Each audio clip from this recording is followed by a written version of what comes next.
Uncle Tom's Cabin or Life Among the Lowly. By Harriet Beecher Stowe. Volume I. Chapter 1. In which the reader is introduced to a man of humanity. Late in the afternoon of a chilly day in February, two gentlemen were sitting alone over their wine. In a well-furnished dining parlor, in the town of P., in Kentucky. There were no servants present, and the gentlemen, with chairs closely approaching, seemed to be discussing some subject with great earnestness. For convenience sake, we have said, hitherto, two gentlemen. One of the parties, however, when critically examined, did not seem, strictly speaking, to come under the species. He was a short, thick-set man, with coarse, commonplace features, and that swaggering air of pretension which marks a low man who is trying to elbow his way upward in the world. He was much overdressed, in a gaudy vest of many colors, a blue neckerchief, bedropped gaily with yellow spots, and arranged with a flaunting tie, quite in keeping with the general air of the man. His hands, large and coarse, were plentifully bedecked with rings. And he wore a heavy gold watch chain, with a bundle of seals of portentous size, and a great variety of colors, attached to it, which, in the ardor of conversation, he was in the habit of flourishing and jingling with evident satisfaction. His conversation was in free and easy defiance of Murray's grammar, and was garnished at convenient intervals with various profane expressions, which not even the desire to be graphic in our account shall induce us to transcribe. English Grammar, 1795, by Lindley Murray, 1745 to 1826, the most authoritative American grammarian of his day. His companion, Mr. Shelby, had the appearance of a gentleman. And the arrangements of the house, and the general air of the housekeeping, indicated easy, and even opulent circumstances. As we before stated, the two were in the midst of an earnest conversation. "That is the way I should arrange the matter," said Mr. Shelby. "I can't make trade that way, I positively can't, Mr. Shelby," said the other, holding up a glass of wine between his eye and the light. "Why, the fact is, Haley, Tom is an uncommon fellow, he is certainly worth that sum anywhere, steady, honest, capable, manages my whole farm like a clock." "You mean honest, as niggers go," said Haley, helping himself to a glass of brandy. "No. I mean, really, Tom is a good, steady, sensible, pious fellow. He got religion at a camp meeting, 4 years ago, and I believe he really did get it. I've trusted him, since then, with everything I have, money, house, horses, and let him come and go round the country, and I always found him true and square in everything." "Some folks don't believe there is pious niggers, Shelby," said Haley, with a candid flourish of his hand, "but I do. I had a fellow, now, in this your last lot I took to Orleans, was as good as a meetin', now, really, to hear that critter pray. And he was quite gentle and quiet-like. He fetched me a good sum, too, for I bought him cheap of a man that was 'bliged to sell out, so I realized 600 on him. Yes, I consider religion a valuable thing in a nigger, when it's the genuine article, and no mistake." "Well, Tom's got the real article, if ever a fellow had," rejoined the other. "Why, last fall, I let him go to Cincinnati alone, to do business for me, and bring home $500. 'Tom,' says I to him, 'I trust you, because I think you're a Christian, I know you wouldn't cheat.' Tom comes back, sure enough. I knew he would. Some low fellows, they say, said to him, 'Tom, why don't you make tracks for Canada?' Ah, master trusted me, and I couldn't, they told me about it. I am sorry to part with Tom, I must say.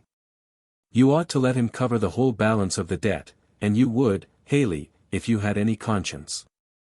"Well, I've got just as much conscience as any man in business can afford to keep, just a little, you know, to swear by, as were," said the trader, jocularly, "and, then, I'm ready to do anything in reason to 'blige friends. But this year, you see, is a leetle too hard on a fellow, a leetle too hard." The trader sighed contemplatively, and poured out some more brandy. "Well, then, Haley, how will you trade?" said Mr. Shelby, after an uneasy interval of silence. "Well, haven't you a boy or gal that you could throw in with Tom?" None that I could well spare. To tell the truth, it's only hard necessity makes me willing to sell it all.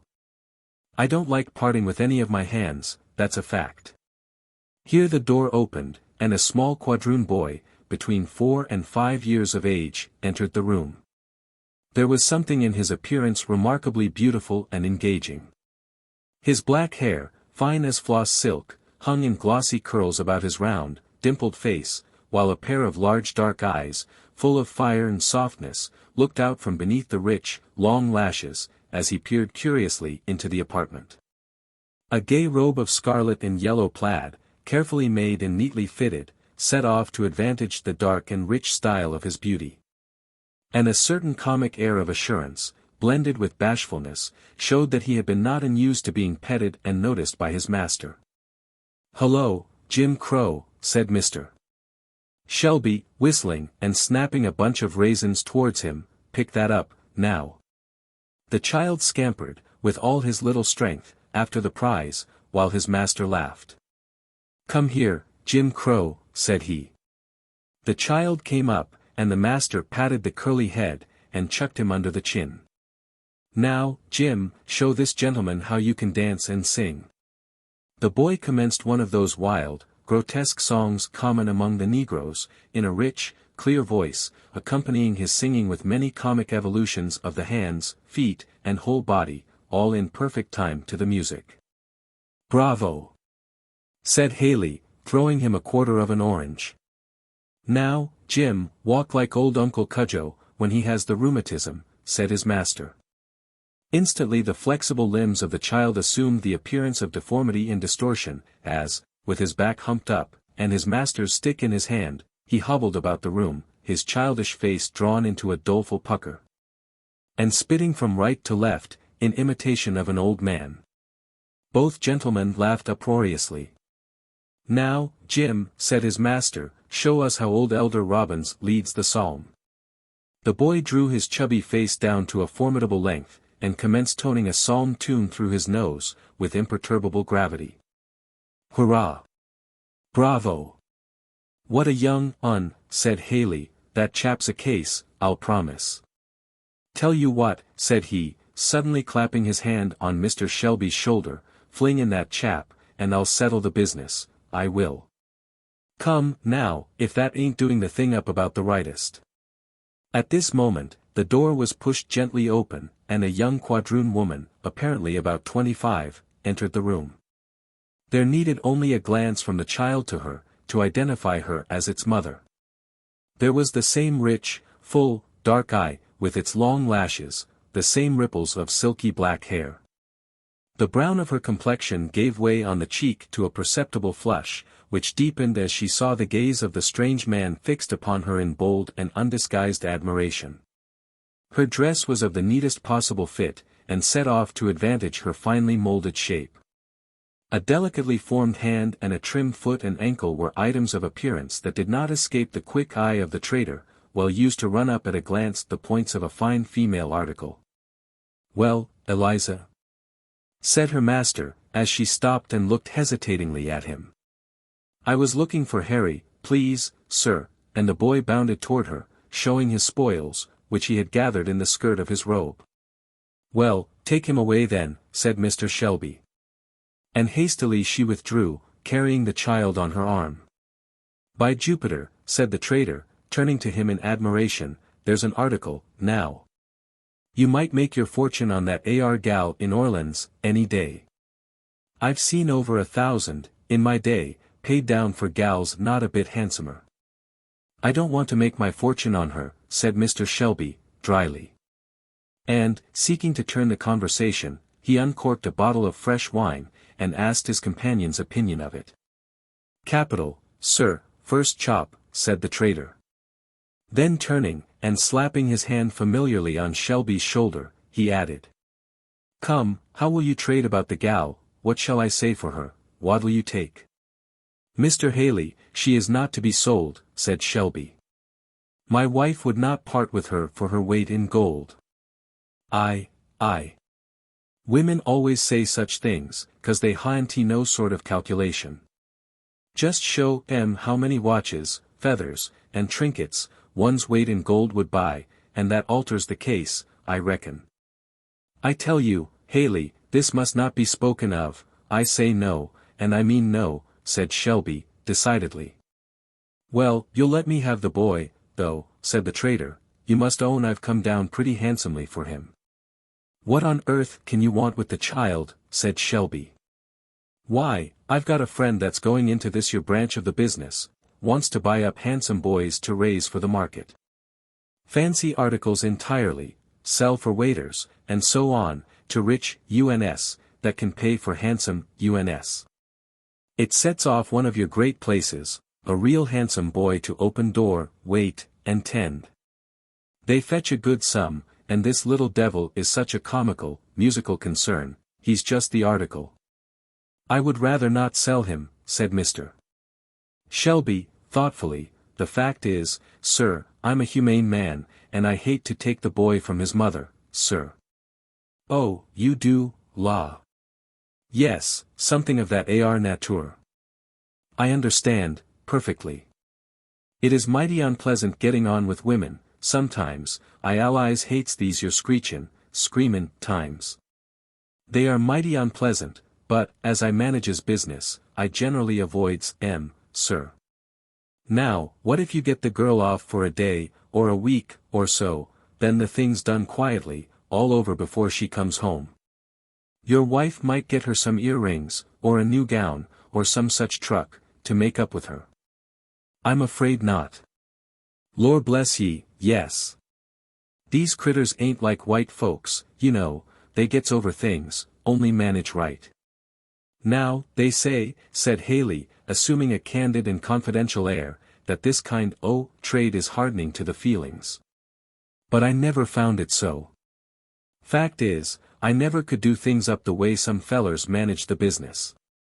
I've seen 'em as would pull a woman's child out of her arms, and set him up to sell, and she screechin' like mad all the time.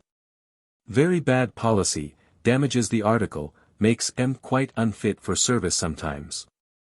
I knew a real handsome gal once, in Orleans, as was entirely ruined by this sort o' handling. The fellow that was trading for her didn't want her baby. And she was one of your real high sort, when her blood was up. I tell you, she squeezed up her child in her arms, and talked, and went on real awful. It kinder makes my blood run cold to think of tea. And when they carried off the child, and locked her up, she just went ravin' mad, and died in a week. Clear waste, sir, of $1,000, just for want of management. There's where tea is. It's always best to do the humane thing, sir. That's been my experience. And the trader leaned back in his chair, and folded his arm, with an air of virtuous decision, apparently considering himself a second Wilberforce. The subject appeared to interest the gentleman deeply, for while Mr. Shelby was thoughtfully peeling an orange, Haley broke out afresh, with becoming diffidence, but as if actually driven by the force of truth to say a few words more. It don't look well, now, for a feller to be praisin' himself. But I say it jest because it's the truth. I believe I'm reckoned to bring in about the finest droves of niggers that is brought in, at least, I've been told so. If I have once, I reckon I have 100 times, all in good case, fat and likely, and I lose as few as any man in the business. And I lays it all to my management, sir, and humanity, sir, I may say, is the great pillar of my management. Mr. Shelby did not know what to say, and so he said, indeed. Now, I've been laughed at for my notions, sir, and I've been talked to. They ain't poplar, and they ain't common, but I stuck to 'em, sir, I've stuck to 'em, and realized well on 'em. Yes, sir, they have paid their passage, I may say, and the trader laughed at his joke. There was something so piquant and original in these elucidations of humanity, that Mr. Shelby could not help laughing in company. Perhaps you laugh too, dear reader, but you know humanity comes out in a variety of strange forms nowadays, and there is no end to the odd things that humane people will say and do. Mr. Shelby's laugh encouraged the trader to proceed. It's strange, now, but I never could beat this into people's heads. Now, there was Tom Loker, my old partner, down in Natchez. He was a clever fellow, Tom was, only the very devil with niggers, on principle, T was, you see, for a better-hearted feller never broke bread, T was his system, sir. I used to talk to Tom. Why, Tom, I used to say, when your gals takes on and cry, what's the use o' crackin' on 'em over the head, and knockin' on 'em round? It's ridiculous, says I, and don't do no sort o' good. Why, I don't see no harm in their cryin', says I. It's natur, says I, and if natur can't blow off one way, it will another. Besides, Tom, says I, it jest spiles your gals, they get sickly, and down in the mouth. And sometimes they gets ugly, particular yallow gals do, and it's the devil and all gettin' on 'em broke in. Now, says I, why can't you kinder coax 'em up, and speak 'em fair? Depend on it, Tom, a little humanity, thrown in along, goes a heap further than all your jawin' and crackin', and it pays better, says I, depend on T. But Tom couldn't get the hang on T. And he spiled so many for me, that I had to break off with him, though he was a good-hearted fellow, and as fair a business hand as is goin'. And do you find your ways of managing do the business better than Tom's? Said Mr. Shelby. Why, yes, sir, I may say so.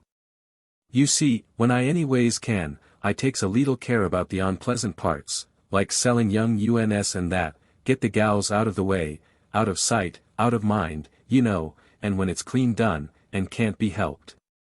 They naturally gets used to it. Tant, you know, as if it was white folks, that's brought up in the way of spectin' to keep their children and wives, and all that.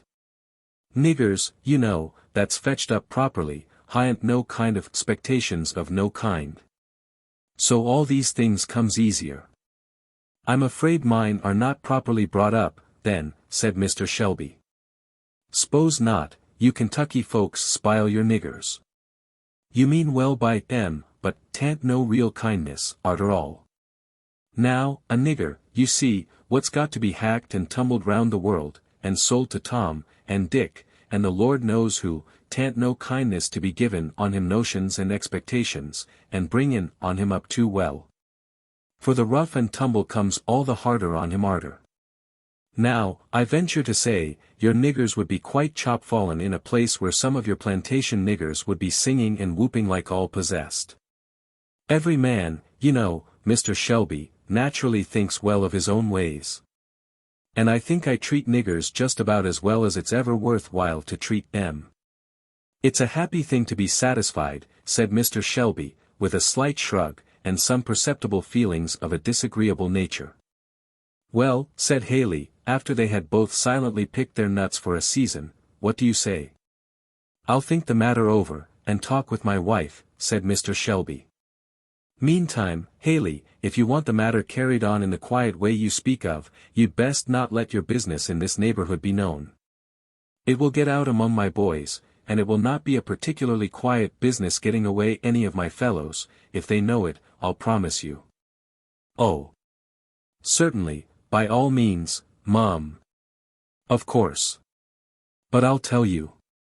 I'm in a devil of a hurry, and shall want to know, as soon as possible, what I may depend on, said he, rising and putting on his overcoat.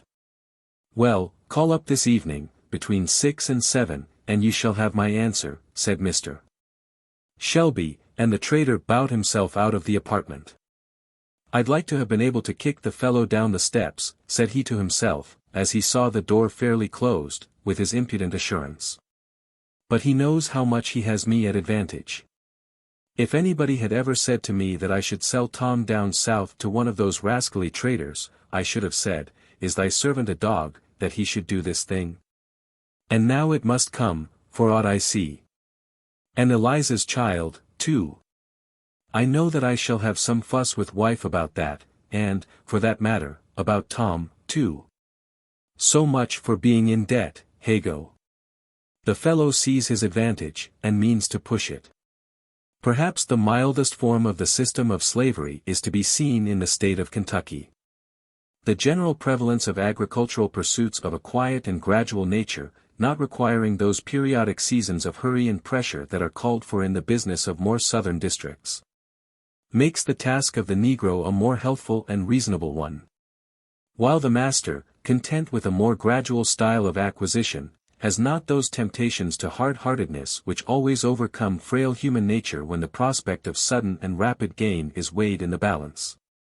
With no heavier counterpoise than the interests of the helpless and unprotected. Whoever visits some estates there, and witnesses the good-humored indulgence of some masters and mistresses, and the affectionate loyalty of some slaves, might be tempted to dream the oft-fabled poetic legend of a patriarchal institution. And all that. But over and above the scene there broods a portentous shadow, the shadow of law. So long as the law considers all these human beings, with beating hearts and living affections, only as so many things belonging to a master, so long as the failure, or misfortune, or imprudence, or death of the kindest owner may cause them any day to exchange a life of kind protection and indulgence for one of hopeless misery and toil, so long it is impossible to make anything beautiful or desirable in the best regulated administration of slavery. Mr. Shelby was a fair average kind of man, good-natured and kindly, and disposed to easy indulgence of those around him, and there had never been a lack of anything which might contribute to the physical comfort of the Negroes on his estate. He had, however, speculated largely and quite loosely, had involved himself deeply, and his notes to a large amount had come into the hands of Haley, and this small piece of information is the key to the preceding conversation. Now, it had so happened that, in approaching the door, Eliza had caught enough of the conversation to know that a trader was making offers to her master for somebody. She would gladly have stopped at the door to listen, as she came out. But her mistress just then calling, she was obliged to hasten away. Still she thought she heard the trader make an offer for her boy, could she be mistaken? Her heart swelled and throbbed, and she involuntarily strained him so tight that the little fellow looked up into her face in astonishment. "Eliza, girl, what ails you today?" said her mistress, when Eliza had upset the wash-pitcher, knocked down the workstand, and finally was abstractedly offering her mistress a long nightgown in place of the silk dress she had ordered her to bring from the wardrobe. Eliza started. "Oh, Mrs., she said, raising her eyes, then, bursting into tears, she sat down in a chair, and began sobbing. "Why, Eliza child, what ails you?" said her mistress. "Oh, Mrs., said Eliza, "there's been a trader talking with master in the parlor. I heard him." "Well, silly child, suppose there has." "Oh, Mrs., do you suppose Massar would sell my Harry?" And the poor creature threw herself into a chair, and sobbed convulsively. "Sell him? No, you foolish girl. You know your master never deals with those southern traders, and never means to sell any of his servants, as long as they behave well. Why, you silly child, who do you think would want to buy your Harry? Do you think all the world are set on him as you are, you goosey? Come, cheer up, and hook my dress. There now, put my back hair up in that pretty braid you learnt the other day, and don't go listening at doors any more. Well, but, Mrs., you never would give your consent, to. Nonsense, child. To be sure, I shouldn't. What do you talk so for? I would as soon have one of my own children sold. But really, Eliza, you are getting altogether too proud of that little fellow. A man can't put his nose into the door, but you think he must be coming to buy him." Reassured by her mistress' confident tone, Eliza proceeded nimbly and adroitly with her toilet, laughing at her own fears, as she proceeded. Mrs. Shelby was a woman of high class, both intellectually and morally. To that natural magnanimity and generosity of mind which one often marks as characteristic of the women of Kentucky, she added high moral and religious sensibility and principle, carried out with great energy and ability into practical results. Her husband, who made no professions to any particular religious character, nevertheless reverenced and respected the consistency of hers, and stood, perhaps, a little in awe of her opinion. Certain it was that he gave her unlimited scope in all her benevolent efforts for the comfort, instruction, and improvement of her servants, though he never took any decided part in them himself. In fact, if not exactly a believer in the doctrine of the efficiency of the extra good works of saints, he really seemed somehow or other to fancy that his wife had piety and benevolence enough for two, to indulge a shadowy expectation of getting into heaven through her superabundance of qualities to which he made no particular pretension. The heaviest load on his mind, after his conversation with the trader, lay in the foreseen necessity of breaking to his wife the arrangement contemplated, meeting the importunities and opposition which he knew he should have reason to encounter. Mrs. Shelby, being entirely ignorant of her husband's embarrassments, and knowing only the general kindliness of his temper, had been quite sincere in the entire incredulity with which she had met Eliza's suspicions. In fact, she dismissed the matter from her mind, without a second thought, and being occupied in preparations for an evening visit, it passed out of her thoughts entirely. Chapter 2. The Mother. Eliza had been brought up by her mistress, from girlhood, as a petted and indulged favorite. The traveler in the South must often have remarked that peculiar air of refinement, that softness of voice and manner, which seems in many cases to be a particular gift to the quadroon and mulatto women. These natural graces in the quadroon are often united with beauty of the most dazzling kind, and in almost every case with a personal appearance prepossessing and agreeable. Eliza, such as we have described her, is not a fancy sketch, but taken from remembrance, as we saw her, years ago, in Kentucky. Safe under the protecting care of her mistress, Eliza had reached maturity without those temptations which make beauty so fatal an inheritance to a slave. She had been married to a bright and talented young mulatto man, who was a slave on a neighboring estate, and bore the name of George Harris. This young man had been hired out by his master to work in a bagging factory, where his adroitness and ingenuity caused him to be considered the first hand in the place. He had invented a machine for the cleaning of the hemp, which, considering the education and circumstances of the inventor, displayed quite as much mechanical genius as Whitney's cotton gin. A machine of this description was really the invention of a young colored man in Kentucky. Mrs. Stowe's note. He was possessed of a handsome person and pleasing manners, and was a general favorite in the factory. Nevertheless, as this young man was in the eye of the law not a man, but a thing, all these superior qualifications were subject to the control of a vulgar, narrow-minded, tyrannical master. This same gentleman, having heard of the fame of George's invention, took a ride over to the factory, to see what this intelligent chattel had been about. He was received with great enthusiasm by the employer, who congratulated him on possessing so valuable a slave. He was waited upon over the factory, shown the machinery by George, who, in high spirits, talked so fluently, held himself so erect, looked so handsome and manly, that his master began to feel an uneasy consciousness of inferiority. What business had his slave to be marching round the country, inventing machines, and holding up his head among gentlemen? He'd soon put a stop to it. He'd take him back, and put him to hoeing and digging, and see if he'd step about so smart.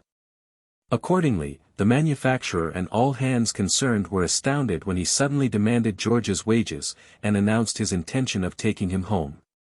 "But, Mr. Harris," remonstrated the manufacturer, "isn't this rather sudden? What if it is, isn't the man mine? We would be willing, sir, to increase the rate of compensation. No object at all, sir. I don't need to hire any of my hands out, unless I've a mind to. But, sir, he seems peculiarly adapted to this business. Dare say he may be, never was much adapted to anything that I set him about, I'll be bound. But only think of his inventing this machine," interposed one of the workmen, rather unluckily. "Oh yes. A machine for saving work, is it? He'd invent that, I'll be bound, let a nigger alone for that, any time. They are all labor-saving machines themselves, every one of 'em. No, he shall tramp." George had stood like one transfixed, at hearing his doom thus suddenly pronounced by a power that he knew was irresistible. He folded his arms, tightly pressed in his lips, but a whole volcano of bitter feelings burned in his bosom, and sent streams of fire through his veins. He breathed short, and his large dark eyes flashed like live coals. And he might have broken out into some dangerous ebullition, had not the kindly manufacturer touched him on the arm, and said, in a low tone, "Give way, George, go with him for the present. We'll try to help you, yet." The tyrant observed the whisper, and conjectured its import, though he could not hear what was said, and he inwardly strengthened himself in his determination to keep the power he possessed over his victim. George was taken home, and put to the meanest drudgery of the farm. He had been able to repress every disrespectful word. But the flashing eye, the gloomy and troubled brow, were part of a natural language that could not be repressed, indubitable signs, which showed too plainly that the man could not become a thing. It was during the happy period of his employment in the factory that George had seen and married his wife. During that period, being much trusted and favored by his employer, he had free liberty to come and go at discretion. The marriage was highly approved of by Mrs. Shelby, who, with a little womanly complacency in matchmaking, felt pleased to unite her handsome favorite with one of her own class who seemed in every way suited to her. And so they were married in her mistress' great parlor, and her mistress herself adorned the bride's beautiful hair with orange blossoms, and threw over it the bridal veil, which certainly could scarce have rested on a fairer head. And there was no lack of white gloves, and cake and wine, of admiring guests to praise the bride's beauty, and her mistress' indulgence and liberality. For a year or two Eliza saw her husband frequently, and there was nothing to interrupt their happiness, except the loss of 2 infant children, to whom she was passionately attached, and whom she mourned with a grief so intense as to call for gentle remonstrance from her mistress, who sought, with maternal anxiety, to direct her naturally passionate feelings within the bounds of reason and religion. After the birth of little Harry, however, she had gradually become tranquilized and settled. And every bleeding tie and throbbing nerve, once more entwined with that little life, seemed to become sound and healthful, and Eliza was a happy woman up to the time that her husband was rudely torn from his kind employer, and brought under the iron sway of his legal owner. The manufacturer, true to his word, visited Mr. Harris a week or 2 after George had been taken away, when, as he hoped, the heat of the occasion had passed away, and tried every possible inducement to lead him to restore him to his former employment. "You needn't trouble yourself to talk any longer," said he, doggedly. "I know my own business, sir. I did not presume to interfere with it, sir. I only thought that you might think it for your interest to let your man to us on the terms proposed." "Oh, I understand the matter well enough.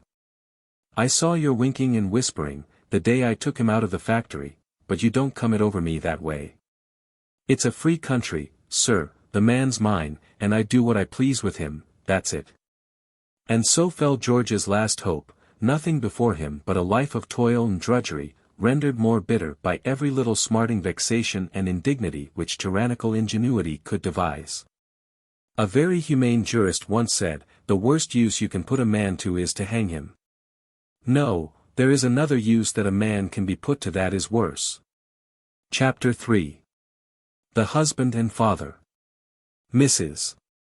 Shelby had gone on her visit, and Eliza stood in the veranda, rather dejectedly looking after the retreating carriage, when a hand was laid on her shoulder. She turned, and a bright smile lighted up her fine eyes. "George, is it you? How you frightened me! Well, I am so glad you come. Mrs. is gone to spend the afternoon, so come into my little room, and we'll have the time all to ourselves." Saying this, she drew him into a neat little apartment opening on the veranda, where she generally sat at her sewing, within call of her mistress. "How glad I am, why don't you smile, and look at Harry, how he grows." The boy stood shyly regarding his father through his curls, holding close to the skirts of his mother's dress. "Isn't he beautiful?" said Eliza, lifting his long curls and kissing him. "I wish he'd never been born," said George, bitterly. "I wish I'd never been born myself."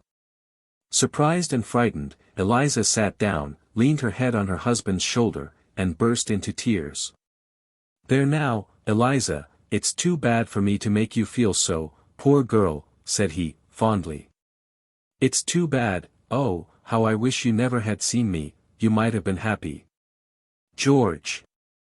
George! How can you talk so? What dreadful thing has happened, or is going to happen? I'm sure we've been very happy, till lately. So we have, dear, said George. Then drawing his child on his knee, he gazed intently on his glorious dark eyes, and passed his hands through his long curls. Just like you, Eliza. And you are the handsomest woman I ever saw, and the best one I ever wish to see, but, oh, I wish I'd never seen you, nor you me. Oh, George, how can you? Yes, Eliza, it's all misery, misery, misery. My life is bitter as wormwood. The very life is burning out of me. I'm a poor, miserable, forlorn drudge, I shall only drag you down with me, that's all.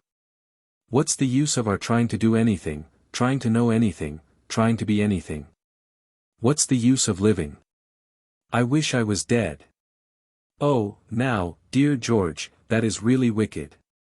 I know how you feel about losing your place in the factory, and you have a hard master, but pray be patient, and perhaps something. Patient, said he, interrupting her. Haven't I been patient? Did I say a word when he came and took me away, for no earthly reason, from the place where everybody was kind to me?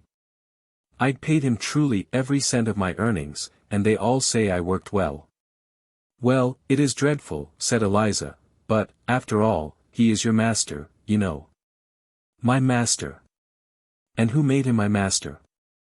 That's what I think of. What right has he to me? I'm a man as much as he is. I'm a better man than he is. I know more about business than he does, I am a better manager than he is, I can read better than he can, I can write a better hand, and I've learned it all myself, and no thanks to him, I've learned it in spite of him. And now what right has he to make a dray horse of me, to take me from things I can do, and do better than he can, and put me to work that any horse can do? He tries to do it. He says he'll bring me down and humble me, and he puts me to just the hardest, meanest and dirtiest work, on purpose. Oh, George. George. You frighten me. Why, I never heard you talk so, I'm afraid you'll do something dreadful. I don't wonder at your feelings, at all, but oh, do be careful, do, for my sake, for Harry's. I have been careful, and I have been patient, but it's growing worse and worse, flesh and blood can't bear it any longer. Every chance he can get to insult and torment me, he takes. I thought I could do my work well, and keep on quiet, and have some time to read and learn out of work hours, but the more he sees I can do, the more he loads on. He says that though I don't say anything, he sees I've got the devil in me, and he means to bring it out, and one of these days it will come out in a way that he won't like, or I'm mistaken. Oh dear. What shall we do? Said Eliza, mournfully. It was only yesterday, said George, as I was busy loading stones into a cart, that young Mossar Tom stood there, slashing his whip so near the horse that the creature was frightened. I asked him to stop, as pleasant as I could, he just kept right on. I begged him again, and then he turned on me, and began striking me. I held his hand, and then he screamed and kicked and ran to his father, and told him that I was fighting him. He came in a rage, and said he'd teach me who was my master, and he tied me to a tree, and cut switches for young master, and told him that he might whip me till he was tired, and he did do it. If I don't make him remember it, some time. And the brow of the young man grew dark, and his eyes burned with an expression that made his young wife tremble. Who made this man my master? That's what I want to know, he said. Well, said Eliza, mournfully, I always thought that I must obey my master and mistress or I couldn't be a Christian. There is some sense in it, in your case. They have brought you up like a child, fed you, clothed you, indulged you, and taught you, so that you have a good education, that is some reason why they should claim you. But I have been kicked and cuffed and sworn at, and at the best only let alone, and what do I owe? I've paid for all my keeping 100 times over. I won't bear it. No, I won't, he said, clenching his hand with a fierce frown. Eliza trembled, and was silent. She had never seen her husband in this mood before, and her gentle system of ethics seemed to bend like a reed in the surges of such passions. You know poor little Carlo, that you gave me," added George. "The creature has been about all the comfort that I've had. He has slept with me nights, and followed me around days, and looked at me as if he understood how I felt. Well, the other day I was just feeding him with a few old scraps I picked up by the kitchen door, and Ma Sar came along, and said I was feeding him up at his expense, and that he couldn't afford to have every nigger keeping his dog. And ordered me to tie a stone to his neck and throw him in the pond. Oh, George, you didn't do it." "Do it? Not I, but he did." Mossar and Tom pelted the poor drowning creature with stones. Poor thing. He looked at me so mournful, as if he wondered why I didn't save him. I had to take a flogging because I wouldn't do it myself. I don't care. Mossar will find out that I'm one that whipping won't tame. My day will come yet, if he don't look out. What are you going to do? Oh, George, don't do anything wicked. If you only trust in God, and try to do right, He'll deliver you. I ain't a Christian like you, Eliza, my heart's full of bitterness, I can't trust in God. Why does He let things be so? Oh, George, we must have faith. Mistress says that when all things go wrong to us, we must believe that God is doing the very best. That's easy to say for people that are sitting on their sofas and riding in their carriages. But let me be where I am, I guess it would come some harder. I wish I could be good, but my heart burns, and can't be reconciled, anyhow. You couldn't in my place, you can't now, if I tell you all I've got to say. You don't know the whole yet. What can be coming now? Well, lately Mossar has been saying that he was a fool to let me marry off the place, that he hates Mr. Shelby and all his tribe, because they are proud, and hold their heads up above him, and that I've got proud notions from you, and he says he won't let me come here any more, and that I shall take a wife and settle down on his place. At first he only scolded and grumbled these things, but yesterday he told me that I should take Mina for a wife, and settle down in a cabin with her, or he would sell me down river. Why, but you were married to me, by the minister, as much as if you'd been a white man, said Eliza, simply. Don't you know a slave can't be married? There is no law in this country for that. I can't hold you for my wife, if he chooses to part us. That's why I wish I'd never seen you, why I wish I'd never been born. It would have been better for us both, it would have been better for this poor child if he had never been born. All this may happen to him yet. Oh, but Master is so kind. Yes, but who knows, he may die, and then he may be sold to nobody knows who. What pleasure is it that he is handsome, and smart, and bright? I tell you, Eliza, that a sword will pierce through your soul for every good and pleasant thing your child is or has, it will make him worth too much for you to keep. The words smote heavily on Eliza's heart. The vision of the traitor came before her eyes, and, as if someone had struck her a deadly blow, she turned pale and gasped for breath. She looked nervously out on the veranda, where the boy, tired of the grave conversation, had retired, and where he was riding triumphantly up and down on Mr. Shelby's walking stick. She would have spoken to tell her husband her fears, but checked herself. No, no, he has enough to bear, poor fellow, she thought. No, I won't tell him, besides, it ain't true, Mrs. never deceives us. So, Eliza, my girl, said the husband, mournfully, bear up, now, and goodbye, for I'm going. Going, George. Going where?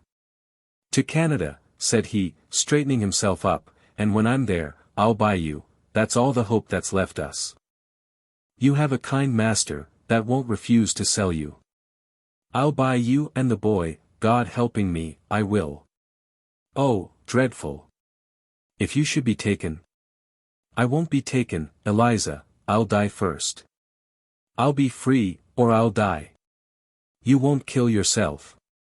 No need of that. They will kill me, fast enough, they never will get me down the river alive. Oh, George, for my sake, do be careful. Don't do anything wicked, don't lay hands on yourself, or anybody else. You are tempted too much, too much. But don't, go you must, but go carefully, prudently, pray God to help you. Well, then, Eliza, hear my plan.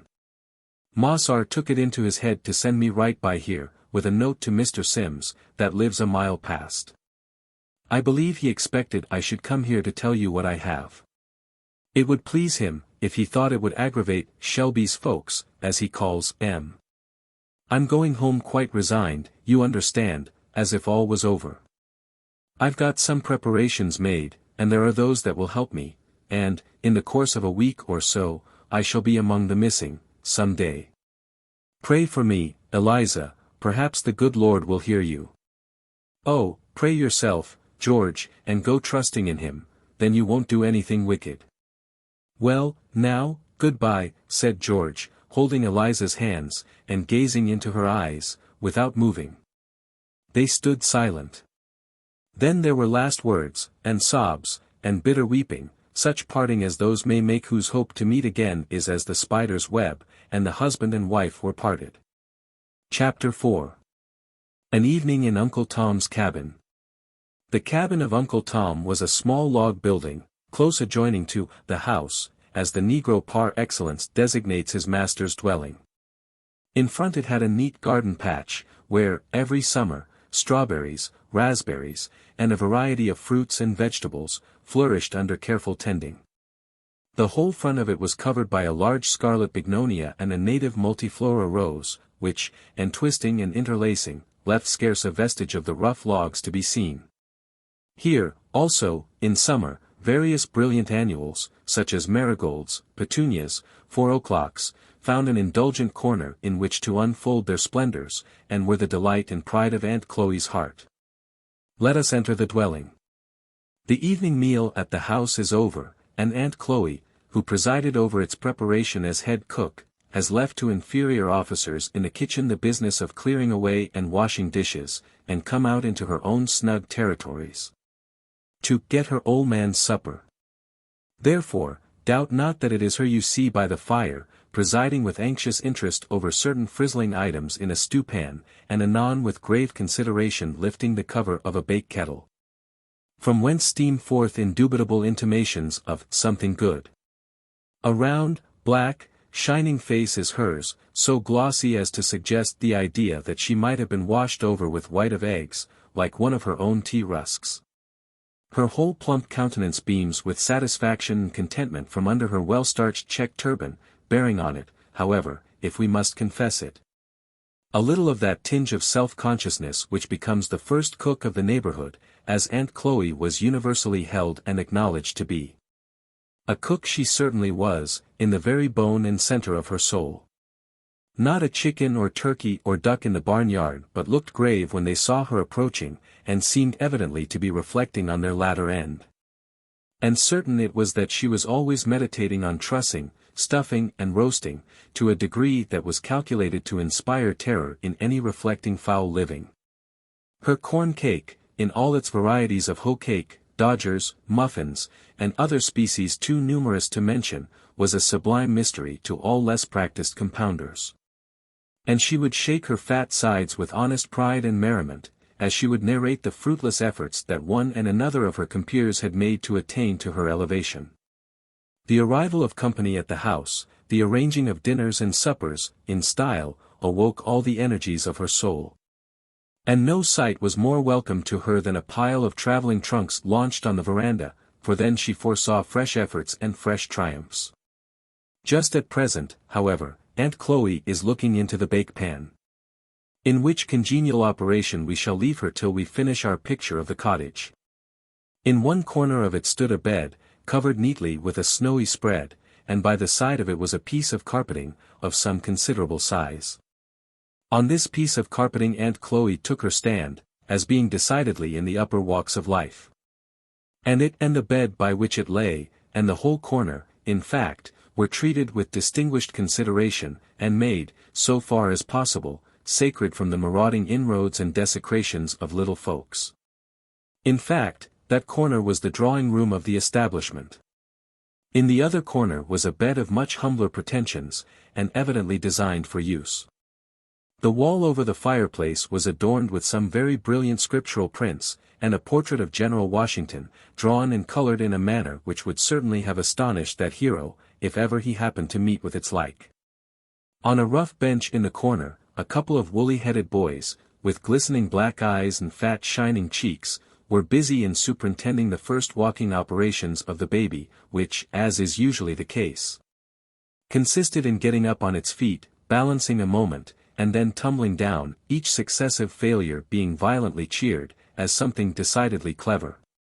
A table, somewhat rheumatic in its limbs, was drawn out in front of the fire, and covered with a cloth, displaying cups and saucers of a decidedly brilliant pattern, with other symptoms of an approaching meal. At this table was seated Uncle Tom, Mr. Shelby's best hand, who, as he is to be the hero of our story, we must daguerreotype for our readers.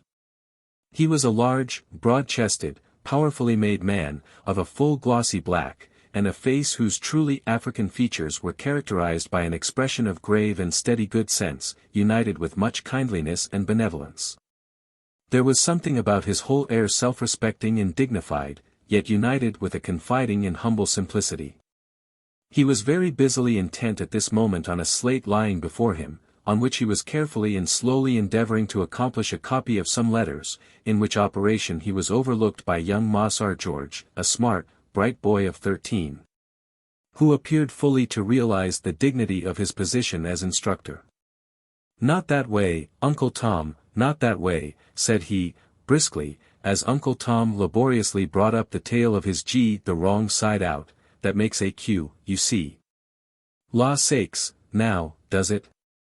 said Uncle Tom, looking with a respectful, admiring air, as his young teacher flourishingly scrawled Q's and G's innumerable for his edification, and then, taking the pencil in his big, heavy fingers, he patiently recommenced. "How easy white folks us does things," said Aunt Chloe, pausing while she was greasing a griddle with a scrap of bacon on her fork, and regarding young Master George with pride. "The way he can write, now. And read, too. And then to come out here evenings and read his lessons to us, it's mighty interestin'." "But, Aunt Chloe, I'm getting mighty hungry," said George. "Isn't that cake in the skillet almost done?" "Mo's done, Mossar George," said Aunt Chloe, lifting the lid and peeping in, "browning beautiful, a real lovely brown." "Ah! Let me alone for dat missus let Sally try to make some cake, other day, jest to larn her," she said. "Oh, go way, missus," said I, "it really hurts my feelin's, now, to see good vittles spilt dat ar way. Cake ris all to one side, no shape at all, no more than my shoe, go way." And with this final expression of contempt for Sally's greenness, Aunt Chloe whipped the cover off the bake kettle, and disclosed to view a neatly baked pound cake, of which no city confectioner need to have been ashamed. This being evidently the central point of the entertainment, Aunt Chloe began now to bustle about earnestly in the supper department. "Here you, Mose and Pete. Get out the way, you niggers. Get away, Polly, honey, Mammy'll give her baby some fin, by and by.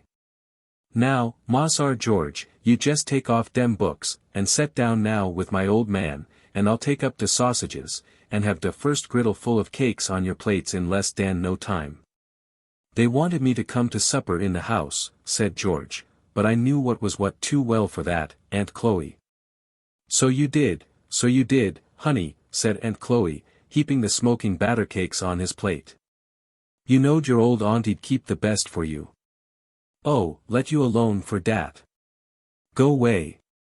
And, with that, Auntie gave George a nudge with her finger, designed to be immensely facetious, and turned again to her griddle with great briskness. "Now for the cake," said Mossar George, when the activity of the griddle department had somewhat subsided, and, with that, the youngster flourished a large knife over the article in question.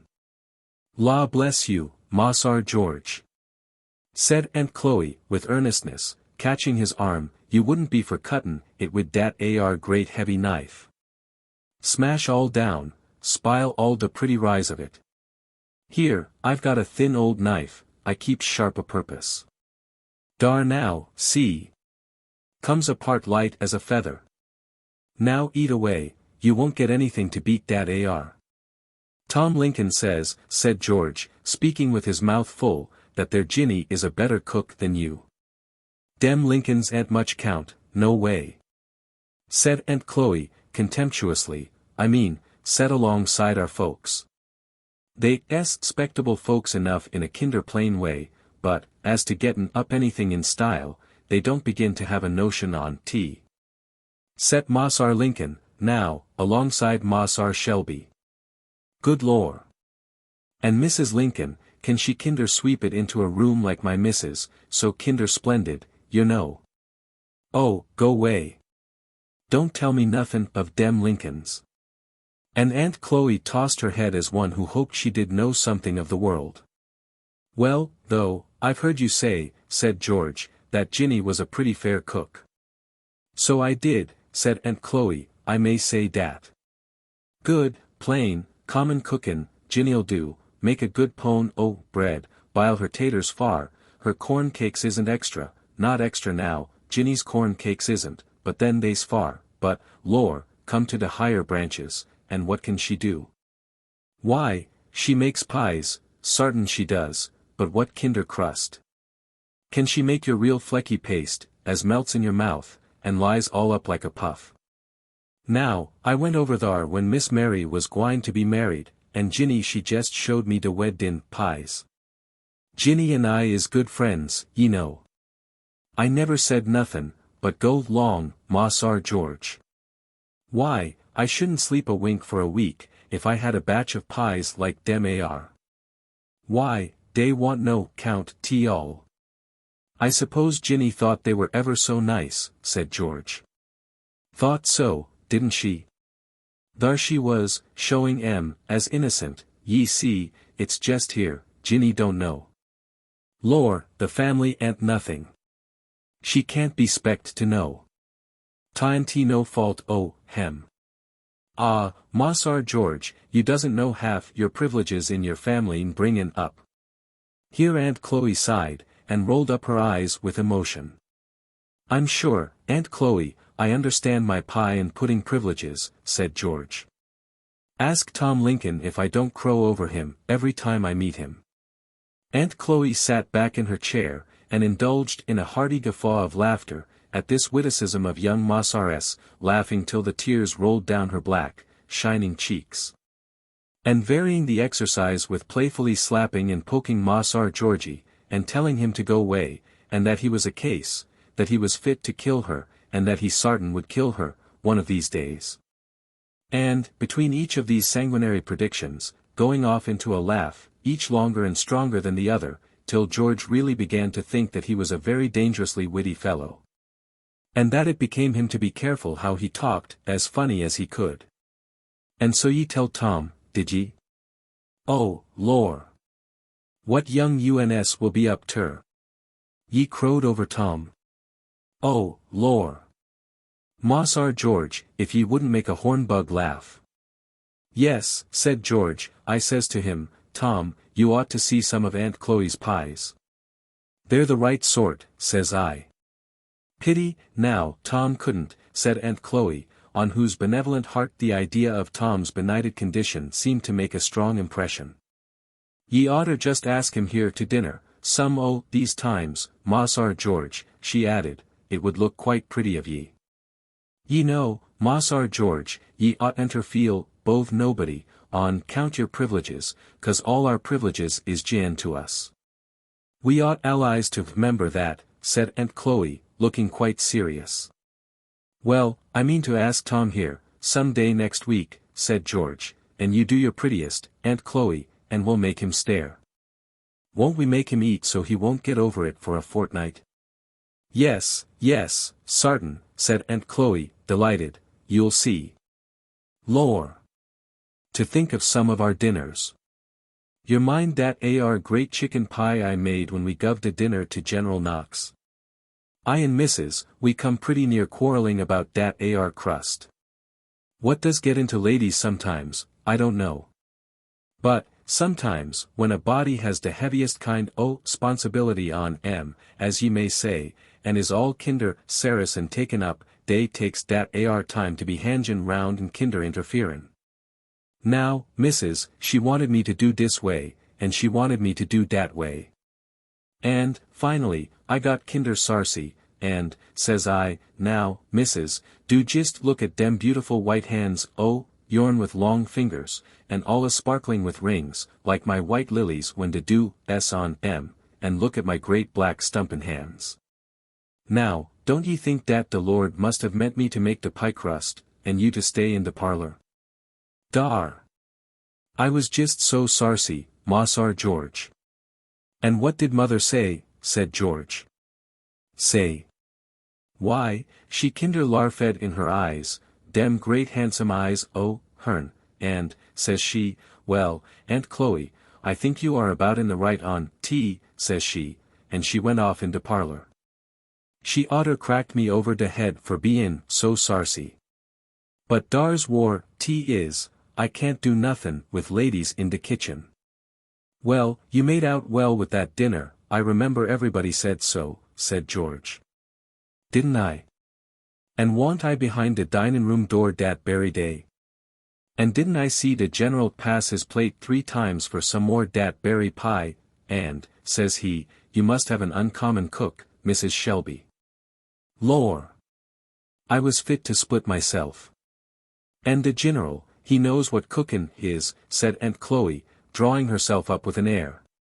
Berry nice man, de general. He comes of one of de berry fustest families in old Virginie. He knows what's what, now, as well as I do, de general. Ye see, there's pints in all pies, Mossar George, but tan't everybody knows what they is, or as ortair be. But the general, he knows, I knew by his marks he made. Yes, he knows what de pints is. By this time, Master George had arrived at that pass to which even a boy can come, under uncommon circumstances, when he really could not eat another morsel, and, therefore, he was at leisure to notice the pile of woolly heads and glistening eyes which were regarding their operations hungrily from the opposite corner. Here, you Mose, Pete, he said, breaking off liberal bits, and throwing it at them, you want some, don't you? Come, Aunt Chloe, bake them some cakes. And George and Tom moved to a comfortable seat in the chimney corner, while Auntie Chloe, after baking a goodly pile of cakes, took her baby on her lap, and began alternately filling its mouth and her own, and distributing to Mose and Pete, who seemed rather to prefer eating theirs as they rolled about on the floor under the table, tickling each other, and occasionally pulling the baby's toes. Oh!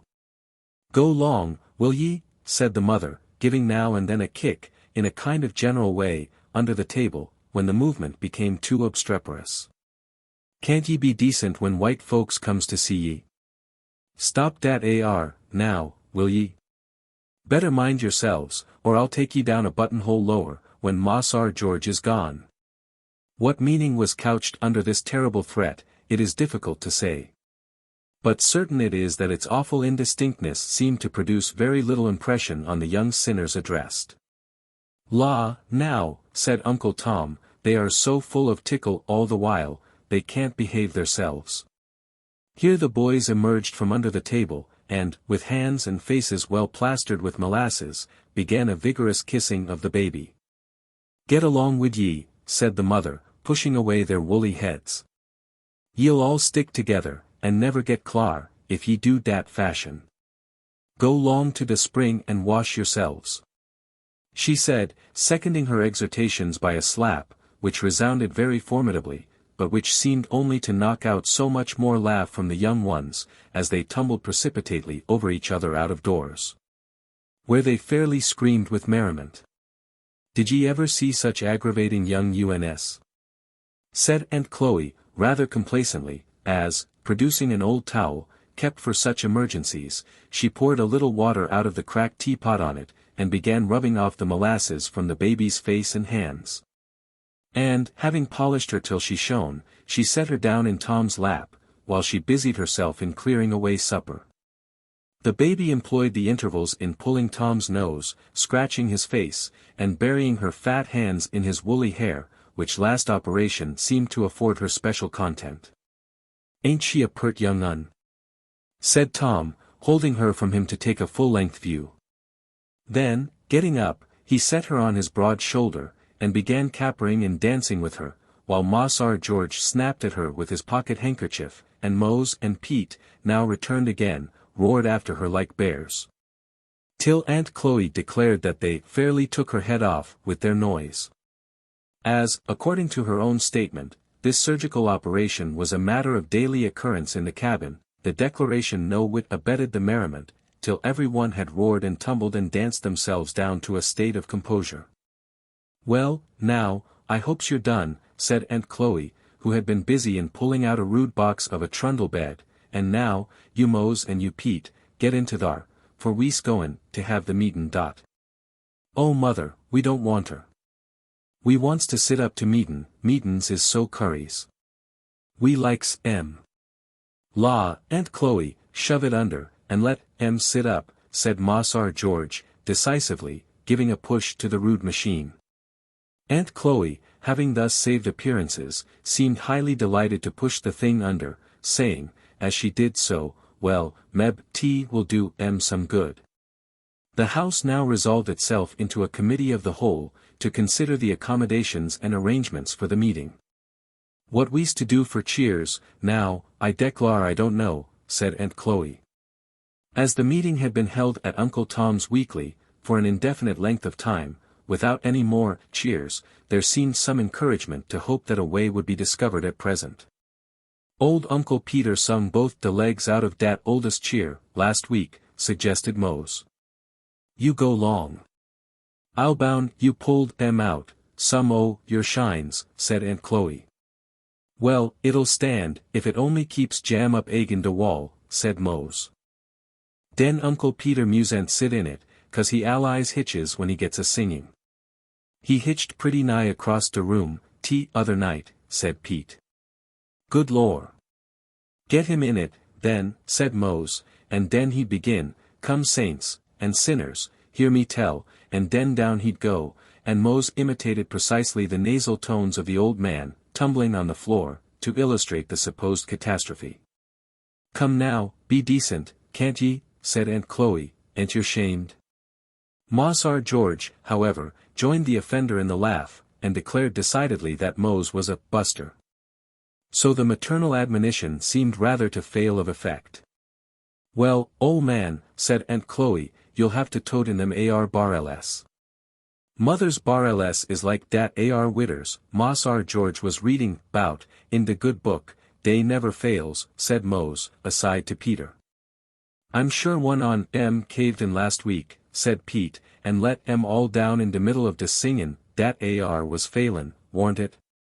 During this aside between Mose and Pete, 2 empty casks had been rolled into the cabin, and being secured from rolling, by stones on each side, boards were laid across them, which arrangement, together with the turning down of certain tubs and pails, and the disposing of the rickety chairs, at last completed the preparation. "Mossar George is such a beautiful reader, now, I know he'll stay to read for us," said Aunt Chloe. "Pairs like tea will be so much more interestin'. George very readily consented, for your boy is always ready for anything that makes him of importance. The room was soon filled with a motley assemblage, from the old gray-headed patriarch of 80, to the young girl and lad of 15. A little harmless gossip ensued on various themes, such as where old Aunt Sally got her new red handkerchief, and how Mrs. was a-going to give Lizzie that spotted muslin gown, when she'd got her new barrage made up. And how Mossar Shelby was thinking of buying a new sorrel colt, that was going to prove an addition to the glories of the place. A few of the worshippers belonged to families hard by, who had got permission to attend, and who brought in various choice scraps of information, about the sayings and doings at the house and on the place, which circulated as freely as the same sort of small change does in higher circles. After a while the singing commenced, to the evident delight of all present. Not even all the disadvantage of nasal intonation could prevent the effect of the naturally fine voices, in airs at once wild and spirited. The words were sometimes the well-known and common hymns sung in the churches about, and sometimes of a wilder, more indefinite character, picked up at camp meetings. The chorus of one of them, which ran as follows, was sung with great energy and unction. Die on the field of battle, die on the field of battle, glory in my soul.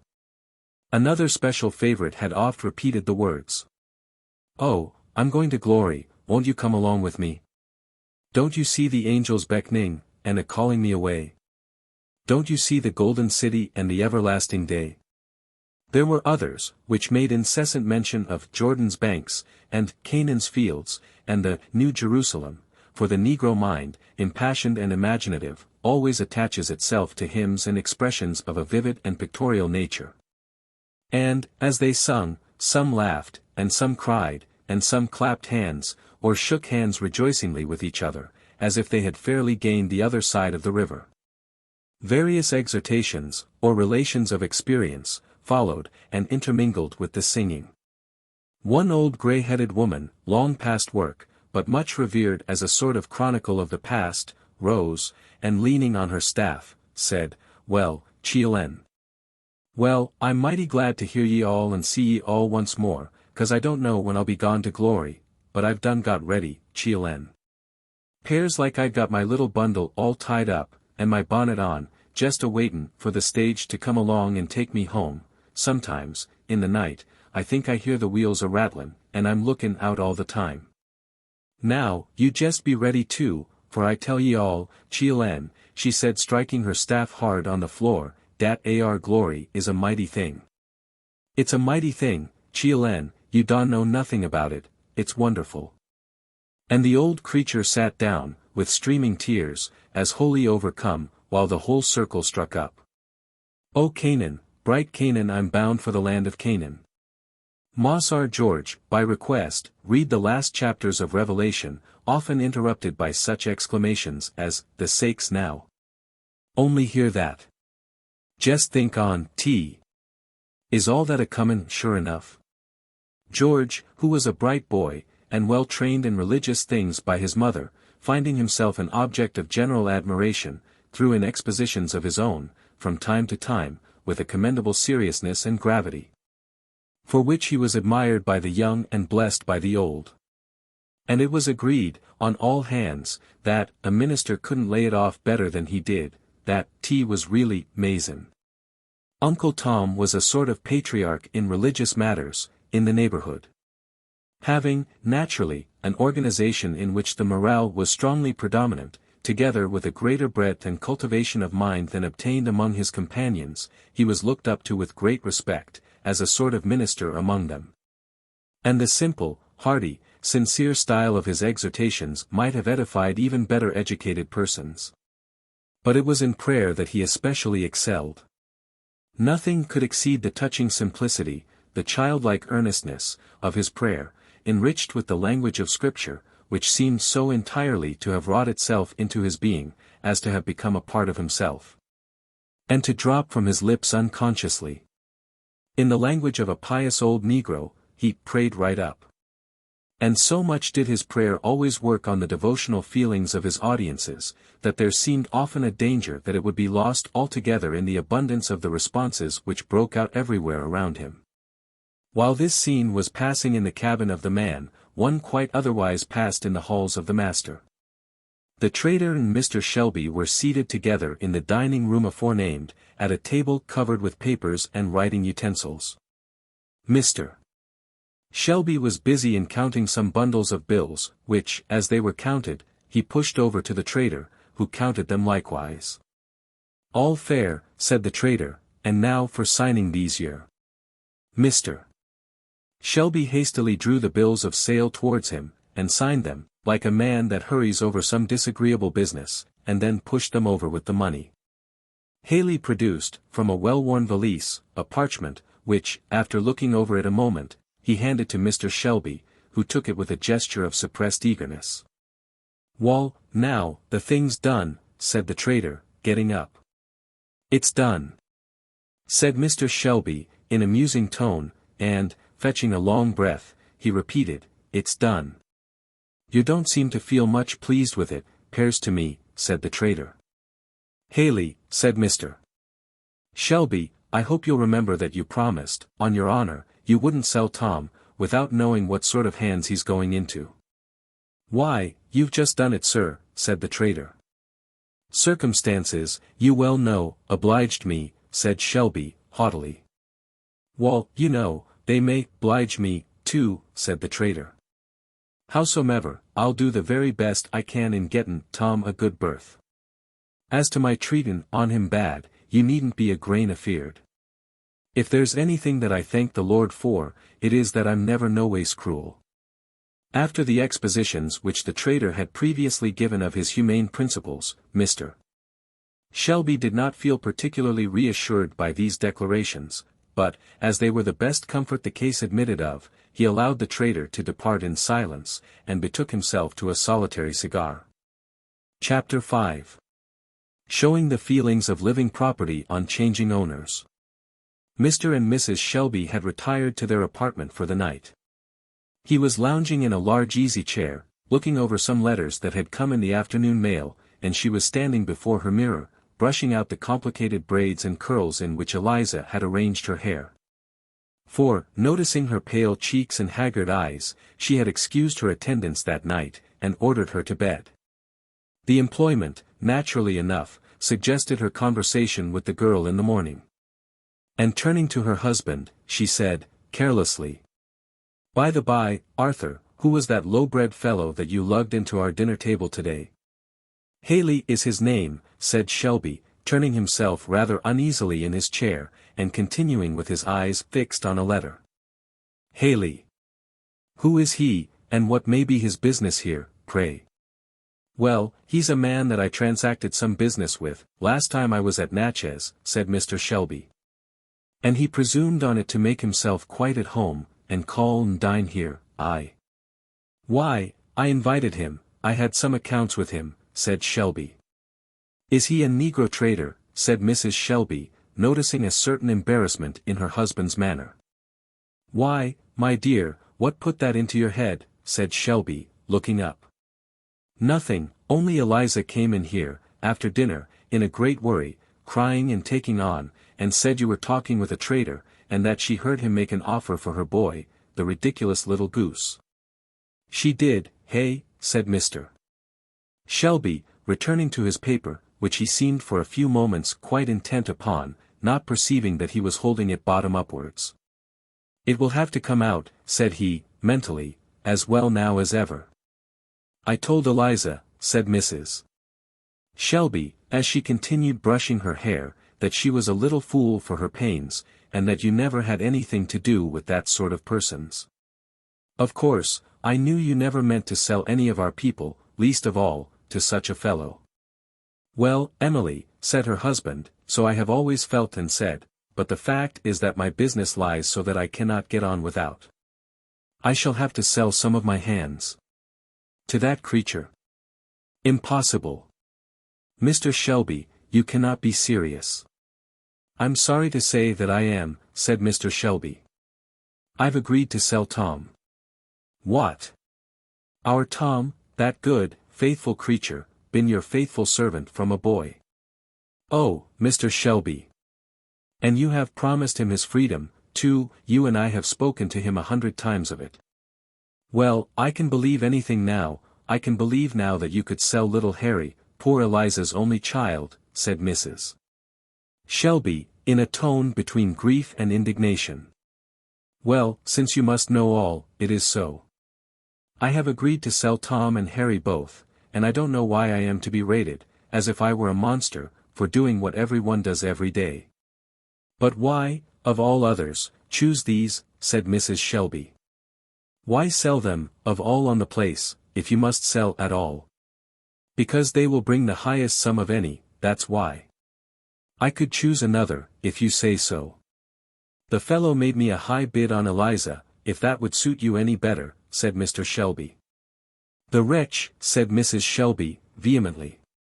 "Well, I didn't listen to it, a moment, out of regard to your feelings, I wouldn't, so give me some credit." "My dear," said Mrs. Shelby, recollecting herself, "forgive me. I have been hasty. I was surprised, and entirely unprepared for this, but surely you will allow me to intercede for these poor creatures. Tom is a noble-hearted, faithful fellow, if he is black. I do believe, Mr. Shelby, that if he were put to it, he would lay down his life for you. I know it, I dare say, but what's the use of all this? I can't help myself.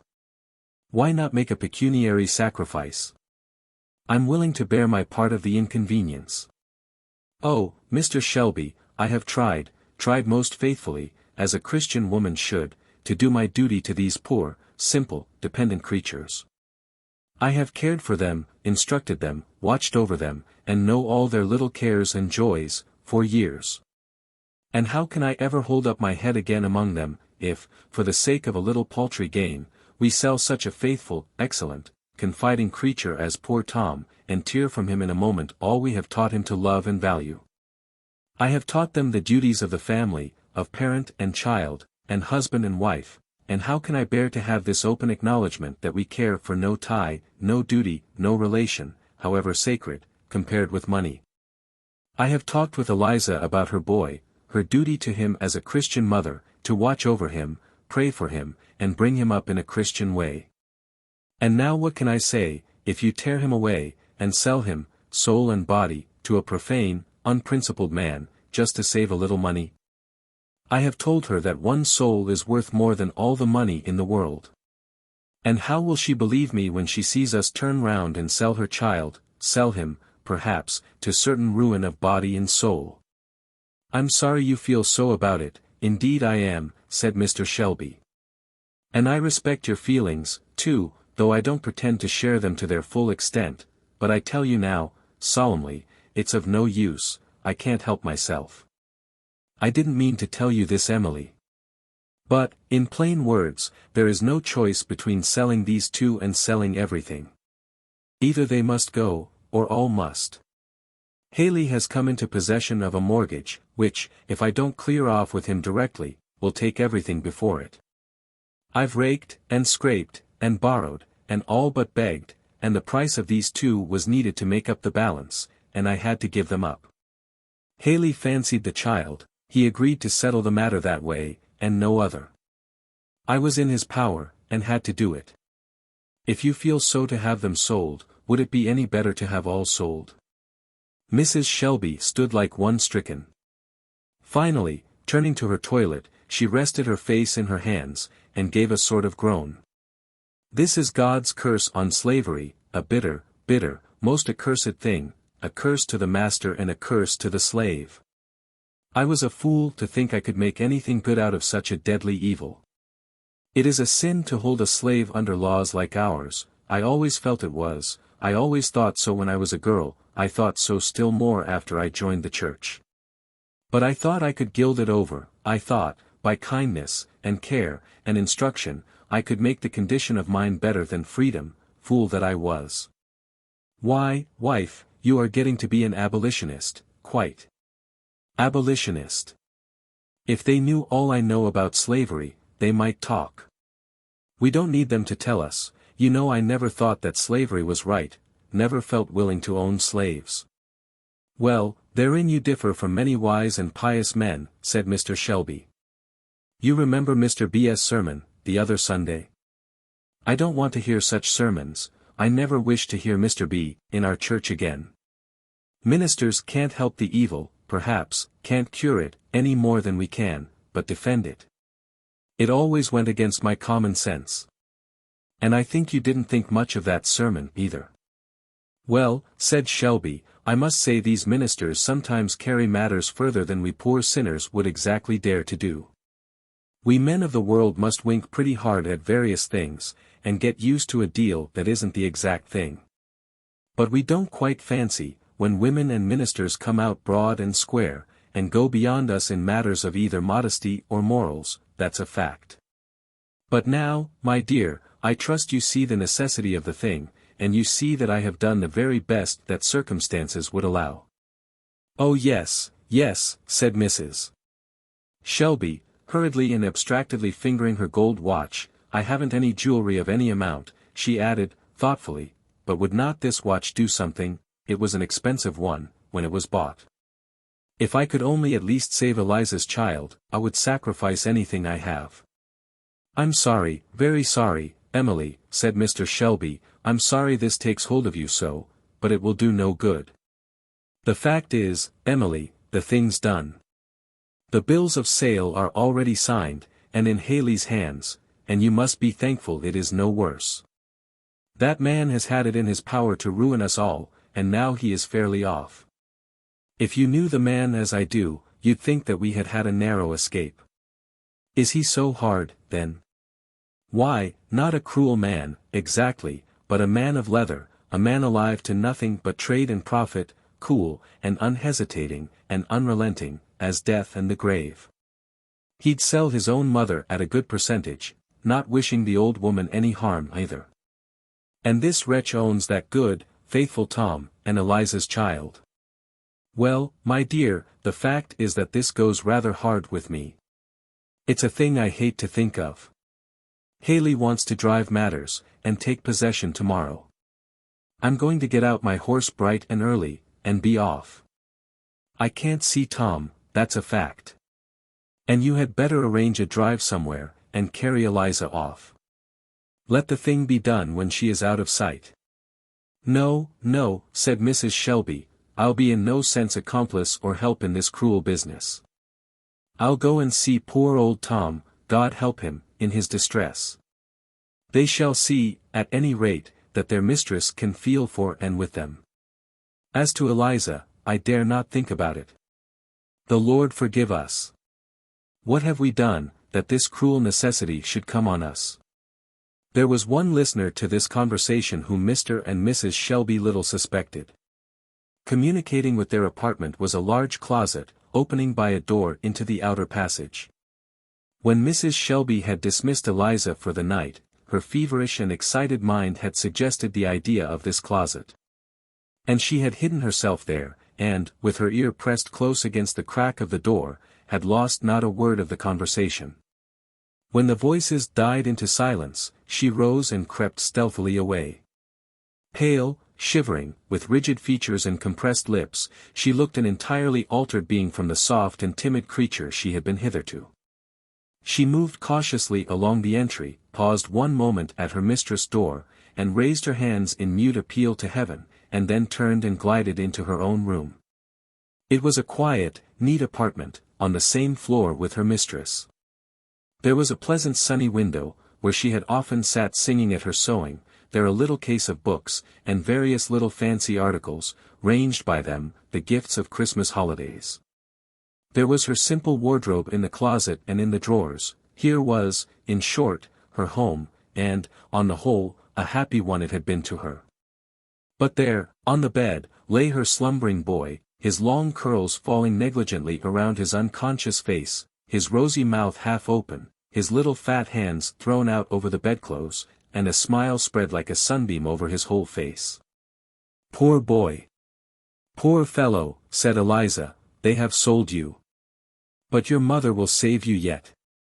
No tear dropped over that pillow. In such straits as these, the heart has no tears to give, it drops only blood, bleeding itself away in silence. She took a piece of paper and a pencil, and wrote, hastily. Oh, Mrs. Dear Mrs. Don't think me ungrateful, don't think hard of me, anyway, I heard all you and master said tonight. I am going to try to save my boy, you will not blame me. God bless and reward you for all your kindness. Hastily folding and directing this, she went to a drawer and made up a little package of clothing for her boy, which she tied with a handkerchief firmly round her waist. And, so fond is a mother's remembrance, that, even in the terrors of that hour, she did not forget to put in the little package one or two of his favorite toys, reserving a gaily painted parrot to amuse him when she should be called on to awaken him. It was some trouble to arouse the little sleeper, but, after some effort, he sat up, and was playing with his bird, while his mother was putting on her bonnet and shawl. Where are you going, mother? Said he, as she drew near the bed, with his little coat and cap. His mother drew near, and looked so earnestly into his eyes, that he at once divined that something unusual was the matter. Hush, Harry, she said. Mustn't speak loud, or they will hear us. A wicked man was coming to take little Harry away from his mother, and carry him, way off in the dark. But mother won't let him, she's going to put on her little boy's cap and coat, and run off with him, so the ugly man can't catch him." Saying these words, she had tied and buttoned on the child's simple outfit, and, taking him in her arms, she whispered to him to be very still, and, opening a door in her room which led into the outer veranda, she glided noiselessly out. It was a sparkling, frosty, starlight night, and the mother wrapped the shawl close round her child, as, perfectly quiet with vague terror, he clung round her neck. Old Bruno, a great Newfoundland, who slept at the end of the porch, rose, with a low growl, as she came near. She gently spoke his name, and the animal, an old pet and playmate of hers, instantly, wagging his tail, prepared to follow her, though apparently revolving much, in this simple dog's head, what such an indiscreet midnight promenade might mean. Some dim ideas of imprudence or impropriety in the measure seemed to embarrass him considerably. For he often stopped, as Eliza glided forward, and looked wistfully, first at her and then at the house, and then, as if reassured by reflection, he pattered along after her again. A few minutes brought them to the window of Uncle Tom's cottage, and Eliza stopping, tapped lightly on the window pane. The prayer meeting at Uncle Tom's had, in the order of hymn singing, been protracted to a very late hour. And, as Uncle Tom had indulged himself in a few lengthy solos afterwards, the consequence was, that, although it was now between 12 and 1 o'clock, he and his worthy helpmeet were not yet asleep. "Good Lord! What's that?" said Aunt Chloe, starting up and hastily drawing the curtain. "My sakes alive, if it ain't Lizzie!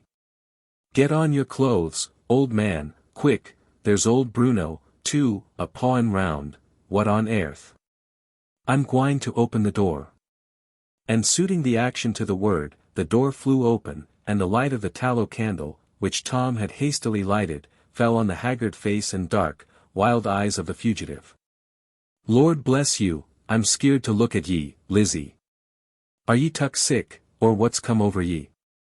"I'm running away, Uncle Tom and Aunt Chloe, carrying off my child, master sold him. Eliza comes to tell Uncle Tom that he is sold, and that she is running away to save her child." "Sold him?" echoed both, lifting up their hands in dismay. "Yes, sold him," said Eliza, firmly. "I crept into the closet by mistress' door tonight, and I heard master tell missus that he had sold my Harry, and you, Uncle Tom, both, to a trader. And that he was going off this morning on his horse, and that the man was to take possession today." Tom had stood, during this speech, with his hands raised, and his eyes dilated, like a man in a dream.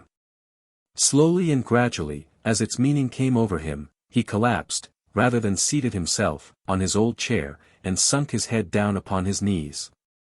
"The good Lord have pity on us," said Aunt Chloe. "Oh! It don't seem as if it was true. What has he done, that Mossar should sell him?" "He hasn't done anything, it isn't for that. Master don't want to sell, and missus she's always good. I heard her plead and beg for us, but he told her tea was no use. That he was in this man's debt, and that this man had got the power over him, and that if he didn't pay him off clear, it would end in his having to sell the place and all the people, and move off. Yes, I heard him say there was no choice between selling these two and selling all, the man was driving him so hard. Master said he was sorry, but oh, missus, you ought to have heard her talk. If she ain't a Christian and an angel, there never was one. I'm a wicked girl to leave her so, but, then, I can't help it. She said, herself, one soul was worth more than the world. And this boy has a soul, and if I let him be carried off, who knows what'll become of it. It must be right, but, if it ain't right, the Lord forgive me, for I can't help doing it." "Well, old man," said Aunt Chloe, "why don't you go, too? Will you wait to be toted down river, where they kill niggers with hard work and starving? I'd a heap rather die than go there, any day. There's time for ye, be off with Lizzie, you've got a pass to come and go any time. Come, bustle up, and I'll get your things together." Tom slowly raised his head, and looked sorrowfully but quietly around, and said, "No, no, I ain't going. Let Eliza go, it's her right. I wouldn't be the one to say no, tant in nature for her to stay. But you heard what she said. If I must be sold, or all the people on the place, and everything go to rack, why, let me be sold. I suppose I can bar it as well as any on M, he added, while something like a sob and a sigh shook his broad, rough chest convulsively. Mossar always found me on the spot, he always will. I never have broke trust, nor used my past no ways contrary to my word, and I never will. It's better for me alone to go, than to break up the place and sell all. Mossar ain't to blame, Chloe, and he'll take care of you and the poor. Here he turned to the rough trundle bed full of little woolly heads, and broke fairly down. He leaned over the back of the chair, and covered his face with his large hands. Sobs, heavy, hoarse and loud, shook the chair, and great tears fell through his fingers on the floor, just such tears, sir, as you dropped into the coffin where lay your firstborn son. Such tears, woman, as you shed when you heard the cries of your dying babe. For, sir, he was a man, and you are but another man. And, woman, though dressed in silk and jewels, you are but a woman, and, in life's great straits and mighty griefs, ye feel but one sorrow. And now, said Eliza, as she stood in the door, I saw my husband only this afternoon, and I little knew then what was to come. They have pushed him to the very last standing place, and he told me, today, that he was going to run away. Do try, if you can, to get word to him. Tell him how I went, and why I went, and tell him I'm going to try and find Canada. You must give my love to him, and tell him, if I never see him again. She turned away, and stood with her back to them for a moment, and then added, in a husky voice, tell him to be as good as he can, and try and meet me in the kingdom of heaven. Call Bruno in there, she added. Shut the door on him, poor beast. He mustn't go with me. A few last words and tears, a few simple adieus and blessings, and clasping her wondering and affrighted child in her arms, she glided noiselessly away. Chapter 6. Discovery. Mr. and Mrs. Shelby, after their protracted discussion of the night before, did not readily sink to repose, and, in consequence, slept somewhat later than usual, the ensuing morning. I wonder what keeps Eliza, said Mrs. Shelby, after giving her bell repeated pulls, to no purpose. Mr. Shelby was standing before his dressing-glass, sharpening his razor, and just then the door opened, and a colored boy entered, with his shaving water. Andy, said his mistress, step to Eliza's door, and tell her I have rung for her 3 times. Poor thing, she added, to herself, with a sigh. Andy soon returned, with eyes very wide in astonishment. Lor, Mrs. Lizzie's drawers is all open, and her things all lying every which way, and I believe she's just done cleared out. The truth flashed upon Mr. Shelby and his wife at the same moment. He exclaimed. Then she suspected it, and she's off. The Lord be thanked, said Mrs. Shelby. I trust she is. Wife, you talk like a fool. Really, it will be something pretty awkward for me, if she is. Haley saw that I hesitated about selling this child, and he'll think I connived at it, to get him out of the way. It touches my honor. And Mr. Shelby left the room hastily. There was great running and ejaculating, an opening and shutting of doors, an appearance of faces in all shades of color in different places, for about a quarter of an hour. One person only, who might have shed some light on the matter, was entirely silent, and that was the head cook, Aunt Chloe.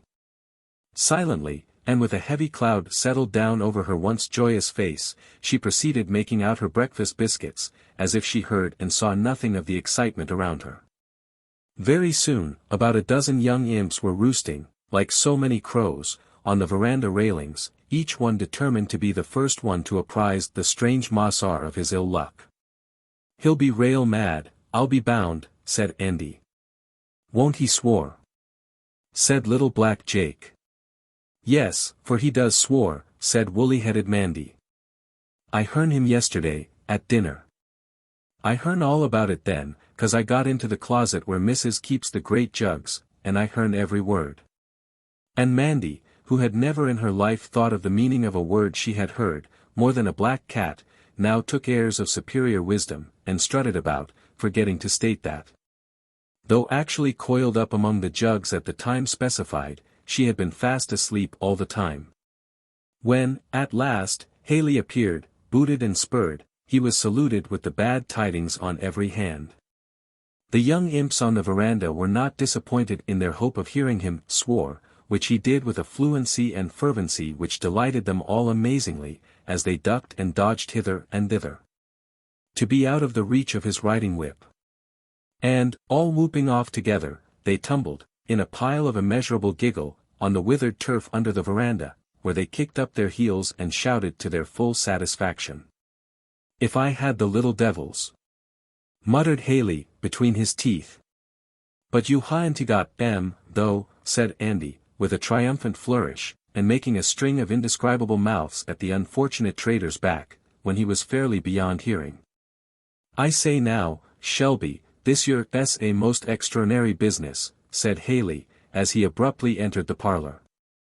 "It seems that gal s off, with her young un." "Mr. Haley, Mrs. Shelby is present," said Mr. Shelby. "I beg pardon, ma'am," said Haley, bowing slightly, with a still lowering brow, "but still I say, as I said before, this yer's a sing'lar report." "Is it true, sir?" "Sir," said Mr. Shelby, "if you wish to communicate with me, you must observe something of the decorum of a gentleman. Andy, take Mr. Haley's hat and riding whip. Take a seat, sir." "Yes, sir." "I regret to say that the young woman, excited by overhearing, or having reported to her, something of this business, has taken her child in the night, and made off." "I did expect fair dealing in this matter, I confess," said Haley. "Well, sir," said Mr. Shelby, turning sharply round upon him, "what am I to understand by that remark? If any man calls my honor in question, I have but one answer for him." The trader cowered at this, and in a somewhat lower tone said that, it was plaguey hard on a fellow, that had made a fair bargain, to be gulled that way. "Mr. Haley," said Mr. Shelby, "if I did not think you had some cause for disappointment, I should not have borne from you the rude and unceremonious style of your entrance into my parlor this morning. I say thus much, however, since appearances call for it, that I shall allow of no insinuations cast upon me, as if I were at all partner to any unfairness in this matter. Moreover, I shall feel bound to give you every assistance, in the use of horses, servants, and in the recovery of your property. So, in short, Haley," said he, suddenly dropping from the tone of dignified coolness to his ordinary one of easy frankness, "the best way for you is to keep good-natured and eat some breakfast, and we will then see what is to be done." Mrs. Shelby now rose, and said her engagements would prevent her being at the breakfast table that morning, and, deputing a very respectable mulatto woman to attend to the gentleman's coffee at the sideboard, she left the room. "Old lady don't like your humble servant, over and above," said Haley, with an uneasy effort to be very familiar.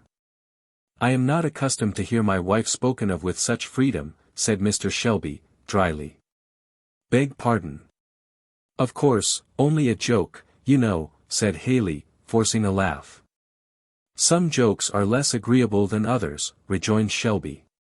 "Devilish free, now I've signed those papers, cuss him," muttered Haley to himself, "quite grand, since yesterday. Never did fall of any prime minister at court occasion wider surges of sensation than the report of Tom's fate among his compeers on the place. It was the topic in every mouth, everywhere. And nothing was done in the house or in the field, but to discuss its probable results. Eliza's flight, an unprecedented event on the place, was also a great accessory in stimulating the general excitement.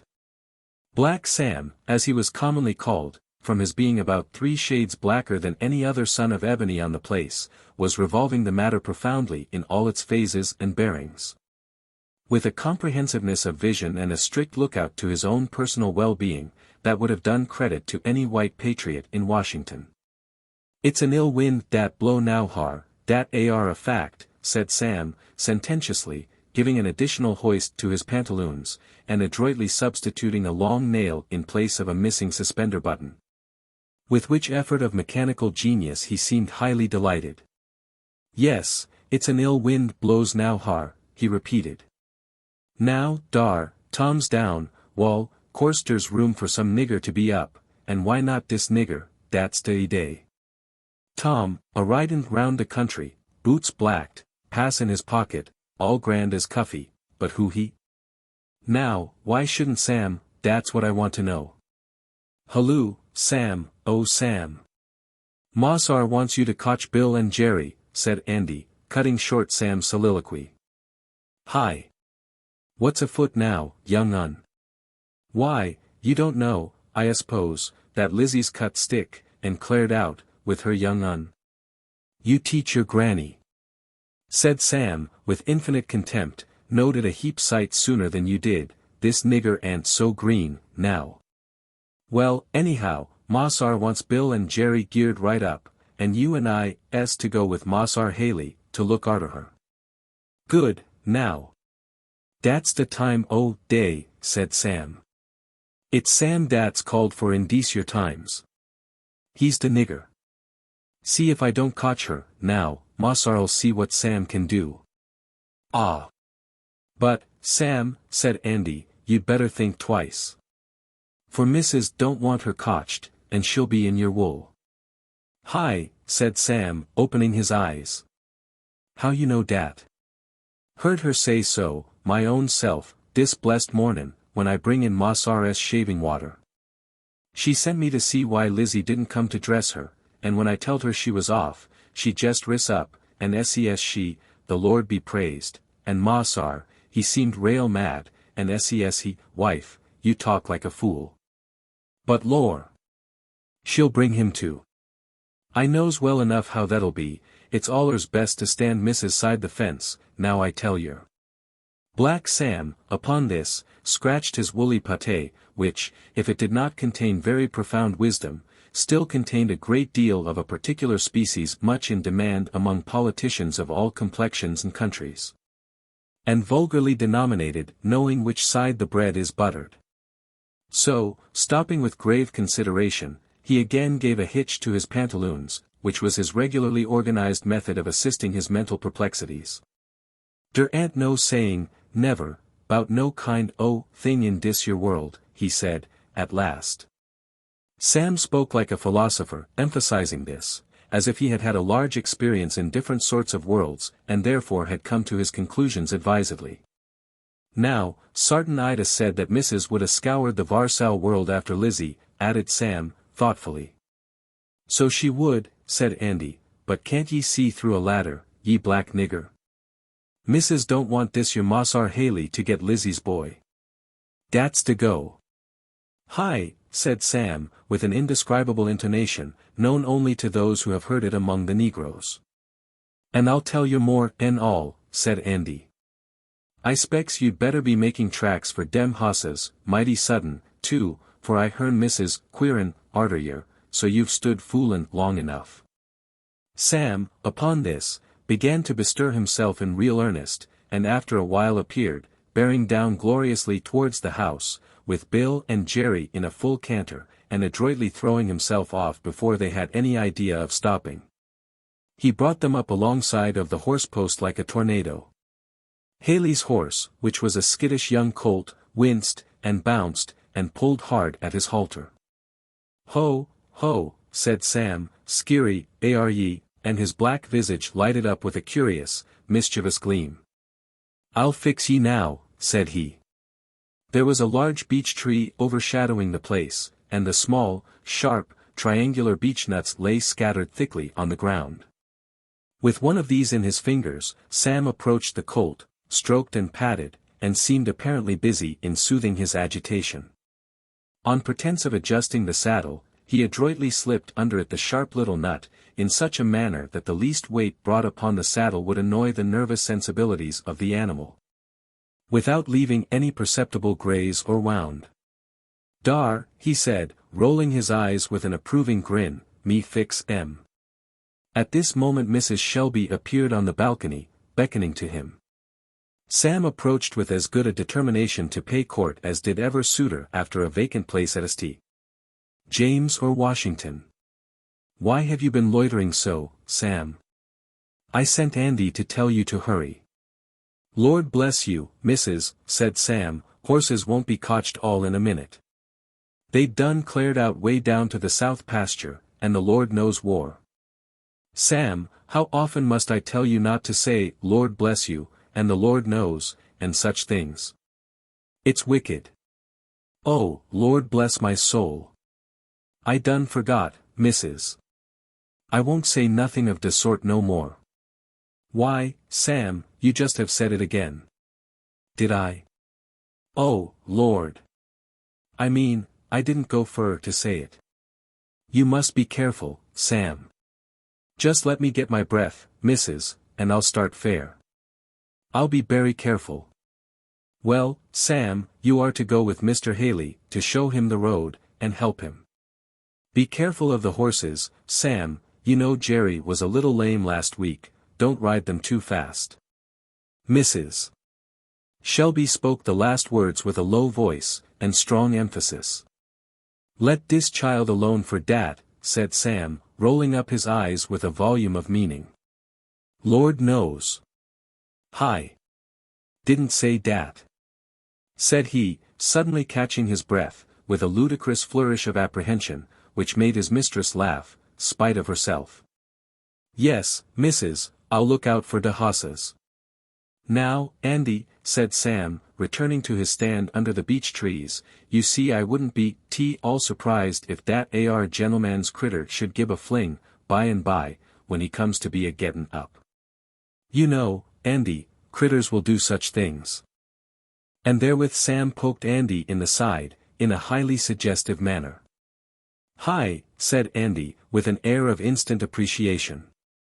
"Yes, you see, Andy, missus wants to make time, dat ar's clar to der most ornary observer. I jas make a little for her. Now, you see, get all dese your hosses loose, caparent promiscus round dis your lot and down to de wood dar, and I spec Moss R won't be off in a hurry." Andy grinned. "Yer see," said Sam, "yer see, Andy, if any such thing should happen as that Moss R. Haley's horse should begin to act contrary, and cut up, you and I just let's go of our end to help him, and we'll help him, oh yes." And Sam and Andy laid their heads back on their shoulders, and broke into a low, immoderate laugh, snapping their fingers and flourishing their heels with exquisite delight. At this instant, Haley appeared on the veranda. Somewhat mollified by certain cups of very good coffee, he came out smiling and talking, in tolerably restored humor. Sam and Andy, clawing for certain fragmentary palm leaves, which they were in the habit of considering as hats, flew to the horse posts, to be ready to help Moss R.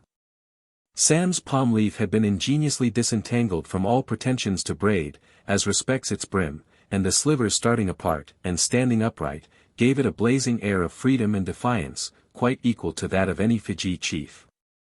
While the whole brim of Andy's being departed bodily, he rapped the crown on his head with a dexterous thump, and looked about well pleased, as if to say, "Who says I haven't got a hat?"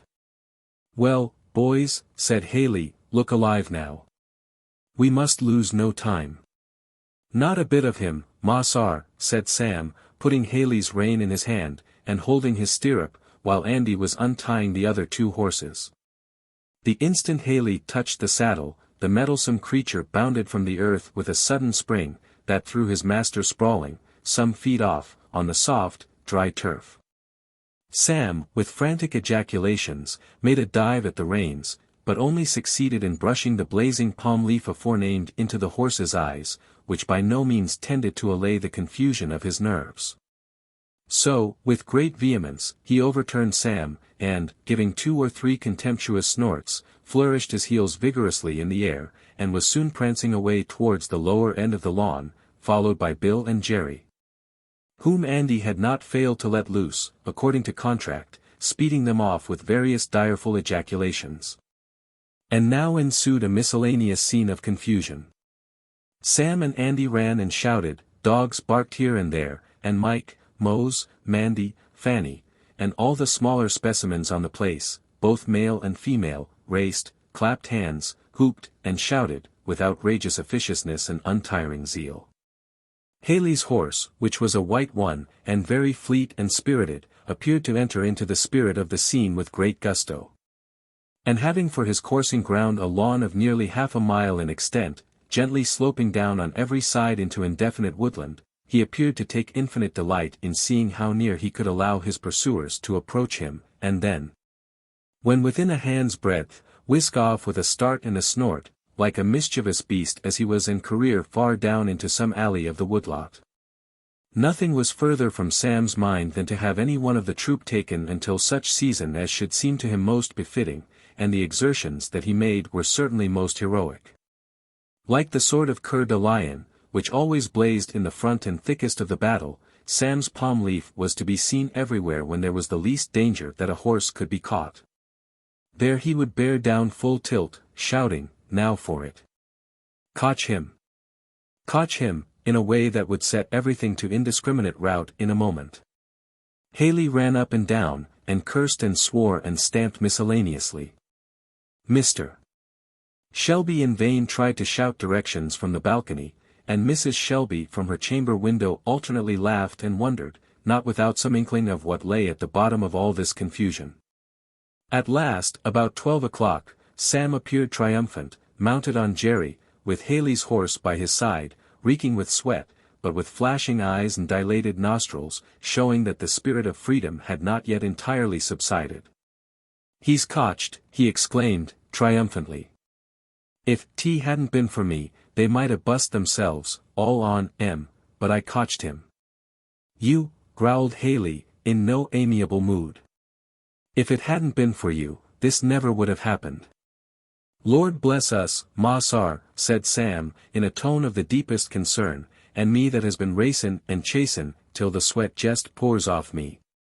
"Well, well," said Haley, "you've lost me near 3 hours, with your cursed nonsense. Now let's be off, and have no more fooling."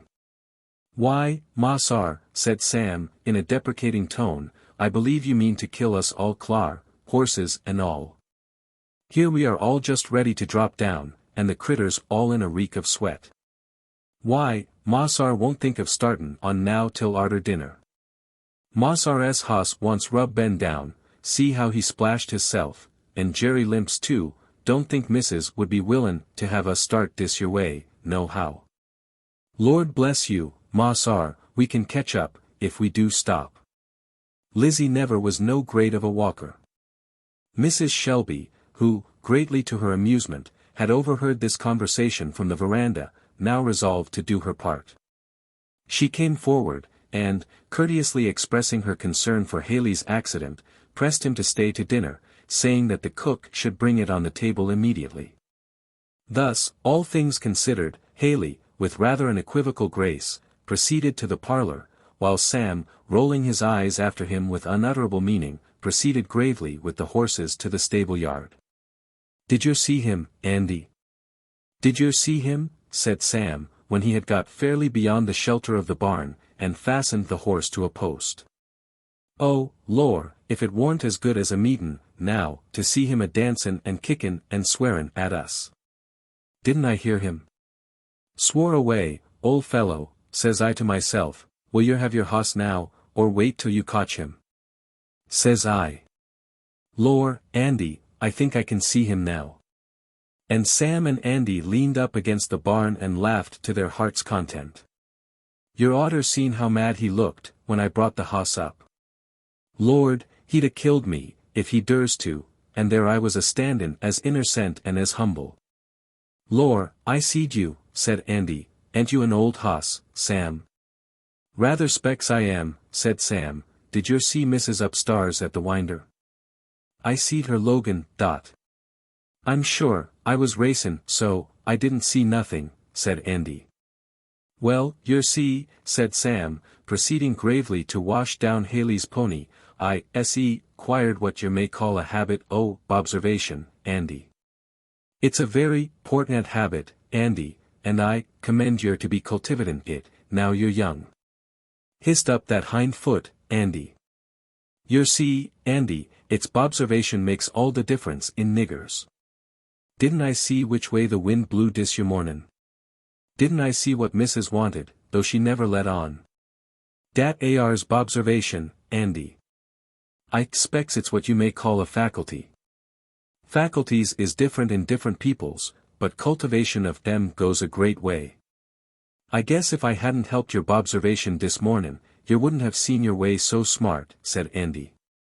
Andy, said Sam, you's a promisin' child, der ain't no manner o' doubt. I thinks lots of yer, Andy, and I don't feel no ways ashamed to take idees from you.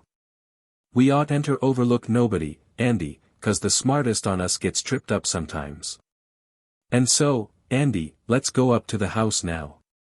I'll be bound Missis'll give us an uncommon good bite, dis your time. Chapter 7. The Mother's Struggle. It is impossible to conceive of a human creature more wholly desolate and forlorn than Eliza, when she turned her footsteps from Uncle Tom's cabin. Her husband's suffering and dangers, and the danger of her child, all blended in her mind, with a confused and stunning sense of the risk she was running, in leaving the only home she had ever known, and cutting loose from the protection of a friend whom she loved and revered. Then there was the parting from every familiar object, the place where she had grown up, the trees under which she had played, the groves where she had walked many an evening in happier days, by the side of her young husband, everything. As it lay in the clear, frosty starlight, seemed to speak reproachfully to her, and ask her whither could she go from a home like that? But stronger than all was maternal love, wrought into a paroxysm of frenzy by the near approach of a fearful danger. Her boy was old enough to have walked by her side, and, in an indifferent case, she would only have led him by the hand. But now the bare thought of putting him out of her arms made her shudder, and she strained him to her bosom with a convulsive grasp, as she went rapidly forward. The frosty ground creaked beneath her feet, and she trembled at the sound. Every quaking leaf and fluttering shadow sent the blood backward to her heart, and quickened her footsteps. She wondered within herself at the strength that seemed to be come upon her. For she felt the weight of her boy as if it had been a feather, and every flutter of fear seemed to increase the supernatural power that bore her on, while from her pale lips burst forth, in frequent ejaculations, the prayer to a friend above, Lord, help! Lord, save me!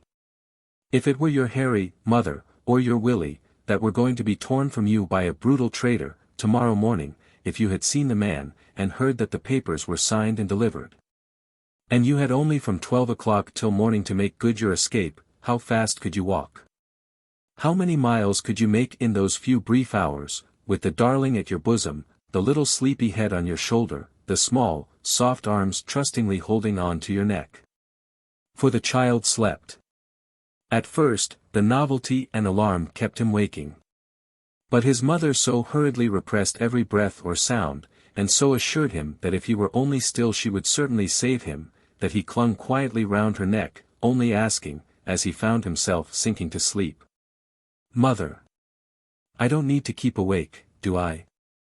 "No, my darling, sleep, if you want to." "But, mother, if I do get asleep, you won't let him get me?" "No." "So may God help me," said his mother, with a paler cheek, and a brighter light in her large dark eyes. "You're sure, ain't you, mother?" "Yes, sure," said the mother, in a voice that startled herself, for it seemed to her to come from a spirit within, that was no part of her, and the boy dropped his little weary head on her shoulder, and was soon asleep. How the touch of those warm arms, the gentle breathings that came in her neck, seemed to add fire and spirit to her movements. It seemed to her as if strength poured into her in electric streams, from every gentle touch and movement of the sleeping, confiding child. Sublime is the dominion of the mind over the body, that, for a time, can make flesh and nerve impregnable, and string the sinews like steel, so that the weak becomes so mighty. The boundaries of the farm, the grove, the woodlot, passed by her dizzily, as she walked on.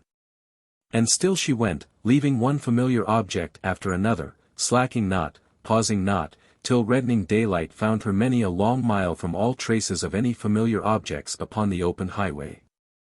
She had often been, with her mistress, to visit some connections, in the little village of T, not far from the Ohio River, and knew the road well. To go thither, to escape across the Ohio River, were the first hurried outlines of her plan of escape. Beyond that, she could only hope in God. When horses and vehicles began to move along the highway, with that alert perception peculiar to a state of excitement, and which seems to be a sort of inspiration, she became aware that her headlong pace and distracted air might bring on her remark and suspicion. She therefore put the boy on the ground, and, adjusting her dress and bonnet, she walked on at as rapid a pace as she thought consistent with the preservation of appearances. In her little bundle she had provided a store of cakes and apples, which she used as expedients for quickening the speed of the child, rolling the apple some yards before them, when the boy would run with all his might after it. And this ruse, often repeated, carried them over many a half-mile. After a while, they came to a thick patch of woodland, through which murmured a clear brook. As the child complained of hunger and thirst, she climbed over the fence with him. And, sitting down behind a large rock which concealed them from the road, she gave him a breakfast out of her little package. The boy wondered and grieved that she could not eat. And when, putting his arms round her neck, he tried to wedge some of his cake into her mouth, it seemed to her that the rising in her throat would choke her. "No, no, Harry darling. Mother can't eat till you are safe. We must go on, till we come to the river." And she hurried again into the road, and again constrained herself to walk regularly and composedly forward. She was many miles past any neighborhood where she was personally known. If she should chance to meet any who knew her, she reflected that the well-known kindness of the family would be of itself a blind to suspicion, as making it an unlikely supposition that she could be a fugitive. As she was also so white as not to be known as of colored lineage, without a critical survey, and her child was white also, it was much easier for her to pass on unsuspected. On this presumption, she stopped at noon at a neat farmhouse, to rest herself, and buy some dinner for her child and self. For, as the danger decreased with the distance, the supernatural tension of the nervous system lessened, and she found herself both weary and hungry. The good woman, kindly and gossiping, seemed rather pleased than otherwise with having somebody come in to talk with. And accepted, without examination, Eliza's statement, that she was going on a little piece, to spend a week with her friends, all which she hoped in her heart might prove strictly true. An hour before sunset, she entered the village of T, by the Ohio River, weary and footsore, but still strong in heart. Her first glance was at the river, which lay, like Jordan, between her and the Canaan of Liberty on the other side. It was now early spring, and the river was swollen and turbulent. Great cakes of floating ice were swinging heavily to and fro in the turbid waters. Owing to the peculiar form of the shore on the Kentucky side, the land bending far out into the water, the ice had been lodged and detained in great quantities, and the narrow channel which swept round the bend was full of ice. Piled one cake over another, thus forming a temporary barrier to the descending ice, which lodged, and formed a great, undulating raft, filling up the whole river, and extending almost to the Kentucky shore. Eliza stood, for a moment, contemplating this unfavorable aspect of things, which she saw at once must prevent the usual ferry boat from running, and then turned into a small public house on the bank, to make a few inquiries. The hostess, who was busy in various fizzing and stewing operations over the fire, preparatory to the evening meal, stopped, with a fork in her hand, as Eliza's sweet and plaintive voice arrested her. "What is it?" she said. "Isn't there any ferry or boat that takes people over to B, now?" she said. "No, indeed," said the woman, "the boats has stopped running." Eliza's look of dismay and disappointment struck the woman, and she said, inquiringly, "Maybe you're wanting to get over, anybody sick? Ye seem mighty anxious." "I've got a child that's very dangerous," said Eliza. "I never heard of it till last night, and I've walked quite a piece today, in hopes to get to the ferry." "Well, now, that's unlucky," said the woman, whose motherly sympathies were much aroused. "I'm really concerned for ye. Solomon," she called, from the window, towards a small back building. A man, in leather apron and very dirty hands, appeared at the door. I say, soul, said the woman, is that AR man going to tote them bar LS over tonight? He said he should try, if T was any way prudent, said the man. There's a man apiece down here, that's going over with some truck this evening, if he dares to, he'll be in here to supper tonight, so you'd better set down and wait. That's a sweet little fellow, added the woman, offering him a cake. But the child, wholly exhausted, cried with weariness. Poor fellow. He isn't used to walking, and I've hurried him on so, said Eliza. Well, take him into this room, said the woman, opening into a small bedroom, where stood a comfortable bed. Eliza laid the weary boy upon it, and held his hands in hers till he was fast asleep. For her there was no rest. As a fire in her bones, the thought of the pursuer urged her on, and she gazed with longing eyes on the sullen, surging waters that lay between her and liberty. Here we must take our leave of her for the present, to follow the course of her pursuers. Though Mrs. Shelby had promised that the dinner should be hurried on table, yet it was soon seen, as the thing has often been seen before, that it required more than one to make a bargain. So, although the order was fairly given out in Haley's hearing, and carried to Aunt Chloe by at least half a dozen juvenile messengers, that dignitary only gave certain very gruff snorts, and tosses of her head, and went on with every operation in an unusually leisurely and circumstantial manner. For some singular reason, an impression seemed to reign among the servants generally that Mrs. would not be particularly disobliged by delay. And it was wonderful what a number of counter-accidents occurred constantly, to retard the course of things. One luckless wight contrived to upset the gravy. And then gravy had to be got up de novo, with due care and formality, Aunt Chloe watching and stirring with dogged precision, answering shortly, to all suggestions of haste, that she warn't going to have raw gravy on the table. To help nobody's catchings. One tumbled down with the water, and had to go to the spring for more, and another precipitated the butter into the path of events. And there was from time to time giggling news brought into the kitchen that Moss R. Haley was mighty oneasy, and that he couldn't sit in his cheer no ways, but was a walkin' and stalkin' to the winders and through the porch. Sarves him right, said Aunt Chloe, indignantly. He'll get wuss nor oneasy, one of these days, if he don't mend his ways. His master'll be sending for him, and then see how he'll look. He'll go to torment, and no mistake, said little Jake. He deserves it, said Aunt Chloe, grimly. He's broke a many, many, many hearts, I tell ye all, she said, stopping, with a fork uplifted in her hands. It's like what Moss R. George reads in Revelations, souls a callin' under the altar. And a callin' on the Lord for vengeance on sich, and by the Lord he'll hear 'em, so he will. Aunt Chloe, who was much revered in the kitchen, was listened to with open mouth. And, the dinner being now fairly sent in, the whole kitchen was at leisure to gossip with her, and to listen to her remarks. Sich'll be burnt up forever, and no mistake, won't there, said Andy. I'd be glad to see it, I'll be bound, said little Jake. Cheelin, said a voice, that made them all start. It was Uncle Tom, who had come in, and stood listening to the conversation at the door.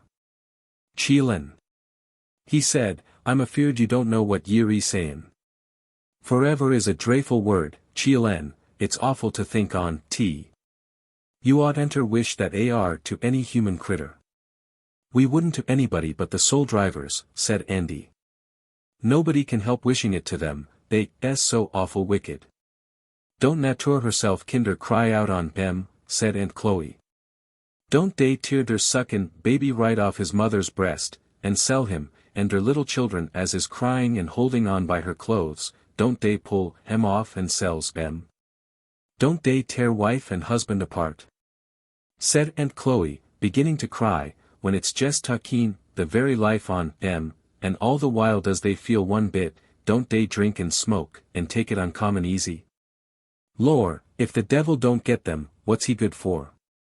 And Aunt Chloe covered her face with her checked apron, and began to sob in good earnest. Pray for them that spitefully use you, the good book says Tom.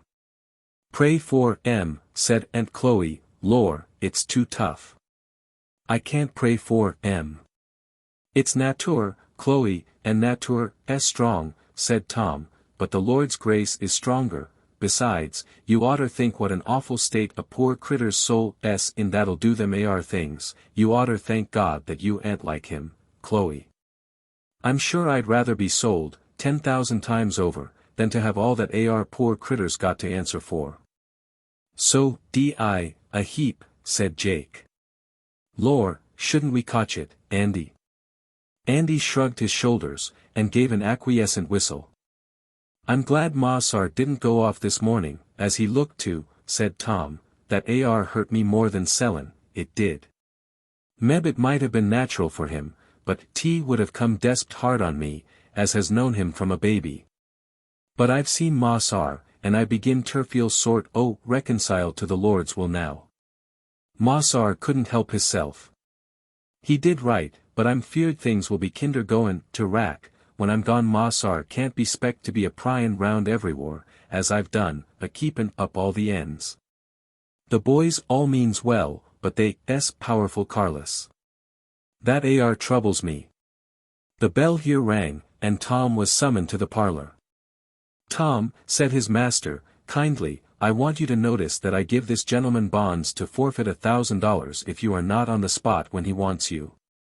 He's going today to look after his other business, and you can have the day to yourself.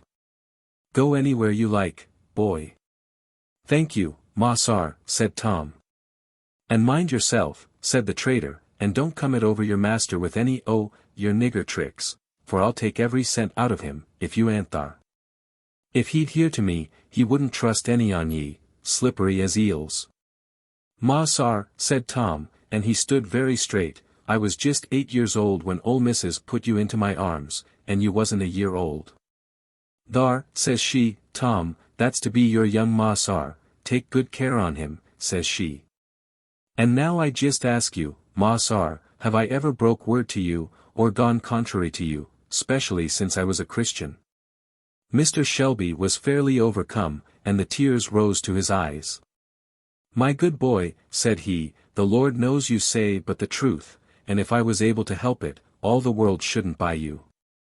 And sure as I am a Christian woman, said Mrs. Shelby, you shall be redeemed as soon as I can any way bring together means.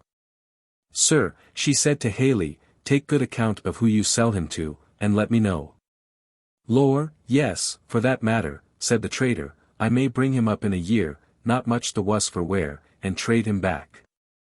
I'll trade with you then, and make it for your advantage, said Mrs. Shelby. Of course, said the trader, all s equal with me, leave es trade up as down, so I does a good business. All I want is a livin', you know, ma'am, that's all any on us wants, I s'pose. Mr. and Mrs.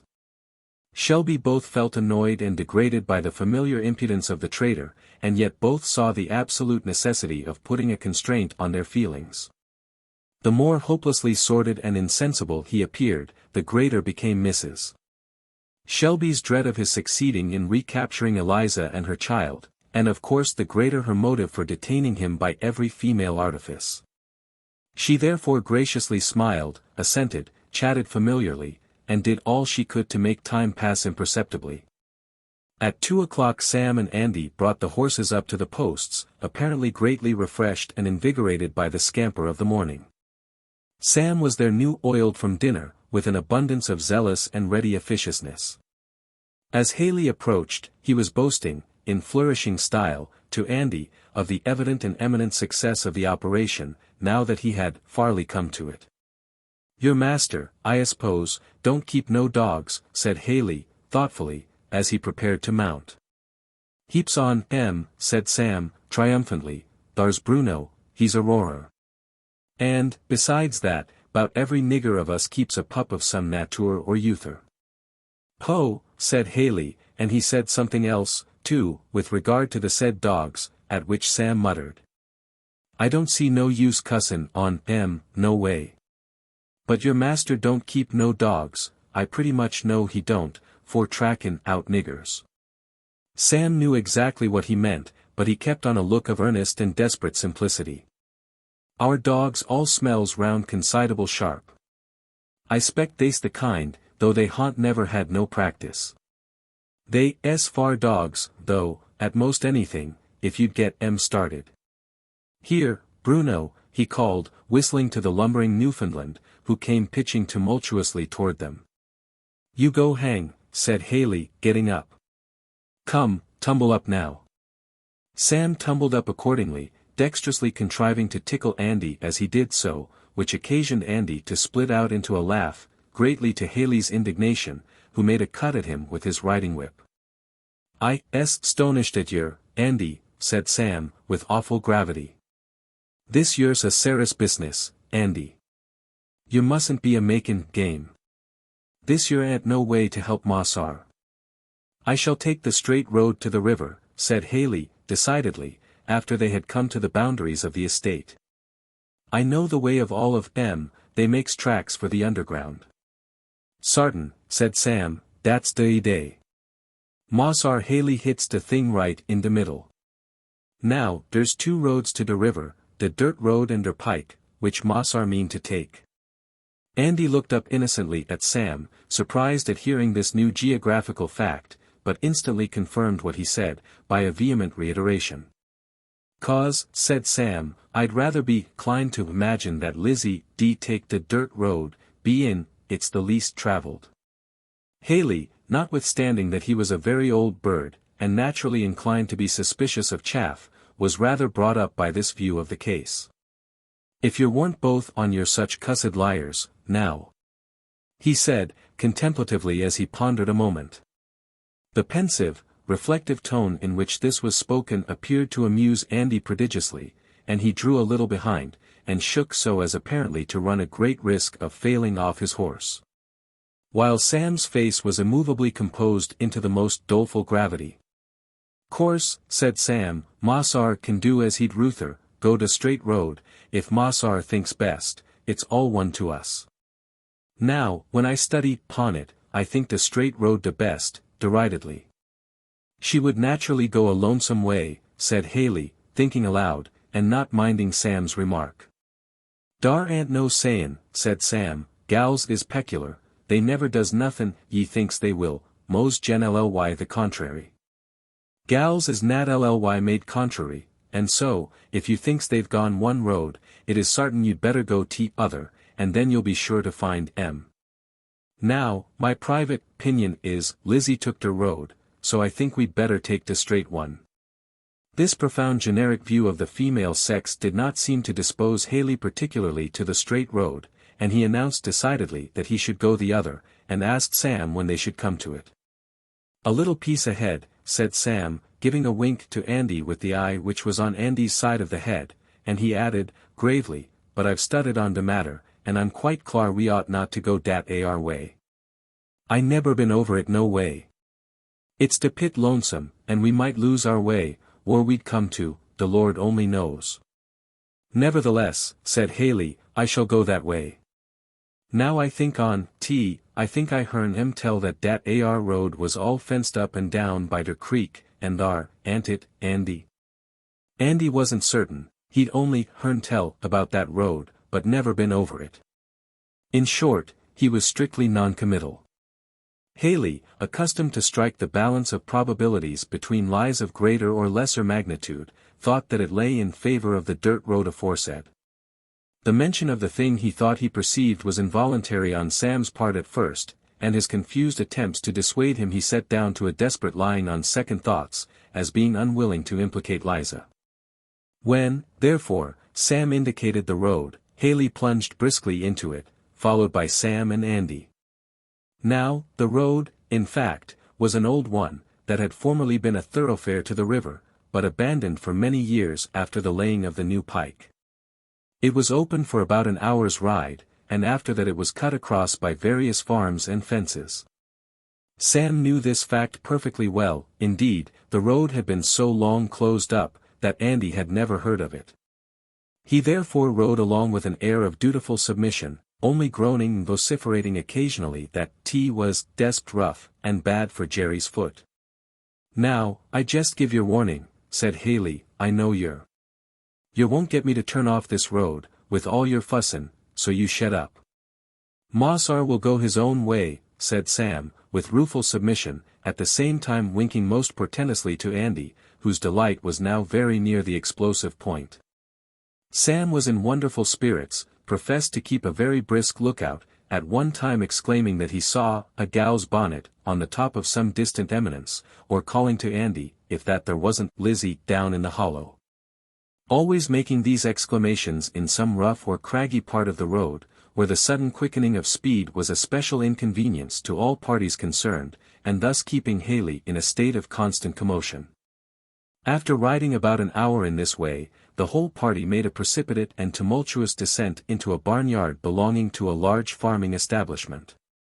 Not a soul was in sight, all the hands being employed in the fields. But, as the barn stood conspicuously and plainly square across the road, it was evident that their journey in that direction had reached a decided finale. "Want dat ar what I telled Ma Sar," said Sam, with an air of injured innocence. "How does strange gentlemen 'spect to know more about a country dan de natives born and raised?" "You rascal," said Haley, "you knew all about this. Didn't I tell yer I knowed, and yer wouldn't believe me? I telled Ma Sar T was all shet up, and fenced up, and I didn't 'spect we could get through, and he heard me. It was all too true to be disputed, and the unlucky man had to pocket his wrath with the best grace he was able, and all three faced to the right about, and took up their line of march for the highway. In consequence of all the various delays, it was about 3/4 of an hour after Eliza had laid her child to sleep in the village tavern that the party came riding into the same place. Eliza was standing by the window, looking out in another direction, when Sam's quick eye caught a glimpse of her. Haley and Andy were 2 yards behind. At this crisis, Sam contrived to have his hat blown off, and uttered a loud and characteristic ejaculation, which startled her at once. She drew suddenly back, the whole train swept by the window, round to the front door. 1,000 lives seemed to be concentrated in that one moment to Eliza. Her room opened by a side door to the river. She caught her child, and sprang down the steps towards it. The trader caught a full glimpse of her just as she was disappearing down the bank, and throwing himself from his horse, and calling loudly on Sam and Andy, he was after her like a hound after a deer. In that dizzy moment her feet to her scarce seemed to touch the ground, and a moment brought her to the water's edge. Right on behind they came. And, nerved with strength such as God gives only to the desperate, with one wild cry and flying leap, she vaulted sheer over the turbid current by the shore, onto the raft of ice beyond. It was a desperate leap, impossible to anything but madness and despair, and Haley, Sam, and Andy, instinctively cried out, and lifted up their hands, as she did it. The huge green fragment of ice on which she alighted pitched and creaked as her weight came on it, but she stayed there not a moment. With wild cries and desperate energy she leaped to another and still another cake. Stumbling, leaping, slipping, springing upwards again. Her shoes are gone, her stockings cut from her feet, while blood marked every step. But she saw nothing, felt nothing, till dimly, as in a dream, she saw the Ohio side, and a man helping her up the bank. "You're a brave gal, now, whoever ye are," said the man, with an oath. Eliza recognized the voice and face for a man who owned a farm not far from her old home. "Oh, Mr. Sims, save me, do hide me," said Elia. "Why, what's this?" said the man. "Why, if 'tan't Shelby's gal. My child, this boy, he'd sold him. There is his ma Sar," said she, pointing to the Kentucky shore. "Oh, Mr. Sims, you've got a little boy." "So I have," said the man, as he roughly, but kindly, drew her up the steep bank. "Besides, you're a right brave gal. I like grit, wherever I see it." When they had gained the top of the bank, the man paused. "I'd be glad to do something for ye," said he, "but then there's now har I could take ye." "The best I can do is to tell ye to go thar," said he, pointing to a large white house which stood by itself, off the main street of the village. "Go thar, they're kind folks. Thar's no kind o' danger but they'll help you, they're up to all that sort o' thing." "The Lord bless you," said Eliza, earnestly. No XXII in the world, said the man. What I've done's of no count. And, oh, surely, sir, you won't tell any one. Go to thunder, gal. What do you take a feller for? In course not, said the man. Come, now, go along like a likely, sensible gal, as you are. You've earned your liberty, and you shall have it, for all me. The woman folded her child to her bosom, and walked firmly and swiftly away. The man stood and looked after her. Shelby, now, Meb won't think this you're the most neighborly thing in the world, but what's a feller to do? If he catches one of my gals in the same fix, he's welcome to pay back. Somehow I never could see no kind o' critter a strivin' and pantin', and trying to clar theirselves, with the dogs arter and go agin em. Besides, I don't see no kind of XXII for me to be hunter and catcher for other folks, neither. So spoke this poor, heathenish Kentuckian, who had not been instructed in his constitutional relations, and consequently was betrayed into acting in a sort of Christianized manner, which, if he had been better situated and more enlightened, he would not have been left to do. Haley had stood a perfectly amazed spectator of the scene, till Eliza had disappeared up the bank, when he turned a blank, inquiring look on Sam and Andy. That was a tolerable fair stroke of business, said Sam.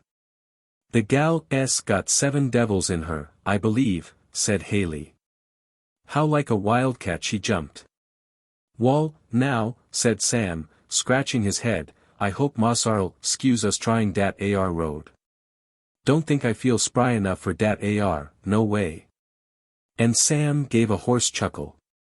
You laugh, said the trader, with a growl. Lord bless you, Mossar, I couldn't help it now, said Sam, giving way to the long pent-up delight of his soul.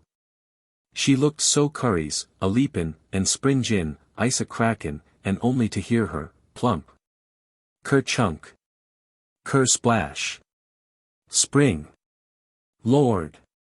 How she goes it, and Sam and Andy laughed till the tears rolled down their cheeks. I'll make ye laugh other side your mouths, said the trader, laying about their heads with his riding whip. Both ducked, and ran shouting up the bank, and were on their horses before he was up. Good evening, Mossar, said Sam, with much gravity. I berry much spect Mrs. be anxious 'bout Jerry. Mossar Haley won't want us no longer. Mrs. wouldn't hear of our ridin' the critters over Lizzie's bridge tonight. And, with a facetious poke into Andy's ribs, he started off, followed by the latter, at full speed, their shouts of laughter coming faintly on the wind. Chapter VIII. Eliza's Escape. Eliza made her desperate retreat across the river just in the dusk of twilight.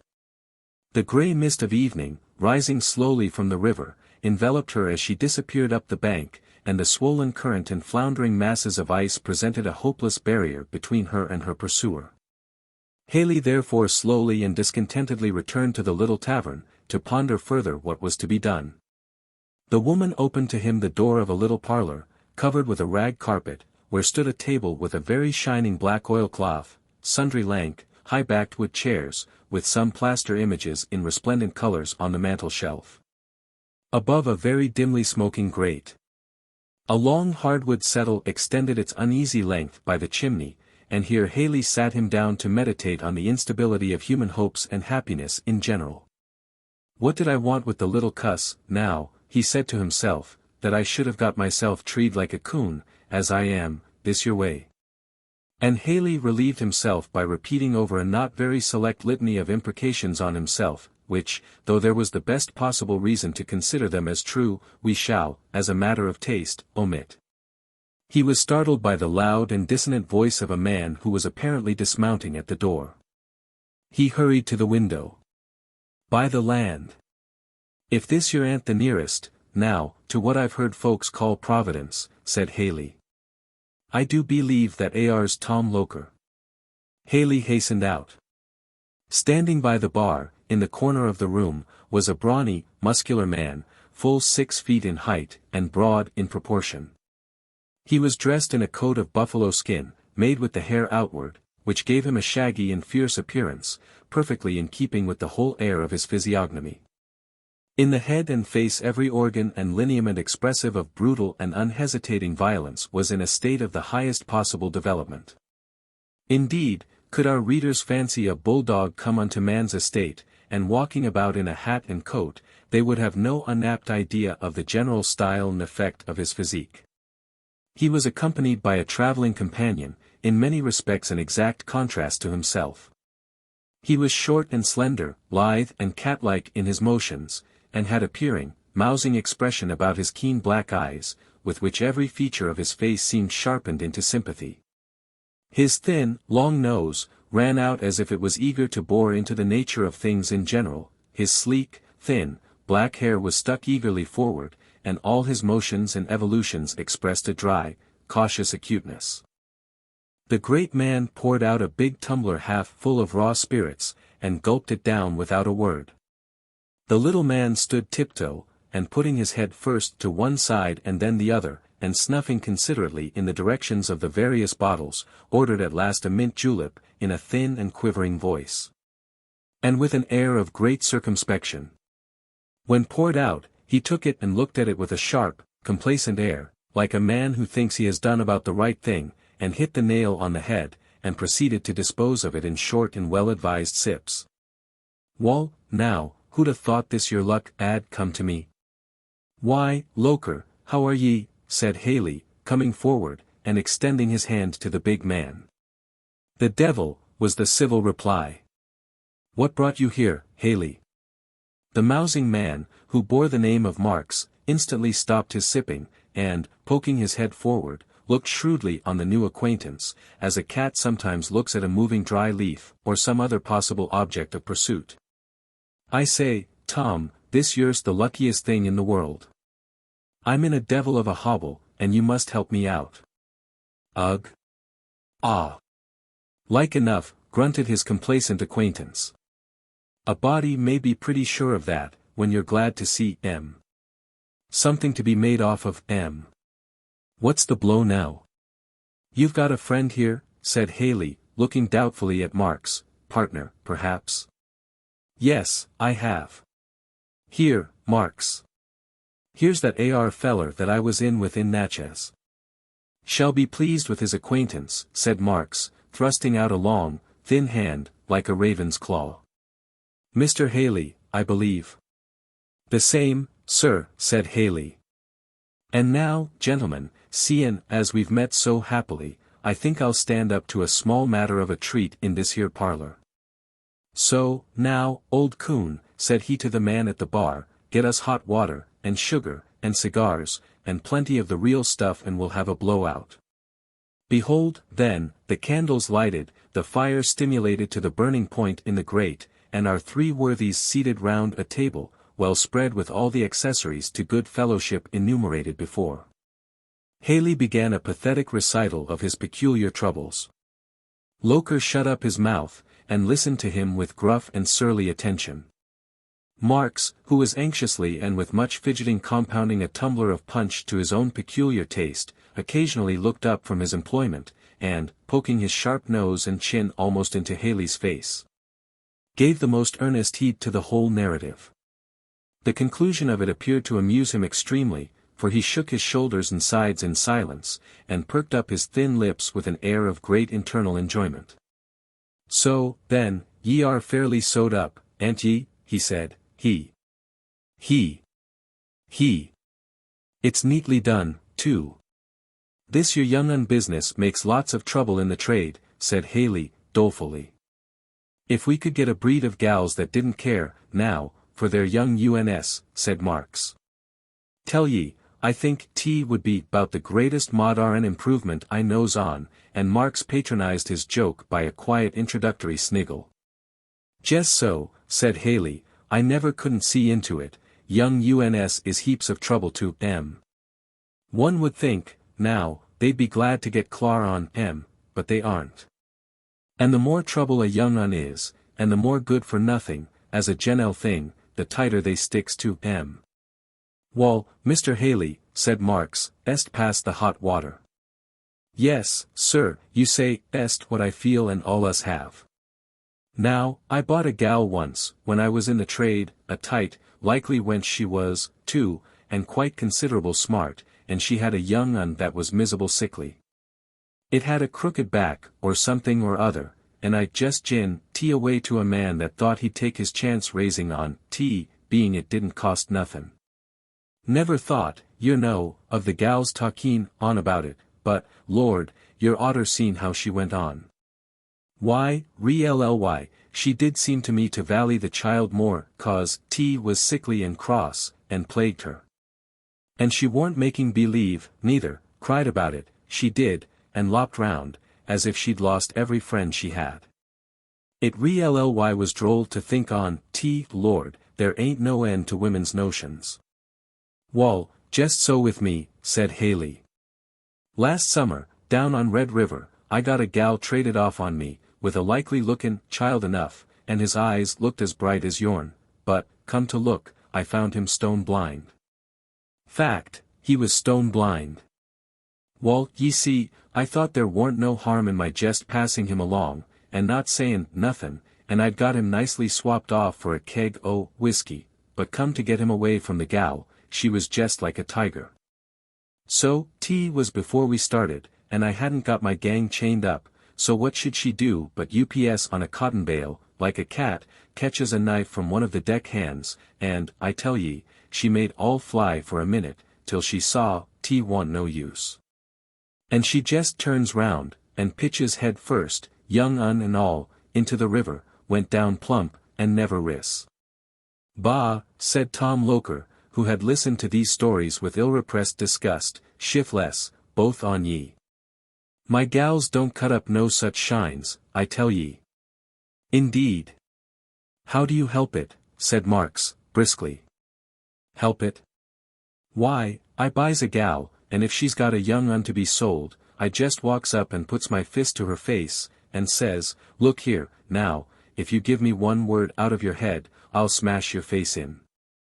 I won't hear one word, not the beginning of a word. I says to this your young un's mine, and not yourn, and you've no kind o' business with it. I'm going to sell it, first chance, mind, you don't cut up none o' your shines about it, or I'll make ye wish ye'd never been born.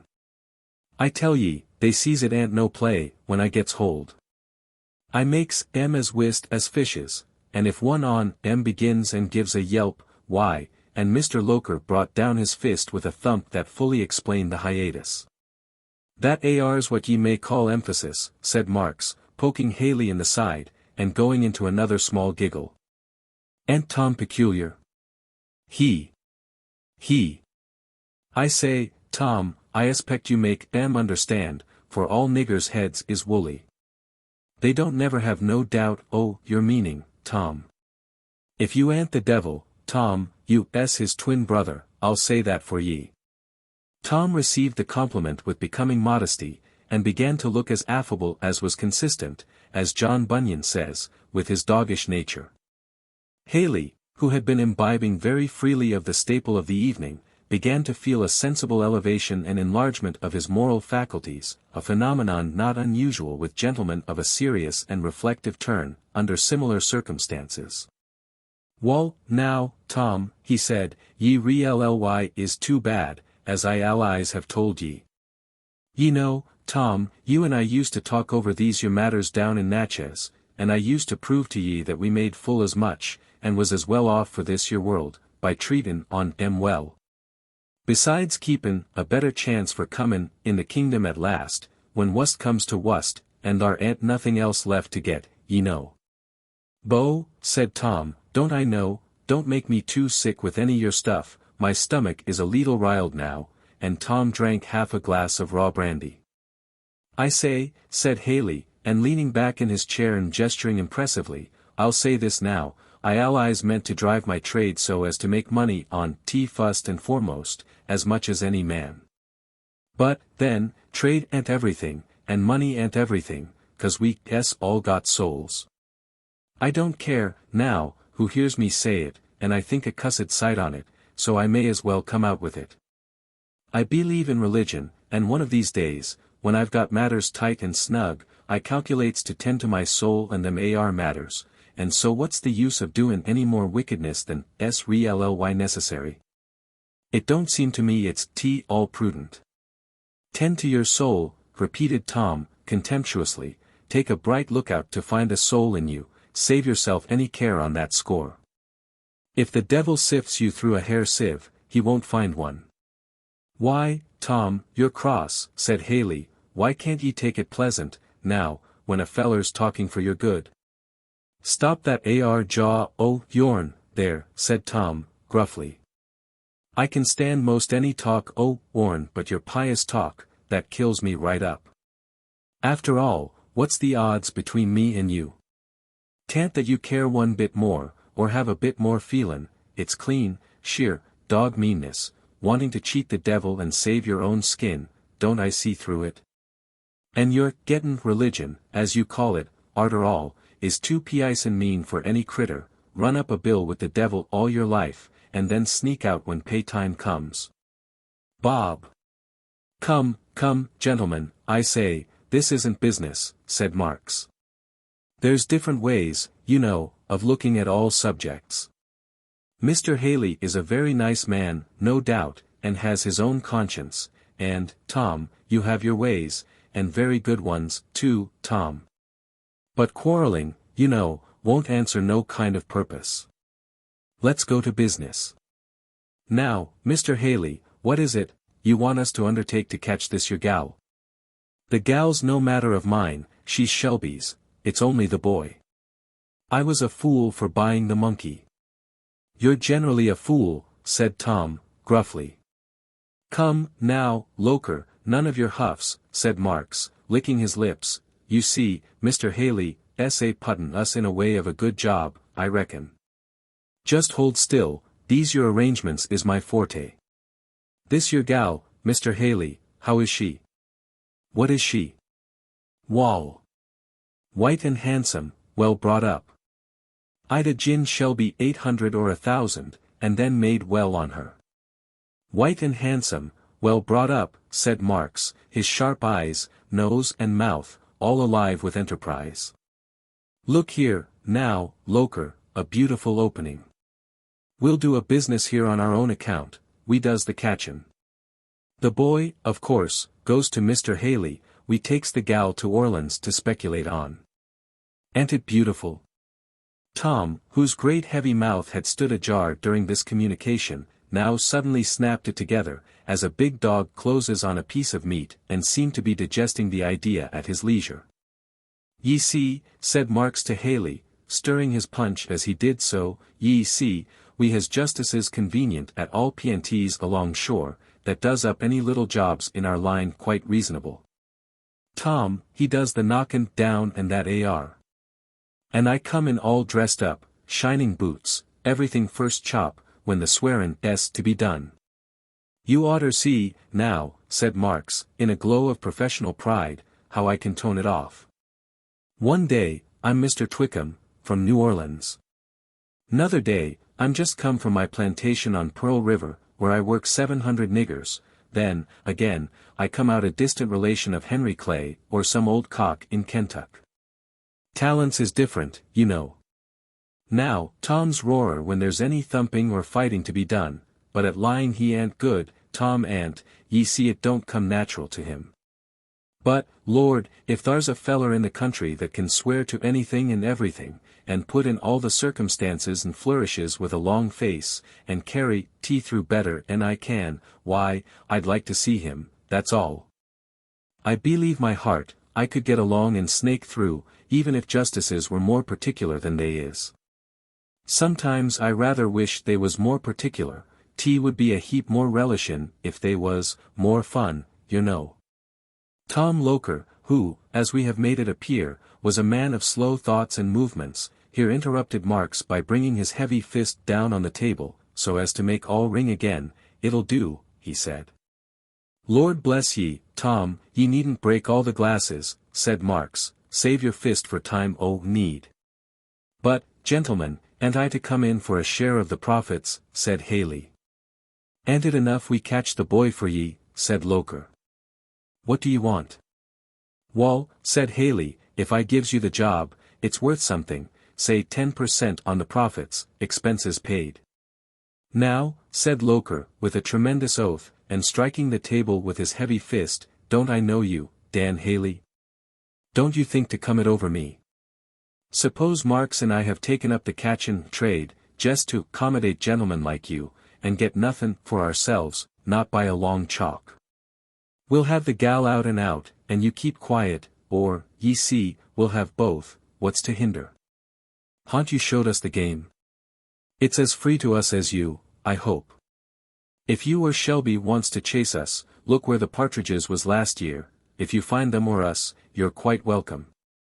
"Oh, Wall, certainly, just let it go at that," said Haley, alarmed. "You catch the boy for the job, you allers did trade far with me, Tom, and was up to your word."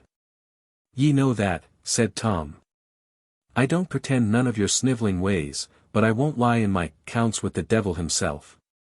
What I says I'll do, I will do, you know that, Dan Haley." Just so, I said so, Tom," said Haley.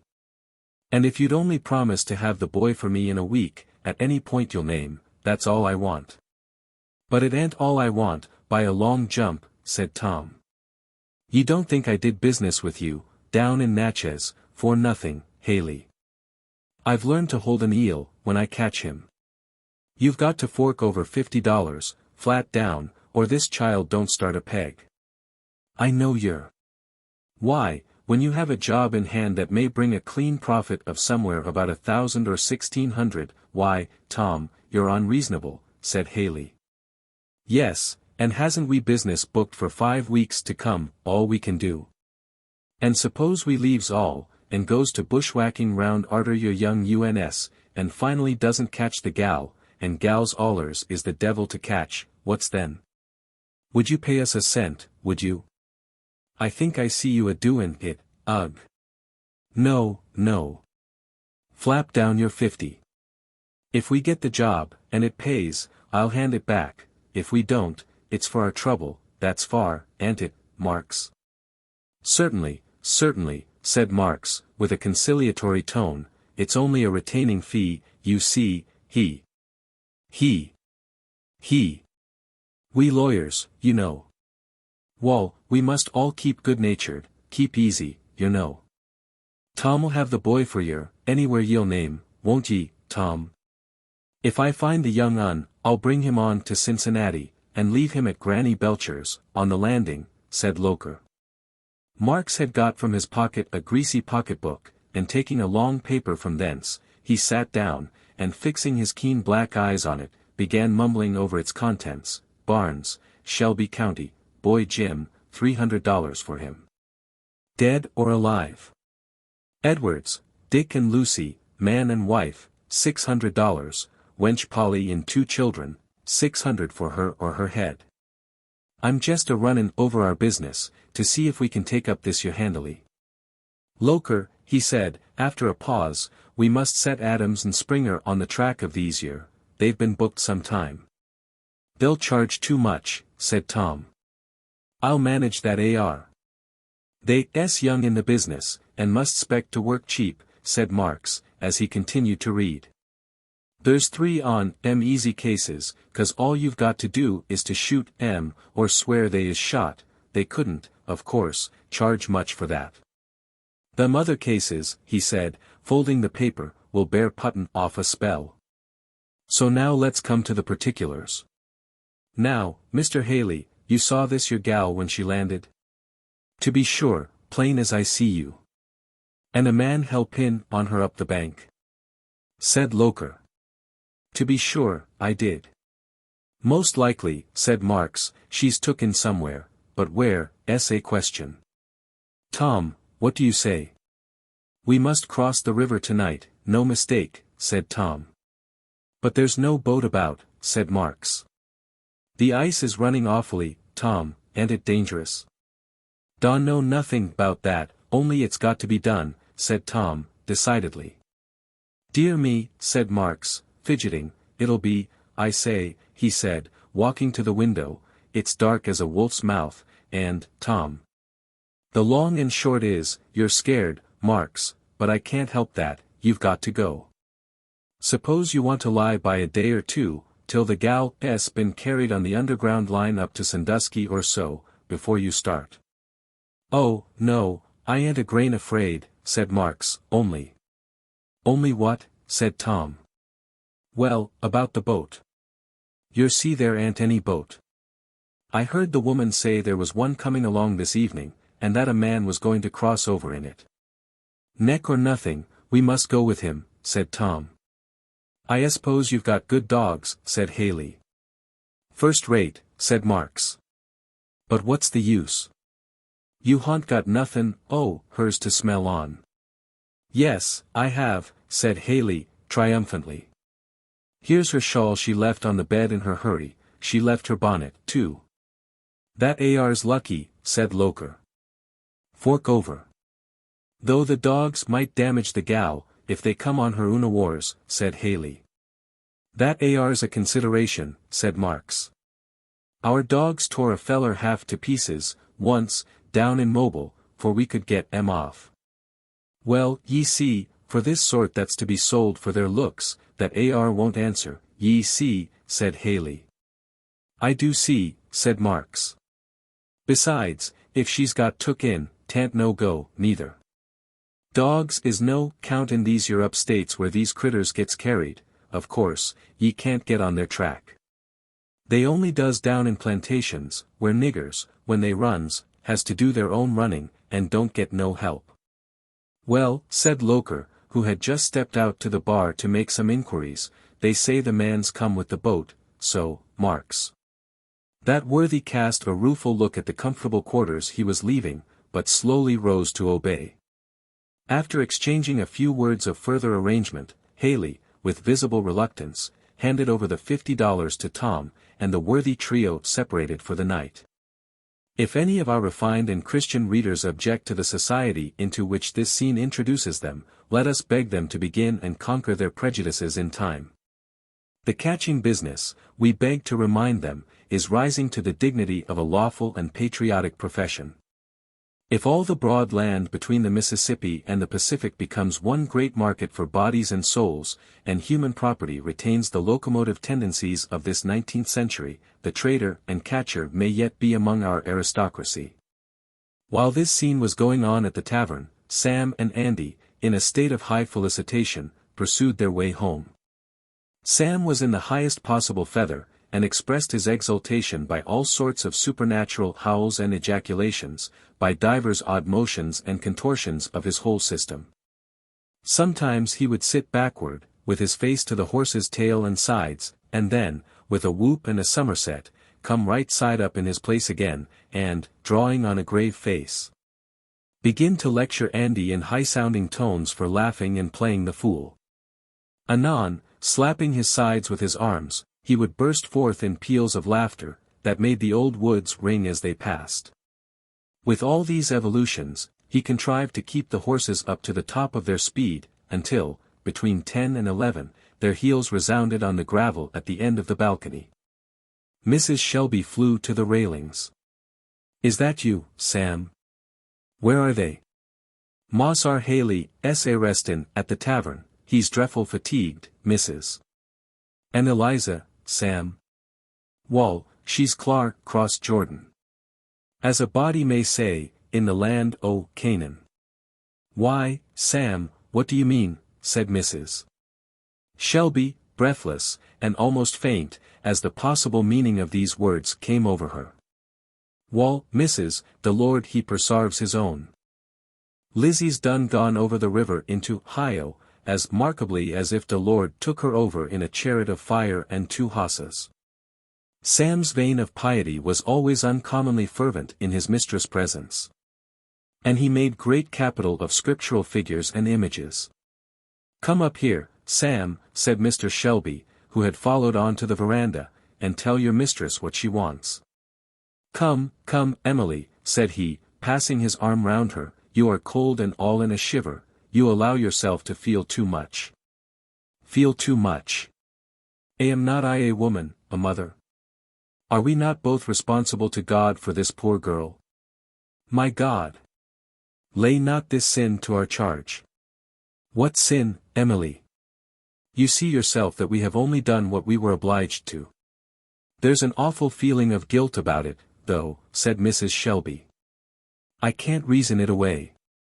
Here, Andy, you nigger, be alive, called Sam, under the veranda, take these your hosses to der barn, don't ye hear Moss are a callin', and Sam soon appeared, palm leaf in hand, at the parlor door. Now, Sam, tell us distinctly how the matter was, said Mr. Shelby. Where is Eliza, if you know? Wall, Ma sar, I saw her, with my own eyes, a-crossin' on the Floatin' ice. She crossed most markably, it wasn't no less nor a miracle. And I saw a man help her up the Hio side, and then she was lost in the dusk. Sam, I think this rather apocryphal, this miracle. Crossing on floating ice isn't so easily done, said Mr. Shelby. Easy. Couldn't nobody a done it, without the Lord. Why, now, said Sam, "'T was just dis your way. Moss R. Haley, and me, and Andy, we comes up to de little tavern by the river, and I rides a leetle ahead, I's so zealous to be a cotchin' Lizzie, that I couldn't hold in, no way, and when I comes by the tavern winder, sure enough there she was. Right in plain sight, and dey diggin' on behind. Wall, I loses off my hat, and sings out 'nuff to raise the dead. Course Lizzie she hars, and she dodges back, when Moss R. Haley he goes past the door, and then, I tell ye, she cleared out de side door, she went down de river bank. Moss R. Haley he seed her, and yelled out, and him, and me, and Andy, we took arter. Down she come to the river, and there was the current running 10 feet wide by the shore, and over other side ice a sawin' and a jiggling up and down, kinder as were a great island. We come right behind her, and I thought my soul he'd got her sure enough, when she gin sich a screech as I never hearn, and there she was, clar over other side of the current, on the ice, and then on she went, a screeching and a jumpin'. The ice went crack. See wallop. Cracking. Chunk. And she a boundin' like a buck. Lord, the spring that ar gals got in her ain't common, I'm opinion. Mrs. Shelby sat perfectly silent, pale with excitement, while Sam told his story. God be praised, she isn't dead. She said, but where is the poor child now? The Lord will provide, said Sam, rolling up his eyes piously.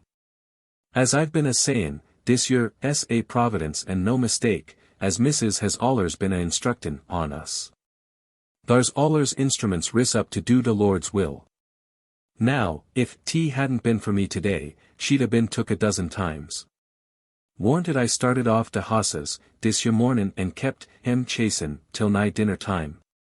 And didn't I car Moss R. Haley night 5 miles out of de road, dis evening, or else he'd a come up with Lizzie as easy as a dog arter a coon. These yer all providences. They are a kind of providences that you'll have to be pretty sparing of, Master Sam. I allow no such practices with gentlemen on my place, said Mr. Shelby, with as much sternness as he could command, under the circumstances. Now, there is no more use in making believe be angry with a Negro than with a child, both instinctively see the true state of the case, through all attempts to effect the contrary. And Sam was in no wise disheartened by this rebuke, though he assumed an air of doleful gravity, and stood with the corners of his mouth lowered in most penitential style. Moss are quite right, quite, it was ugly on me, there's no disputin' that ar. And of course Moss R. and Mrs. wouldn't encourage no such works. I'm sensible of dat ar, but a poor nigger like me, Mason, tempted to act ugly sometimes, when fellers will cut up such shines as dat ar Moss R. Haley, he ain't no gentleman no way. Anybody's been raised as I've been can't help a seein' dat ar. Well, Sam, said Mrs. Shelby, as you appear to have a proper sense of your errors, you may go now and tell Aunt Chloe she may get you some of that cold ham that was left of dinner today. You and Andy must be hungry. Mrs. is a heap too good for us, said Sam, making his bow with alacrity, and departing. It will be perceived, as has been before intimated, that Master Sam had a native talent that might, undoubtedly, have raised him to eminence in political life, a talent of making capital out of everything that turned up, to be invested for his own especial praise and glory. And having done up his piety and humility, as he trusted, to the satisfaction of the parlor, he clapped his palm leaf on his head, with a sort of rakish, free and easy air, and proceeded to the dominions of Aunt Chloe, with the intention of flourishing largely in the kitchen. "I'll speechify these your niggers," said Sam to himself, "now I've got a chance. Lord, I'll reel it off to make 'em stare." It must be observed that one of Sam's especial delights had been to ride in attendance on his master to all kinds of political gatherings, where, roosted on some rail fence, or perched aloft in some tree, he would sit watching the orators with the greatest apparent gusto, and then, descending among the various brethren of his own color, assembled on the same errand, he would edify and delight them with the most ludicrous burlesques and imitations, all delivered with the most imperturbable earnestness and solemnity.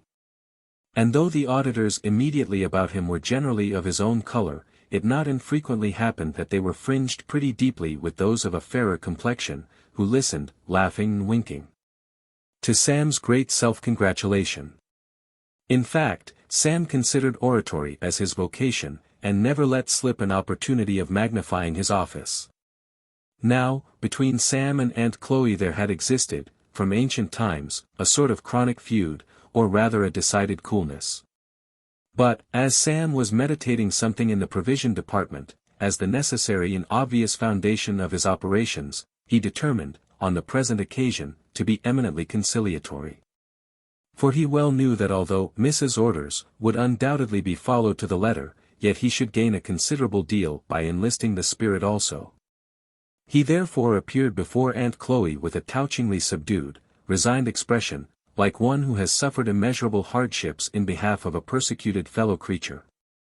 Enlarged upon the fact that Mrs. had directed him to come to Aunt Chloe for whatever might be wanting to make up the balance in his solids and fluids, and thus unequivocally acknowledged her right and supremacy in the cooking department, and all thereto pertaining. The thing took accordingly. No poor, simple, virtuous body was ever cajoled by the attentions of an electioneering politician with more ease than Aunt Chloe was won over by Master Sam's suavities. And if he had been the prodigal son himself, he could not have been overwhelmed with more maternal bountifulness. And he soon found himself seated, happy and glorious, over a large tin pan, containing a sort of olla podrida of all that had appeared on the table for 2 or 3 days past. Savory morsels of ham, golden blocks of corn cake, fragments of pie of every conceivable mathematical figure, chicken wings, gizzards, and drumsticks, all appeared in picturesque confusion. And Sam, as monarch of all he surveyed, sat with his palm leaf cocked rejoicingly to one side, and patronizing Andy at his right hand. The kitchen was full of all his compeers, who had hurried and crowded in, from the various cabins, to hear the termination of the day's exploits. Now was Sam's hour of glory. The story of the day was rehearsed, with all kinds of ornament and varnishing which might be necessary to heighten its effect. For Sam, like some of our fashionable dilettanti, never allowed a story to lose any of its gilding by passing through his hands.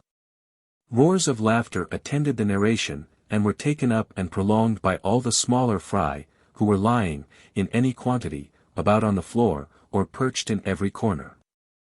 In the height of the uproar and laughter, Sam, however, preserved an immovable gravity, only from time to time rolling his eyes up, and giving his auditors divers inexpressibly droll glances, without departing from the sententious elevation of his oratory. "Yer see, fellow countrymen," said Sam, elevating a turkey's leg, with energy, "yer see, now what dis yer chili, up ter, for fendin', yer all, yes, all on yer. For him as tries to get one o' our people is as good as tryin' to get all. Yer see the principle, the same, dat ar's clar. And any one o' these yer drivers that comes smelling round arter any our people, why, he's got me in his way. I'm the feller he's got to set in with, I'm the feller for yer all to come to, brethren, I'll stand up for your rights, I'll fend 'em to the last breath. Why, but Sam, yer telled me, only this mornin', that you'd help this yer Mossar to cotch Lizzie. Seems to me your talk don't hang together, said Andy. I tell you now, Andy, said Sam, with awful superiority, don't you be a talkin' 'bout what you don't know nothin' on. Boys like you, Andy, means well, but they can't be spect to collucidate the great principles of action. Andy looked rebuked, particularly by the hard word collucidate, which most of the youngerly members of the company seemed to consider as a settler in the case, while Sam proceeded. Dat ar was conscience, Andy. When I thought of gwine arter Lizzie, I railly spect Moss ar was sot dat way.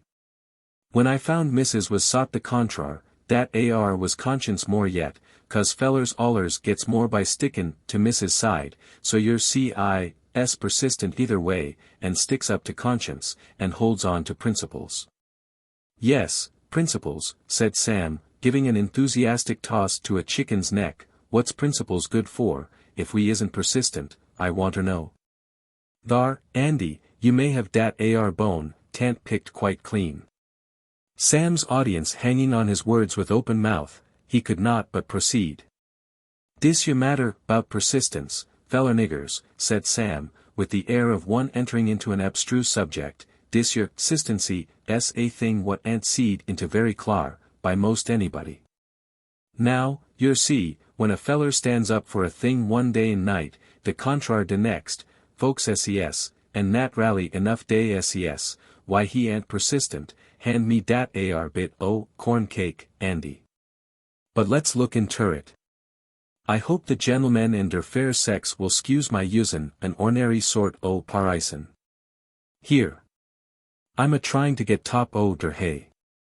Wall, I puts up my larder dis your side, tant no go. Den, 'cause I don't try dear no more, but puts my larder right de contrar side, and I persistent. I'm persistent in wantin' to get up which airy side my larder is, don't you see, all on yer. It's the only thing ye ever was persistent in, Lord knows, muttered Aunt Chloe, who was getting rather restive, the merriment of the evening being to her somewhat after the scripture comparison, like vinegar upon nitre. Yes, indeed, said Sam, rising, full of supper and glory, for a closing effort. Yes, my feller citizens and ladies of the other sex in general, I has principles, I'm proud to they perquisite to dece your times, and ter all times.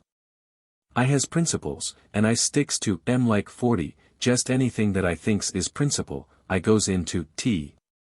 I wouldn't mind if dey burnt me live, I'd walk right up to the stake, I would, and say, here I comes to shed my last blood for my principles, for my country, for de general interests of society. Well, said Aunt Chloe, your principles will have to be to get to bed some time tonight, and not be a-keepin' everybody up till mornin'. Now, every one of you young uns that don't want to be cracked, had better be scase, mighty sudden. Niggers. All on yer, said Sam, waving his palm leaf with benignity, I give yer my blessin', go to bed now, and be good boys. And, with this pathetic benediction, the assembly dispersed. Chapter 9. In which it appears that a senator is but a man. The light of the cheerful fire shone on the rug and carpet of a cozy parlor, and glittered on the sides of the teacups and well-brightened teapot. As Senator Byrd was drawing off his boots, preparatory to inserting his feet in a pair of new handsome slippers, which his wife had been working for him while away on his senatorial tour. Mrs. Byrd, looking the very picture of delight, was superintending the arrangements of the table, ever and anon mingling admonitory remarks to a number of frolicsome juveniles, who were effervescing in all those modes of untold gambol and mischief that have astonished mothers ever since the flood. Tom, let the doorknob alone, there's a man. Mary. Mary. Don't pull the cat's tail, poor pussy. Jim, you mustn't climb on that table, no, you don't know, my dear, what a surprise it is to us all, to see you here tonight, said she, at last, when she found a space to say something to her husband. Yes, I thought I'd just make a run down, spend the night, and have a little comfort at home. I'm tired to death, and my head aches. Mrs. Byrd cast a glance at a camphor bottle, which stood in a half-open closet, and appeared to meditate an approach to it, but her husband interposed. No, no, Mary, no doctoring. A cup of your good hot tea, and some of our good home living, is what I want. It's a tiresome business, this legislating. And the senator smiled, as if he rather liked the idea of considering himself a sacrifice to his country. Well, said his wife, after the business of the tea table was getting rather slack, and what have they been doing in the Senate? Now, it was a very unusual thing for gentle little Mrs. Bird ever to trouble her head with what was going on in the House of the State, very wisely considering that she had enough to do to mind her own. Mr. Bird, therefore, opened his eyes in surprise, and said, Not very much of importance. Well. But is it true that they have been passing a law forbidding people to give meat and drink to those poor colored folks that come along? I heard they were talking of some such law, but I didn't think any Christian legislature would pass it. Why, Mary, you are getting to be a politician, all at once. No, nonsense. I wouldn't give a fig for all your politics, generally, but I think this is something downright cruel and unchristian. I hope, my dear, no such law has been passed. There has been a law passed forbidding people to help off the slaves that come over from Kentucky, my dear. So much of that thing has been done by these reckless abolitionists, that our brethren in Kentucky are very strongly excited, and it seems necessary, and no more than Christian in kind. That something should be done by our state to quiet the excitement. And what is the law? It don't forbid us to shelter those poor creatures a night, does it, and to give them something comfortable to eat, and a few old clothes, and send them quietly about their business? Why, yes, my dear. That would be aiding and abetting, you know. Mrs. Bird was a timid, blushing little woman, of about 4 feet in height, and with mild blue eyes, and a peach-blow complexion, and the gentlest, sweetest voice in the world. As for courage, a moderate-sized cock turkey had been known to put her to rout at the very first gobble, and a stout house dog, of moderate capacity, would bring her into subjection merely by a show of his teeth. Her husband and children were her entire world, and in these she ruled more by entreaty and persuasion than by command or argument. There was only one thing that was capable of arousing her, and that provocation came in on the side of her unusually gentle and sympathetic nature. Anything in the shape of cruelty would throw her into a passion, which was the more alarming and inexplicable in proportion to the general softness of her nature. Generally the most indulgent and easy to be entreated of all mothers, still her boys had a very reverent remembrance of a most vehement chastisement she once bestowed on them. Because she found them leagued with several graceless boys of the neighborhood, stoning a defenseless kitten. I'll tell you what, Master Bill used to say, I was scared that time. Mother came at me so that I thought she was crazy, and I was whipped and tumbled off to bed, without any supper, before I could get over wondering what had come about. And, after that, I heard Mother crying outside the door, which made me feel worse than all the rest. I'll tell you what, he'd say, we boys never stoned another kitten. On the present occasion, Mrs. Bird rose quickly, with very red cheeks, which quite improved her general appearance, and walked up to her husband, with quite a resolute air, and said, in a determined tone, Now, John. I want to know if you think such a law as that is right and Christian. You won't shoot me, now, Mary, if I say I do. I never could have thought it of you, John, you didn't vote for it. Even so, my fair politician. You ought to be ashamed, John. Poor, homeless, houseless creatures. It's a shameful, wicked, abominable law, and I'll break it, for one, the first time I get a chance, and I hope I shall have a chance, I do. Things have got to a pretty pass, if a woman can't give a warm supper and a bed to poor, starving creatures, just because they are slaves, and have been abused and oppressed all their lives, poor things. But, Mary, just listen to me. Your feelings are all quite right, dear, and interesting, and I love you for them, but, then, dear, we mustn't suffer our feelings to run away with our judgment. You must consider it's a matter of private feeling, there are great public interests involved, there is such a state of public agitation rising, that we must put aside our private feelings. Now, John, I don't know anything about politics, but I can read my Bible, and there I see that I must feed the hungry, clothe the naked, and comfort the desolate, and that Bible I mean to follow. But in cases where your doing so would involve a great public evil, obeying God never brings on public evils. I know it can't.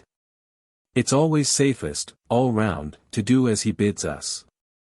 Now, listen to me, Mary, and I can state to you a very clear argument, to show. Oh, nonsense, John. You can talk all night, but you wouldn't do it. I put it to you, John, would you now turn away a poor, shivering, hungry creature from your door, because he was a runaway? Would you, now? Now, if the truth must be told, our senator had the misfortune to be a man who had a particularly humane and accessible nature, and turning away anybody that was in trouble never had been his forte. And what was worse for him in this particular pinch of the argument was, that his wife knew it, and, of course was making an assault on rather an indefensible point. So he had recourse to the usual means of gaining time for such cases made and provided. He said, ahem, and coughed several times, took out his pocket handkerchief, and began to wipe his glasses. Mrs. Bird, seeing the defenseless condition of the enemy's territory, had no more conscience than to push her advantage. I should like to see you doing that, John, I really should.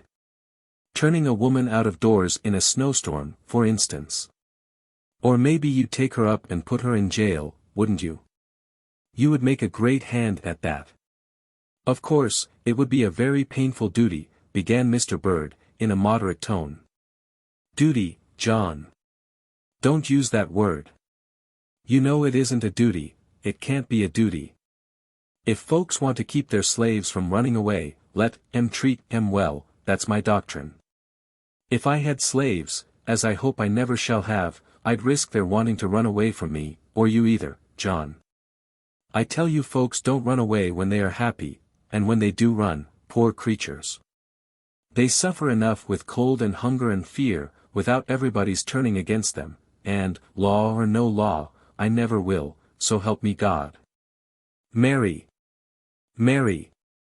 My dear, let me reason with you. I hate reasoning, John, especially reasoning on such subjects. There's a way you political folks have of coming round and round a plain right thing, and you don't believe in it yourselves, when it comes to practice. I know you well enough, John. You don't believe it's right any more than I do, and you wouldn't do it any sooner than I. At this critical juncture, old Cudjoe, the black man of all work, put his head in at the door, and wished Mrs. would come into the kitchen. And our senator, tolerably relieved, looked after his little wife with a whimsical mixture of amusement and vexation, and, seating himself in the armchair, began to read the papers. After a moment, his wife's voice was heard at the door, in a quick, earnest tone, John. John. I do wish you'd come here, a moment. He laid down his paper, and went into the kitchen, and started, quite amazed at the sight that presented itself, a young and slender woman, with garments torn and frozen, with one shoe gone, and the stocking torn away from the cut and bleeding foot, was laid back in a deadly swoon upon two chairs. There was the impress of the despised race on her face, yet none could help feeling its mournful and pathetic beauty, while its stony sharpness, its cold, fixed, deathly aspect, struck a solemn chill over him. He drew his breath short, and stood in silence. His wife, and their only colored domestic, old Aunt Dinah, were busily engaged in restorative measures. While old Cudjoe had got the boy on his knee, and was busy pulling off his shoes and stockings, and chafing his little cold feet. Sure, now, if she ain't a sight to behold, said old Dinah, compassionately. Pears like tea was the heat that made her faint. She was tolerable pert when she come in, and asked if she couldn't warm herself here a spell, and I was just a-skin her where she come from, and she fainted right down. Never done much hard work, guess, by the looks of her hands. Poor creature, said Mrs. Bird, compassionately, as the woman slowly unclosed her large, dark eyes, and looked vacantly at her. Suddenly an expression of agony crossed her face, and she sprang up, saying, Oh, my Harry! Have they got him? The boy, at this, jumped from Cudjoe's knee, and running to her side put up his arms. "Oh, he's here. He's here," she exclaimed. "Oh, ma'am," said she, wildly, to Mrs. Bird, "do protect us. Don't let them get him." "Nobody shall hurt you here, poor woman," said Mrs. Bird, encouragingly. "You are safe, don't be afraid." "God bless you," said the woman, covering her face and sobbing, while the little boy, seeing her crying, tried to get into her lap.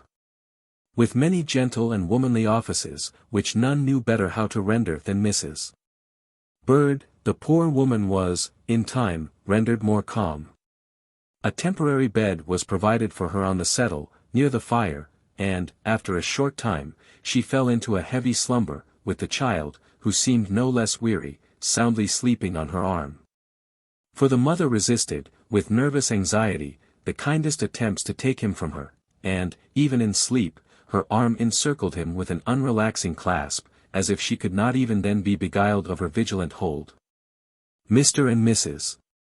Bird had gone back to the parlor, where, strange as it may appear, no reference was made, on either side, to the preceding conversation, but Mrs. Bird busied herself with her knitting work, and Mr. Bird pretended to be reading the paper. "I wonder who and what she is," said Mr. Bird, at last, as he laid it down. "When she wakes up and feels a little rested, we will see," said Mrs. Bird. "I say, wife," said Mr. Bird after musing in silence over his newspaper. "Well, dear. She couldn't wear one of your gowns, could she, by any letting down, or such matter? She seems to be rather larger than you are." A quite perceptible smile glimmered on Mrs. Bird's face, as she answered, "We'll see." Another pause, and Mr. Bird again broke out. "I say, wife." "Well. What now?"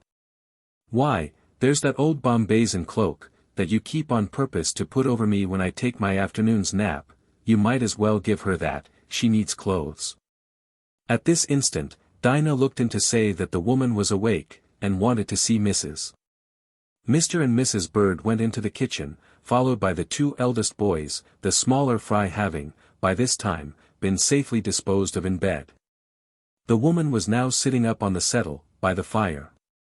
She was looking steadily into the blaze, with a calm, heartbroken expression, very different from her former agitated wildness. "Did you want me?" said Mrs. Bird, in gentle tones. "I hope you feel better now, poor woman." A long-drawn, shivering sigh was the only answer, but she lifted her dark eyes, and fixed them on her with such a forlorn and imploring expression, that the tears came into the little woman's eyes. "You needn't be afraid of anything, we are friends here, poor woman. Tell me where you came from, and what you want," said she. "I came from Kentucky," said the woman. "When?" said Mr. Bird, taking up the interrogatory. "Tonight." "How did you come?" "I crossed on the ice." "Crossed on the ice," said every one present. "Yes," said the woman, slowly, "I did. God helping me, I crossed on the ice, for they were behind me, right behind, and there was no other way." "Law, missus," said Cudjoe, "the ice is all in broken-up blocks, a swinging and a teetering up and down in the water." "I know it was, I know it," said she, wildly, "but I did it. I wouldn't have thought I could, I didn't think I should get over, but I didn't care. I could but die, if I didn't. The Lord helped me, nobody knows how much the Lord can help them, till they try," said the woman, with a flashing eye. "Were you a slave?" said Mr. Bird. "Yes, sir, I belonged to a man in Kentucky." "Was he unkind to you?" "No, sir, he was a good master." "And was your mistress unkind to you?" "No, sir, no. My mistress was always good to me." "What could induce you to leave a good home, then, and run away, and go through such dangers?" The woman looked up at Mrs. Bird, with a keen, scrutinizing glance, and it did not escape her that she was dressed in deep mourning. "Ma'am," she said, suddenly, "have you ever lost a child?" The question was unexpected, and it was thrust on a new wound, for it was only a month since a darling child of the family had been laid in the grave. Mr. Bird turned around and walked to the window, and Mrs. Bird burst into tears, but, recovering her voice, she said, "Why do you ask that? I have lost a little one. Then you will feel for me. I have lost two, one after another, left buried there when I came away, and I had only this one left. I never slept a night without him, he was all I had. He was my comfort and pride, day and night. And, ma'am, they were going to take him away from me, to sell him down south, ma'am, to go all alone, a baby that had never been away from his mother in his life. I couldn't stand it, ma'am. I knew I never should be good for anything, if they did, and when I knew the papers were signed, and he was sold, I took him and came off in the night. And they chased me, the man that bought him, and some of Ma's folks, and they were coming down right behind me, and I heard I jumped right on to the ice. And how I got across, I don't know, but, first I knew, a man was helping me up the bank." The woman did not sob nor weep. She had gone to a place where tears are dry.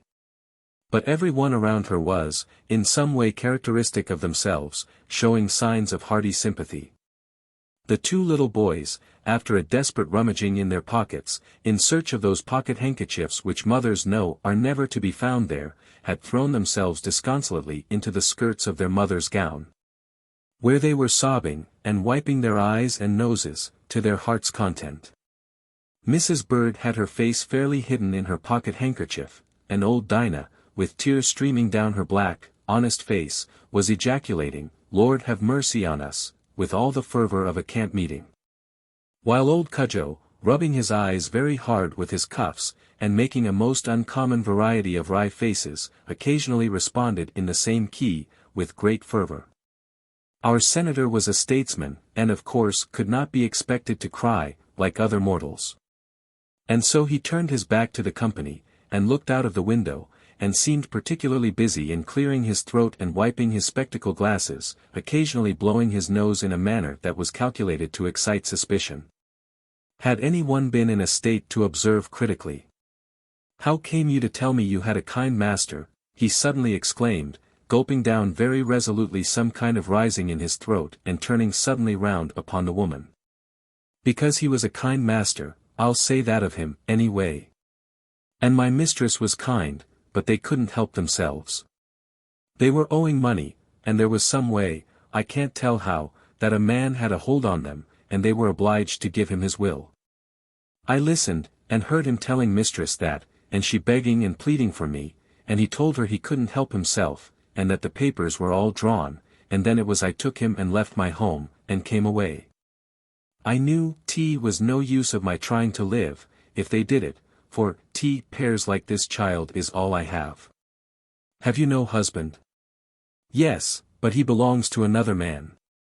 His master is real hard to him, and won't let him come to see me, hardly ever. And he's grown harder and harder upon us, and he threatens to sell him down south. It's like I'll never see him again." The quiet tone in which the woman pronounced these words might have led a superficial observer to think that she was entirely apathetic, but there was a calm, settled depth of anguish in her large, dark eye, that spoke of something far otherwise. "And where do you mean to go, my poor woman?" said Mrs. Bird. "To Canada, if I only knew where that was." "Is it very far off, is Canada?" said she, looking up, with a simple, confiding air, to Mrs. Bird's face. "Poor thing," said Mrs. Bird, involuntarily. "Is a very great way off, think?" said the woman, earnestly. "Much further than you think, poor child," said Mrs. Bird, "but we will try to think what can be done for you. Here, Dinah, make her up a bed in your own room, close by the kitchen, and I'll think what to do for her in the morning. Meanwhile, never fear, poor woman, put your trust in God, He will protect you." Mrs. Bird and her husband re-entered the parlor. She sat down in her little rocking chair before the fire, swaying thoughtfully to and fro. Mr. Bird strode up and down the room, grumbling to himself, "Pish! Pshaw! Confounded awkward business. At length, striding up to his wife, he said. I say, wife, she'll have to get away from here, this very night. That fellow will be down on the scent bright and early tomorrow morning. If T was only the woman, she could lie quiet till it was over. But that little chap can't be kept still by a troop of horse and foot, I'll warrant me, he'll bring it all out, popping his head out of some window or door. A pretty kettle of fish it would be for me, too, to be caught with them both here, just now. No, they'll have to be got off tonight. Tonight. How is it possible, where to? Well, I know pretty well where to, said the senator, beginning to put on his boots, with a reflective air. And, stopping when his leg was half in, he embraced his knee with both hands, and seemed to go off in deep meditation. It's a confounded awkward, ugly business, said he, at last, beginning to tug at his bootstraps again, and that's a fact. After one boot was fairly on, the senator sat with the other in his hand, profoundly studying the figure of the carpet. It will have to be done, though, for aught I see, hang it all. And he drew the other boot anxiously on, and looked out of the window. Now, little Mrs. Bird was a discreet woman, a woman who never in her life said, I told you so. And, on the present occasion, though pretty well aware of the shape her husband's meditations were taking, she very prudently forbore to meddle with them, only sat very quietly in her chair. And looked quite ready to hear her liege lord's intentions, when he should think proper to utter them. You see, he said, there's my old client, Van Tromp, has come over from Kentucky, and set all his slaves free, and he has bought a place 7 miles up the creek, here, back in the woods, where nobody goes, unless they go on purpose. And it's a place that isn't found in a hurry. There she'd be safe enough, but the plague of the thing is, nobody could drive a carriage there tonight, but me. Why not? Cudjoe is an excellent driver. Aye, but here it is. The creek has to be crossed twice, and the second crossing is quite dangerous, unless one knows it as I do. I have crossed it 100 times on horseback, and know exactly the turns to take. And so, you see, there's no help for it. Cudjoe must put in the horses, as quietly as may be, about 12 o'clock, and I'll take her over. And then, to give color to the matter, he must carry me on to the next tavern to take the stage for Columbus, that comes by about 3 or 4, and so it will look as if I had had the carriage only for that. I shall get into business bright and early in the morning. But I'm thinking I shall feel rather cheap there, after all that's been said and done, but, hang it, I can't help it. Your heart is better than your head, in this case, John, said the wife, laying her little white hand on his. Could I ever have loved you, had I not known you better than you know yourself? And the little woman looked so handsome, with the tears sparkling in her eyes, that the senator thought he must be a decidedly clever fellow, to get such a pretty creature into such a passionate admiration of him. And so, what could he do but walk off soberly, to see about the carriage? At the door, however, he stopped a moment, and then coming back, he said, with some hesitation. Mary, I don't know how you'd feel about it, but there's that drawer full of things, of poor little Henry's. So saying, he turned quickly on his heel, and shut the door after him. His wife opened the little bedroom door adjoining her room and, taking the candle, set it down on the top of a bureau there. Then from a small recess she took a key, and put it thoughtfully in the lock of a drawer, and made a sudden pause, while 2 boys, who, boy-like, had followed close on her heels, stood looking, with silent, significant glances, at their mother. And oh! Mother that reads this, has there never been in your house a drawer, or a closet, the opening of which has been to you like the opening again of a little grave? Ah! Happy mother that you are, if it has not been so. Mrs. Bird slowly opened the drawer. There were little coats of many a form and pattern, piles of aprons, and rows of small stockings, and even a pair of little shoes, worn and rubbed at the toes, were peeping from the folds of a paper. There was a toy horse and wagon, a top, a ball, memorials gathered with many a tear and many a heartbreak. She sat down by the drawer, and, leaning her head on her hands over it, wept till the tears fell through her fingers into the drawer. Then suddenly raising her head, she began, with nervous haste, selecting the plainest and most substantial articles, and gathering them into a bundle. "Mamma," said one of the boys, gently touching her arm, "you going to give away those things?" "My dear boys," she said, softly and earnestly, "if our dear, loving little Henry looks down from heaven, he would be glad to have us do this. I could not find it in my heart to give them away to any common person, to anybody that was happy. But I give them to a mother more heartbroken and sorrowful than I am, and I hope God will send his blessings with them. There are in this world blessed souls, whose sorrows all spring up into joys for others. Whose earthly hopes, laid in the grave with many tears, are the seed from which spring healing flowers and balm for the desolate and the distressed. Among such was the delicate woman who sits there by the lamp, dropping slow tears, while she prepares the memorials of her own lost one for the outcast wanderer." After a while, Mrs. Bird opened a wardrobe, and, taking from thence a plain, serviceable dress or two, she sat down busily to her work-table, and, with needle, scissors, and thimble, at hand, quietly commenced the letting down process which her husband had recommended, and continued busily at it till the old clock in the corner struck 12, and she heard the low rattling of wheels at the door. "Mary," said her husband, coming in, with his overcoat in his hand, "you must wake her up now, we must be off." Mrs.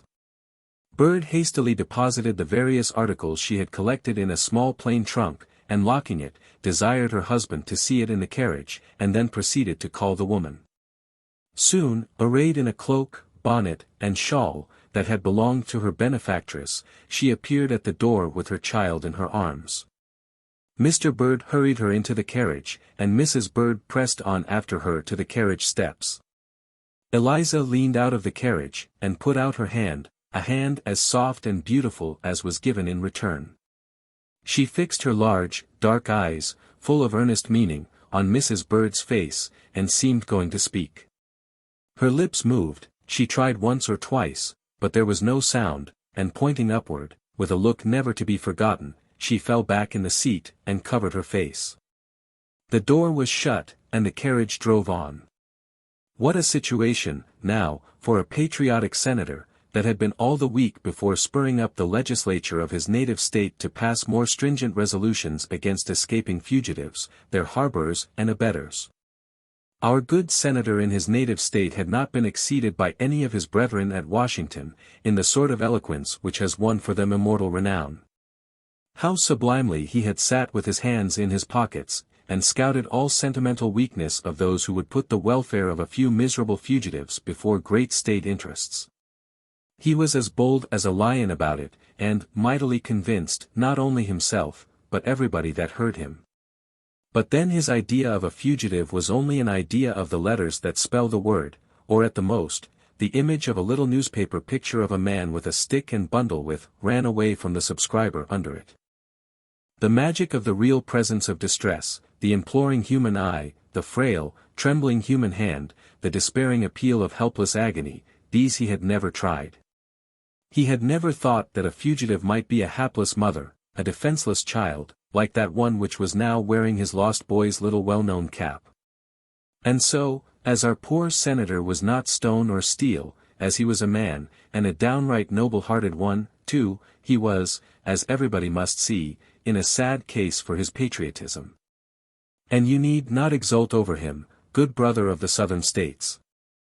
For we have some inklings that many of you, under similar circumstances, would not do much better. We have reason to know, in Kentucky, as in Mississippi, are noble and generous hearts, to whom never was tale of suffering told in vain. Ah, good brother! Is it fair for you to expect of U.S. services which your own brave, honorable heart would not allow you to render, were you in our place? Be that as it may, if our good senator was a political sinner, he was in a fair way to expiate it by his night's penance. There had been a long continuous period of rainy weather, and the soft, rich earth of Ohio, as every one knows, is admirably suited to the manufacture of mud, and the road was an Ohio railroad of the good old times. And pray, what sort of a road may that be, says some Eastern traveler, who has been accustomed to connect no ideas with a railroad, but those of smoothness or speed.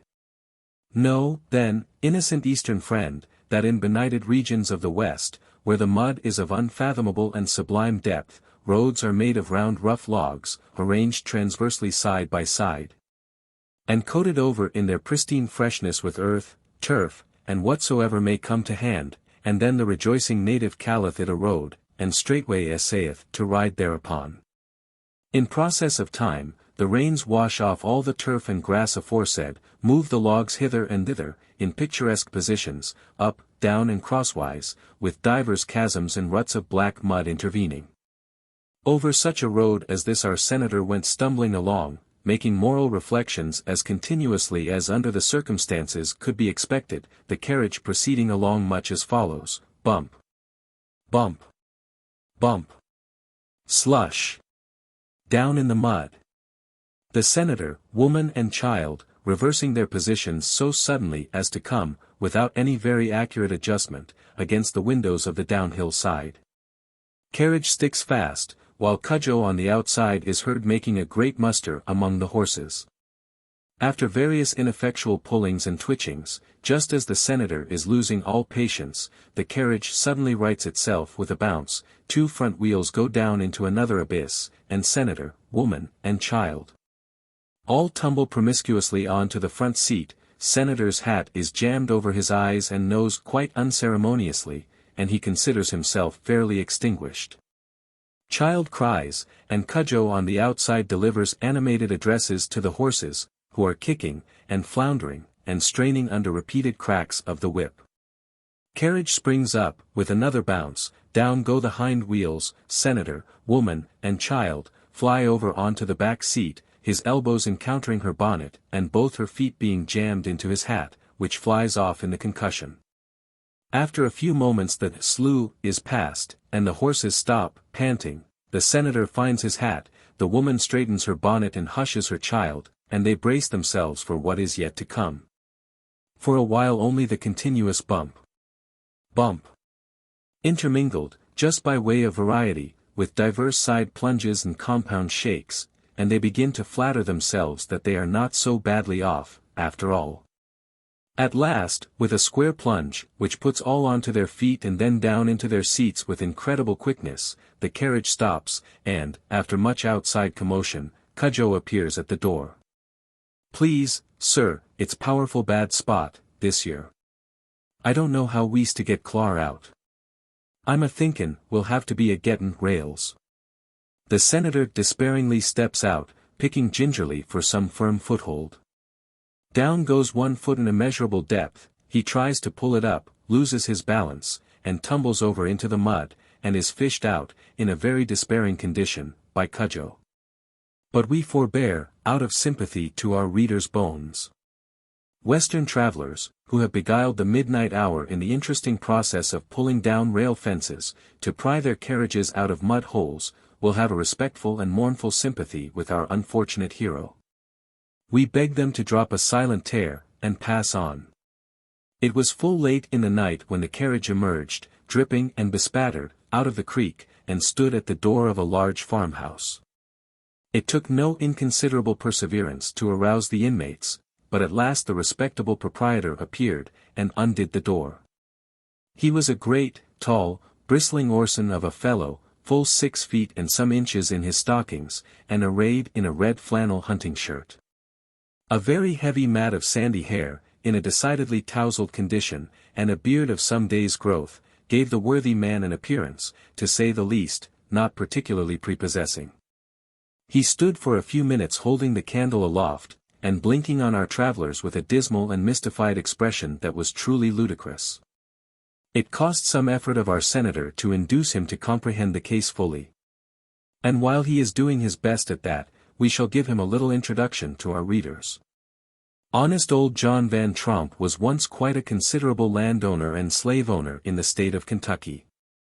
Having nothing of the bear about him but the skin, and being gifted by nature with a great, honest, just heart, quite equal to his gigantic frame. He had been for some years witnessing with repressed uneasiness the workings of a system equally bad for oppressor and oppressed. At last, one day, John's great heart had swelled altogether too big to wear his bonds any longer. So he just took his pocketbook out of his desk, and went over into Ohio, and bought a quarter of a township of good, rich land, made out free papers for all his people, men, women, and children, packed them up in wagons, and sent them off to settle down. And then honest John turned his face up the creek, and sat quietly down on a snug, retired farm, to enjoy his conscience and his reflections. "Are you the man that will shelter a poor woman and child from slave-catchers?" said the senator, explicitly. "I rather think I am," said honest John, with some considerable emphasis. "I thought so," said the senator. "If there's anybody comes," said the good man, stretching his tall, muscular form upward, "why here I'm ready for him, and I've got 7 sons, each 6 foot high, and they'll be ready for M." "Give our respects to M," said John. "Tell M it's no matter how soon they call, make no kinder difference to us," said John, running his fingers through the shock of hair that thatched his head, and bursting out into a great laugh. Weary, jaded, and spiritless, Eliza dragged herself up to the door, with her child lying in a heavy sleep on her arm. The rough man held the candle to her face, and uttering a kind of compassionate grunt, opened the door of a small bedroom adjoining to the large kitchen where they were standing, and motioned her to go in. He took down a candle, and lighting it, set it upon the table, and then addressed himself to Eliza. "Now, I say, gal, you needn't be a bit afeard, let who will come here. I'm up to all that sort o' thing," said he, pointing to 2 or 3 goodly rifles over the mantelpiece, "and most people that know me know that 't wouldn't be healthy to try to get anybody out o' my house when I'm agin it. So now you jist go to sleep now, as quiet as if your mother was a rockin' ye," said he, as he shut the door. "Why, this is an uncommon handsome un," he said to the senator. "Ah, well. Handsome uns has the greatest cause to run, sometimes, if they has any kind o' feelin', such as decent women should. I know all about that." The senator, in a few words, briefly explained Eliza's history. "Oh. Oh you. Ah. Now, I want to know," said the good man, pitifully. "Show.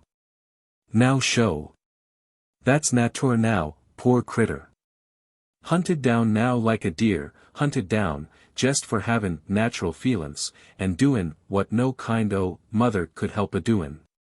I tell ye what, these your things make me come the nighest to swearin', now, oh, most anything," said honest John, as he wiped his eyes with the back of a great, freckled, yellow hand. "I tell yer what, stranger, it was years and years before I jined the church, 'cause the ministers round in our parts used to preach that the Bible went in for these 'ere cuttings up, and I couldn't be up to 'em with their Greek and Hebrew. And so I took up agin 'em, Bible and all. I never jined the church till I found a minister that was up to 'em all in Greek and all that, and he said right the contrary. And then I took right hold, and jined the church, I did now, fact," said John, who had been all this time uncorking some very frisky bottled cider, which at this juncture he presented. "Ye'd better jest put up here, now, till daylight," said he, heartily, "and I'll call up the old woman, and have a bed got ready for you in no time." "Thank you, my good friend," said the senator, "I must be along, to take the night stage for Columbus." "Ah. Well, then, if you must, I'll go a piece with you, and show you a cross road that will take you there better than the road you came on. That road's mighty bad." John equipped himself, and, with a lantern in hand, was soon seen guiding the senator's carriage towards a road that ran down in a hollow, back of his dwelling. When they parted, the senator put into his hand a $10 bill. "It's for her," he said, briefly. "Aye, aye," said John, with equal conciseness. They shook hands, and parted. Chapter 10. The property is carried off. The February morning looked gray and drizzling through the window of Uncle Tom's cabin. It looked on downcast faces, the images of mournful hearts. The little table stood out before the fire, covered with an ironing cloth, a coarse but clean shirt or two, fresh from the iron, hung on the back of a chair by the fire, and Aunt Chloe had another spread out before her on the table. Carefully she rubbed and ironed every fold and every hem, with the most scrupulous exactness, every now and then raising her hand to her face to wipe off the tears that were coursing down her cheeks. Tom sat by, with his Testament open on his knee, and his head leaning upon his hand, but neither spoke. It was yet early, and the children lay all asleep together in their little rude trundle bed. Tom, who had, to the full, the gentle, domestic heart, which wove for them, has been a peculiar characteristic of his unhappy race, got up and walked silently to look at his children. "It's the last time," he said. Aunt Chloe did not answer, only rubbed away over and over on the coarse shirt, already as smooth as hands could make it. And finally setting her iron suddenly down with a despairing plunge, she sat down to the table, and lifted up her voice and wept. "S'pose we must be resigned, but oh Lord! How can I? If I knowed anything wore you best goin', or how they'd survey you. Missus says she'll try and deem ye, in a year or two, but lor! Nobody never comes up that goes down thar. They kills em. I've hearn em tell how dey works em up on dem ar plantations. There'll be the same God there, Chloe, that there is here." "Well," said Aunt Chloe, "S'pose dear will, but the Lord lets drefful things happen, sometimes. I don't seem to get no comfort dat way." "I'm in the Lord's hands," said Tom, "nothin' can go no furder than he lets it. And thar's one thing I can thank him for. It's me that's sold and going down, and not you ner the XIII. Here you're safe, what comes will come only on me, and the Lord, he'll help me, I know he will. Ah, brave, manly heart, smothering thine own sorrow, to comfort thy beloved ones." Tom spoke with a thick utterance, and with a bitter choking in his throat, but he spoke brave and strong. "Let's think on our marcies," he added, tremulously, as if he was quite sure he needed to think on them very hard indeed. "Marcies," said Aunt Chloe, "don't see no marcy in tant right. Tant right it should be so. Mossar never ought ter left it so that ye could be took for his debts. Ye aren't him all he gets for ye, twice over. He owed ye your freedom, and ought ter gin to your years ago. Meb he can't help himself now, but I feel it's wrong. Nothing can't beat that ar out o' me.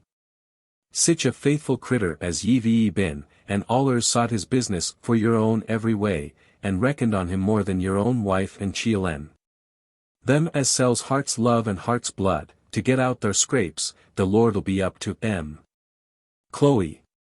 Now, if ye love me, ye won't talk so, when perhaps just the last time we'll ever have together. And I'll tell ye, Chloe, it goes agin me to hear one word agin Mossar. Want he put in my arms a baby, it's natur I should think a heap of him. And he couldn't be spect to think so much of poor Tom. Mossar is used to havin' all these your things done for em, and nat ly they don't think so much on They can't be spect to, no way. Set him 'longside of other Mossars, who's had the treatment and livin' I've had. And he never would have let this year come on me, if he could have seed it aforehand. I know he wouldn't.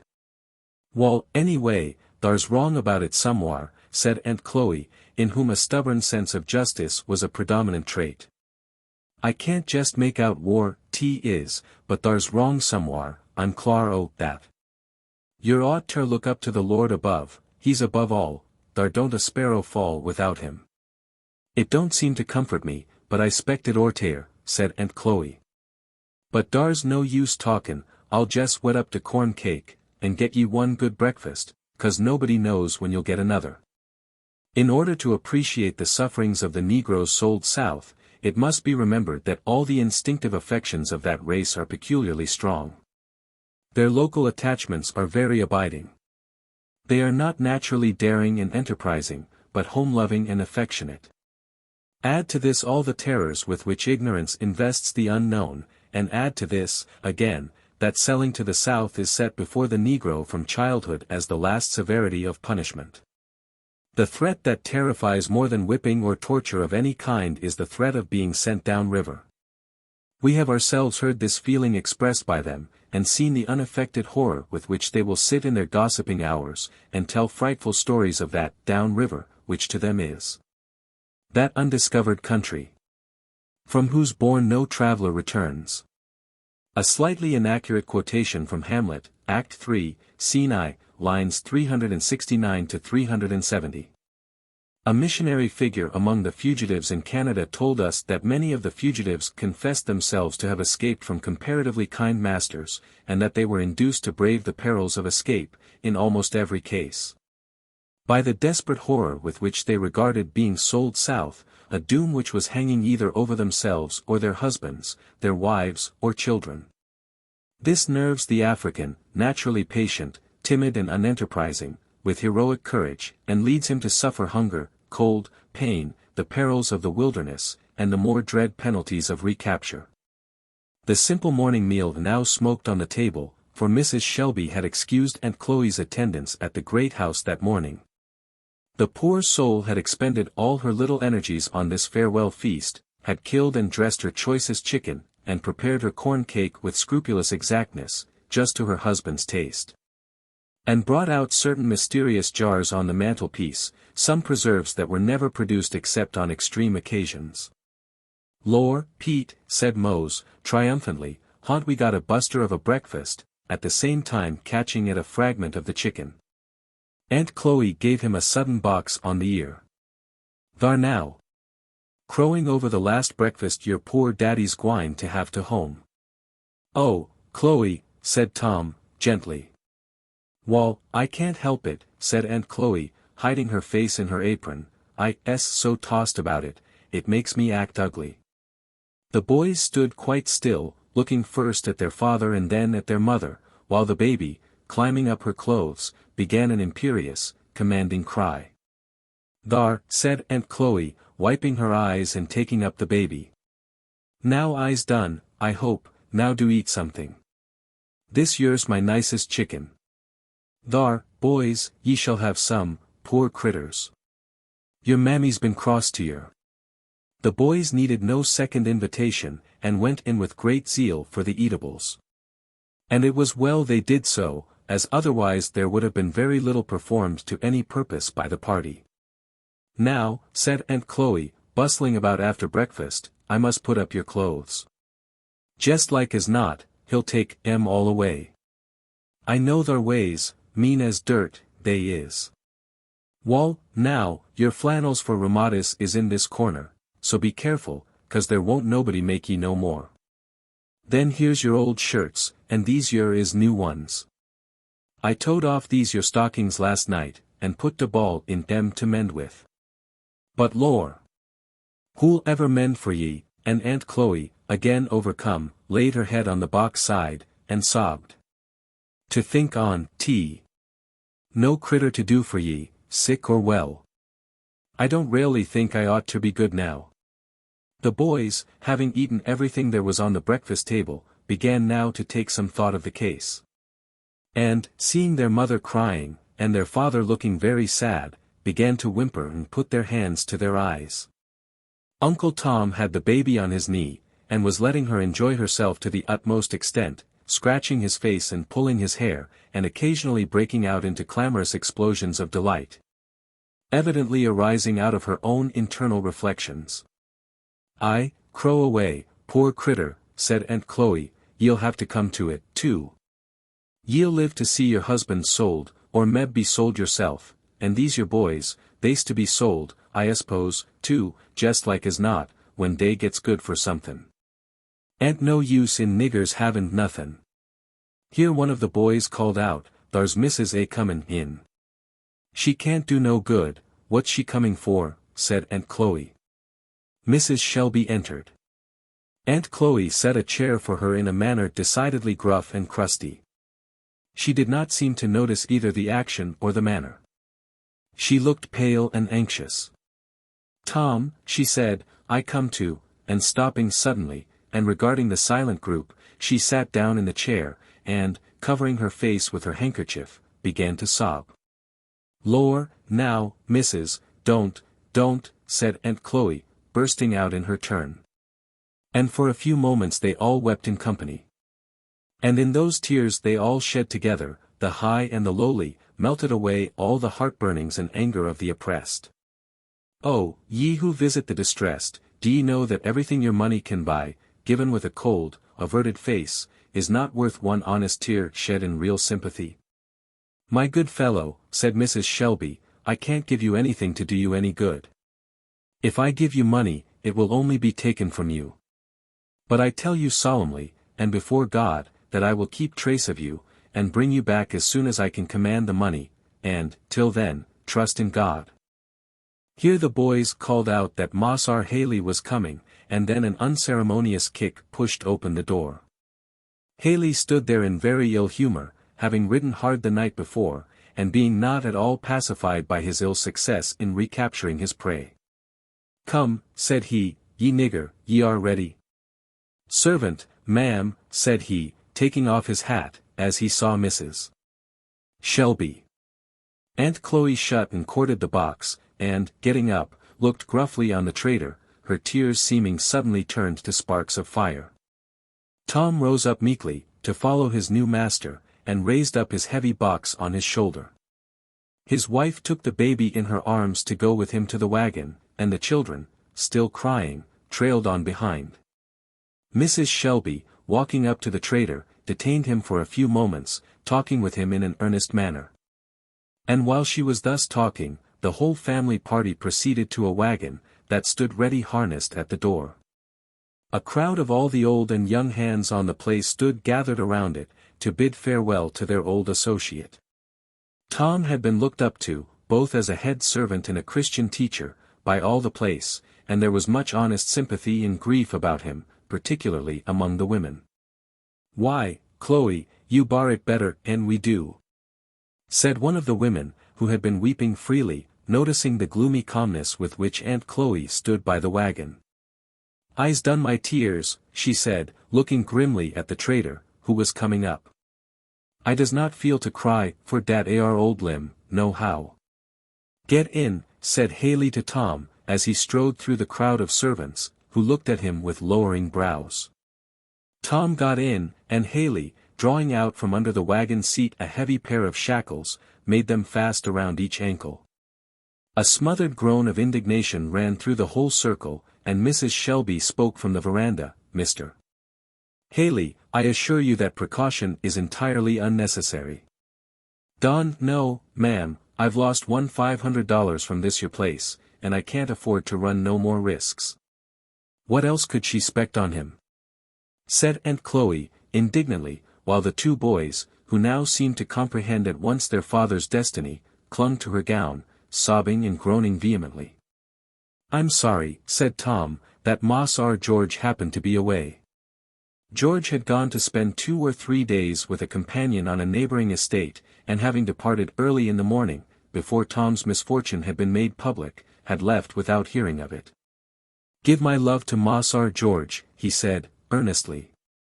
Haley whipped up the horse, and, with a steady, mournful look, fixed to the last on the old place, Tom was whirled away. Mr. Shelby at this time was not at home.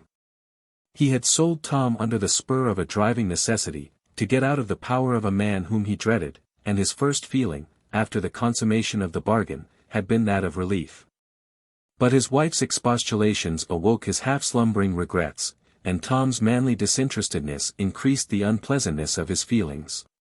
It was in vain that he said to himself that he had a right to do it, that everybody did it, and that some did it without even the excuse of necessity. He could not satisfy his own feelings.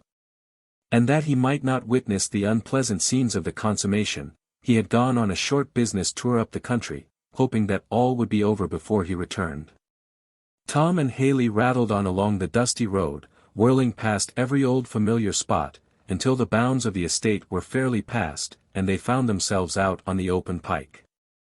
After they had ridden about a mile, Haley suddenly drew up at the door of a blacksmith's shop, when, taking out with him a pair of handcuffs, he stepped into the shop, to have a little alteration in them. These your s a little too small for his build, said Haley, showing the fetters, and pointing out to Tom. Lor! Now, if thar Aunt Shelby's Tom. He haunt sold him, now?" said the smith. "Yes, he has," said Haley. "Now, ye don't." "Well, really," said the smith, "who'd 'a thought it? Why, ye needn't go to fetterin' him up this your way. He's the faithfulest, best critter." "Yes, yes," said Haley, "but your good fellers are just the critters to want to run off. Them stupid ones, as doesn't care where they go, and shiftless, drunken ones, as don't care for nothin', they'll stick by, and like as not be rather pleased to be toted round, but these your prime fellers, they hates it like sin. No way but to fetter 'em, got legs, they'll use 'em, no mistake." "Well," said the smith, feeling among his tools, "them plantations down thar, stranger, ain't jest the place a Kentuck nigger wants to go to. They dies thar tolerable fast, don't they?" "Wall, yes, tolerable fast, they're dying is, what with the climating in one thing and another, they dies so as to keep the market up pretty brisk," said Haley. "Wall, now, a feller can't help thinkin' it's a mighty pity to have a nice, quiet, likely feller, as good un as Tom is, go down to be fairly ground up on one of them ar sugar plantations. Wall, he's got a fair chance. I promise to do well by him. I'll get him in house servant in some good old family, and then, if he stands the fever and climating, he'll have a berth good as any nigger ought ter ask for. He leaves his wife and child'n up here, s'pose?" "Yes, but he'll get another thar." "Lord, thar's women enough everywhere," said Haley. Tom was sitting very mournfully on the outside of the shop while this conversation was going on. Suddenly he heard the quick, short click of a horse's hoof behind him. And, before he could fairly awake from his surprise, young Master George sprang into the wagon, threw his arms tumultuously round his neck, and was sobbing and scolding with energy. "I declare, it's real mean. I don't care what they say, any of 'em. It's a nasty, mean shame. If I was a man, they shouldn't do it, they should not, so," said George, with a kind of subdued howl. "Oh! Massar George! This does me good," said Tom. "I couldn't bar to go off without seein' ye. It does me real good, ye can't tell." Here Tom made some movement of his feet, and George's eye fell on the fetters. "What a shame!" he exclaimed, lifting his hands. "I'll knock that old fellow down, I will." "No you won't, Massar George. And you must not talk so loud. It won't help me any, to anger him." "Well, I won't, then, for your sake, but only to think of it, isn't it a shame? They never sent for me, nor sent me any word, and, if it hadn't been for Tom Lincoln, I shouldn't have heard it. I tell you, I blew 'em up well, all of 'em, at home. That ar wasn't right, I'm feared, Massar George. Can't help it. I say it's a shame. Look here, Uncle Tom," said he, turning his back to the shop, and speaking in a mysterious tone, "I've brought you my $1. Oh! I couldn't think ta keen on Massar George, no ways in the world," said Tom, quite moved.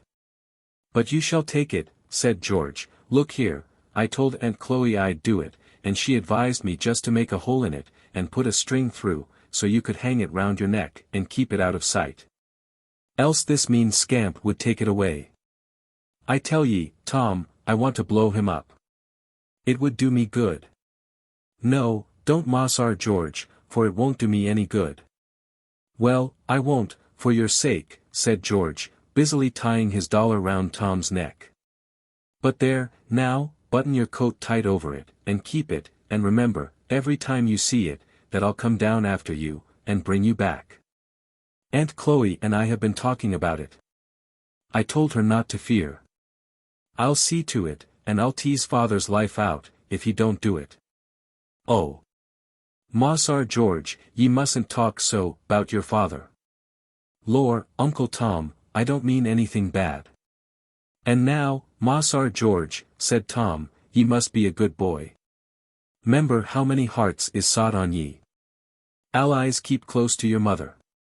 Don't be gettin' into any of them foolish ways boys has of gettin' too big to mind their mothers. Tell ye what, Moss our George, the Lord gives good many things twice over. But he don't give ye a mother but once. Ye'll never see sich another woman, Moss our George, if ye live to be 100 years old. So, now, you hold on to her, and grow up, and be a comfort to her, there's my own good boy, you will now, won't ye? Yes, I will, Uncle Tom, said George seriously. And be careful of your speaking, Moss our George.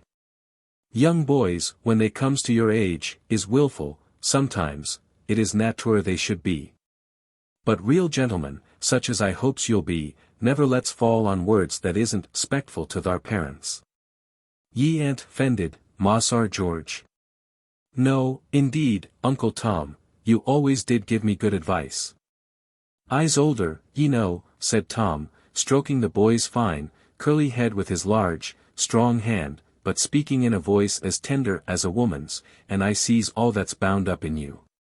Oh, Moss our George, you has everything, larnin', privileges, readin', writin', and you'll grow up to be a great, learned, good man and all the people on the place and your mother and father'll be so proud on ye. Be a good Moss our, like your father. And be a Christian, like your mother. 'Member your Creator in the days, your youth, Moss our George. I'll be real good, Uncle Tom, I tell you, said George. I'm going to be a first-rater, and don't you be discouraged. I'll have you back to the place, yet. As I told Aunt Chloe this morning, I'll build our house all over, and you shall have a room for a parlor with a carpet on it, when I'm a man. Oh, you'll have good times yet. Haley now came to the door, with the handcuffs in his hands. Look here, now, mister, said George, with an air of great superiority, as he got out, I shall let father and mother know how you treat Uncle Tom. You're welcome, said the trader. I should think you'd be ashamed to spend all your life buying men and women, and chaining them, like cattle. I should think you'd feel mean, said George. So long as your grand folks wants to buy men and women, I'm as good as they is, said Haley. Tan't any meaner sellin' on that is buyin'. I'll never do either, when I'm a man, said George. I'm ashamed, this day, that I'm a Kentuckian. I always was proud of it before. And George sat very straight on his horse, and looked round with an air, as if he expected the state would be impressed with his opinion. Well, good-bye, Uncle Tom, keep a stiff upper lip, said George. Good-bye, Moss our George, said Tom, looking fondly and admiringly at him. God Almighty bless you. Ah! Kentucky ha'n't got many like you, he said, in the fullness of his heart, as the frank, boyish face was lost to his view. Away he went, and Tom looked, till the clatter of his horse's heels died away, the last sound or sight of his home. But over his heart there seemed to be a warm spot, where those young hands had placed that precious dollar. Tom put up his hand, and held it close to his heart. Now, I tell ye what, Tom, said Haley, as he came up to the wagon, and threw in the handcuffs, I mean to start a fair with ye, as I generally do with my niggers. And I'll tell ye now, to begin with, you treat me far, and I'll treat you far, I ain't never hard on my niggers. Calculates to do the best for him I can. Now, ye see, you'd better jest settle down comfortable, and not be tryin' no tricks. Because niggers tricks of all sorts I'm up to, and it's no use. If niggers is quiet, and don't try to get off, they has good times with me, and if they don't, why, it's their fault, and not mine. Tom assured Haley that he had no present intentions of running off. In fact, the exhortation seemed rather a superfluous one to a man with a great pair of iron fetters on his feet. But Mr. Haley had got in a habit of commencing his relations with his stock with little exhortations of this nature, calculated, as he deemed, to inspire cheerfulness and confidence, and prevent the necessity of any unpleasant scenes. And here, for the present, we take our leave of Tom, to pursue the fortunes of other characters in our story. Chapter 11. In which property gets into an improper state of mind. It was late in a drizzly afternoon that a traveler alighted at the door of a small country hotel, in the village of N, in Kentucky. In the barroom he found assembled quite a miscellaneous company, whom stress of weather had driven to harbor, and the place presented the usual scenery of such reunions. Great, tall, raw-boned Kentuckians, attired in hunting shirts, and trailing their loose joints over a vast extent of territory, with the easy lounge peculiar to the race, rifles stacked away in the corner, shot pouches, game bags, hunting dogs. And little Negroes, all rolled together in the corners, were the characteristic features in the picture.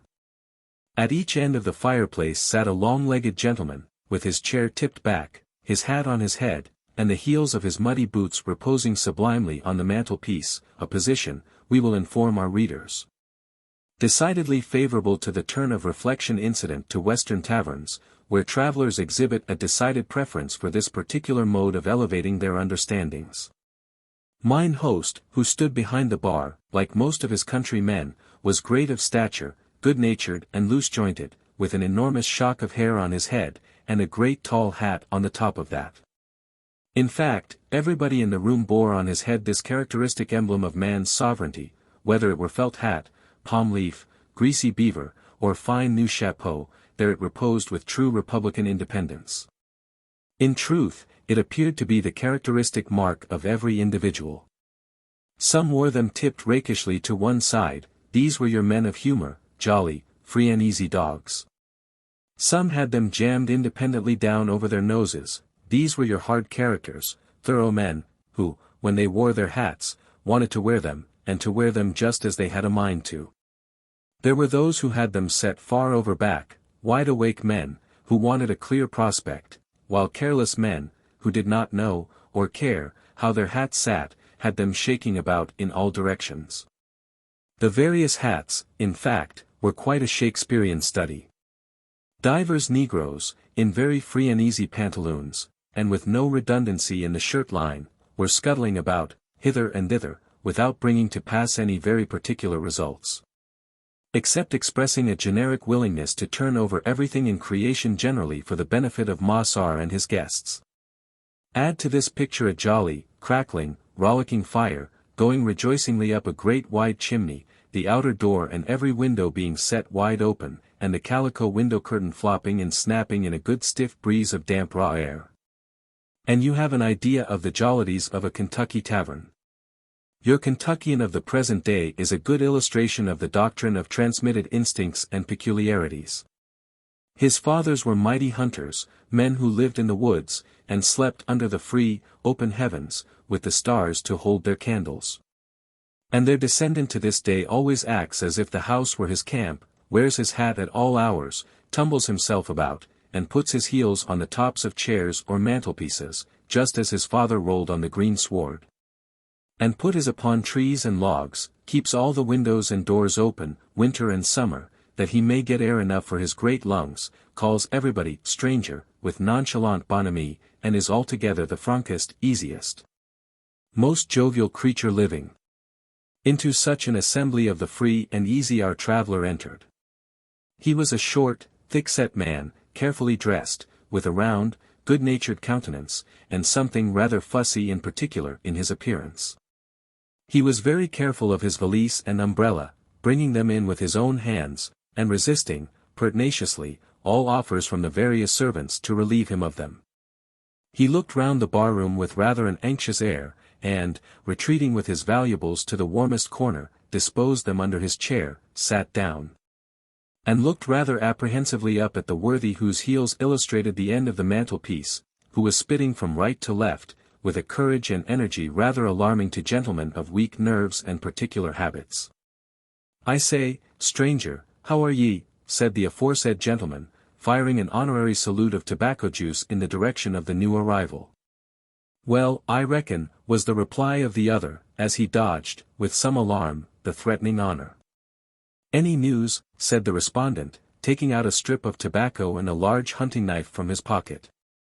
"Not that I know of," said the man. "Chaw!" said the first speaker, handing the old gentleman a bit of his tobacco, with a decidedly brotherly air.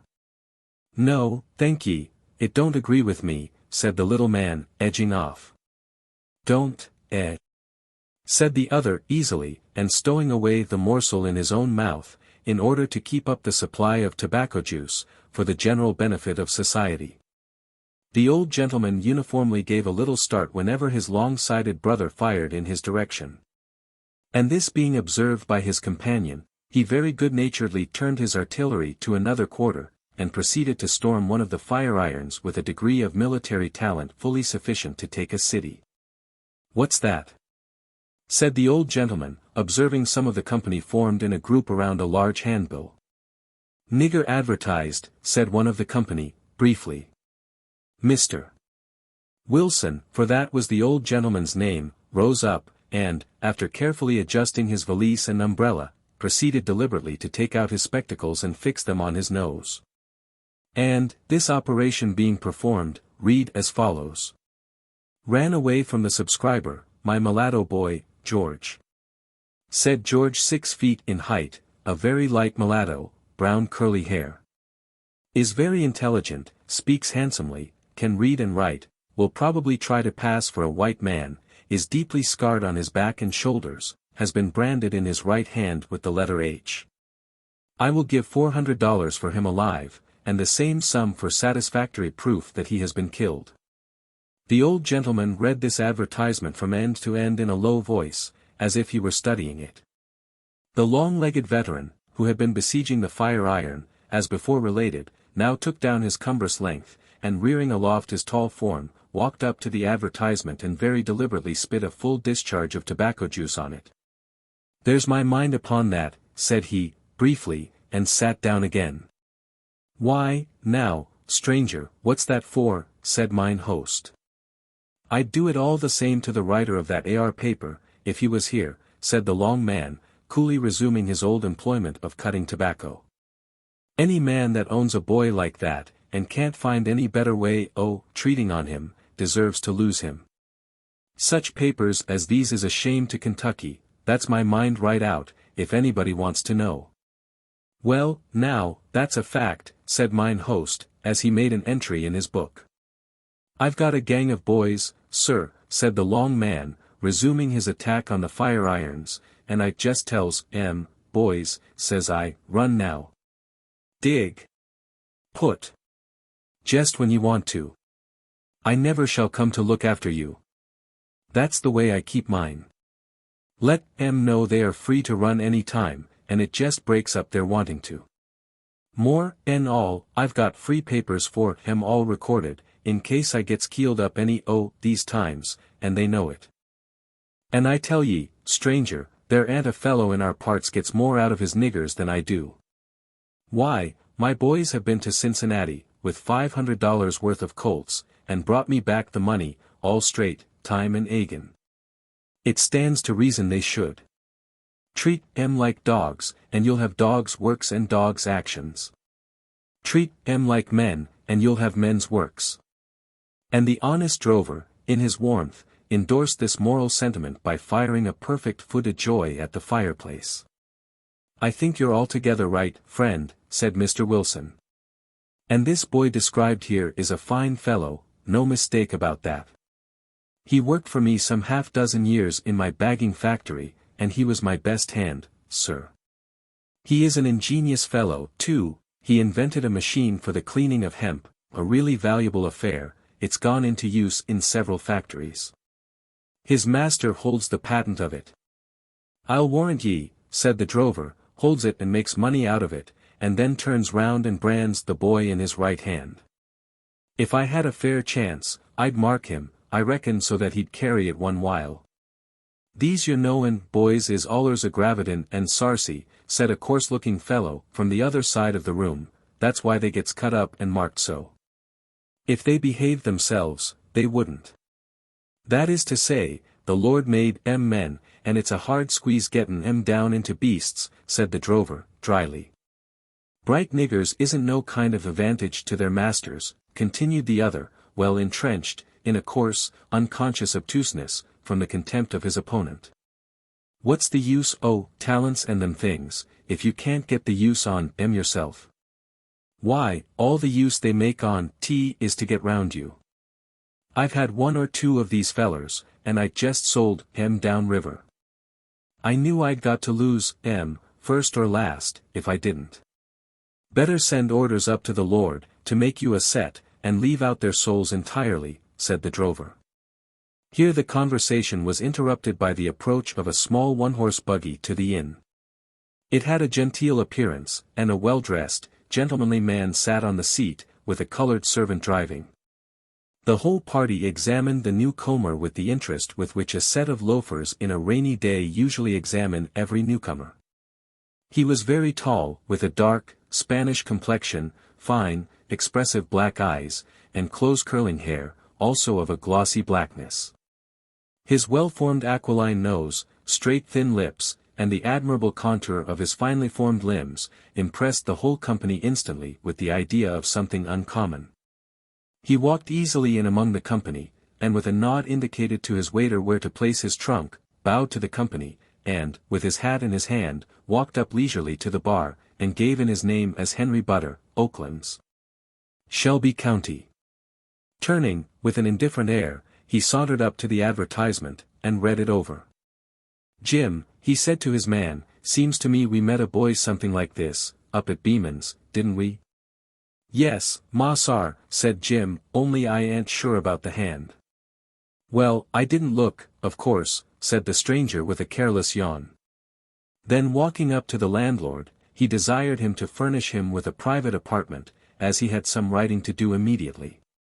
The landlord was all obsequious, and a relay of about 7 negroes, old and young, male and female, little and big, were soon whizzing about, like a covey of partridges, bustling, hurrying, treading on each other's toes, and tumbling over each other, in their zeal to get Massar's room ready, while he seated himself easily on a chair in the middle of the room, and entered into conversation with the man who sat next to him. The manufacturer, Mr. Wilson, from the time of the entrance of the stranger, had regarded him with an air of disturbed and uneasy curiosity. He seemed to himself to have met and been acquainted with him somewhere, but he could not recollect. Every few moments, when the man spoke, or moved, or smiled, he would start and fix his eyes on him, and then suddenly withdraw them, as the bright, dark eyes met his with such unconcerned coolness. At last, a sudden recollection seemed to flash upon him, for he stared at the stranger with such an air of blank amazement and alarm, that he walked up to him. "Mr. Wilson, I think," said he, in a tone of recognition, and extending his hand. "I beg your pardon, I didn't recollect you before." "I see you remember me, Mr. Butler, of Oaklands, Shelby County." Yes, sir," said Mr. Wilson, like one speaking in a dream. Just then a negro boy entered, and announced that Massar's room was ready. "Jim, see to the trunks," said the gentleman, negligently, then addressing himself to Mr. Wilson, he added, "I should like to have a few moments' conversation with you on business, in my room, if you please." Mr. Wilson followed him, as one who walks in his sleep. And they proceeded to a large upper chamber, where a new-made fire was crackling, and various servants flying about, putting finishing touches to the arrangements. When all was done, and the servants departed, the young man deliberately locked the door, and putting the key in his pocket, faced about, and folding his arms on his bosom, looked Mr. Wilson full in the face. "George," said Mr. Wilson. "Yes, George," said the young man. "I couldn't have thought it." "I am pretty well disguised, I fancy," said the young man, with a smile. "A little walnut bark has made my yellow skin a genteel brown, and I've dyed my hair black. So you see I don't answer to the advertisement at all." "Oh, George! But this is a dangerous game you are playing. I could not have advised you to it." "I can do it on my own responsibility," said George, with the same proud smile. We remark, en passant, that George was, by his father's side, of white descent. His mother was one of those unfortunates of her race, marked out by personal beauty to be the slave of the passions of her possessor, and the mother of children who may never know a father. From one of the proudest families in Kentucky he had inherited a set of fine European features, and a high, indomitable spirit. From his mother he had received only a slight mulatto tinge, amply compensated by its accompanying rich, dark eye. A slight change in the tint of the skin and the color of his hair had metamorphosed him into the Spanish-looking fellow he then appeared. And as gracefulness of movement and gentlemanly manners had always been perfectly natural to him, he found no difficulty in playing the bold part he had adopted, that of a gentleman traveling with his domestic. Mr. Wilson, a good-natured but extremely fidgety and cautious old gentleman, ambled up and down the room, appearing, as John Bunyan hath it, much tumbled up and down in his mind, and divided between his wish to help George and a certain confused notion of maintaining law and order. So, as he shambled about, he delivered himself as follows. "Well, George, I suppose you're running away, leaving your lawful master. George, I don't wonder at it, at the same time, I'm sorry." George, yes, decidedly, I think I must say that, George, it's my duty to tell you so. "Why are you sorry, sir?" said George, calmly. "Why, to see you, as it were, setting yourself in opposition to the laws of your country." "My country," said George, with a strong and bitter emphasis. "What country have I, but the grave, and I wish to God that I was laid there." "Why, George, no, no, it won't do, this way of talking is wicked, unscriptural. George, you've got a hard master, in fact, he is, well he conducts himself reprehensibly, I can't pretend to defend him. But you know how the angel commanded Hagar to return to her mistress, and submit herself under the hand. And the apostle sent back Onesimus to his master.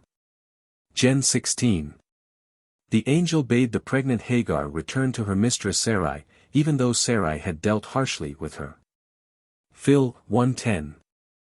Onesimus went back to his master to become no longer a servant but a brother beloved. "Don't quote Bible at me that way, Mr. Wilson," said George, with a flashing eye, "don't. For my wife is a Christian, and I mean to be, if ever I get to where I can, but to quote Bible to a fellow in my circumstances, is enough to make him give it up altogether. I appeal to God Almighty.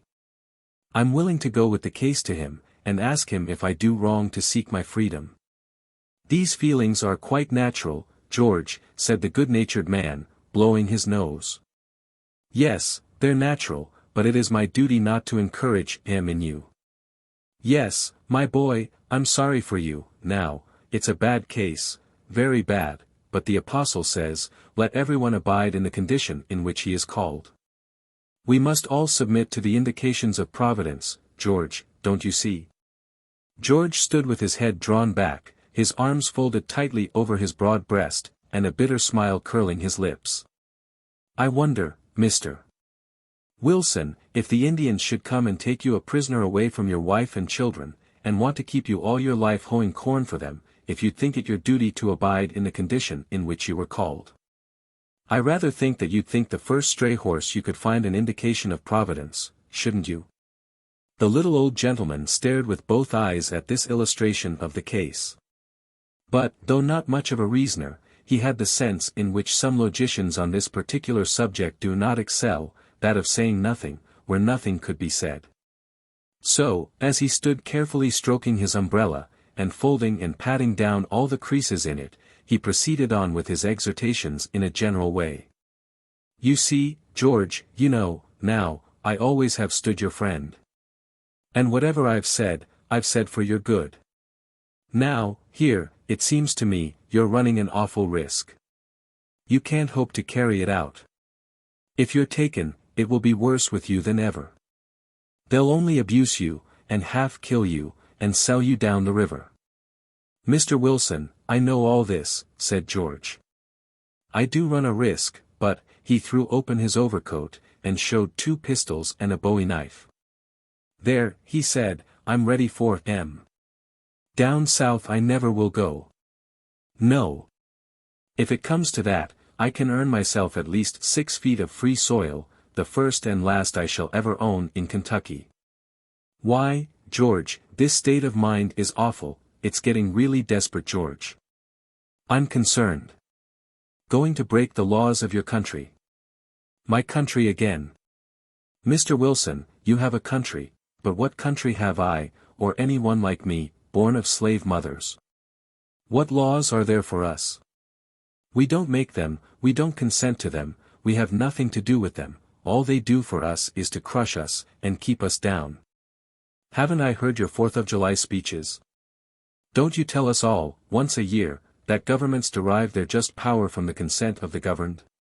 Can't a fellow think, that hears such things? Can't he put this and that together, and see what it comes to? Mr. Wilson's mind was one of those that may not unaptly be represented by a bale of cotton, downy, soft, benevolently fuzzy and confused.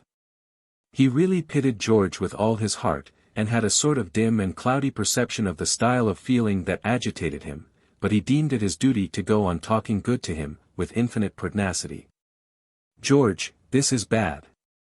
I must tell you, you know, as a friend, you'd better not be meddling with such notions. They are bad, George, very bad, for boys in your condition, very. And Mr. Wilson sat down to a table, and began nervously chewing the handle of his umbrella.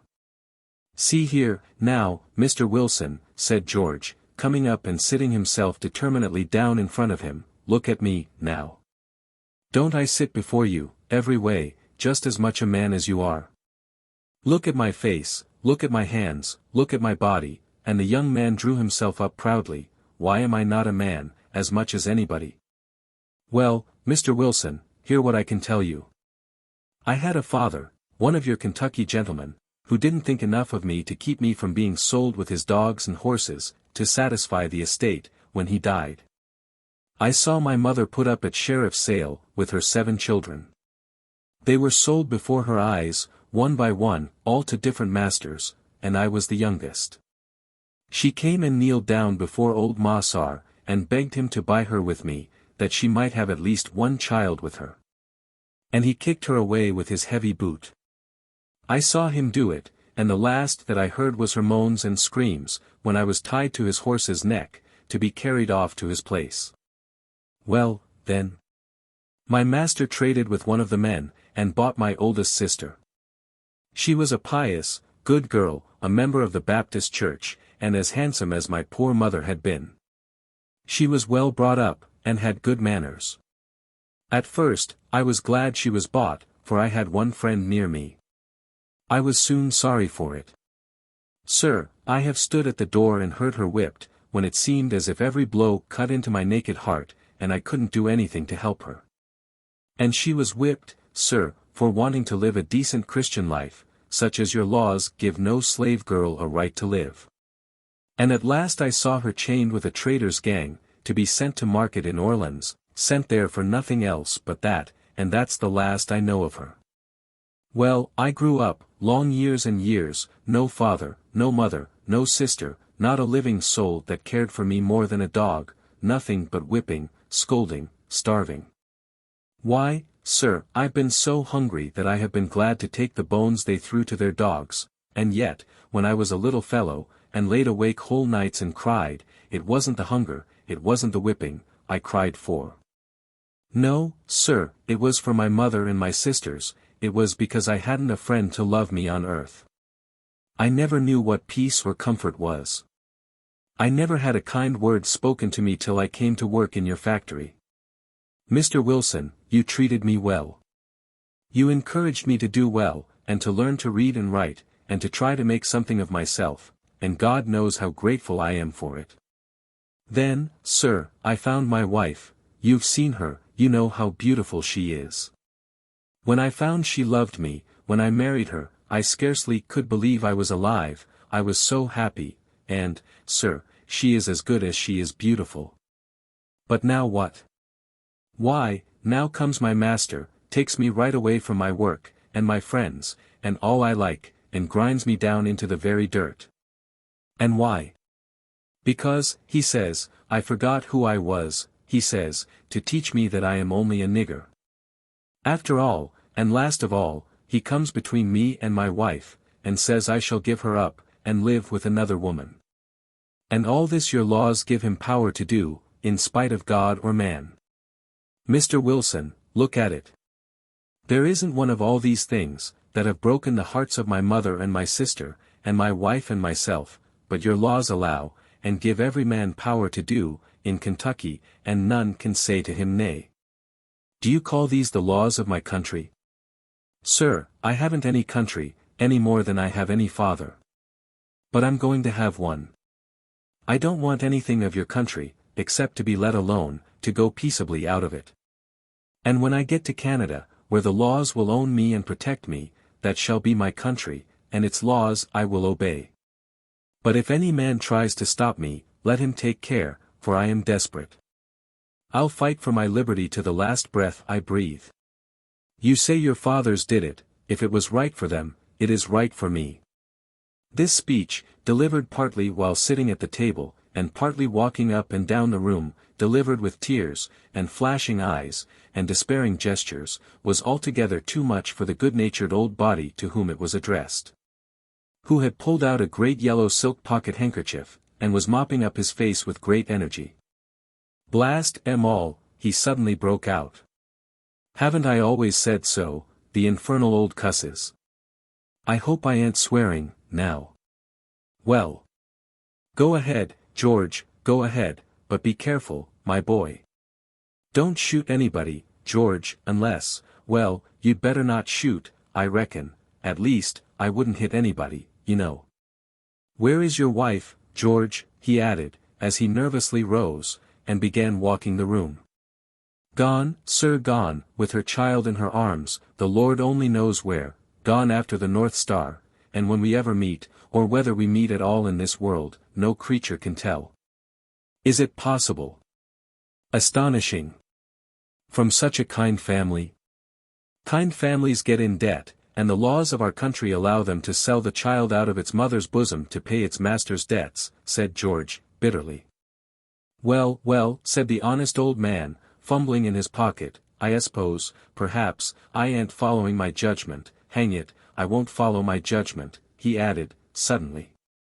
So here, George, and, taking out a roll of bills from his pocketbook, he offered them to George. No, my kind, good sir, said George, you've done a great deal for me, and this might get you into trouble. I have money enough, I hope, to take me as far as I need it. No, but you must, George. Money is a great help everywhere, can't have too much, if you get it honestly.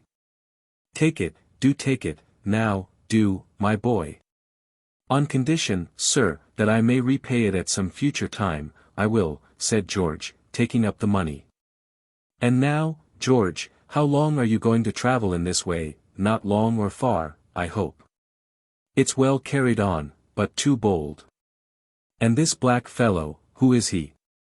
A true fellow, who went to Canada more than a year ago. He heard, after he got there, that his master was so angry at him for going off that he had whipped his poor old mother.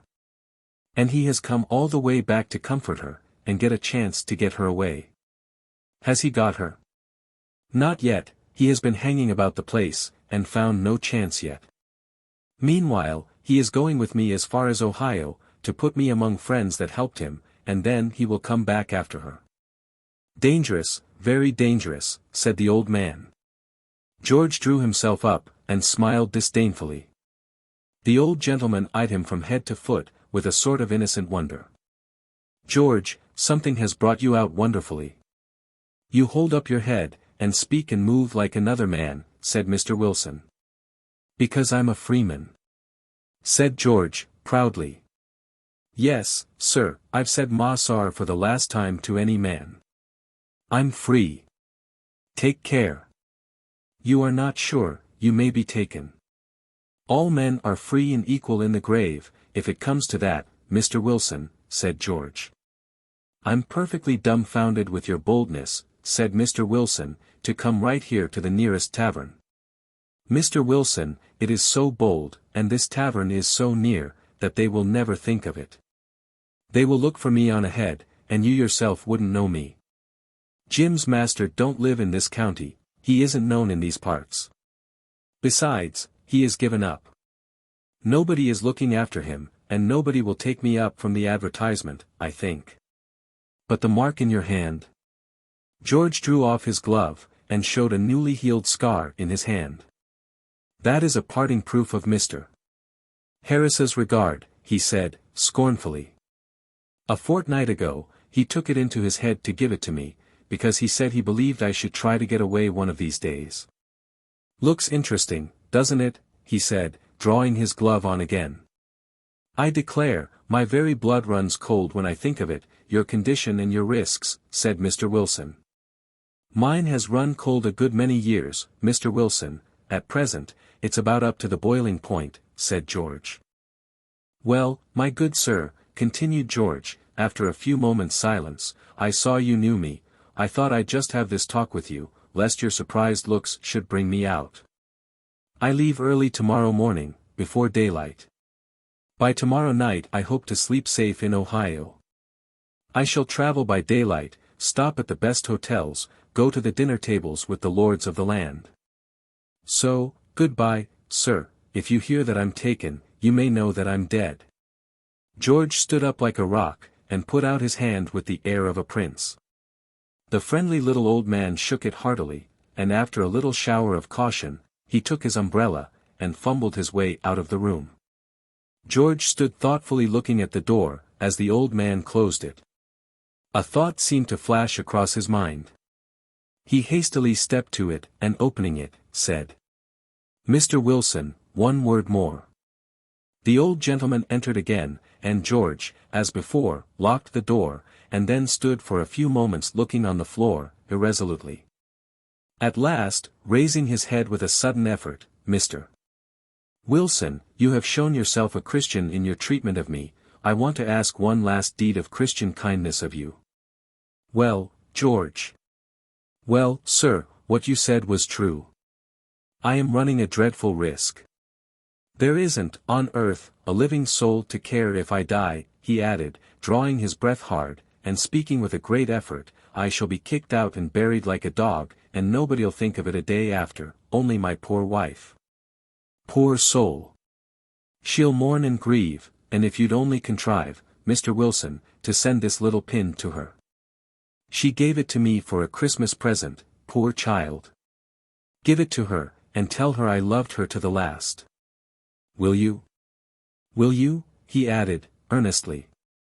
Yes, certainly, poor fellow, said the old gentleman, taking the pin, with watery eyes, and a melancholy quiver in his voice. Tell her one thing, said George, it's my last wish, if she can get to Canada, to go there. No matter how kind her mistress is, no matter how much she loves her home, beg her not to go back, for slavery always ends in misery. Tell her to bring up our boy a free man, and then he won't suffer as I have. Tell her this, Mr. Wilson, will you? Yes, George. I'll tell her, but I trust you won't die. Take heart, you're a brave fellow. Trust in the Lord, George. I wish in my heart you were safe through, though, that's what I do. Is there a God to trust in? Said George, in such a tone of bitter despair as arrested the old gentleman's words. Oh, I've seen things all my life that have made me feel that there can't be a God. You Christians don't know how these things look to us. There's a God for you, but is there any for us? Oh, now, don't, my boy, said the old man, almost sobbing as he spoke, don't feel so. There is. Clouds and darkness are around about him, but righteousness and judgment are the habitation of his throne. There's a God, George, believe it, trust in him, and I'm sure he'll help you. Everything will be set right, if not in this life, in another. The real piety and benevolence of the simple old man invested him with a temporary dignity and authority, as he spoke. George stopped his distracted walk up and down the room, stood thoughtfully a moment, and then said, quietly. Thank you for saying that, my good friend, I'll think of that. Chapter 12. Select Incident of Lawful Trade.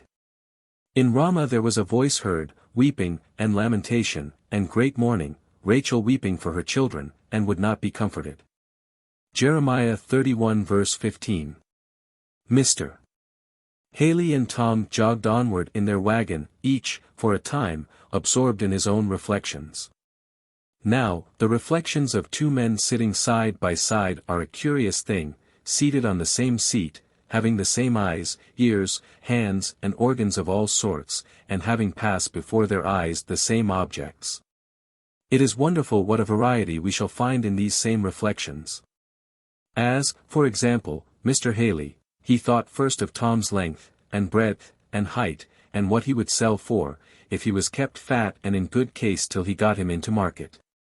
He thought of how he should make out his gang.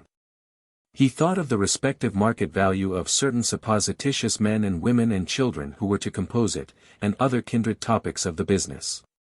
Then he thought of himself, and how humane he was, that whereas other men chained their niggers hand and foot both, he only put fetters on the feet, and left Tom the use of his hands, as long as he behaved well. And he sighed to think how ungrateful human nature was, so that there was even room to doubt whether Tom appreciated his mercies. He had been taken in so by niggers whom he had favored. But still he was astonished to consider how good-natured he yet remained.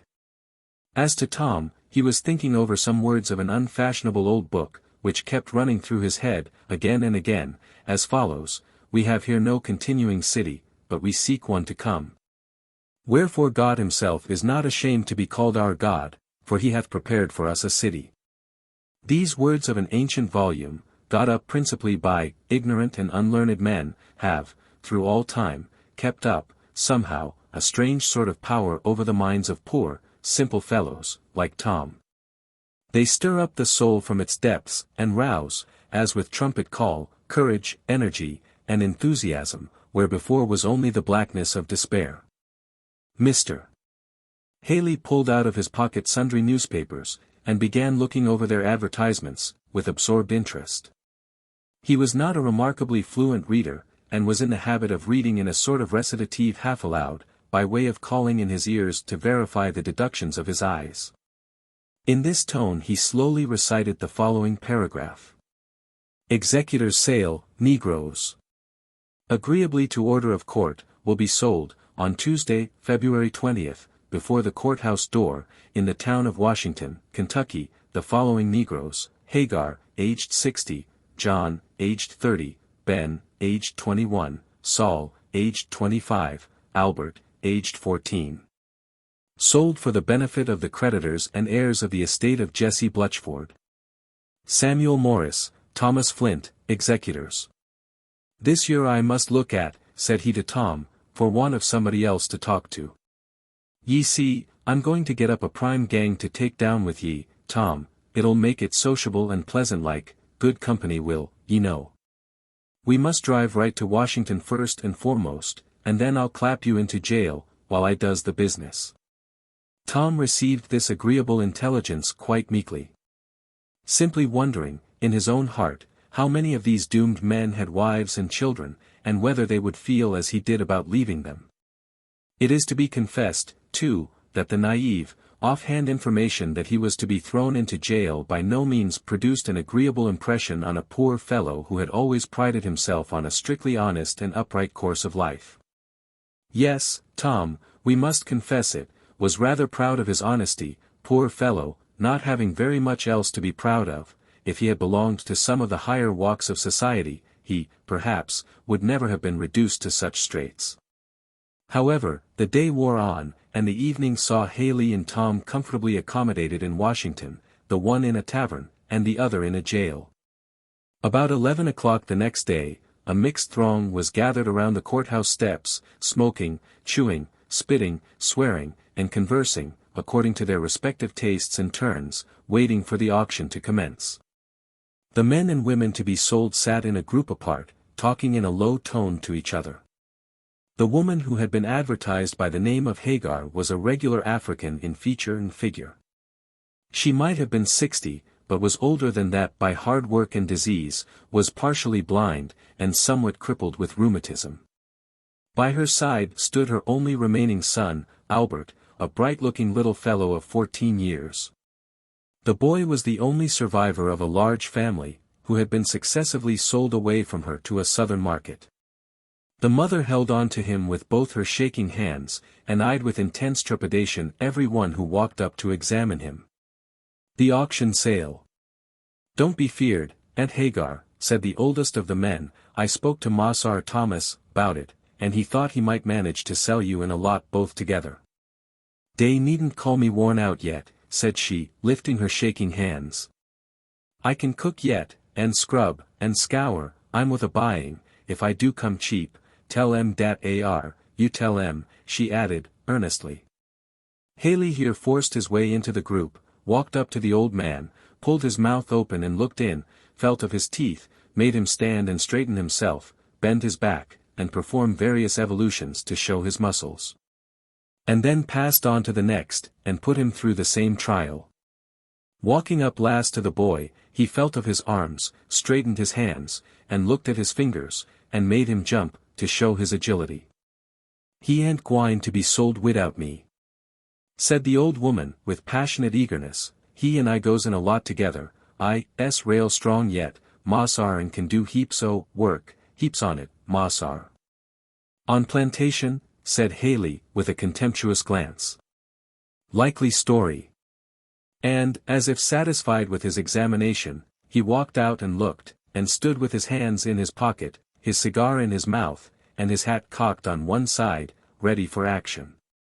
What think of M? Said a man who had been following Haley's examination, as if to make up his own mind from it. Wall, said Haley, spitting, I shall put in, I think, for the youngerly ones and the boy.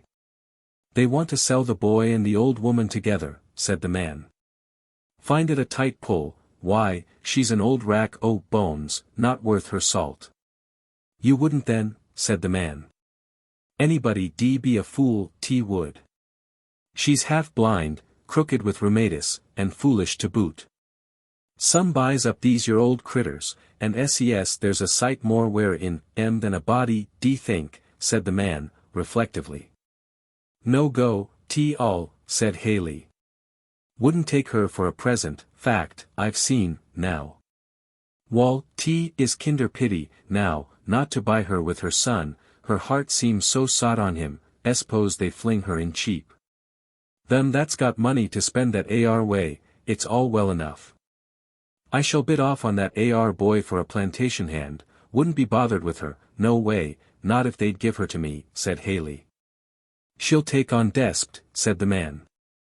Nat ly, she will, said the trader, coolly.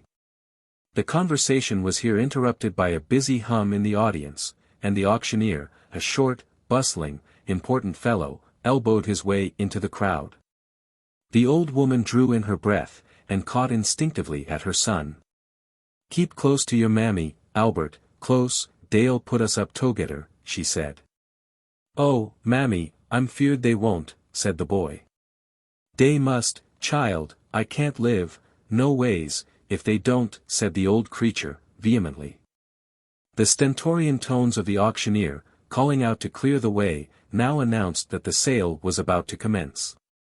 A place was cleared, and the bidding began. The different men on the list were soon knocked off at prices which showed a pretty brisk demand in the market. Two of them fell to Haley. Come, now, young un, said the auctioneer, giving the boy a touch with his hammer, be up and show your springs, now. Put us two up together, do please, Massar, said the old woman, holding fast to her boy. Be off, said the man, gruffly, pushing her hands away, you come last. Now, darky, spring, and, with the word, he pushed the boy toward the block, while a deep, heavy groan rose behind him. The boy paused, and looked back. But there was no time to stay, and, dashing the tears from his large, bright eyes, he was up in a moment. His fine figure, alert limbs, and bright face, raised an instant competition, and half a dozen bids simultaneously met the ear of the auctioneer.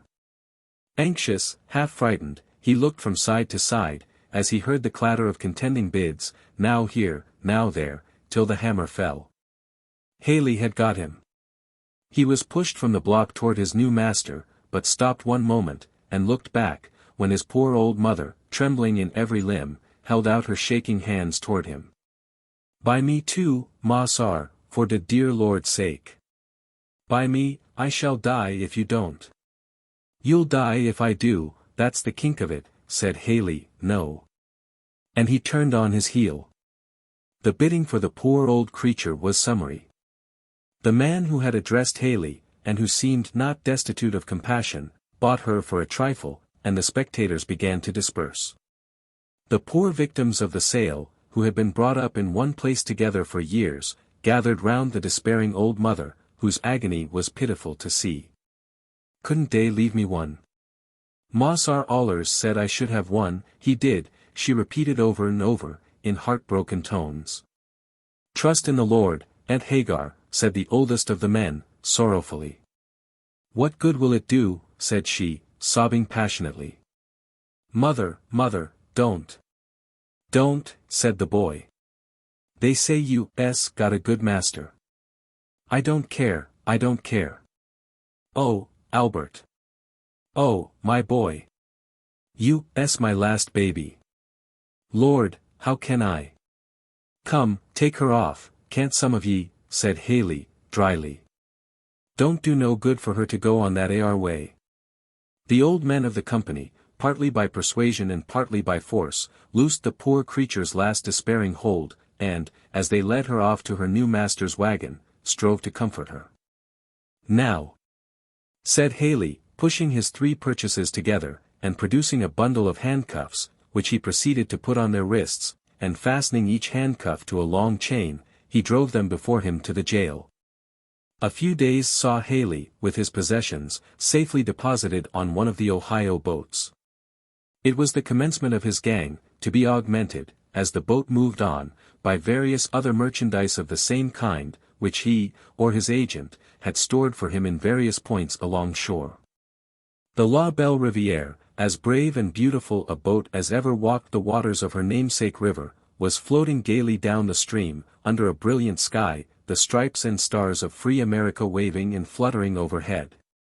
The guards crowded with well-dressed ladies and gentlemen walking and enjoying the delightful day.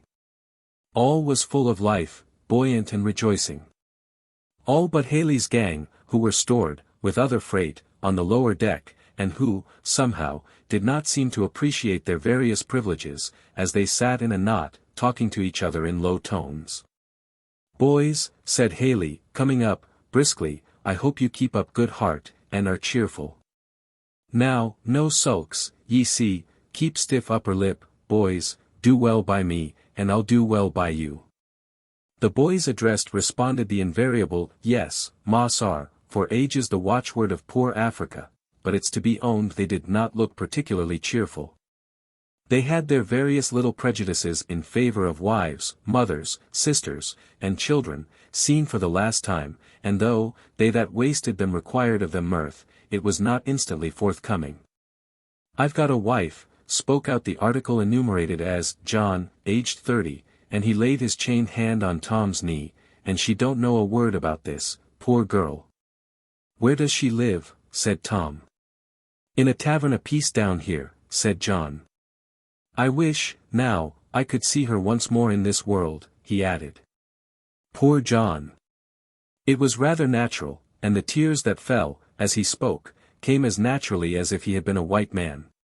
Tom drew a long breath from a sore heart, and tried, in his poor way, to comfort him.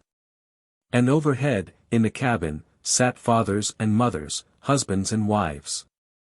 And merry, dancing children moved round among them, like so many little butterflies, and everything was going on quite easy and comfortable.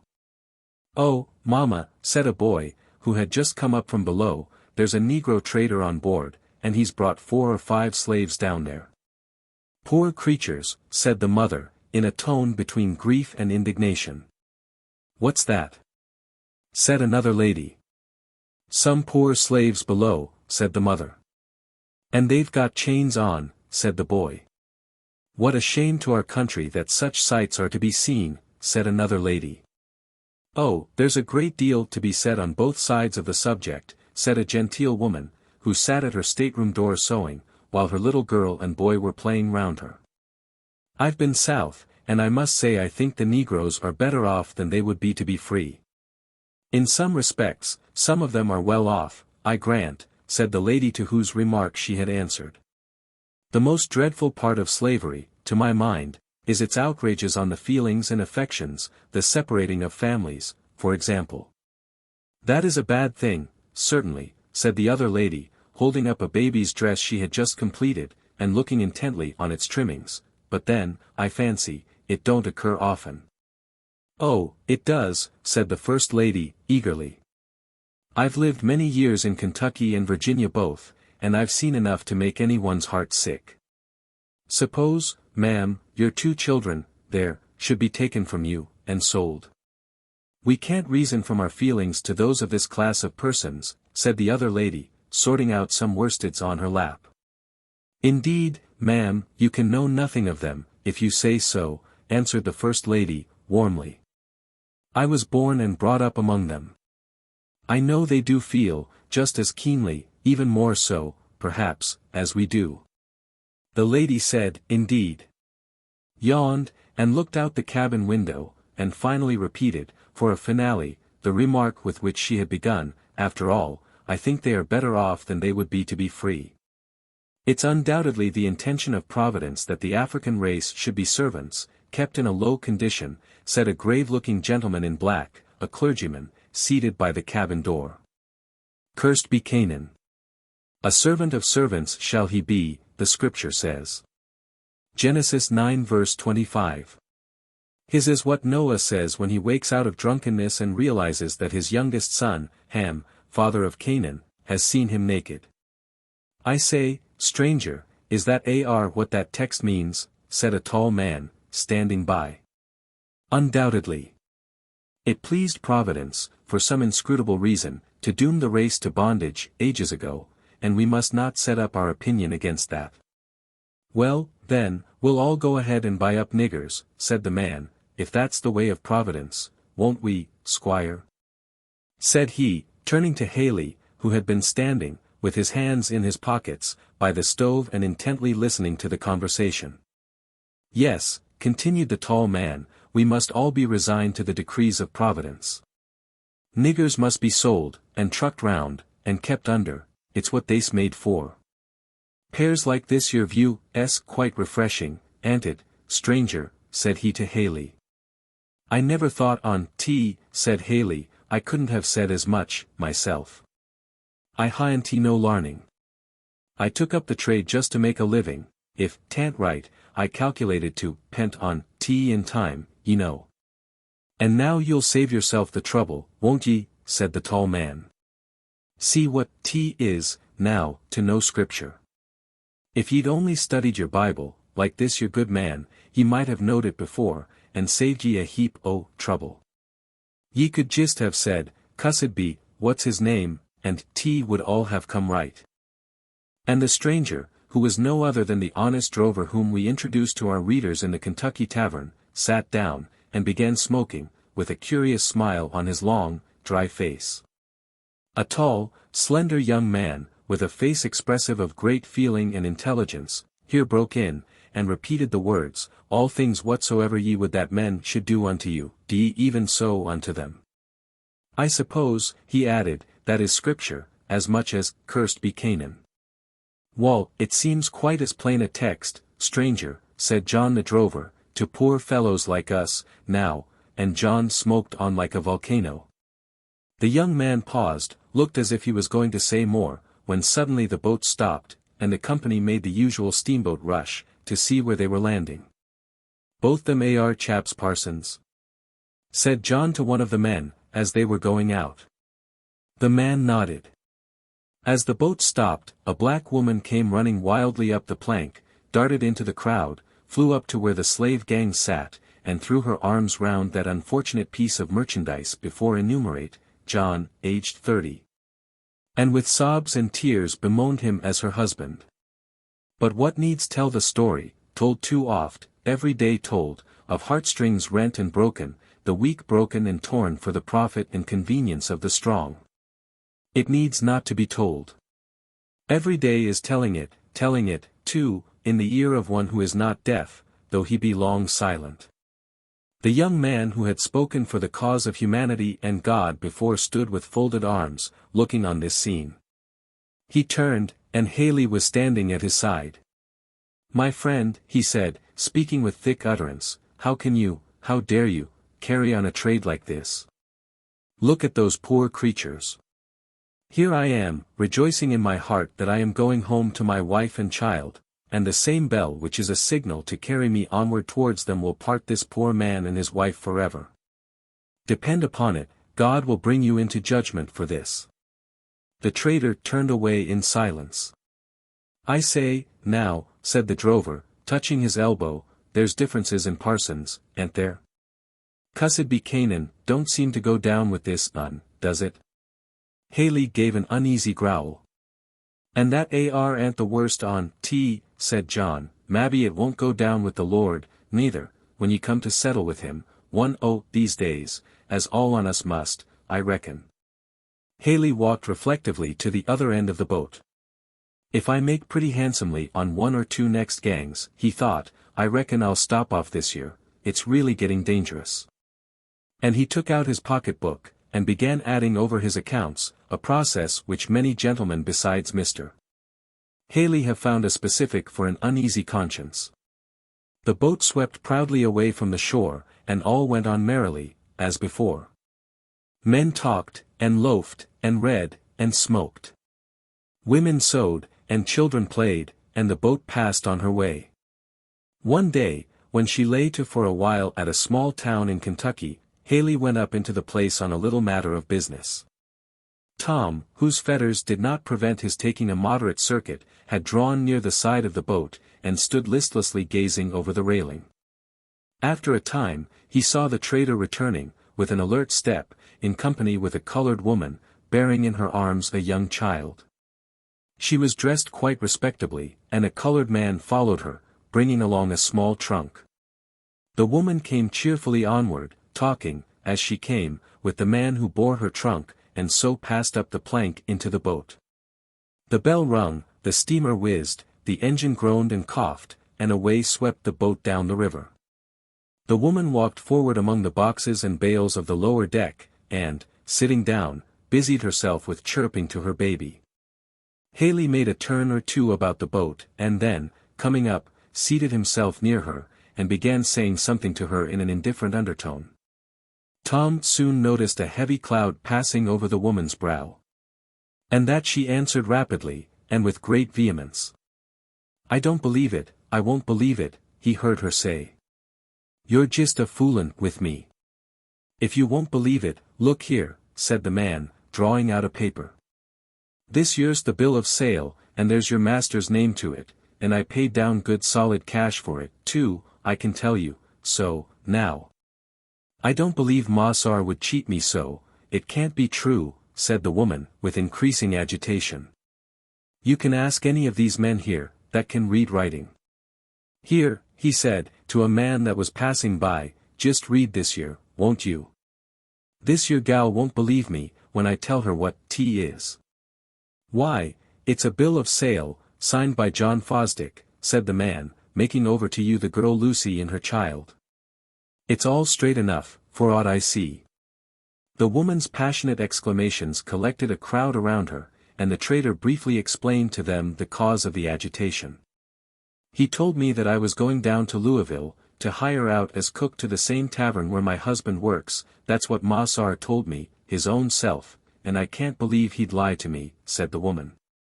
"But he has sold you, my poor woman, there's no doubt about it," said a good-natured looking man, who had been examining the papers. "He has done it, and no mistake." "Then it's no account talking," said the woman, suddenly growing quite calm. And, clasping her child tighter in her arms, she sat down on her box, turned her back round, and gazed listlessly into the river. "Going to take it easy, after all," said the trader. "Gal's got grit, I see." The woman looked calm, as the boat went on, and a beautiful soft summer breeze passed like a compassionate spirit over her head, the gentle breeze, that never inquires whether the brow is dusky or fair that it fans. And she saw sunshine sparkling on the water, in golden ripples, and heard gay voices, full of ease and pleasure, talking around her everywhere, but her heart lay as if a great stone had fallen on it. Her baby raised himself up against her, and stroked her cheeks with his little hands, and, springing up and down, crowing and chatting, seemed determined to arouse her. She strained him suddenly and tightly in her arms, and slowly one tear after another fell on his wondering, unconscious face, and gradually she seemed, and little by little, to grow calmer, and busied herself with tending and nursing him.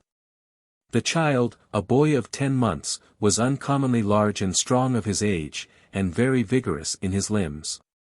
Never, for a moment, still, he kept his mother constantly busy in holding him, and guarding his springing activity. "That's a fine chap," said a man, suddenly stopping opposite to him, with his hands in his pockets.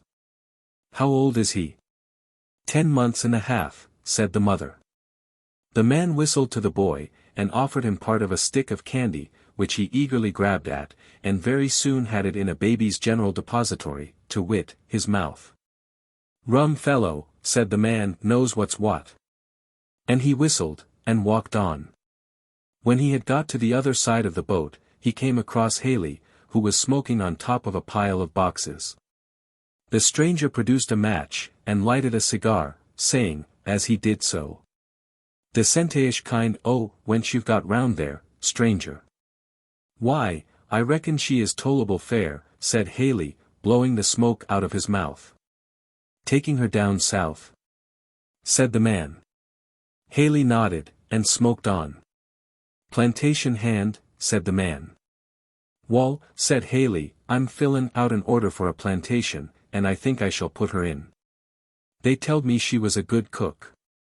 And they can use her for that, or set her at the cotton picking.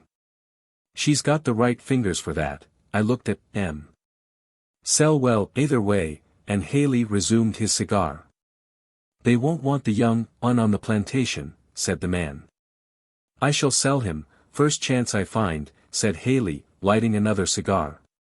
"S'pose you'd be selling him tolerable cheap," said the stranger, mounting the pile of boxes, and sitting down comfortably. "Don't know 'bout that," said Haley.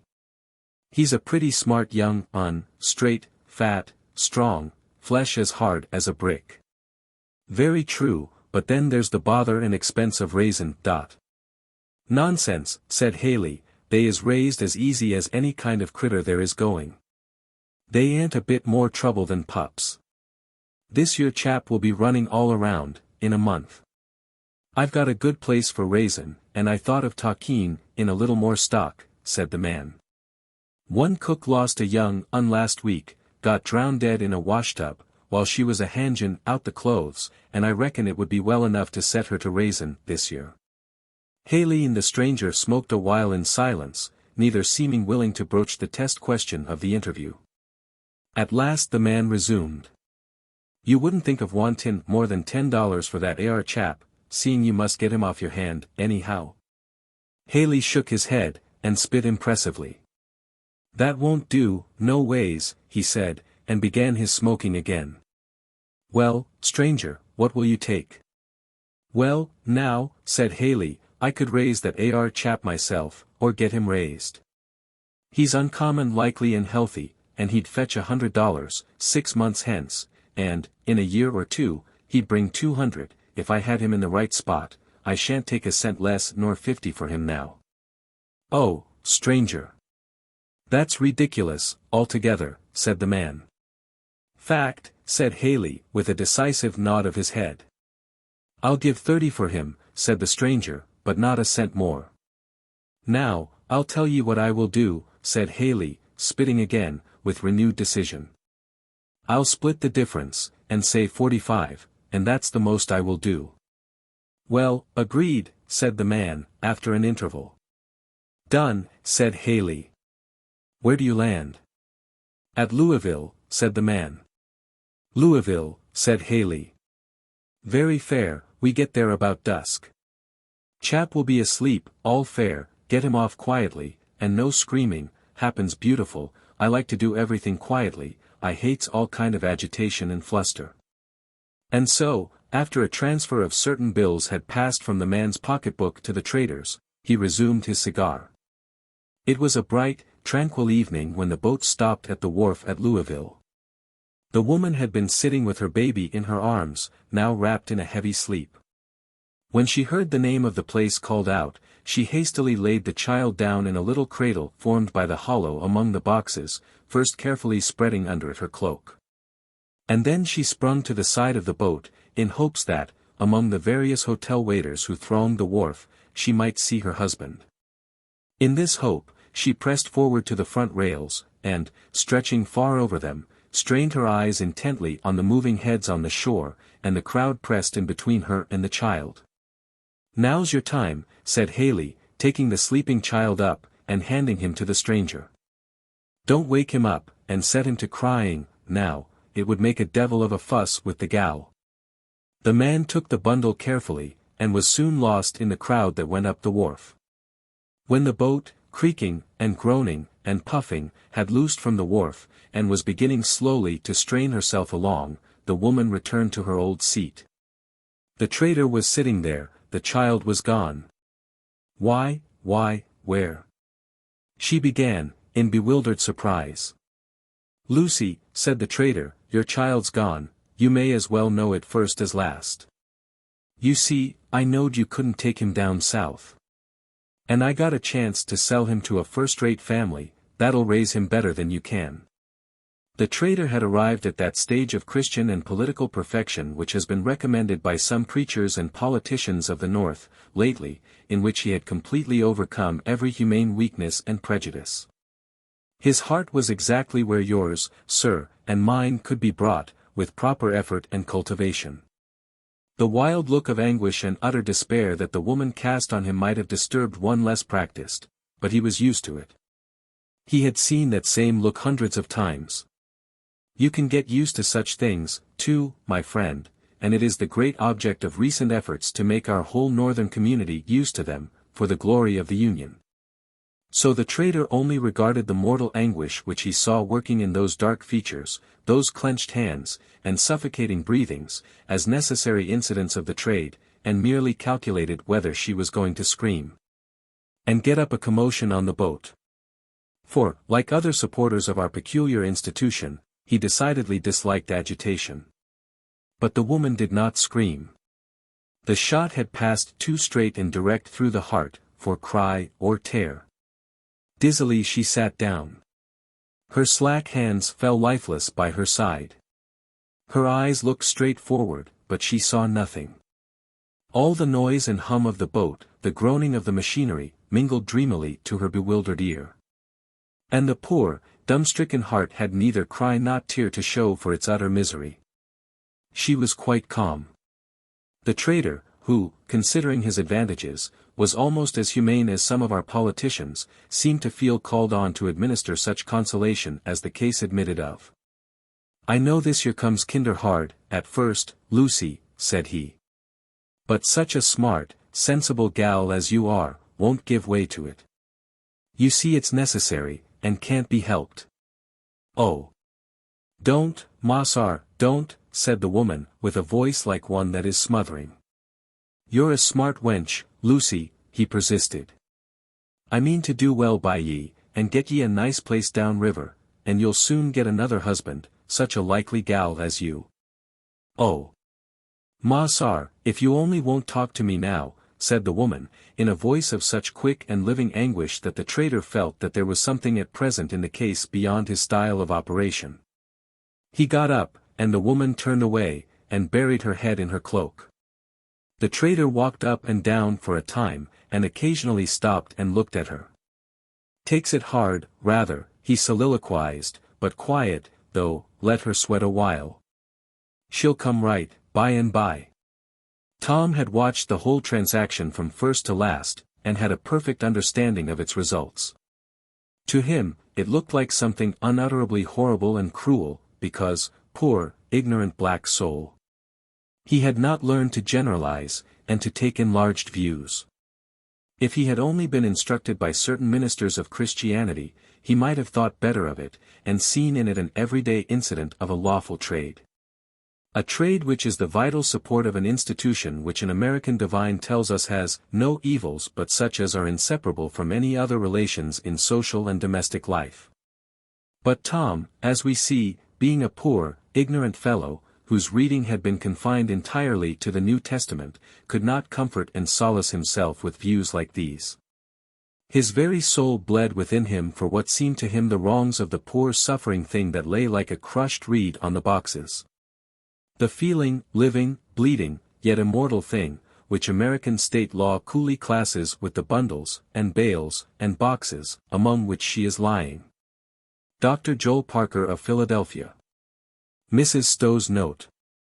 Presbyterian clergyman, 1798 to 1873, a friend of the Beecher family. Mrs. Stowe attempted unsuccessfully to have this identifying note removed from the stereotype plate of the first edition. Tom drew near, and tried to say something. But she only groaned.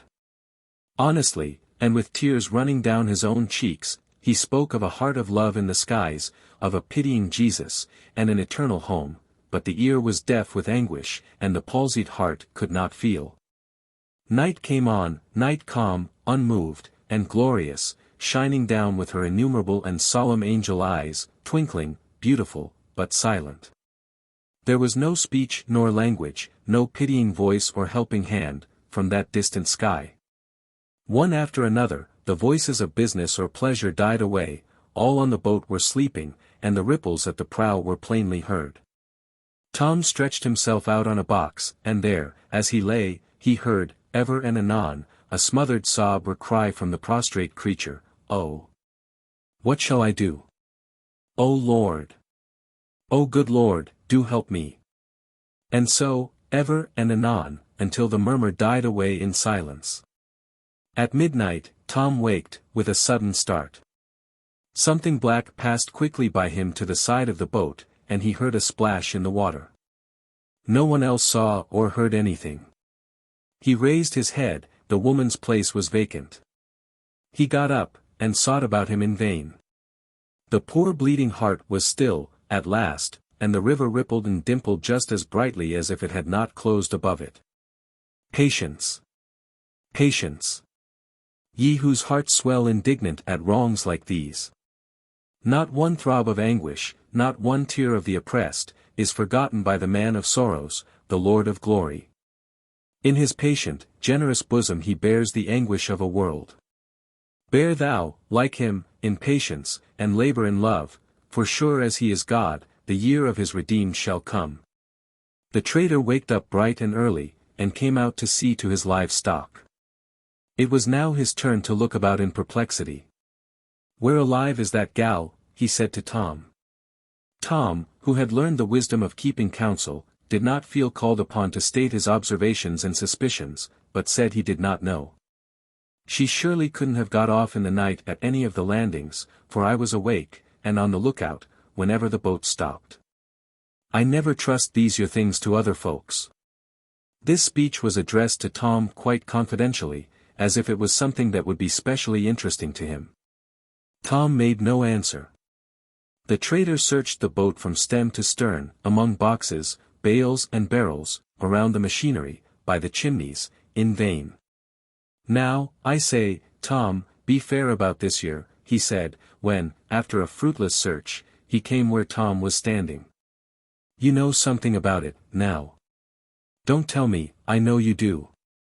I saw the gal stretched out here about 10 o'clock, and AG in at 12, and AG in between 1 and 2, and then at 4 she was gone, and you was a-sleeping right there all the time. Now, you know something, you can't help it." "Well, ma sar," said Tom, "towards morning something brushed by me, and I kinder half woke, and then I hearn a great splash, and then I Claire woke up, and the gal was gone. That's all I know on T." The trader was not shocked nor amazed, because, as we said before, he was used to a great many things that you are not used to. Even the awful presence of death struck no solemn chill upon him. He had seen death many times, met him in the way of trade, and got acquainted with him, and he only thought of him as a hard customer, that embarrassed his property operations very unfairly. And so he only swore that the gal was a baggage, and that he was devilish unlucky, and that, if things went on in this way, he should not make a cent on the trip. In short, he seemed to consider himself an ill-used man, decidedly. But there was no help for it, as the woman had escaped into a state which never will give up a fugitive, not even at the demand of the whole glorious Union. The trader, therefore, sat discontentedly down, with his little account book, and put down the missing body and soul under the head of losses. "He's a shocking creature, isn't he?" this traitor? So unfeeling. It's dreadful, really. Oh, but nobody thinks anything of these traitors. They are universally despised, never received into any decent society. But who, sir, makes the traitor? Who is most to blame? The enlightened, cultivated, intelligent man, who supports the system of which the traitor is the inevitable result, or the poor traitor himself? You make the public statement that calls for his trade, that debauches and depraves him, till he feels no shame in it, and in what are you better than he? Are you educated and he ignorant, you high and he low, you refined and he coarse, you talented and he simple? In the day of a future judgment, these very considerations may make it more tolerable for him than for you. In concluding these little incidents of lawful trade, we must beg the world not to think that American legislators are entirely destitute of humanity, as might, perhaps, be unfairly inferred from the great efforts made in our national body to protect and perpetuate this species of traffic. Who does not know how our great men are outdoing themselves, in declaiming against the foreign slave trade? There are a perfect host of Clarksons and Wilberforces risen up among us on that subject, most edifying to hear and behold. Trading Negroes from Africa, dear reader, is so horrid. It is not to be thought of. But trading them from Kentucky, that's quite another thing. Thomas Clarkson, 1760 to 1846, and William Wilberforce, 1759 to 1833, English philanthropists and anti-slavery agitators who helped to secure passage of the Emancipation Bill by Parliament in 1833. Chapter 13. The Quaker Settlement. A quiet scene now rises before us. A large, roomy, neatly painted kitchen, its yellow floor glossy and smooth, and without a particle of dust, a neat, well-blacked cooking stove. Rows of shining tin, suggestive of unmentionable good things to the appetite, glossy green wood chairs, old and firm.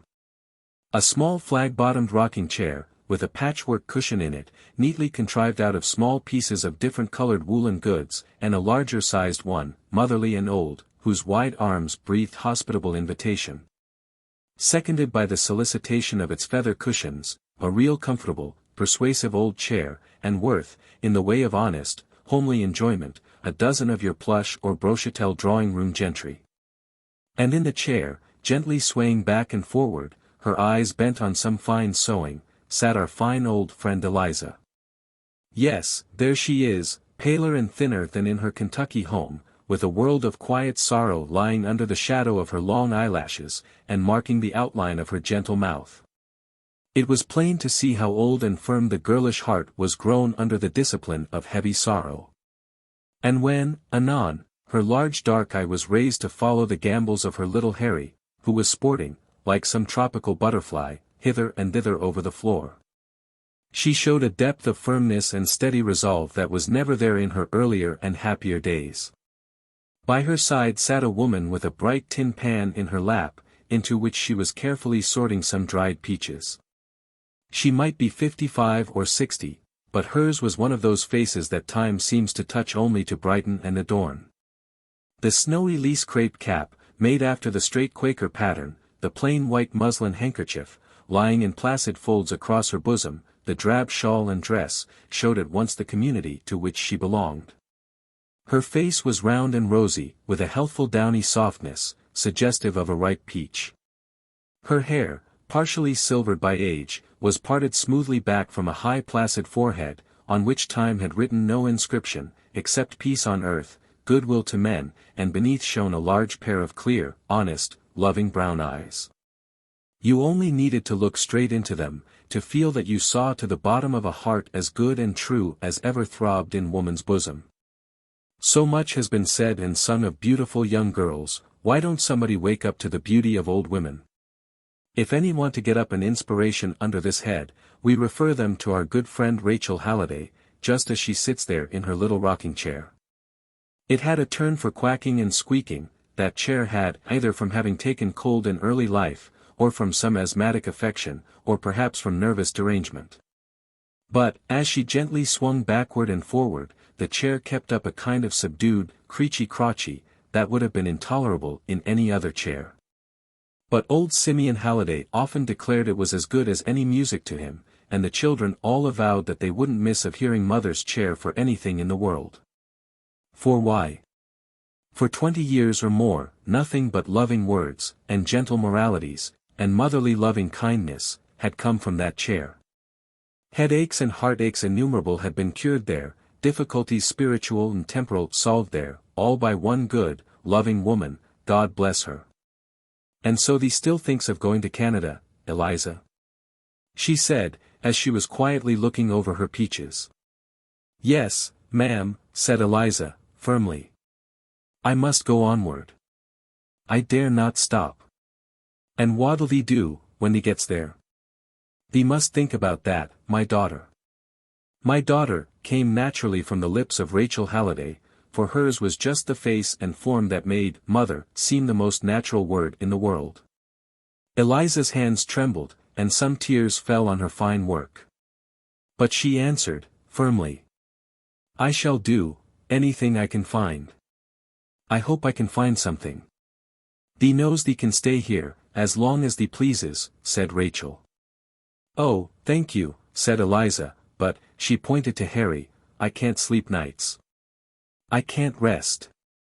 Last night I dreamed I saw that man coming into the yard, she said, shuddering.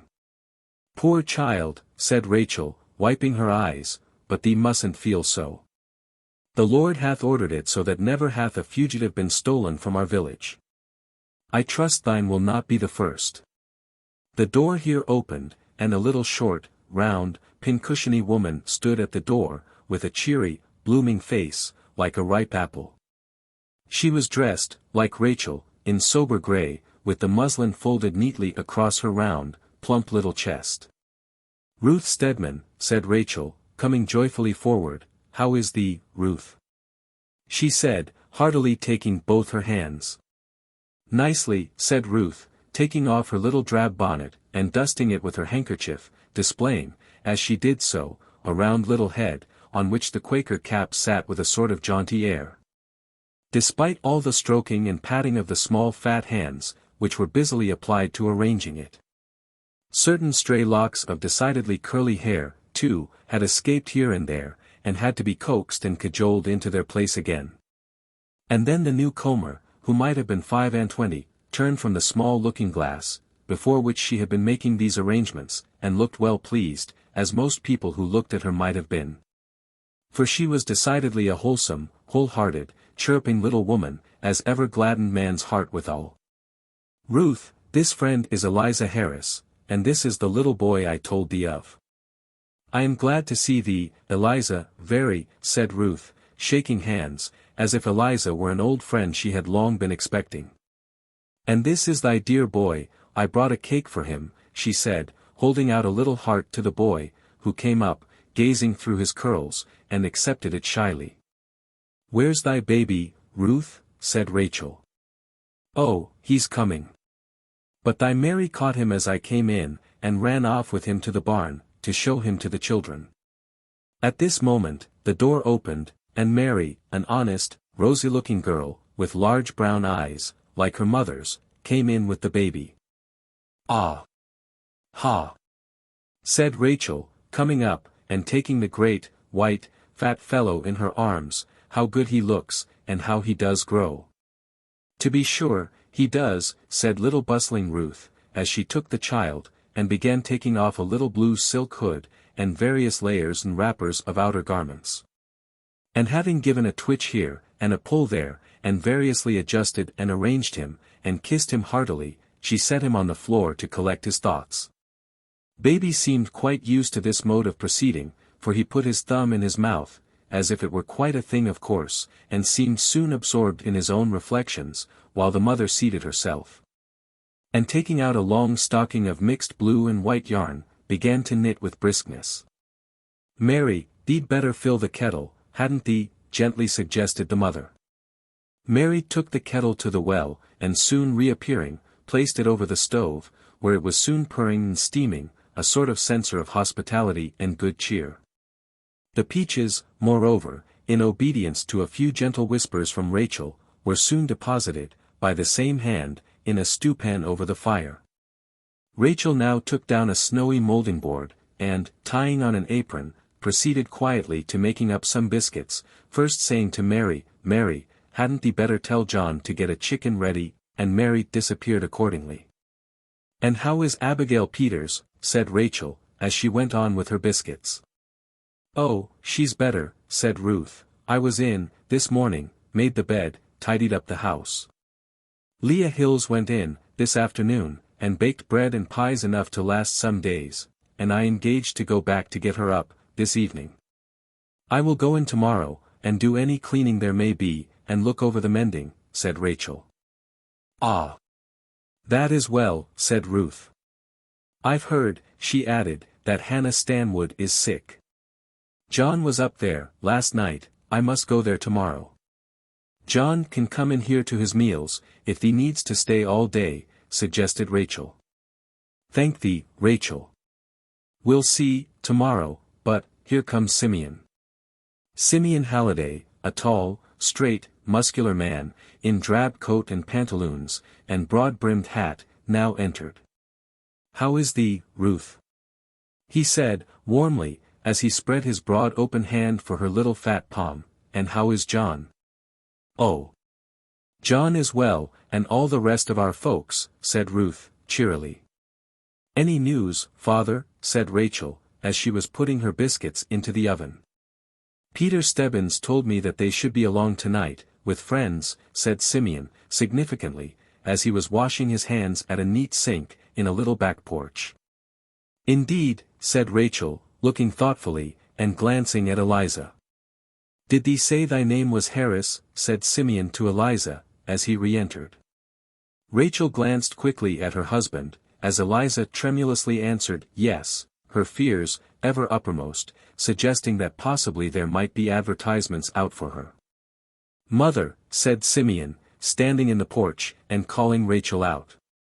"What does thee want, father?" said Rachel, rubbing her floury hands, as she went into the porch. "This child's husband is in the settlement, and will be here tonight," said Simeon. "Now, thee doesn't say that, father," said Rachel, all her face radiant with joy. "It's really true. Peter was down yesterday, with the wagon, to the other stand, and there he found an old woman and two men, and one said his name was George Harris, and from what he told of his history, I am certain who he is. He is a bright, likely fellow, too." "Shall we tell her now?" said Simeon. "Let's tell Ruth," said Rachel. "Here, Ruth, come here." Ruth laid down her knitting work, and was in the back porch in a moment. "Ruth, what does thee think?" said Rachel. "Father says Eliza's husband is in the last company, and will be here tonight." A burst of joy from the little Quakeress interrupted the speech. She gave such a bound from the floor, as she clapped her little hands, that two stray curls fell from under her Quaker cap, and lay brightly on her white neckerchief.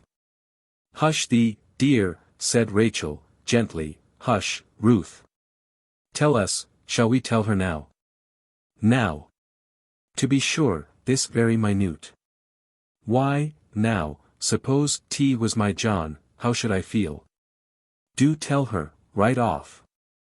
"Thee uses thyself only to learn how to love thy neighbor, Ruth," said Simeon, looking, with a beaming face, on Ruth. "To be sure. Isn't it what we are made for? If I didn't love John and the baby, I should not know how to feel for her. Come, now do tell her, do," and she laid her hands persuasively on Rachel's arm. "Take her into thy bedroom, there, and let me fry the chicken while thee does it." Rachel came out into the kitchen, where Eliza was sewing, and opening the door of a small bedroom, said, gently, "Come in here with me, my daughter, I have news to tell thee." The blood flushed in Eliza's pale face. She rose, trembling with nervous anxiety, and looked towards her boy. "No, no," said little Ruth, darting up, and seizing her hands. "Never thee fear, it's good news, Eliza, go in, go in." And she gently pushed her to the door which closed after her, and then, turning round, she caught little Harry in her arms, and began kissing him. "Thee'll see thy father, little one. Does thee know it? "Thy father is coming," she said, over and over again, as the boy looked wonderingly at her. Meanwhile, within the door, another scene was going on. Rachel Halliday drew Eliza toward her, and said, "The Lord hath had mercy on thee, daughter. Thy husband hath escaped from the house of bondage." The blood flushed to Eliza's cheek in a sudden glow, and went back to her heart with as sudden a rush. She sat down, pale and faint. "Have courage, child," said Rachel, laying her hand on her head. "He is among friends, who will bring him here tonight." "Tonight." Eliza repeated, "Tonight." The words lost all meaning to her, her head was dreamy and confused. All was mist for a moment. When she awoke, she found herself snugly tucked up on the bed, with a blanket over her, and little Ruth rubbing her hands with camphor. She opened her eyes in a state of dreamy, delicious languor, such as one who has long been bearing a heavy load, and now feels it gone, and would rest. The tension of the nerves, which had never ceased a moment since the first hour of her flight, had given way, and a strange feeling of security and rest came over her. And as she lay, with her large, dark eyes open, she followed, as in a quiet dream, the motions of those about her. She saw the door open into the other room, saw the supper table, with its snowy cloth. Heard the dreamy murmur of the singing tea-kettle. Saw Ruth tripping backward and forward, with plates of cake and saucers of preserves, and ever and anon stopping to put a cake into Harry's hand, or pat his head, or twine his long curls round her snowy fingers. She saw the ample, motherly form of Rachel, as she ever and anon came to the bedside, and smoothed and arranged something about the bedclothes, and gave a tuck here and there, by way of expressing her goodwill. And was conscious of a kind of sunshine beaming down upon her from her large, clear, brown eyes. She saw Ruth's husband come in, saw her fly up to him, and commence whispering very earnestly, ever and anon, with impressive gesture, pointing her little finger toward the room. She saw her, with the baby in her arms, sitting down to tea. She saw them all at table, and little Harry in a high chair, under the shadow of Rachel's ample wing. There were low murmurs of talk, gentle tinkling of teaspoons, and musical clatter of cups and saucers, and all mingled in a delightful dream of rest. And Eliza slept, as she had not slept before, since the fearful midnight hour when she had taken her child and fled through the frosty starlight.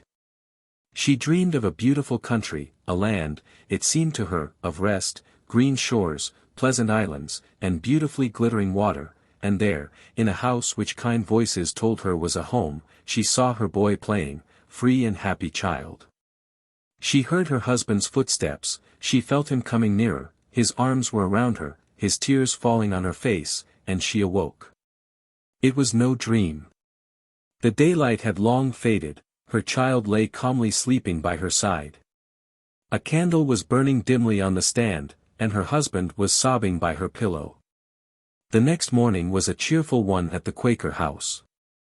Mother was up betimes, and surrounded by busy girls and boys, whom we had scarce time to introduce to our readers yesterday, and who all moved obediently to Rachel's gentle, "Thee had better," or more gentle, "Hadn't thee better?" in the work of getting breakfast. For a breakfast in the luxurious valleys of Indiana is a thing complicated and multiform, and, like picking up the rose leaves and trimming the bushes in paradise, asking other hands than those of the original mother. While, therefore, John ran to the spring for fresh water, and Simeon the second sifted meal for corn cakes, and Mary ground coffee, Rachel moved gently, and quietly about, making biscuits, cutting up chicken, and diffusing a sort of sunny radiance over the whole proceeding generally.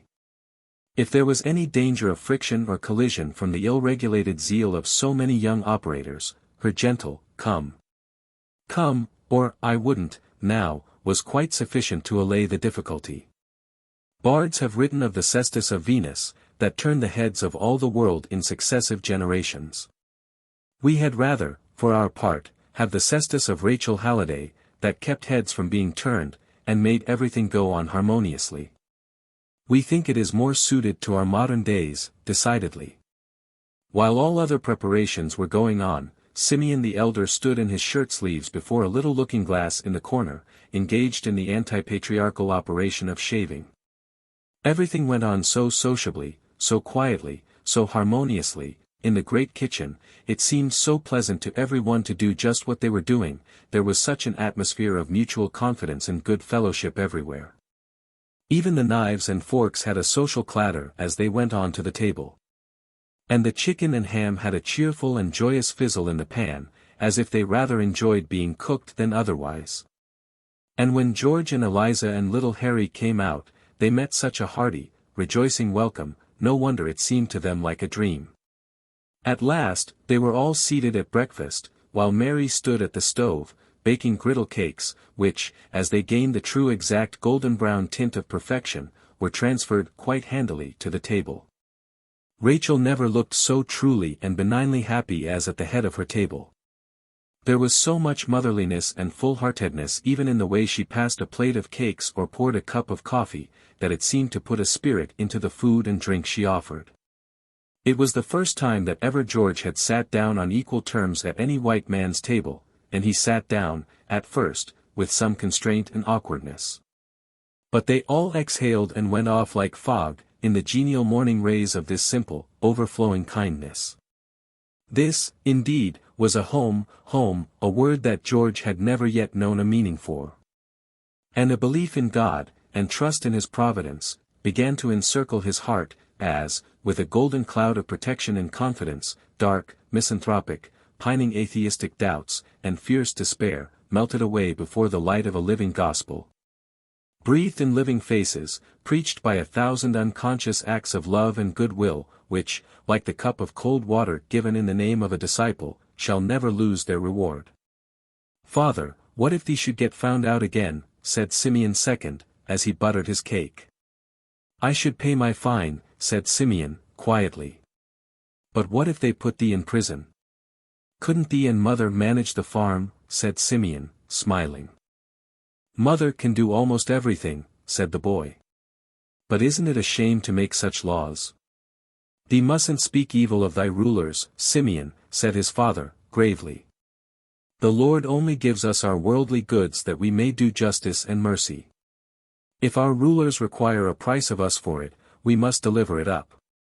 "Well, I hate those old slaveholders," said the boy, who felt as unchristian as became any modern reformer.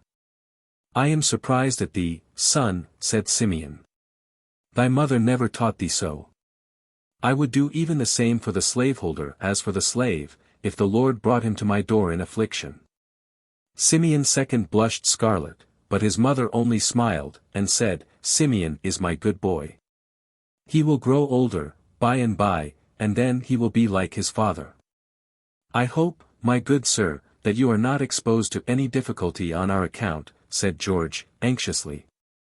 "Fear nothing, George, for therefore are we sent into the world. If we would not meet trouble for a good cause, we were not worthy of our name. But, for me," said George, "I could not bear it." "Fear not, then, friend George, it is not for thee, but for God and man, we do it," said Simeon. "And now thou must lie by quietly this day, and tonight, at 10 o'clock, Phineas Fletcher will carry thee onward to the next stand, thee and the rest of thy company. The pursuers are hard after thee, we must not delay." "If that is the case, why wait till evening?" said George. "Thou art safe here by daylight, for every one in the settlement is a friend, and all are watching. It has been found safer to travel by night." Chapter 14. Evangeline. A young star, which shone o'er life, too sweet an image, for such glass. A lovely being, scarcely formed or molded, arose with all its sweetest leaves yet folded. The Mississippi. How, as by an enchanted wand, have its scenes been changed, since Chateaubriand wrote his prose-poetic description of it, as a river of mighty, unbroken solitudes, rolling amid undreamed wonders of vegetable and animal existence. In Atala. Or the Love and Constancy of Two Savages in the Desert, 1801, by François-Auguste René, Vicomte de Chateaubriand, 1768–1848. But as in an hour, this river of dreams and wild romance has emerged to a reality scarcely less visionary and splendid.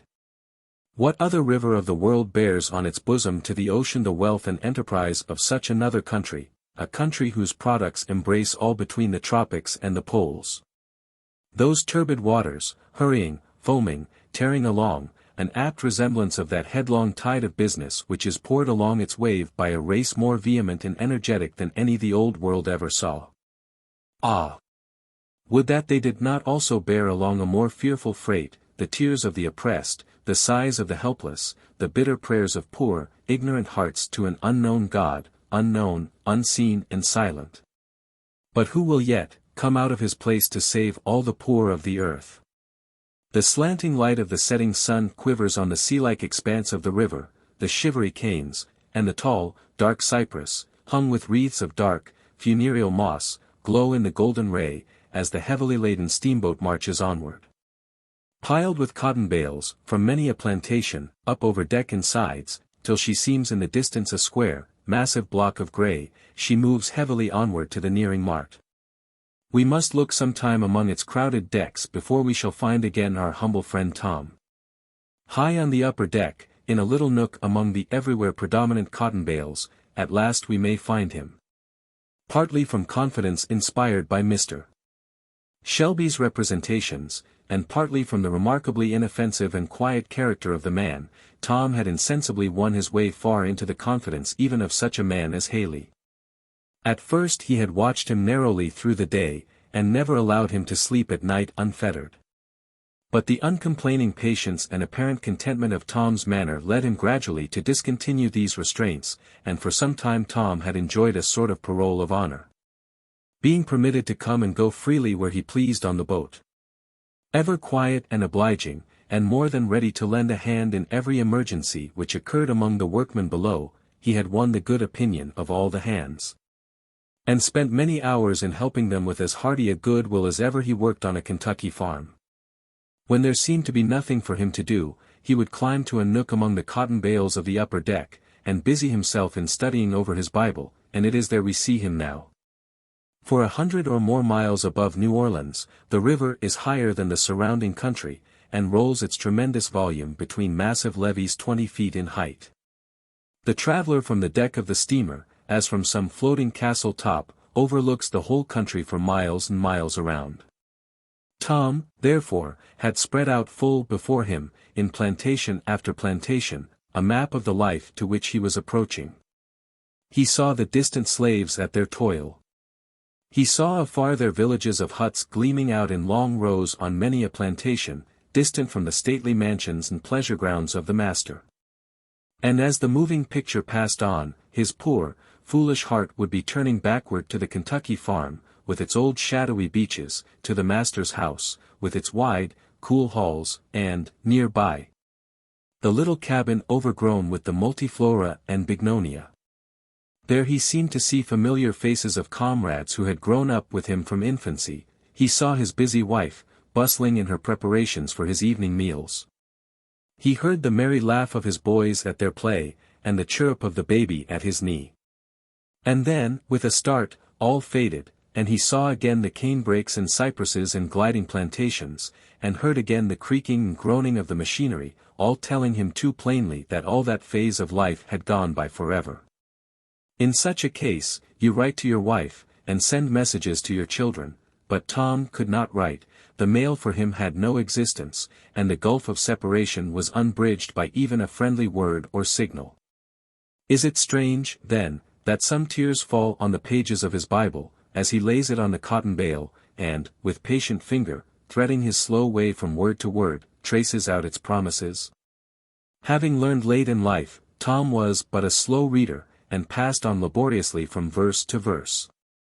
Fortunate for him was it that the book he was intent on was one which slow reading cannot injure, nay, one whose words, like ingots of gold, seem often to need to be weighed separately, that the mind may take in their priceless value.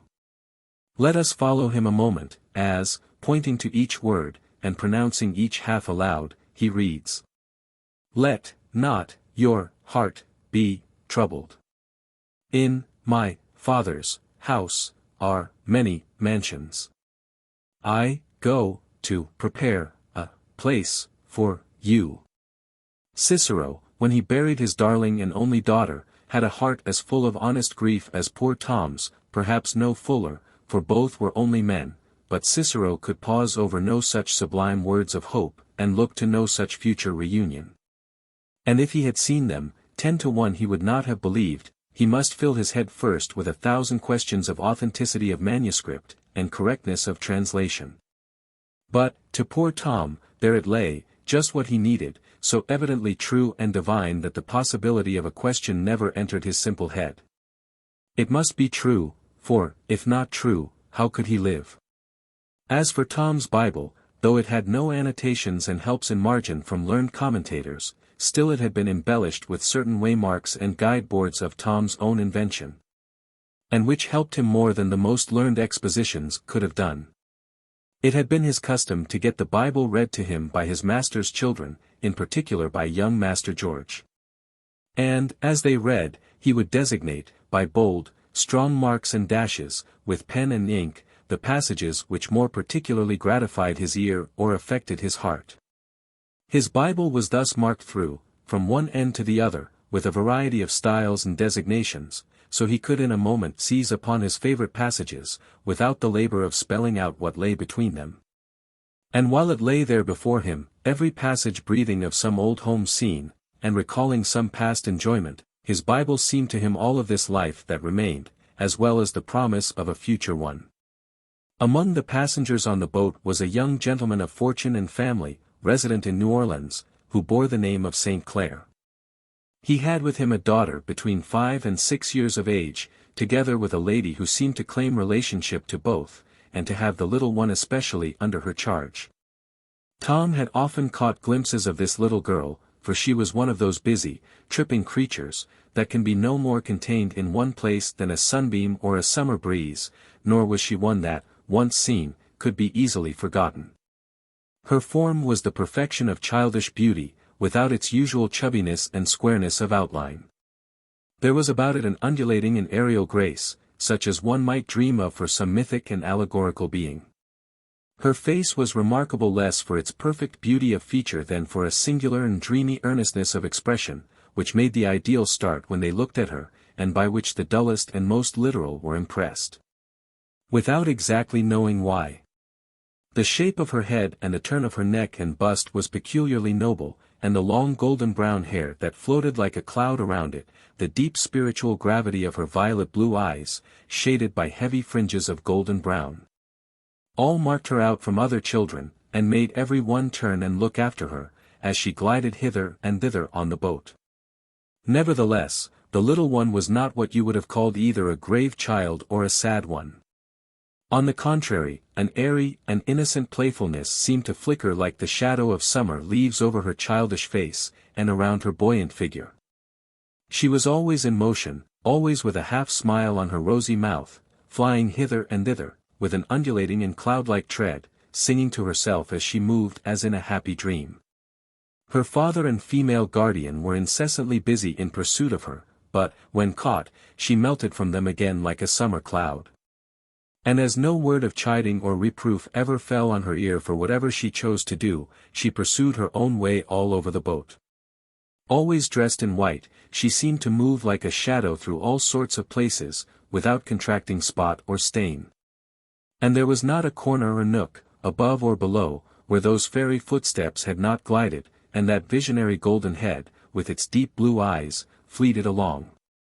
The fireman, as he looked up from his sweaty toil, sometimes found those eyes looking wonderingly into the raging depths of the furnace, and fearfully and pityingly at him, as if she thought him in some dreadful danger. Anon the steersman at the wheel paused and smiled, as the picture-like head gleamed through the window of the round house, and in a moment was gone again. 1,000 times a day rough voices blessed her, and smiles of unwonted softness stole over hard faces, as she passed. And when she tripped fearlessly over dangerous places, rough, sooty hands were stretched involuntarily out to save her, and smooth her path. Tom, who had the soft, impressible nature of his kindly race, ever yearning toward the simple and childlike, watched the little creature with daily increasing interest. To him she seemed something almost divine. And whenever her golden head and deep blue eyes peered out upon him from behind some dusky cotton bale, or looked down upon him over some ridge of packages, he half believed that he saw one of the angels stepped out of his New Testament. Often and often she walked mournfully round the place where Haley's gang of men and women sat in their chains. She would glide in among them, and look at them with an air of perplexed and sorrowful earnestness. And sometimes she would lift their chains with her slender hands, and then sigh woefully, as she glided away. Several times she appeared suddenly among them, with her hands full of candy, nuts, and oranges, which she would distribute joyfully to them, and then be gone again. Tom watched the little lady a great deal, before he ventured on any overtures towards acquaintanceship. He knew an abundance of simple acts to propitiate and invite the approaches of the little people, and he resolved to play his part right skillfully. He could cut cunning little baskets out of cherry stones, could make grotesque faces on hickory nuts, or odd jumping figures out of elder pith, and he was a very pan in the manufacture of whistles of all sizes and sorts. His pockets were full of miscellaneous articles of attraction, which he had hoarded in days of old for his master's children, and which he now produced, with commendable prudence and economy, one by one, as overtures for acquaintance and friendship. The little one was shy, for all her busy interest in everything going on, and it was not easy to tame her. For a while, she would perch like a canary bird on some box or package near Tom, while busy in the little arts aforenamed, and take from him, with a kind of grave bashfulness, the little articles he offered. But at last they got on quite confidential terms. "What's little missy's name?" said Tom, at last, when he thought matters were ripe to push such an inquiry. "Evangeline Street Clare," said the little one, "though Papa and everybody else call me Eva." "Now, what's your name?" "My name's Tom, the little children used to call me Uncle Tom, way back thar in Kentucky." "Then I mean to call you Uncle Tom, because, you see, I like you," said Eva. "So, Uncle Tom, where are you going?" "I don't know, Miss Eva." "Don't know?" said Eva. "No, I am going to be sold to somebody." "I don't know who." "My papa can buy you," said Eva, quickly, "and if he buys you, you will have good times." "I mean to ask him, this very day." "Thank you, my little lady," said Tom. The boat here stopped at a small landing to take in wood, and Eva, hearing her father's voice, bounded nimbly away. Tom rose up, and went forward to offer his service in wooding, and soon was busy among the hands. Eva and her father were standing together by the railings to see the boat start from the landing place. The wheel had made 2 or 3 revolutions in the water, when, by some sudden movement, the little one suddenly lost her balance and fell sheer over the side of the boat into the water. Her father, scarce knowing what he did, was plunging in after her, but was held back by some behind him, who saw that more efficient aid had followed his child. Tom was standing just under her on the lower deck, as she fell. He saw her strike the water, and sink, and was after her in a moment. A broad-chested, strong-armed fellow, it was nothing for him to keep afloat in the water, till, in a moment or two the child rose to the surface, and he caught her in his arms, and, swimming with her to the boat side, handed her up, all dripping, to the grasp of hundreds of hands, which, as if they had all belonged to one man, were stretched eagerly out to receive her.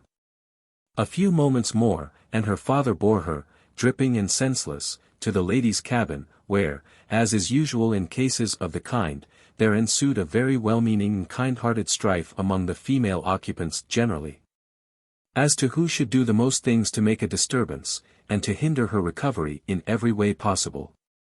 It was a sultry, close day, the next day, as the steamer drew near to New Orleans. A general bustle of expectation and preparation was spread through the boat. In the cabin, one and another were gathering their things together, and arranging them, preparatory to going ashore. The steward and chambermaid, and all, were busily engaged in cleaning, furbishing, and arranging the splendid boat, preparatory to a grand entree. On the lower deck sat our friend Tom, with his arms folded, and anxiously, from time to time, turning his eyes towards a group on the other side of the boat. There stood the fair Evangeline, a little paler than the day before, but otherwise exhibiting no traces of the accident which had befallen her. A graceful, elegantly formed young man stood by her, carelessly leaning one elbow on a bale of cotton while a large pocketbook lay open before him. It was quite evident, at a glance, that the gentleman was Eva's father. There was the same noble cast of head, the same large blue eyes, the same golden brown hair, yet the expression was wholly different. In the large, clear blue eyes, though in form and color exactly similar, there was wanting that misty, dreamy depth of expression. All was clear, bold, and bright, but with a light wholly of this world. The beautifully cut mouth had a proud and somewhat sarcastic expression, while an air of free and easy superiority sat not ungracefully in every turn and movement of his fine form. He was listening, with a good-humored, negligent air, half comic, half contemptuous, to Haley, who was very volubly expatiating on the quality of the article for which they were bargaining. All the moral and Christian virtues bound in black morocco, complete, he said, when Haley had finished. Well, now, my good fellow, what's the damage, as they say in Kentucky? In short, what's to be paid out for this business? How much are you going to cheat me, now? Out with it. Wall, said Haley, if I should say $1,300 for that AR fellow, I shouldn't but just save myself, I shouldn't, now, really. Poor fellow, said the young man, fixing his keen, mocking blue eye on him, but I suppose you'd let me have him for that, out of a particular regard for me. Well, the young lady here seems to be sot on him, and Nat Ly enough. Oh. Certainly, there's a call on your benevolence, my friend. Now, as a matter of Christian charity, how cheap could you afford to let him go, to oblige a young lady that's particular sot on him? Wall, now, just think on, said the trader. Just look at them limbs, broad-chested, strong as a horse. Look at his head, them high foreheads alays shows calculatin' niggers, that'll do any kind o' thing. I've marked that AR. Now, a nigger of that AR heft and build is worth considerable, just as you may say, for his body, supposin' he's stupid, but come to put in his calculatin' faculties, and them which I can show he has uncommon, why, of course, it makes him come higher. Why, that AR fellow managed his master's whole farm. He has a extraordinary talent for business. Bad, very bad, knows altogether too much, said the young man, with the same mocking smile playing about his mouth. Never will do, in the world. Your smart fellows are always running off, stealing horses, and raising the devil generally.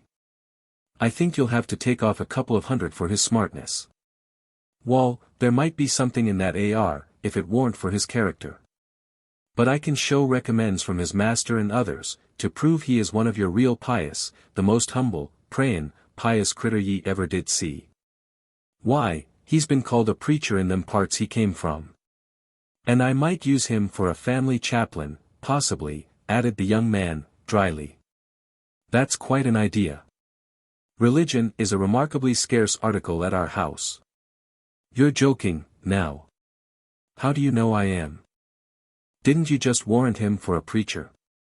Has he been examined by any synod or council? Come, hand over your papers.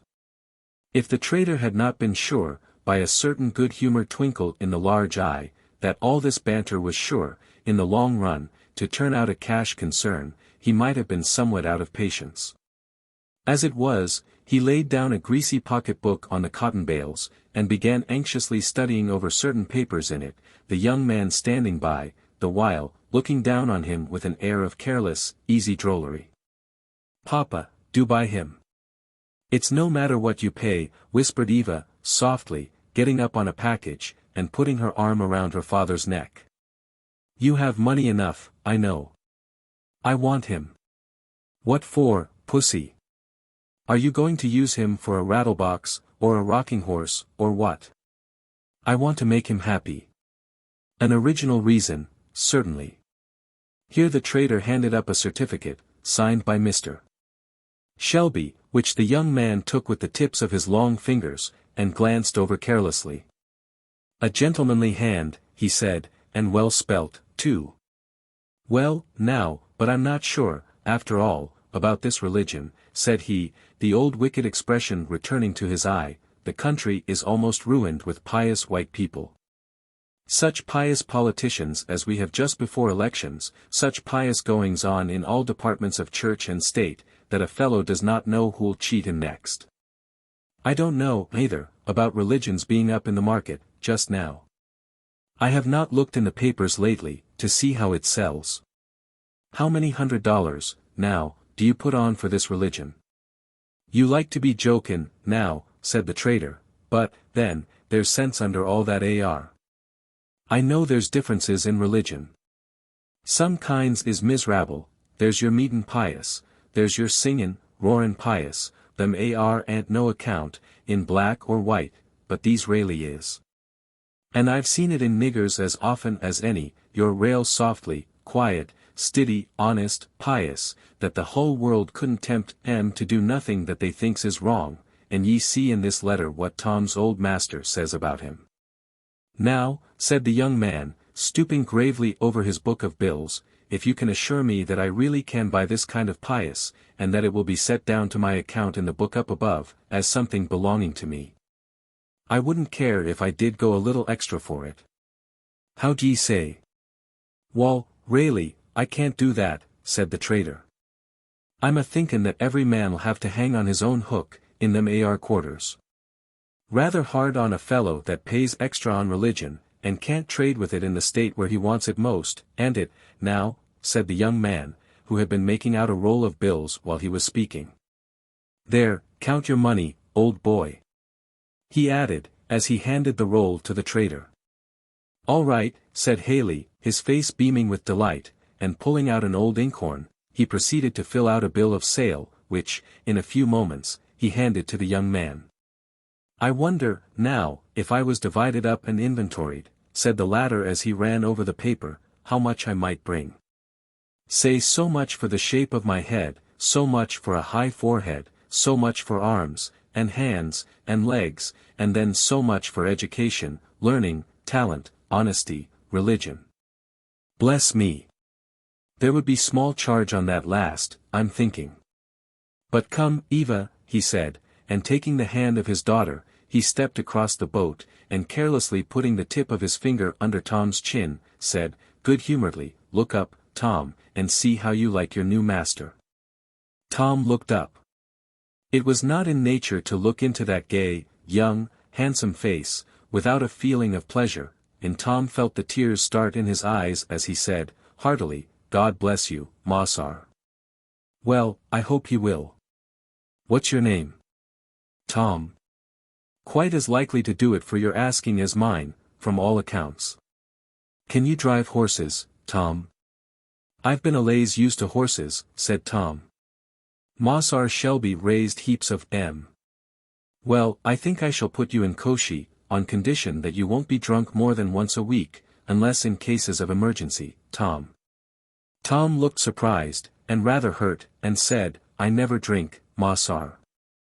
"I've heard that story before, Tom. But then we'll see. It will be a special accommodation to all concerned, if you don't. Never mind, my boy," he added, good-humoredly, seeing Tom still looked grave, "I don't doubt you mean to do well." "I sartin do, Mossar," said Tom. "And you shall have good times," said Eva. "Papa is very good to everybody, only he always will laugh at them."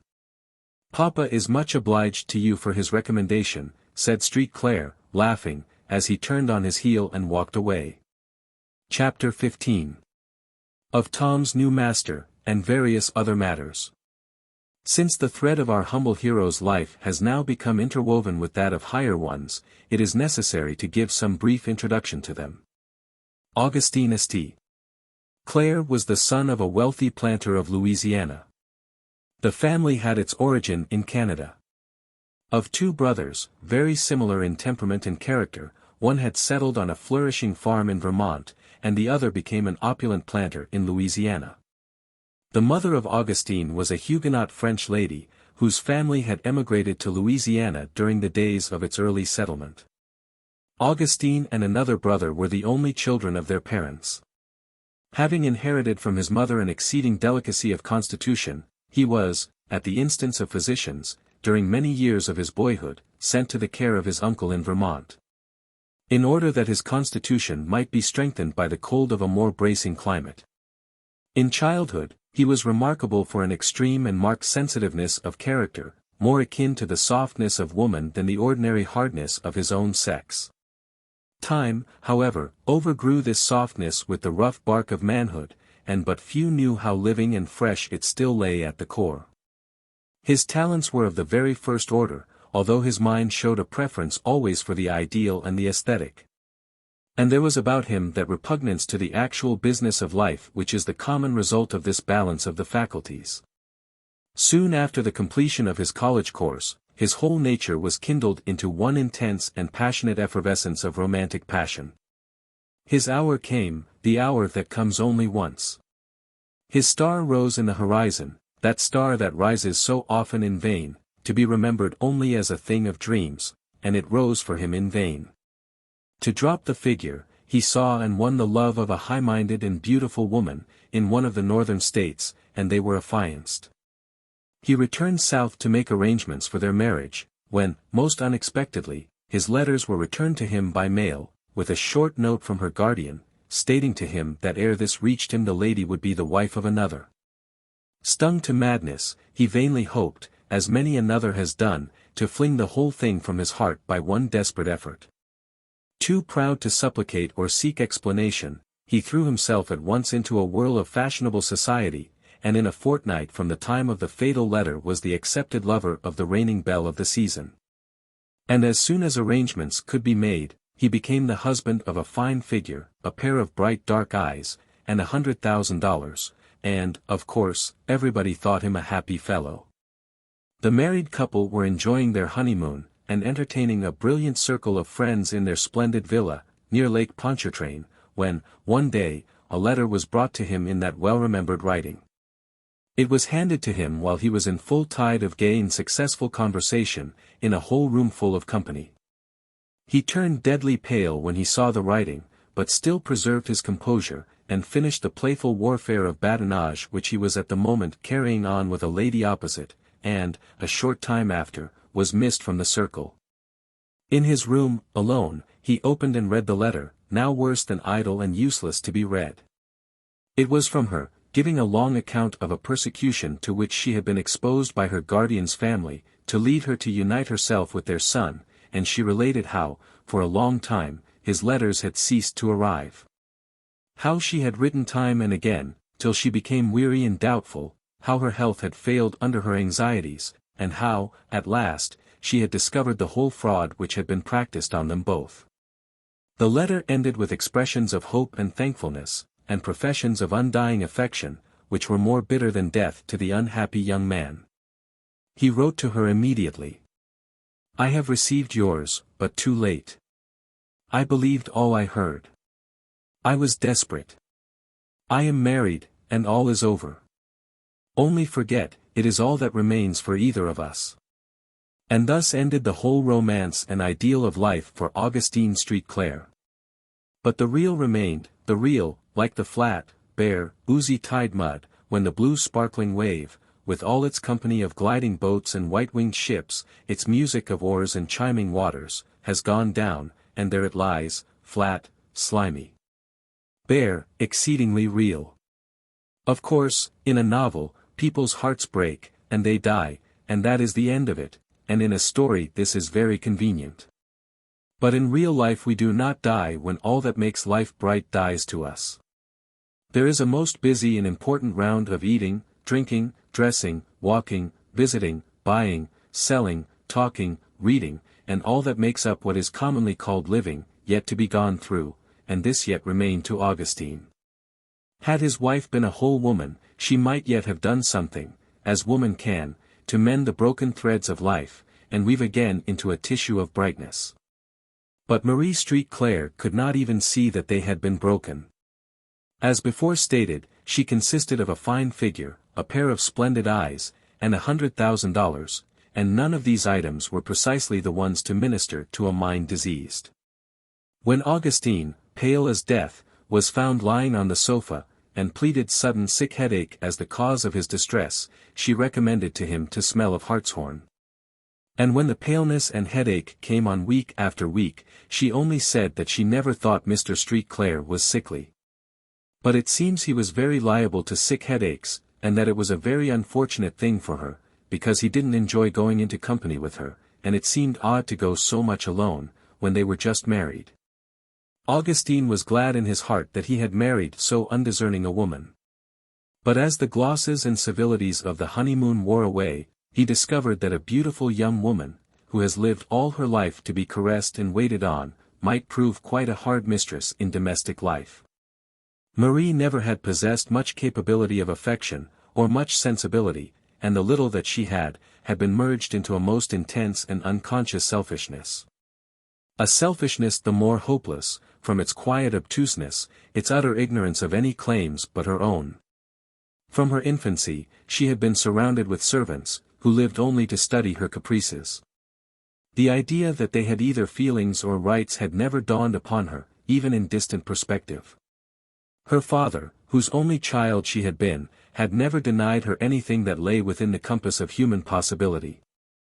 And when she entered life, beautiful, accomplished, and an heiress, she had, of course, all the eligibles and non-eligibles of the other sex sighing at her feet, and she had no doubt that Augustine was a most fortunate man in having obtained her. It is a great mistake to suppose that a woman with no heart will be an easy creditor in the exchange of affection. There is not on earth a more merciless exactor of love from others than a thoroughly selfish woman. And the more unlovely she grows, the more jealously and scrupulously she exacts love, to the uttermost farthing. When, therefore, St. Clair began to drop off those gallantries and small attentions which flowed at first through the habitude of courtship, he found his sultana no way ready to resign her slave. There were abundance of tears, poutings, and small tempests, there were discontents, pinings, upbraidings. St. Clair was good-natured and self-indulgent, and sought to buy off with presents and flatteries. And when Marie became mother to a beautiful daughter, he really felt awakened, for a time, to something like tenderness. St. Clair's mother had been a woman of uncommon elevation and purity of character, and he gave to his child his mother's name, fondly fancying that she would prove a reproduction of her image. The thing had been remarked with petulant jealousy by his wife, and she regarded her husband's absorbing devotion to the child with suspicion and dislike. All that was given to her seemed so much taken from herself. From the time of the birth of this child, her health gradually sunk. A life of constant inaction, bodily and mental, the friction of ceaseless ennui and discontent, united to the ordinary weakness which attended the period of maternity, in course of a few years changed the blooming young belle into a yellow faded, sickly woman, whose time was divided among a variety of fanciful diseases, and who considered herself, in every sense, the most ill-used and suffering person in existence. There was no end of her various complaints, but her principal forte appeared to lie in sick headache, which sometimes would confine her to her room 3 days out of 6.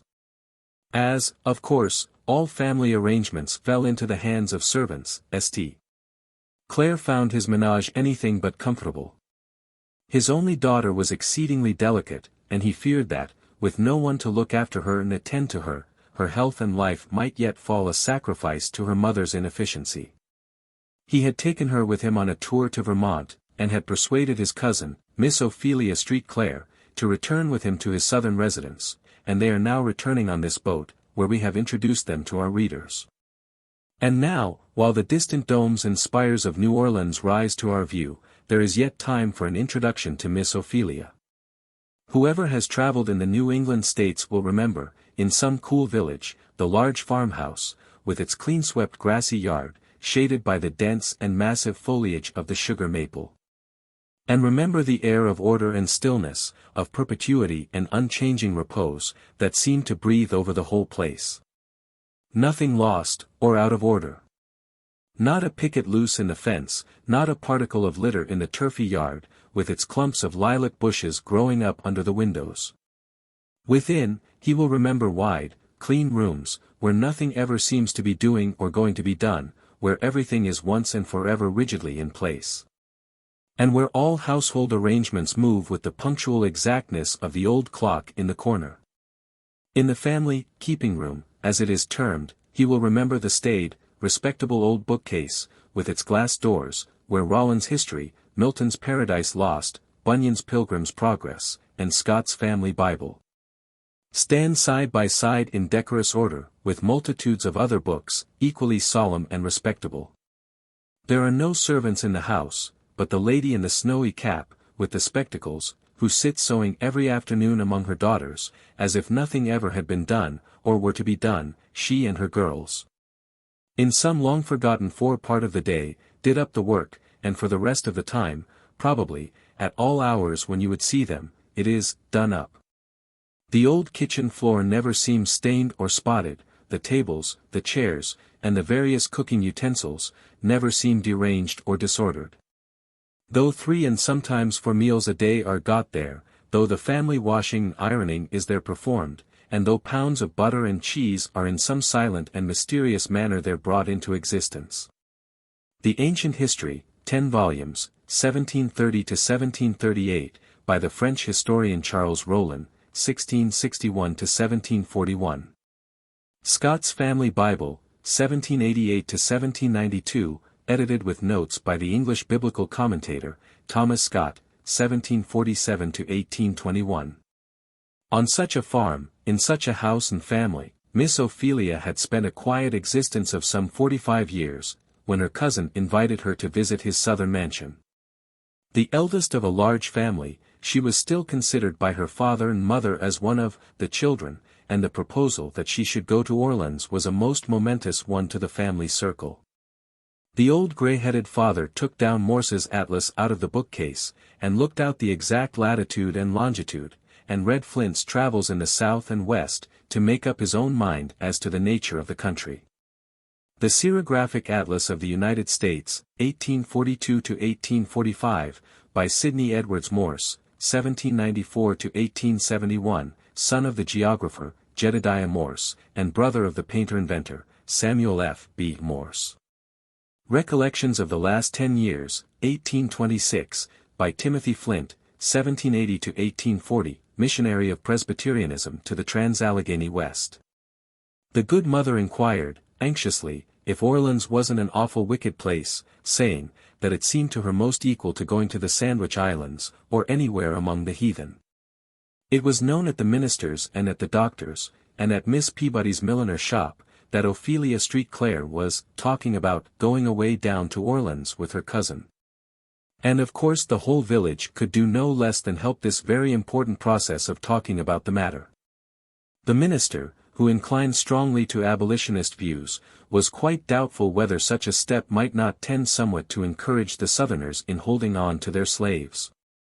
While the doctor, who was a stanch colonizationist, inclined to the opinion that Miss Ophelia ought to go, to show the Orleans people that we don't think hardly of them, after all. He was of opinion, in fact, that Southern people needed encouraging. When however, the fact that she had resolved to go was fully before the public mind, she was solemnly invited out to tea by all her friends and neighbors for the space of a fortnight, and her prospects and plans duly canvassed and inquired into. Miss Moseley, who came into the house to help to do the dressmaking, acquired daily accessions of importance from the developments with regard to Miss Ophelia's wardrobe which she had been enabled to make.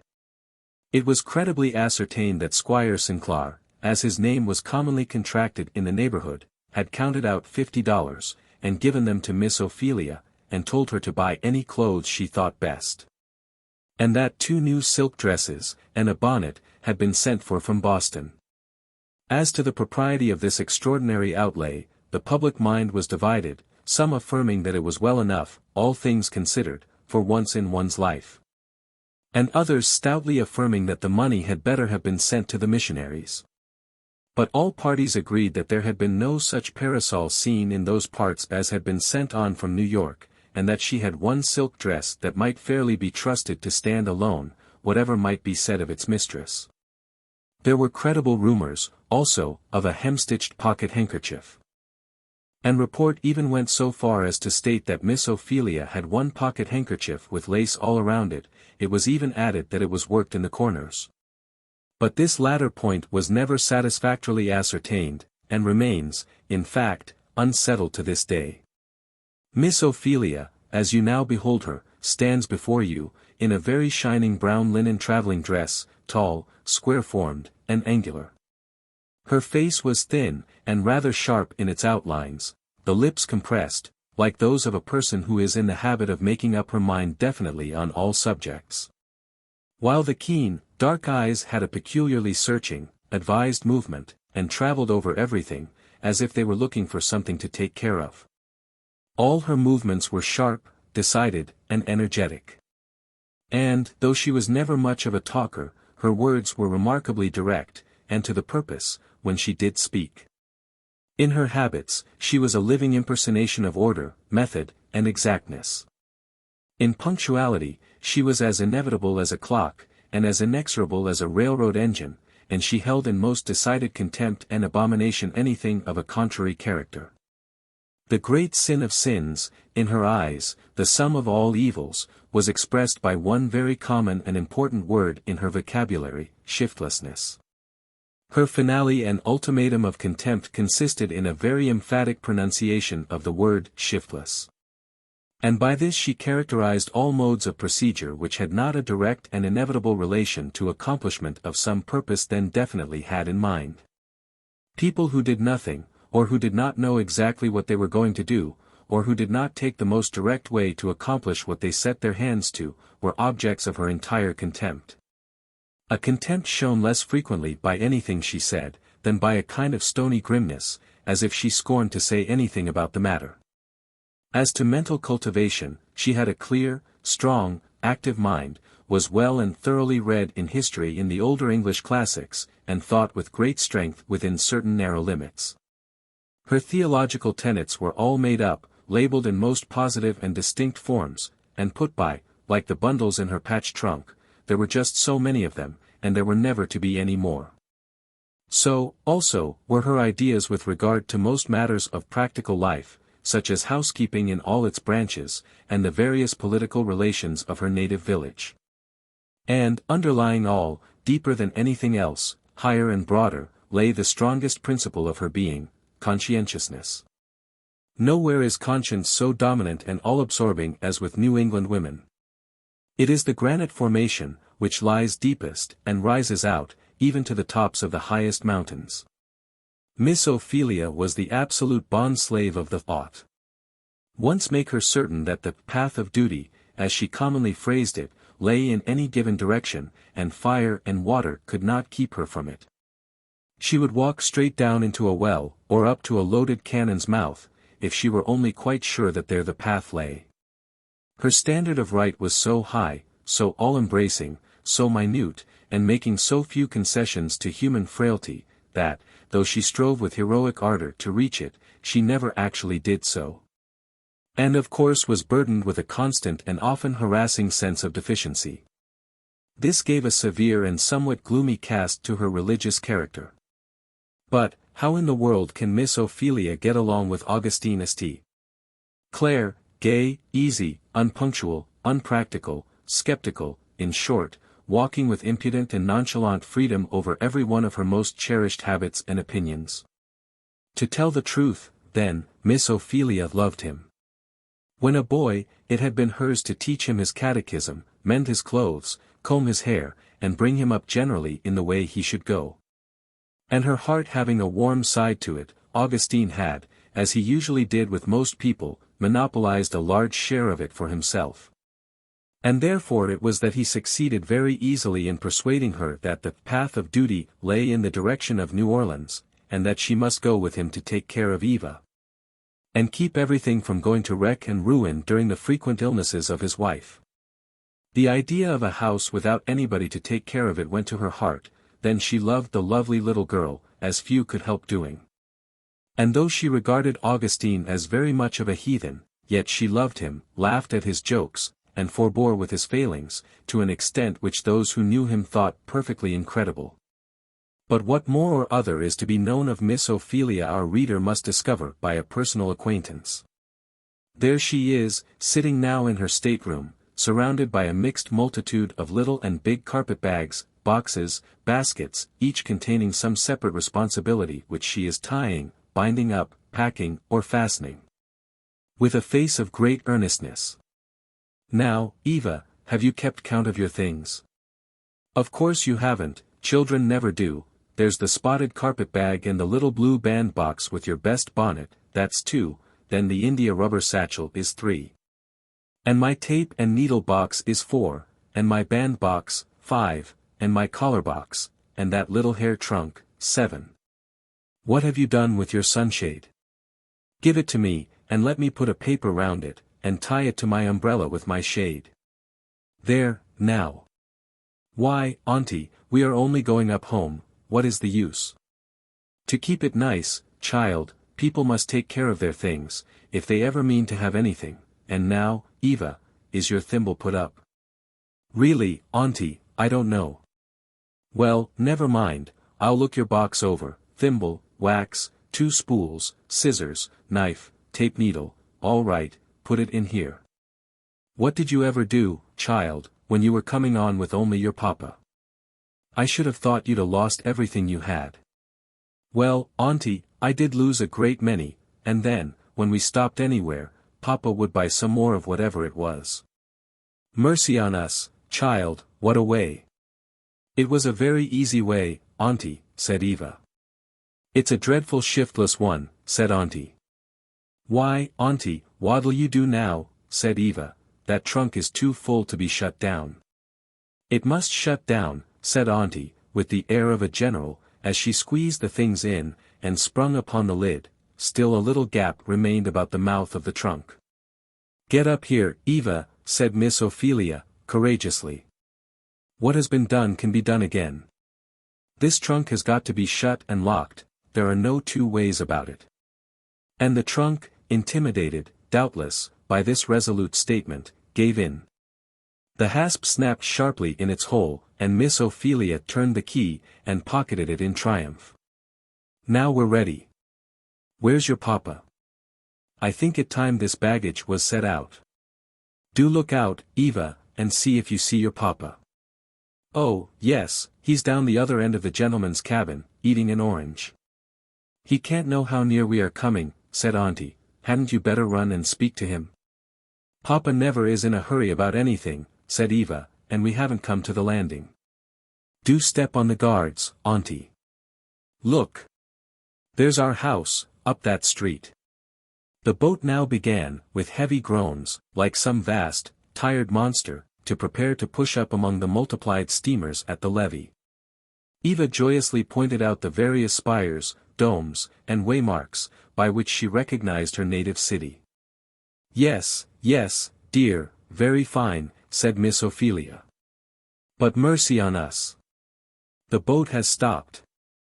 Where is your father?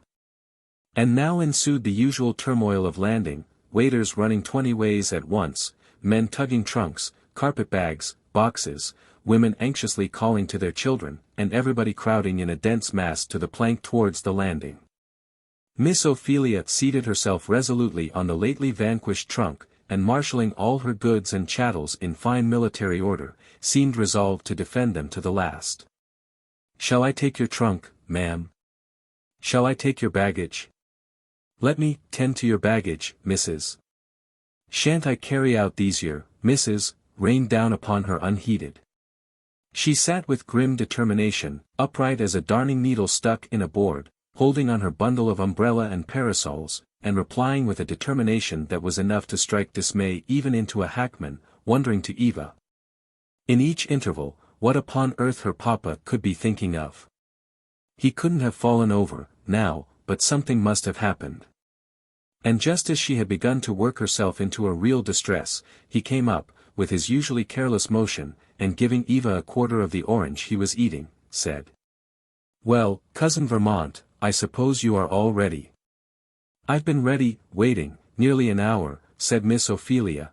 I began to be really concerned about you. That's a clever fellow, now, said he. Well, the carriage is waiting, and the crowd are now off, so that one can walk out in a decent and Christian manner, and not be pushed and shoved. Here, he added to a driver who stood behind him, take these things. "I'll go and see to his putting them in," said Miss Ophelia. "Oh, pshaw, cousin, what's the use," said Street Clare. "Well, at any rate, I'll carry this, and this, and this," said Miss Ophelia, singling out 3 boxes and a small carpet-bag. "My dear Miss Vermont, positively you mustn't come the Green Mountains over us that way. You must adopt at least a piece of a Southern principle, and not walk out under all that load. They'll take you for a waiting maid, give them to this fellow. He'll put them down as if they were eggs, now." Miss Ophelia looked despairingly as her cousin took all her treasures from her, and rejoiced to find herself once more in the carriage with them, in a state of preservation. "Where's Tom?" said Eva. "Oh, he's on the outside, pussy. I'm going to take Tom up to mother for a peace offering, to make up for that drunken fellow that upset the carriage." "Oh, Tom will make a splendid driver, I know," said Eva, "he'll never get drunk." The carriage stopped in front of an ancient mansion, built in that odd mixture of Spanish and French style, of which there are specimens in some parts of New Orleans. It was built in the Moorish fashion, a square building enclosing a courtyard, into which the carriage drove through an arched gateway. The court, in the inside, had evidently been arranged to gratify a picturesque and voluptuous ideality. Wide galleries ran all around the 4 sides, whose Moorish arches, slender pillars, and arabesque ornaments, carried the mind back, as in a dream, to the reign of Oriental romance in Spain. In the middle of the court, a fountain threw high its silvery water, falling in a never-ceasing spray into a marble basin, fringed with a deep border of fragrant violets. The water in the fountain, pellucid as crystal, was alive with myriads of gold and silver fishes, twinkling and darting through it like so many living jewels. Around the fountain ran a walk, paved with a mosaic of pebbles, laid in various fanciful patterns, and this, again, was surrounded by turf, smooth as green velvet, while a carriage drive enclosed the whole. 2 large orange trees, now fragrant with blossoms, threw a delicious shade, and, ranged in a circle round upon the turf, were marble vases of arabesque sculpture, containing the choicest flowering plants of the tropics. Huge pomegranate trees, with their glossy leaves and flame-colored flowers, dark-leaved Arabian jessamines, with their silvery stars, geraniums, luxuriant roses bending beneath their heavy abundance of flowers, golden jessamines. Lemon-scented verbena, all united their bloom and fragrance, while here and there a mystic old aloe, with its strange, massive leaves, sat looking like some old enchanter, sitting in weird grandeur among the more perishable bloom and fragrance around it. The galleries that surrounded the court were festooned with a curtain of some kind of Moorish stuff, and could be drawn down at pleasure, to exclude the beams of the sun. On the whole, the appearance of the place was luxurious and romantic. As the carriage drove in, Eva seemed like a bird ready to burst from a cage, with the wild eagerness of her delight. "Oh, isn't it beautiful, lovely? My own dear, darling home," she said to Miss Ophelia. "Isn't it beautiful?" "T is a pretty place," said Miss Ophelia, as she alighted, "though it looks rather old and heathenish to me." Tom got down from the carriage, and looked about with an air of calm, still enjoyment.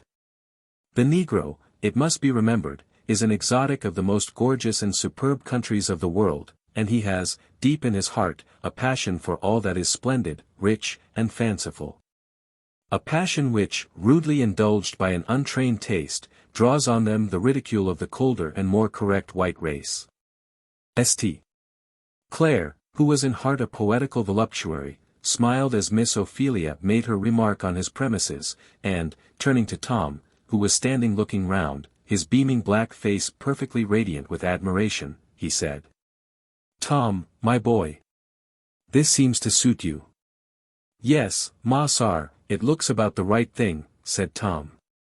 All this passed in a moment, while trunks were being hustled off, hackmen paid, and while a crowd, of all ages and sizes, men, women, and children, came running through the galleries, both above and below to see Massar come in. Foremost among them was a highly dressed young mulatto man, evidently a very distingué personage, attired in the ultra-extreme of the mode, and gracefully waving a scented cambric handkerchief in his hand. This personage had been exerting himself, with great alacrity, in driving all the flock of domestics to the other end of the veranda. "Back! All of you! I am ashamed of you," he said, in a tone of authority. "Would you intrude on master's domestic relations, in the first hour of his return?" All looked abashed at this elegant speech, delivered with quite an air, and stood huddled together at a respectful distance, except 2 stout porters, who came up and began conveying away the baggage. Owing to Mr. Adolphe's systematic arrangements, when Street Clare turned round from paying the hackman, there was nobody in view but Mr. Adolphe himself, conspicuous in satin vest, gold guard chain, and white pants, and bowing with inexpressible grace and suavity. "Ah, Adolphe, is it you?" said his master, offering his hand to him. "How are you, boy?" while Adolphe poured forth, with great fluency, an extemporary speech, which he had been preparing, with great care, for a fortnight before. "Well, well," said Street Clare, passing on, with his usual air of negligent drollery, "that's very well got up, Adolphe. See that the baggage is well bestowed. I'll come to the people in a minute." And, so saying, he led Miss Ophelia to a large parlor that opened on the veranda. While this had been passing, Eva had flown like a bird, through the porch and parlor, to a little boudoir opening likewise on the veranda. A tall, dark-eyed, sallow woman, half rose from a couch on which she was reclining. "Mamma," said Eva, in a sort of a rapture, throwing herself on her neck, and embracing her over and over again. "That'll do, take care, child, don't, you make my head ache," said the mother, after she had languidly kissed her. St. Clare came in, embraced his wife in true, orthodox, husbandly fashion, and then presented to her his cousin. Marie lifted her large eyes on her cousin with an air of some curiosity, and received her with languid politeness. A crowd of servants now pressed to the entry door, and among them a middle-aged mulatto woman, of very respectable appearance, stood foremost, in a tremor of expectation and joy, at the door. "Oh, there's Mammy," said Eva, as she flew across the room, and, throwing herself into her arms, she kissed her repeatedly. This woman did not tell her that she made her head ache, but, on the contrary, she hugged her, and laughed, and cried, till her sanity was a thing to be doubted of. And when released from her, Eva flew from one to another, shaking hands and kissing, in a way that Miss Ophelia afterwards declared fairly turned her stomach. "Well," said Miss Ophelia, "you southern children can do something that I couldn't." "What, now, pray?" said Street Clare. "Well, I want to be kind to everybody, and I wouldn't have anything hurt, but as to kissing." "Niggers," said Street Clare, "that you're not up to, hey?" "Yes, that's it. How can she?" St. Clare laughed, as he went into the passage. "Hullo, here, what's to pay out here?" "Here, you all, Mammy, Jimmy, Polly, Sukey, glad to see Ma Sar," he said, as he went shaking hands from one to another. "Look out for the babies," he added, as he stumbled over a sooty little urchin, who was crawling upon all fours. "If I step upon anybody, let M mention it." There was an abundance of laughing and blessing Ma Sar, as Street Clare distributed small pieces of change among them. "Come, now, take yourselves off, like good boys and girls," he said. And the whole assemblage, dark and light, disappeared through a door into a large veranda, followed by Eva, who carried a large satchel, which she had been filling with apples, nuts, candy, ribbons, laces, and toys of every description. During her whole homeward journey, as St. Clare turned to go back, his eye fell upon Tom, who was standing uneasily, shifting from one foot to the other, while Adolphe stood negligently leaning against the banisters, examining Tom through an opera-glass, with an air that would have done credit to any dandy living. "Pooh! You puppy," said his master, striking down the opera-glass, "is that the way you treat your company? Seems to me, Dolph," he added, laying his finger on the elegant figured satin vest that Adolphe was sporting, "seems to me that's my vest." "Oh, master, this vest all stained with wine, of course, a gentleman in master's standing never wears a vest like this. I understood I was to take it. It does for a poor nigger fellow, like me. And Adolphe tossed his head, and passed his fingers through his scented hair, with a grace. So, that's it, is it? Said Street Claire, carelessly. Well, here, I'm going to show this Tom to his mistress, and then you take him to the kitchen. And mind you don't put on any of your airs to him. He's worth 2 such puppies as you. Master always will have his joke, said Adolphe, laughing. I'm delighted to see Master in such spirits. Here, Tom, said Street Claire, beckoning. Tom entered the room. He looked wistfully on the velvet carpets, and the before unimagined splendors of mirrors, pictures, statues, and curtains, and, like the Queen of Sheba before Solomon, there was no more spirit in him. He looked afraid even to set his feet down. See here, Marie, said Street Claire to his wife, I've bought you a coachman, at last, to order. I tell you, he's a regular hearse for blackness and sobriety, and will drive you like a funeral, if you want. Open your eyes, now, and look at him. Now, don't say I never think about you when I'm gone. Marie opened her eyes, and fixed them on Tom, without rising. I know he'll get drunk, she said. No, he's warranted a pious and sober article. Well, I hope he may turn out well, said the lady, it's more than I expect, though. Dolph, said Street Claire, show Tom downstairs, and, mind yourself, he added, remember what I told you. Adolphe tripped gracefully forward, and Tom, with lumbering tread, went after. He's a perfect behemoth, said Marie. Come, now, Marie, said St. Claire, seating himself on a stool beside her sofa, be gracious, and say something pretty to a fellow. You've been gone a fortnight beyond the time, said the lady, pouting. Well, you know I wrote you the reason. Such a short, cold letter, said the lady. Dear me. The mail was just going, and it had to be that or nothing. That's just the way, always, said the lady, always something to make your journeys long, and letters short. See here, now, he added, drawing an elegant velvet case out of his pocket, and opening it, here's a present I got for you in New York. It was a daguerreotype, clear and soft as an engraving, representing Eva and her father sitting hand in hand. Marie looked at it with a dissatisfied air. What made you sit in such an awkward position, she said.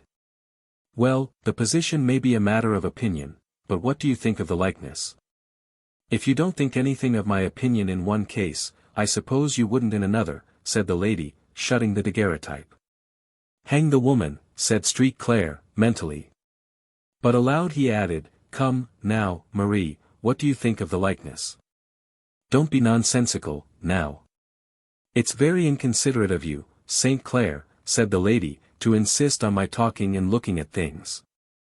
You know I've been lying all day with the sick headache, and there's been such a tumult made ever since you came, I'm half dead.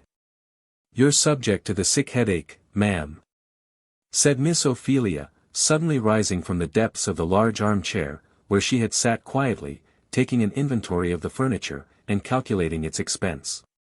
Yes, I'm a perfect martyr to it, said the lady. Juniperberry tea is good for sick headache, said Miss Ophelia, at least, Auguste, Deacon Abraham Perry's wife, used to say so, and she was a great nurse. I'll have the first juniper berries that get ripe in our garden by the lake brought in for that special purpose, said Street Claire, gravely pulling the bell as he did so. Meanwhile, cousin, you must be wanting to retire to your apartment, and refresh yourself a little, after your journey. Dolph, he added, tell Mammy to come here. The decent mulatto woman whom Eva had caressed so rapturously soon entered.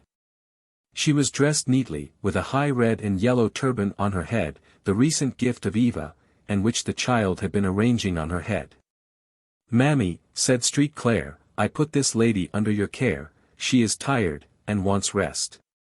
Take her to her chamber, and be sure she is made comfortable, and Miss Ophelia disappeared in the rear of Mammy. Chapter 16. Tom's mistress and her opinions. And now, Marie, said Street Claire, your golden days are dawning. Here is our practical, businesslike New England cousin, who will take the whole budget of cares off your shoulders, and give you time to refresh yourself, and grow young and handsome. The ceremony of delivering the keys had better come off forthwith. This remark was made at the breakfast table, a few mornings after Miss Ophelia had arrived. "I'm sure she's welcome," said Marie, leaning her head languidly on her hand. "I think she'll find one thing, if she does, and that is, that it's we mistresses that are the slaves, down here." "Oh, certainly, she will discover that, and a world of wholesome truths besides, no doubt," said Street Claire.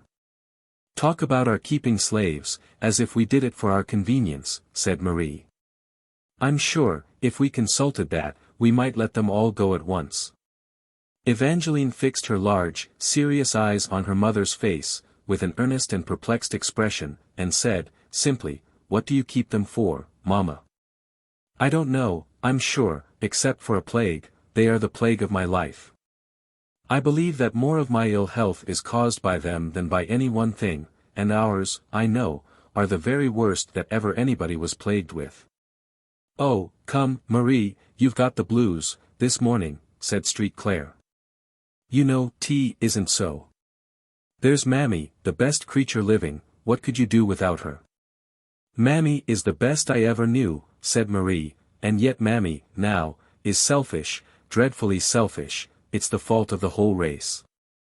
"Selfishness is a dreadful fault," said St. Claire, gravely. "Well, now, there's Mammy," said Marie, "I think it's selfish of her to sleep so sound nights. She knows I need little attentions almost every hour, when my worst turns are on, and yet she's so hard to wake. I absolutely am worse, this very morning, for the efforts I had to make to wake her last night." "Hasn't she sat up with you a good many nights, lately, Mamma?" said Eva. "How should you know that?" said Marie, sharply. "She's been complaining, I suppose." "She didn't complain, she only told me what bad nights you'd had, so many in succession." "Why don't you let Jane or Rosa take her place, a night or two," said Street Claire, "and let her rest?" "How can you propose it?" said Marie. "Street Claire, you really are inconsiderate. So nervous as I am, the least breath disturbs me, and a strange hand about me would drive me absolutely frantic. If Mammy felt the interest in me she ought to, she'd wake easier, of course, she would. I've heard of people who had such devoted servants, but it never was my luck," and Marie sighed.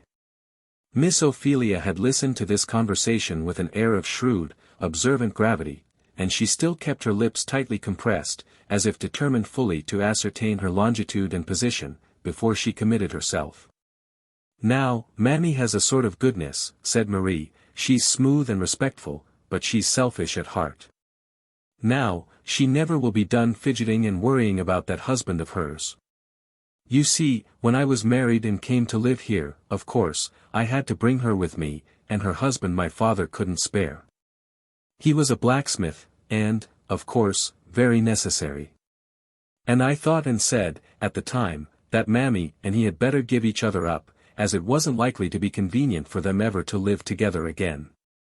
I wish, now, I'd insisted on it, and married Mammy to somebody else. But I was foolish and indulgent, and didn't want to insist.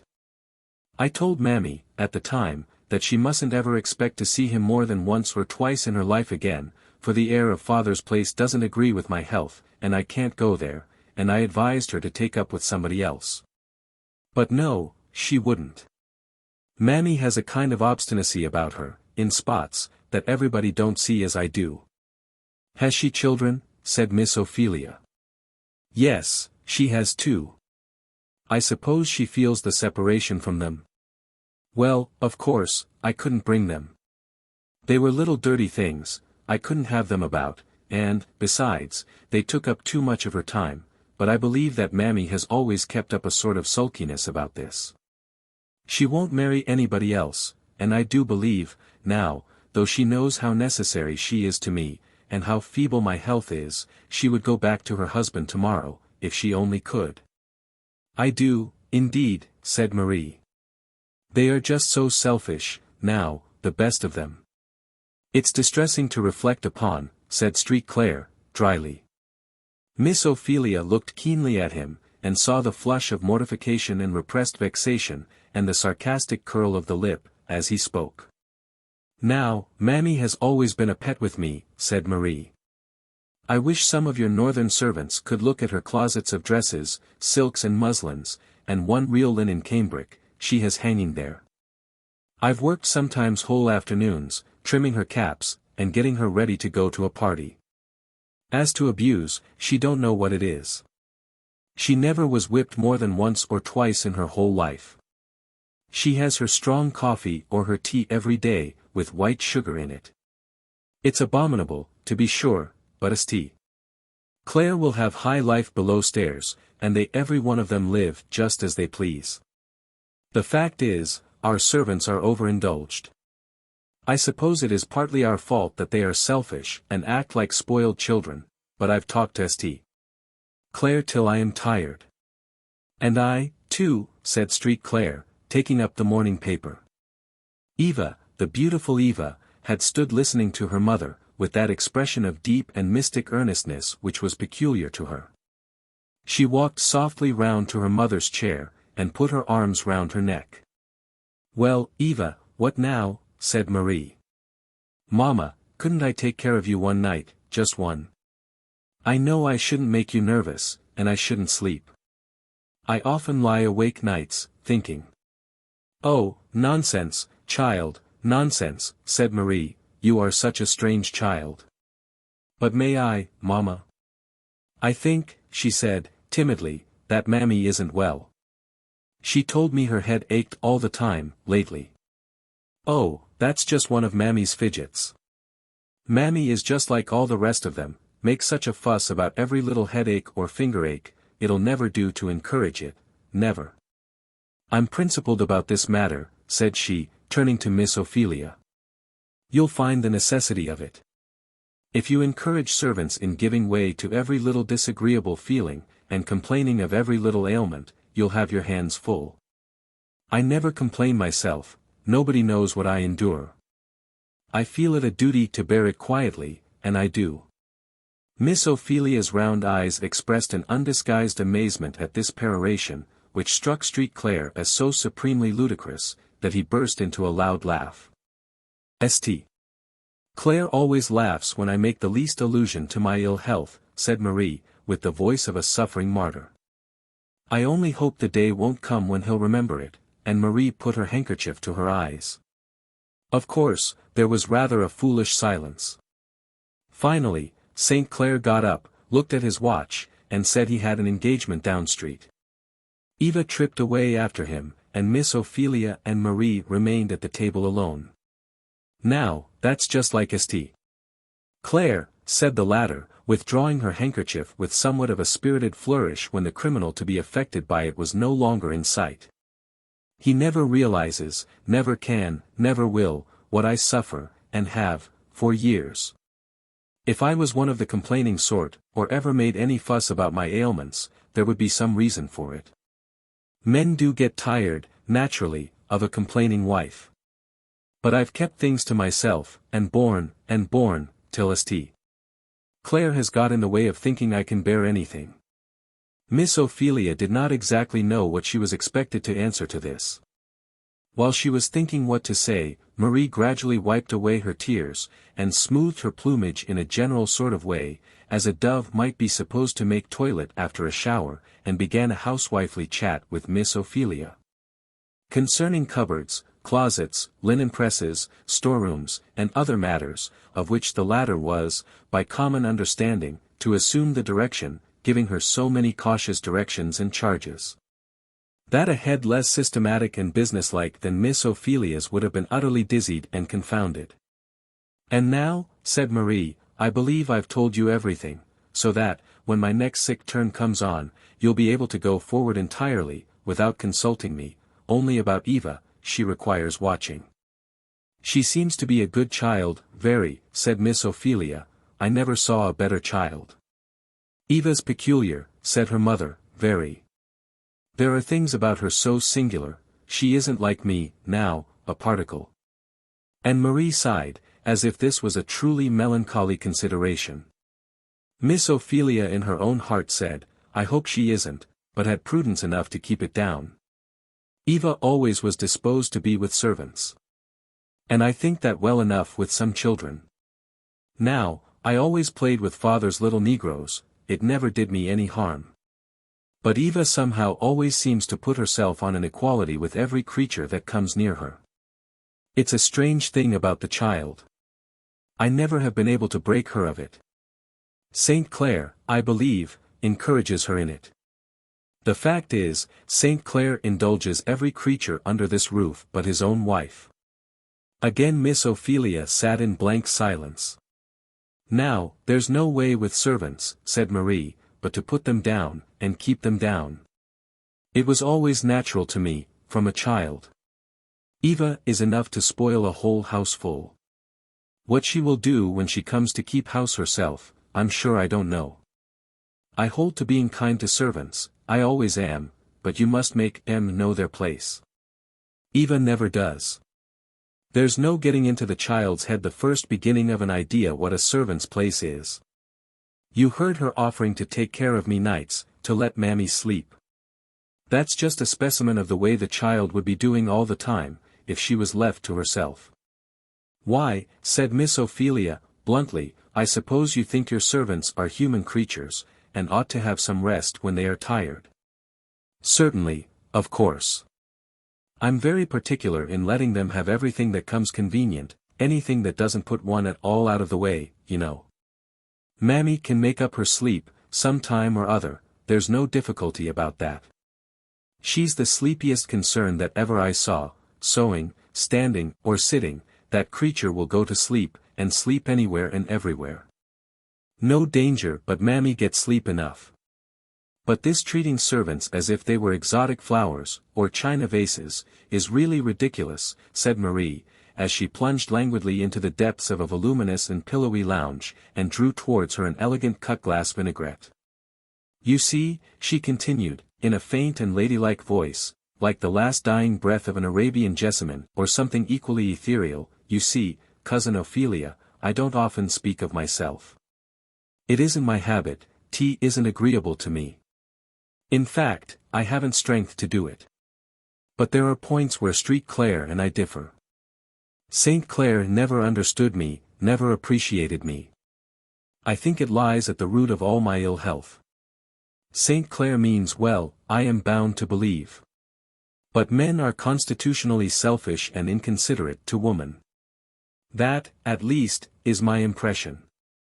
Miss Ophelia, who had not a small share of the genuine New England caution, and a very particular horror of being drawn into family difficulties, now began to foresee something of this kind impending.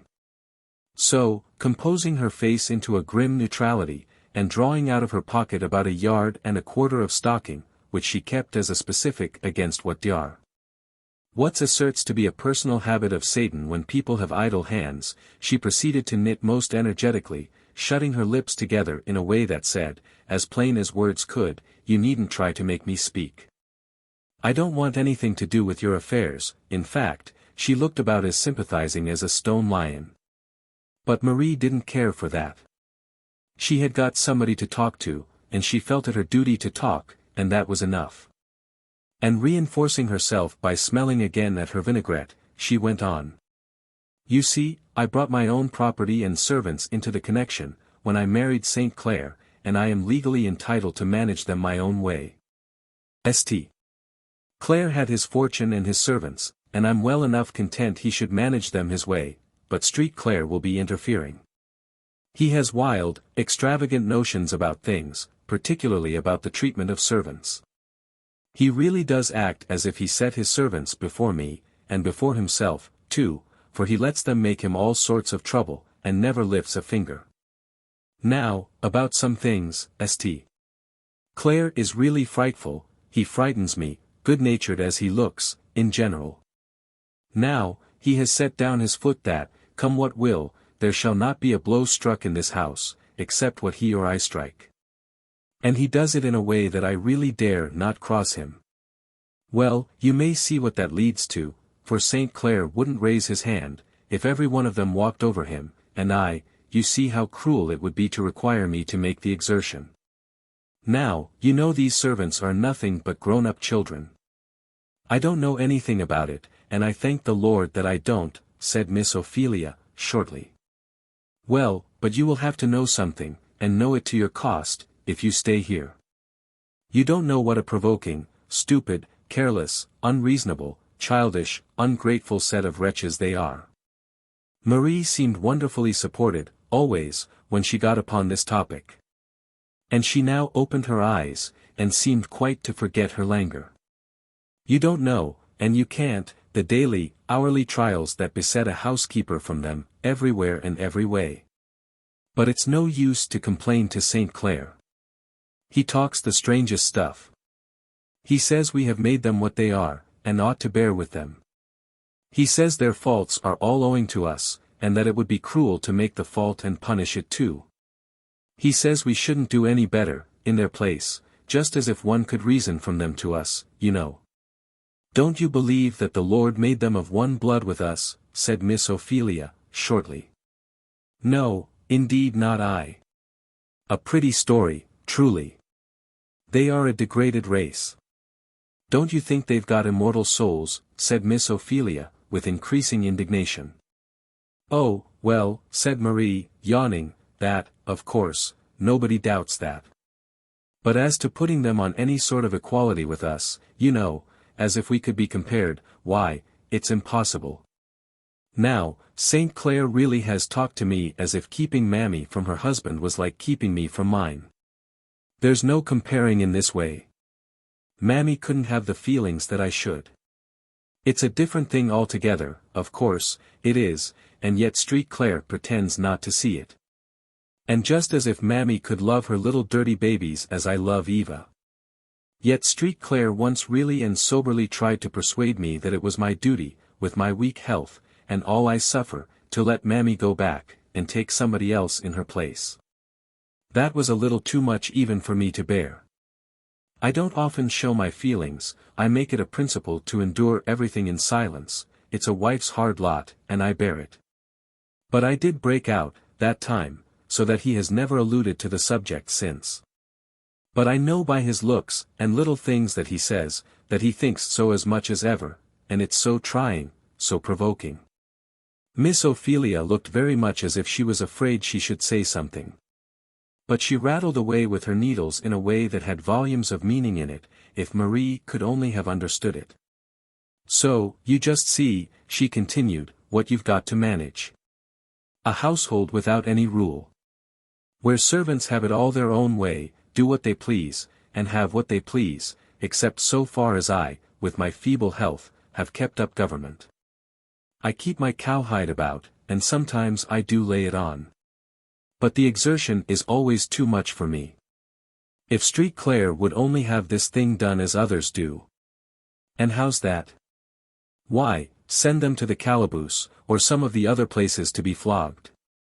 That's the only way. If I wasn't such a poor, feeble piece, I believe I should manage with twice the energy that St. Clair does. And how does St. Clair contrive to manage, said Miss Ophelia. You say he never strikes a blow. Well, men have a more commanding way, you know, it is easier for them, besides, if you ever looked full in his eye, it's peculiar, that eye, and if he speaks decidedly, there's a kind of flash. I'm afraid of it, myself. And the servants know they must mind. I couldn't do as much by a regular storm and scolding as St. Clair can by one turn of his eye, if once he is in earnest. Oh, there's no trouble about St. Clair. That's the reason he's no more feeling for me. But you'll find, when you come to manage, that there's no getting along without severity, they are so bad, so deceitful, so lazy. The old tune, said St. Clair, sauntering in. What an awful account these wicked creatures will have to settle, at last, especially for being lazy. You see, cousin, said he, as he stretched himself at full length on a lounge opposite to Marie, it's wholly inexcusable in them, in the light of the example that Marie and I set them, this laziness. Come, now, St. Clair, you are too bad. Said Marie. Am I, now? Why, I thought I was talking good, quite remarkably for me. I try to enforce your remarks, Marie, always. You know you meant no such thing, St. Clair, said Marie. Oh, I must have been mistaken, then. Thank you, my dear, for setting me right. You do really try to be provoking, said Marie. Oh, come, Marie, the day is growing warm, and I have just had a long quarrel with Dolph, which has fatigued me excessively. So, pray be agreeable, now, and let a fellow repose in the light of your smile. What's the matter about Dolph, said Marie. That fellow's impudence has been growing to a point that is perfectly intolerable to me. I only wish I had the undisputed management of him a while. I'd bring him down.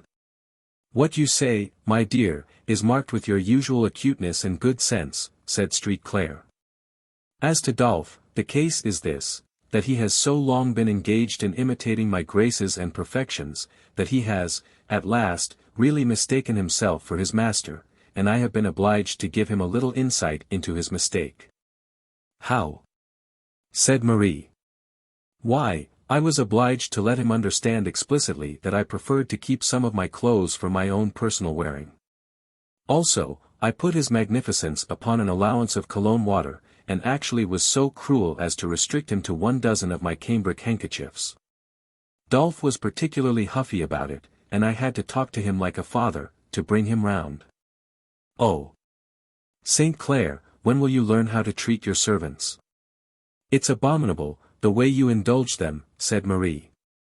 Why, after all, what's the harm of the poor dog's wanting to be like his master, and if I haven't brought him up any better than to find his chief good in cologne and cambric handkerchiefs, why shouldn't I give them to him? And why haven't you brought him up better, said Miss Ophelia, with blunt determination. Too much trouble, laziness, cousin, laziness, which ruins more souls than you can shake a stick at. If it weren't for laziness, I should have been a perfect angel, myself. I'm inclined to think that laziness is what your old Dr. Botherham, up in Vermont, used to call the essence of moral evil.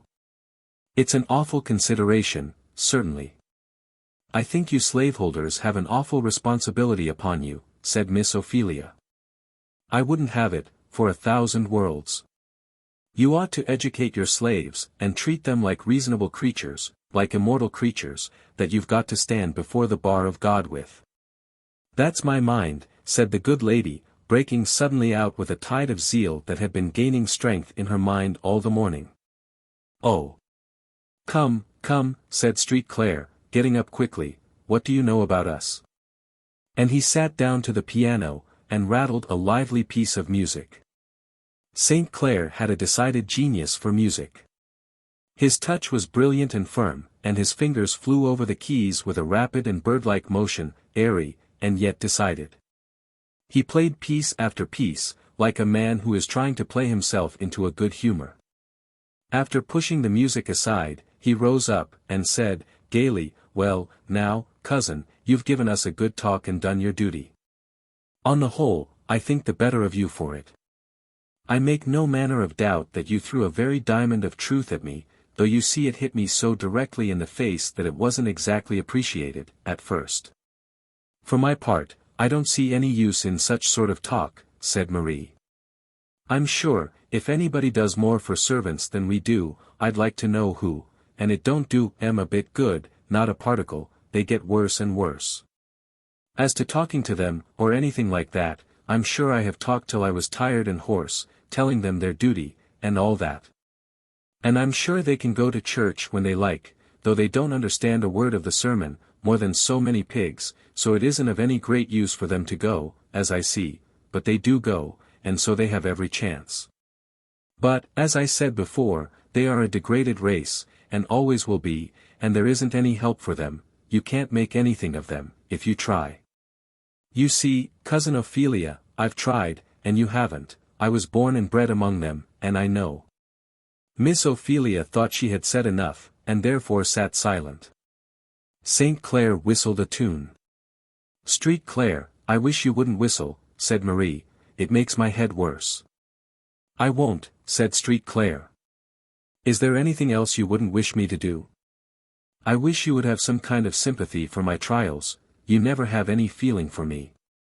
My dear accusing angel, said St. Clair. It's provoking to be talked to in that way. Then, how will you be talked to? I'll talk to order, any way you'll mention, only to give satisfaction. A gay laugh from the court rang through the silken curtains of the veranda. St. Clair stepped out, and lifting up the curtain, laughed too. "What is it?" said Miss Ophelia, coming to the railing.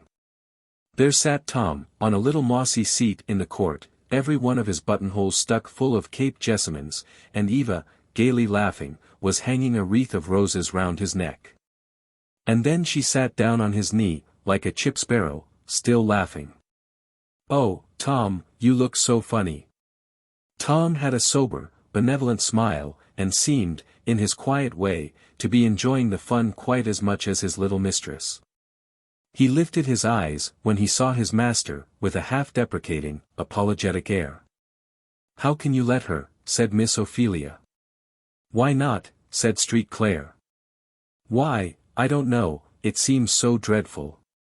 You would think no harm in a child's caressing a large dog, even if he was black, but a creature that can think, and reason, and feel, and is immortal, you shudder at. Confess it, cousin. I know the feeling among some of you northerners well enough.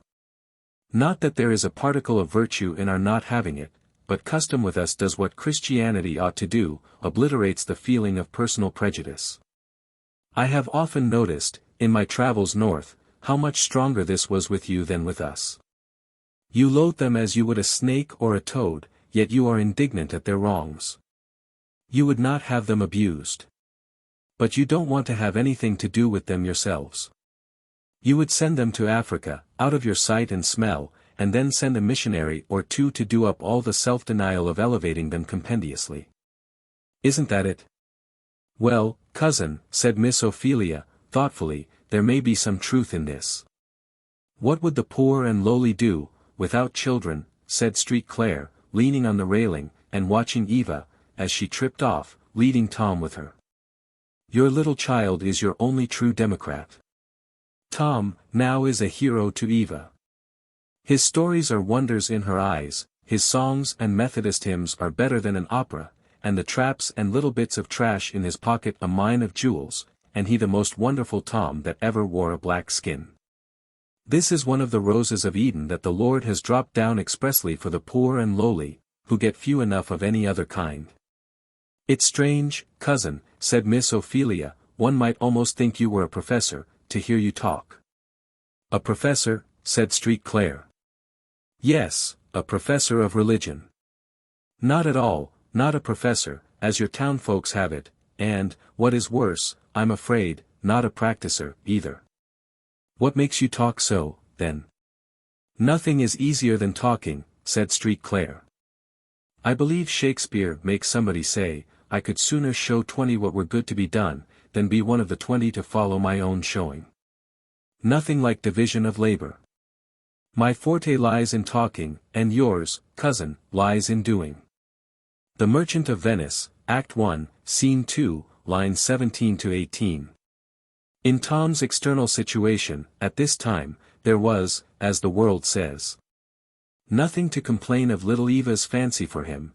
The instinctive gratitude and loveliness of a noble nature, had led her to petition her father that he might be her especial attendant, whenever she needed the escort of a servant. In her walks or rides. And Tom had general orders to let everything else go, and attend to Miss Eva whenever she wanted him, orders which our readers may fancy were far from disagreeable to him. He was kept well dressed, for St. Clair was fastidiously particular on this point. His stable services were merely a sinecure, and consisted simply in a daily care and inspection, and directing an underservant in his duties, for Marie St.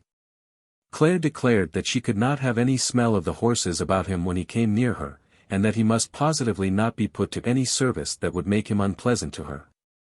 As her nervous system was entirely inadequate to any trial of that nature. One snuff of anything disagreeable being, according to her account, quite sufficient to close the scene, and put an end to all her earthly trials at once. Tom, therefore, in his well-brushed broadcloth suit, smooth beaver, glossy boots, faultless wristbands and collar, with his grave, good-natured black face, looked respectable enough to be a bishop of Carthage, as men of his color were. In other ages. Then, too, he was in a beautiful place, a consideration to which his sensitive race was never indifferent. And he did enjoy with a quiet joy the birds, the flowers, the fountains, the perfume, and light and beauty of the court, the silken hangings, and pictures, and lustres, and statuettes, and gilding. That made the parlors within a kind of Aladdin's palace to him. If ever Africa shall show an elevated and cultivated race, and come it must, some time, her turn to figure in the great drama of human improvement. Life will awake there with a gorgeousness and splendor of which our cold western tribes faintly have conceived. In that far-off mystic land of gold, and gems, and spices, and waving palms, and wondrous flowers, and miraculous fertility, will awake new forms of art, new styles of splendor. And the Negro race, no longer despised and trodden down, will, perhaps, show forth some of the latest and most magnificent revelations of human life. Certainly they will, in their gentleness, their lowly docility of heart, their aptitude to repose on a superior mind and rest on a higher power, their childlike simplicity of affection, and facility of forgiveness. In all these they will exhibit the highest form of the peculiarly Christian life, and, perhaps, as God chasteneth whom he loveth, he hath chosen poor Africa in the furnace of affliction, to make her the highest and noblest in that kingdom which he will set up, when every other kingdom has been tried, and failed. For the first shall be last, and the last first. Was this what Marie Street Clare was thinking of, as she stood, gorgeously dressed, on the veranda, on Sunday morning, clasping a diamond bracelet on her slender wrist? Most likely it was. Or, if it wasn't that, it was something else, for Marie patronized good things, and she was going now, in full force, diamonds, silk, and lace, and jewels, and all, to a fashionable church, to be very religious. Marie always made a point to be very pious on Sundays. There she stood, so slender, so elegant, so airy and undulating in all her motions, her lace scarf enveloping her like a mist. She looked a graceful creature, and she felt very good and very elegant indeed. Miss Ophelia stood at her side, a perfect contrast. It was not that she had not as handsome a silk dress and shawl, and as fine a pocket handkerchief. But stiffness and squareness, and bolt uprightness, enveloped her with as indefinite yet appreciable a presence as did grace her elegant neighbor, not the grace of God, however, that is quite another thing. "Where's Eva?" said Marie. The child stopped on the stairs, to say something to Mammy. And what was Eva saying to Mammy on the stairs? Listen, reader, and you will hear, though Marie does not. "Dear Mammy, I know your head is aching dreadfully." "Lord bless you, Miss Eva. My head allers aches lately." "You don't need to worry." "Well, I'm glad you're going out, and here," and the little girl threw her arms around her, "Mammy, you shall take my vinaigrette." "What?" "Your beautiful gold thing, thar, with them diamonds." "Lor, miss, tea wouldn't be proper, no ways." "Why not?" "You need it, and I don't. Mama always uses it for headache, and it'll make you feel better." "No, you shall take it, to please me, now. Do hear the darlin' talk," said Mammy, as Eva thrust it into her bosom, and kissing her, ran downstairs to her mother. "What were you stopping for?" "I was just stopping to give Mammy my vinaigrette, to take to church with her." "Eva," said Marie, stamping impatiently, "your gold vinaigrette to Mammy. When will you learn what's proper? Go right and take it back this moment." Eva looked downcast and aggrieved, and turned slowly. "I say, Marie, let the child alone." "She shall do as she pleases," said Street Clare. "Street Clare, how will she ever get along in the world?" said Marie. "The Lord knows," said Street Clare, "but she'll get along in heaven better than you or I." "Oh, Papa, don't," said Eva, softly touching his elbow, "it troubles Mother." "Well, cousin, are you ready to go to meeting?" said Miss Ophelia, turning square about on St. Clare. "I'm not going, thank you. I do wish us tea." Claire ever would go to church, said Marie, but he hasn't a particle of religion about him. It really isn't respectable. I know it, said street Claire. You ladies go to church to learn how to get along in the world, I suppose, and your piety sheds respectability on us. If I did go at all, I would go where Mammy goes, there's something to keep a fellow awake there, at least. What? Those shouting Methodists? Horrible, said Marie. Anything but the Dead Sea of your respectable churches, Marie. Positively, it's too much to ask of a man. Eva, do you like to go? Come, stay at home and play with me. Thank you, Papa. But I'd rather go to church. Isn't it dreadful tiresome, said street Claire. I think it is tiresome, said Eva, and I am sleepy, too, but I try to keep awake. What do you go for, then? Why, you know, Papa, she said, in a whisper, Cousin told me that God wants to have us, and he gives us everything, you know, and it isn't much to do it, if he wants us to. It isn't so very tiresome after all. You sweet, little obliging soul. Said street Claire, kissing her, go along, that's a good girl, and pray for me. Certainly, I always do, said the child, as she sprang after her mother into the carriage. St. Claire stood on the steps and kissed his hand to her, as the carriage drove away, large tears were in his eyes. Oh, Evangeline. Rightly named, he said, hath not God made thee an evangel to me? So he felt a moment. And then he smoked a cigar, and read the Picayune, and forgot his little gospel. Was he much unlike other folks? You see, Evangeline, said her mother, it's always right and proper to be kind to servants, but it isn't proper to treat them just as we would our relations, or people in our own class of life. Now, if Mammy was sick, you wouldn't want to put her in your own bed. I should feel just like it, Mama, said Eva, because then it would be handier to take care of her, and because, you know, my bed is better than hers. Marie was in utter despair at the entire want of moral perception evinced in this reply. What can I do to make this child understand me, she said. Nothing, said Miss Ophelia, significantly. Eva looked sorry and disconcerted for a moment.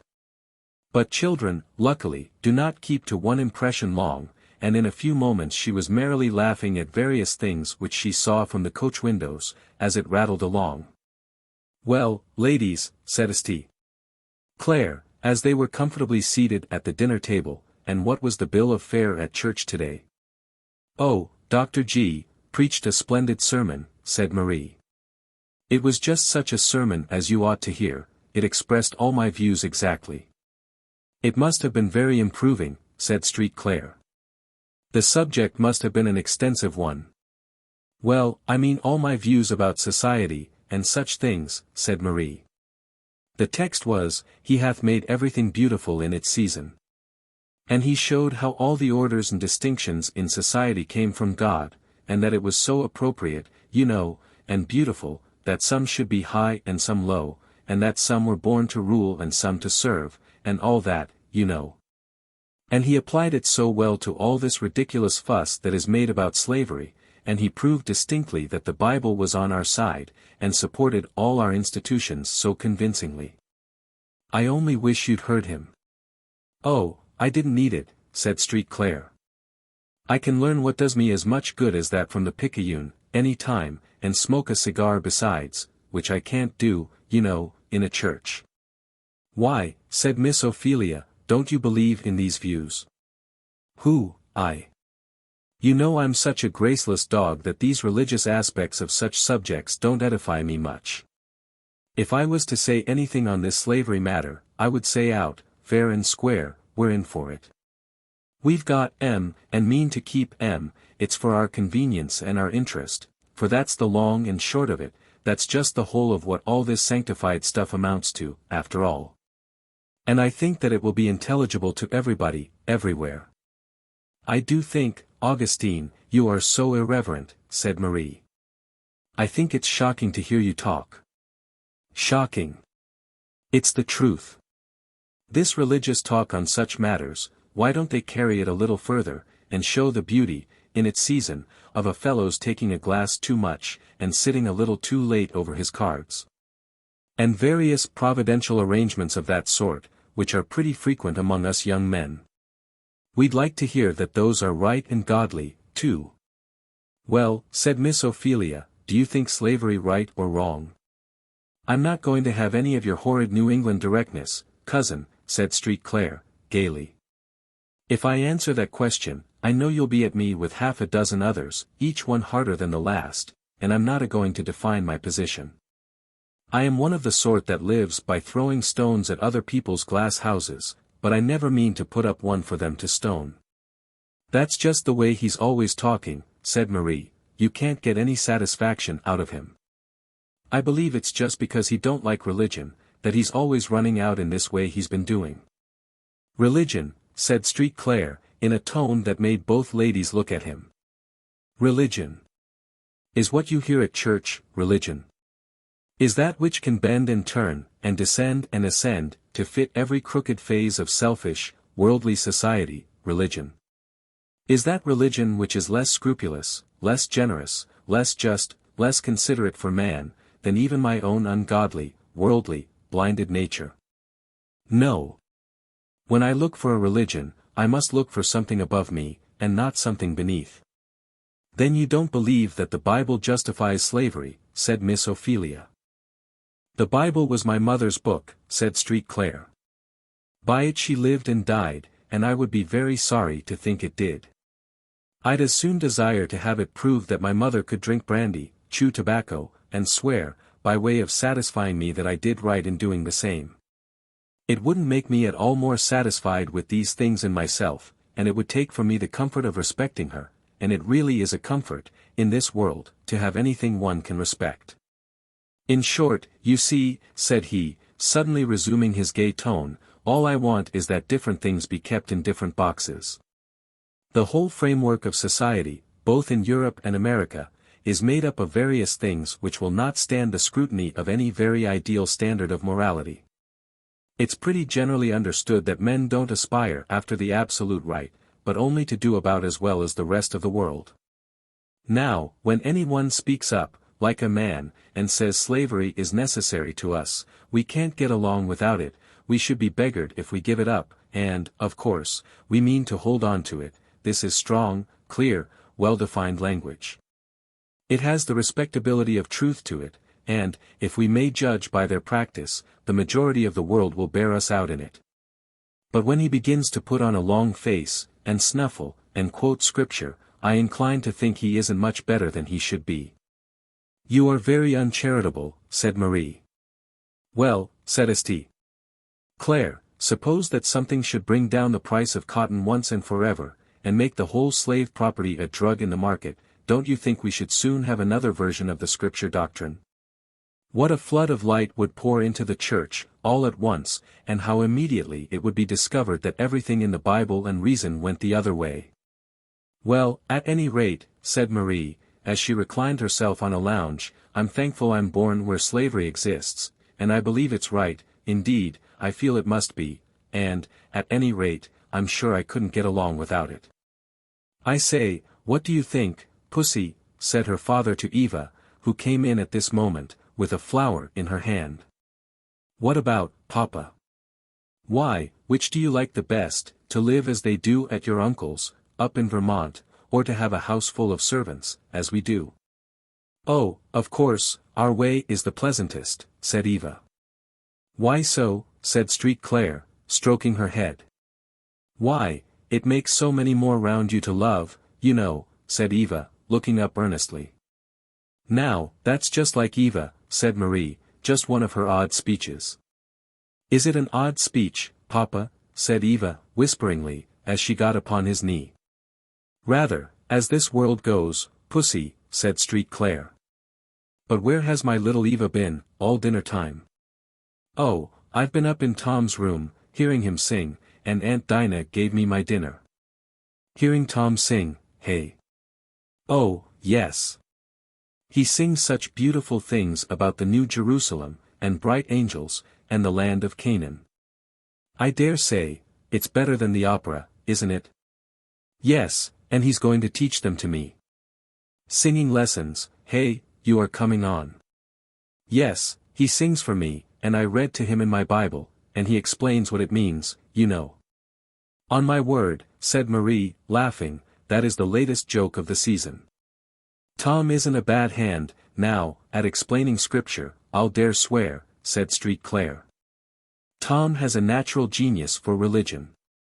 I wanted the horses out early, this morning, and I stole up to Tom's cubiculum there, over the stables, and there I heard him holding a meeting by himself, and, in fact, I haven't heard anything quite so savory as Tom's prayer, this some time. He put in for me, with a zeal that was quite apostolic. Perhaps he guessed you were listening. I've heard of that trick before. If he did, he wasn't very polite, for he gave the Lord his opinion of me, pretty freely.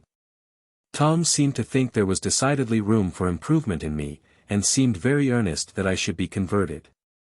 I hope you'll lay it to heart, said Miss Ophelia. I suppose you are much of the same opinion, said Street Claire. Well, we shall see, shan't we, Eva? Chapter 17. The Freeman's Defense. There was a gentle bustle at the Quaker house, as the afternoon drew to a close. Rachel Halliday moved quietly to and fro, collecting from her household stores such needments as could be arranged in the smallest compass, for the wanderers who were to go forth that night. The afternoon shadows stretched eastward, and the round red sun stood thoughtfully on the horizon, and his beams shone yellow and calm into the little bedroom where George and his wife were sitting. He was sitting with his child on his knee, and his wife's hand in his. Both looked thoughtful and serious, and traces of tears were on their cheeks. Yes, Eliza, said George, I know all you say is true. You are a good child, a great deal better than I am, and I will try to do as you say. I'll try to act worthy of a free man. I'll try to feel like a Christian. God Almighty knows that I've meant to do well, tried hard to do well, when everything has been against me, and now I'll forget all the past, and put away every hard and bitter feeling, and read my Bible, and learn to be a good man. And when we get to Canada, said Eliza, I can help you. I can do dressmaking very well, and I understand fine washing and ironing, and between us we can find something to live on. Yes, Eliza, so long as we have each other and our boy. Oh. Eliza, if these people only knew what a blessing it is for a man to feel that his wife and child belong to him. I've often wondered to see men that could call their wives and children their own, fretting and worrying about anything else. Why, I feel rich and strong, though we have nothing but our bare hands. I feel as if I could scarcely ask God for any more. Yes, though I've worked hard every day, till I am 25 years old, and have not a cent of money, nor a roof to cover me, nor a spot of land to call my own, yet, if they will only let me alone now, I will be satisfied, thankful. I will work, and send back the money for you and my boy. As to my old master, he has been paid 5 times over for all he ever spent for me. I don't owe him anything. But yet we are not quite out of danger, said Eliza, we are not yet in Canada. True, said George, but it seems as if I smelt the free air, and it makes me strong. At this moment, voices were heard in the outer apartment, in earnest conversation, and very soon a rap was heard on the door. Eliza started and opened it. Simeon Halliday was there, and with him a Quaker brother, whom he introduced as Phineas Fletcher. Phineas was tall and lathy, red-haired, with an expression of great acuteness and shrewdness in his face. He had not the placid, quiet, unworldly air of Simeon Halliday, on the contrary, a particularly wide-awake and au fait appearance, like a man who rather prides himself on knowing what he is about, and keeping a bright lookout ahead. Peculiarities which sorted rather oddly with his broad brim and formal phraseology. Our friend Phineas hath discovered something of importance to the interests of thee and thy party, George, said Simeon, it were well for thee to hear it. That I have, said Phineas, and it shows the use of a man's always sleeping with one ear open, in certain places, as I've always said. Last night I stopped at a little lone tavern, back on the road. Thee remembers the place, Simeon, where we sold some apples, last year, to that fat woman, with the great earrings. Well, I was tired with hard driving. And, after my supper I stretched myself down on a pile of bags in the corner, and pulled a buffalo over me, to wait till my bed was ready, and what does I do, but get fast asleep. With one ear open, Phineas, said Simeon, quietly. No. I slept, ears and all, for an hour or two, for I was pretty well tired, but when I came to myself a little, I found that there were some men in the room, sitting round a table, drinking and talking. And I thought, before I made much muster, I'd just see what they were up to, especially as I heard them say something about the Quakers. So, says one, they are up in the Quaker settlement, no doubt, says he. Then I listened with both ears, and I found that they were talking about this very party. So I lay and heard them lay off all their plans. This young man, they said, was to be sent back to Kentucky, to his master, who was going to make an example of him, to keep all niggers from running away. And his wife, two of them were going to run down to New Orleans to sell, on their own account, and they calculated to get $1,600 or $1,800 for her, and the child, they said, was going to a trader, who had bought him. And then there was the boy, Jim, and his mother, they were to go back to their masters in Kentucky. They said that there were two constables, in a town a little piece ahead, who would go in with M to get M taken up, and the young woman was to be taken before a judge. And one of the fellows, who is small and smooth-spoken, was to swear to her for his property, and get her delivered over to him to take south. They've got a right notion of the track we are going tonight. And they'll be down after us, 6 or 8 strong. So now, what's to be done? The group that stood in various attitudes, after this communication, were worthy of a painter. Rachel Halliday, who had taken her hands out of a batch of biscuit, to hear the news, stood with them upraised and flowery, and with a face of the deepest concern. Simeon looked profoundly thoughtful. Eliza had thrown her arms around her husband, and was looking up to him. George stood with clenched hands and glowing eyes, and looking as any other man might look, whose wife was to be sold at auction, and son sent to a trader, all under the shelter of a Christian nation's laws. "What shall we do, George?" said Eliza faintly. "I know what I shall do," said George, as he stepped into the little room, and began examining pistols. "I," said Phineas, nodding his head to Simeon, "thou sayest, Simeon, how it will work." "I see," said Simeon, sighing. "I pray it come not to that." "I don't want to involve any one with or for me," said George. "If you will lend me your vehicle and direct me, I will drive alone to the next stand. Jim is a giant in strength, and brave as death and despair, and so am I." "Ah, well, friend," said Phineas, "but thee'll need a driver, for all that. Thee's quite welcome to do all the fighting, thee knows. But I know a thing or two about the road, that thee doesn't." "But I don't want to involve you," said George. "Involve," said Phineas, with a curious and keen expression of face, "when thee does involve me, please to let me know." "Phineas is a wise and skilful man," said Simeon. "Thee does well, George, to abide by his judgment, and," he added, laying his hand kindly on George's shoulder, and pointing to the pistols, "be not over hasty with these, young blood is hot." "I will attack no man," said George. "All I ask of this country is to be let alone, and I will go out peaceably, but," he paused, and his brow darkened and his face worked, "I've had a sister sold in that New Orleans market.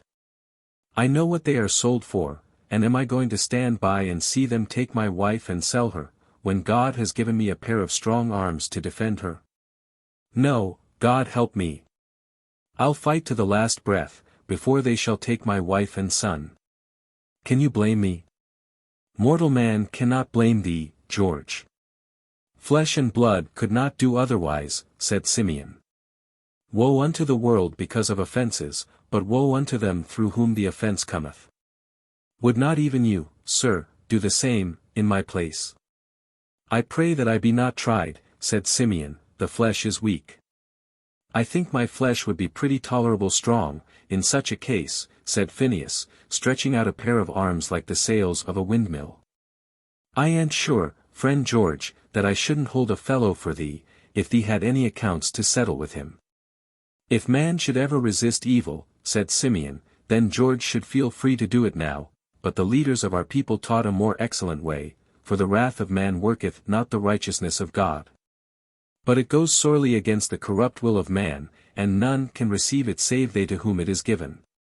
Let us pray the Lord that we be not tempted. And so I do, said Phinehas. But if we are tempted too much, why, let them look out, that's all. It's quite plain thee wasn't born a friend, said Simeon, smiling. The old nature hath its way in thee pretty strong as yet. To tell the truth, Phinehas had been a hardy, two-fisted backwoods man, a vigorous hunter, and a dead shot at a buck, but, having wooed a pretty Quakeress, had been moved by the power of her charms to join the society in his neighborhood. And though he was an honest, sober, and efficient member, and nothing particular could be alleged against him, yet the more spiritual among them could not but discern an exceeding lack of savor in his developments. Friend Phinehas will ever have ways of his own, said Rachel Halliday, smiling, but we all think that his heart is in the right place, after all. Well, said George, isn't it best that we hasten our flight? I got up at 4 o'clock and came on with all speed, full 2 or 3 hours ahead of them, if they start at the time they planned. It isn't safe to start till dark, at any rate. For there are some evil persons in the villages ahead, that might be disposed to meddle with us, if they saw our wagon, and that would delay us more than the waiting, but in 2 hours I think we may venture. I will go over to Michael Cross, and engage him to come behind on his swift nag, and keep a bright lookout on the road, and warn us if any company of men come on. Michael keeps a horse that can soon get ahead of most other horses. And he could shoot ahead and let us know, if there were any danger. I am going out now to warn Jim and the old woman to be in readiness, and to see about the horse. We have a pretty fair start, and stand a good chance to get to the stand before they can come up with us. So, have good courage, friend George, this isn't the first ugly scrape that I've been in with thy people, said Phinehas, as he closed the door. Phinehas is pretty shrewd, said Simeon. He will do the best that can be done for thee, George. All I am sorry for, said George, is the risk to you. Thee'll much oblige us, friend George, to say no more about that. What we do we are conscience bound to do, we can do no other way. And now, mother, said he, turning to Rachel, hurry thy preparations for these friends, for we must not send them away fasting. And while Rachel and her children were busy making corn cake, and cooking ham and chicken, and hurrying on the etceteras of the evening meal, George and his wife sat in their little room, with their arms folded about each other. In such talk as husband and wife have when they know that a few hours may part them forever. Eliza, said George, people that have friends, and houses, and lands, and money, and all those things can't love as we do, who have nothing but each other. Till I knew you, Eliza, no creature had loved me, but my poor, heartbroken mother and sister. I saw poor Emily that morning the traitor carried her off. She came to the corner where I was lying asleep and said, Poor George, your last friend is going. What will become of you, poor boy? And I got up and threw my arms round her, and cried and sobbed, and she cried too. And those were the last kind words I got for 10 long years, and my heart all withered up, and felt as dry as ashes, till I met you. And your loving me, why, it was almost like raising one from the dead. I've been a new man ever since. And now, Eliza, I'll give my last drop of blood, but they shall not take you from me. Whoever gets you must walk over my dead body. Oh, Lord, have mercy, said Eliza, sobbing. If he will only let us get out of this country together, that is all we ask. Is God on their side, said George, speaking less to his wife than pouring out his own bitter thoughts. Does he see all they do? Why does he let such things happen? And they tell us that the Bible is on their side, certainly all the power is. They are rich, and healthy, and happy, they are members of churches, expecting to go to heaven, and they get along so easy in the world, and have it all their own way. And poor, honest, faithful Christians, Christians as good or better than they, are lying in the very dust under their feet. They buy and sell and make trade of their heart's blood, and groans and tears, and God lets them. Friend George, said Simeon, from the kitchen, listen to this psalm, it may do thee good. George drew his seat near the door, and Eliza, wiping her tears, came forward also to listen, while Simeon read as follows. But as for me, my feet were almost gone, my steps had well nigh slipped. For I was envious of the foolish, when I saw the prosperity of the wicked. They are not in trouble like other men, neither are they plagued like other men. Therefore, pride compasseth them as a chain, violence covereth them as a garment. Their eyes stand out with fatness, they have more than heart could wish. They are corrupt, and speak wickedly concerning oppression, they speak loftily. Therefore his people return, and the waters of a full cup are wrung out to them, and they say, how doth God know? And is there knowledge in the Most High? Is not that the way thee feels, George? It is so indeed, said George, as well as I could have written it myself. Then, here, said Simeon, when I thought to know this, it was too painful for me until I went unto the sanctuary of God. Then understood I their end. Surely thou didst set them in slippery places, thou castedst them down to destruction.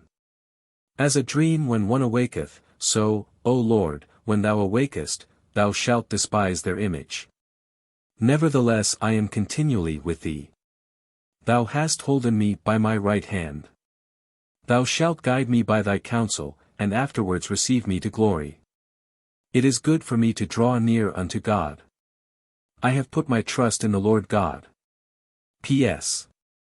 73, the end of the wicked contrasted with that of the righteous. The words of holy trust, breathed by the friendly old man, stole like sacred music over the harassed and chafed spirit of George.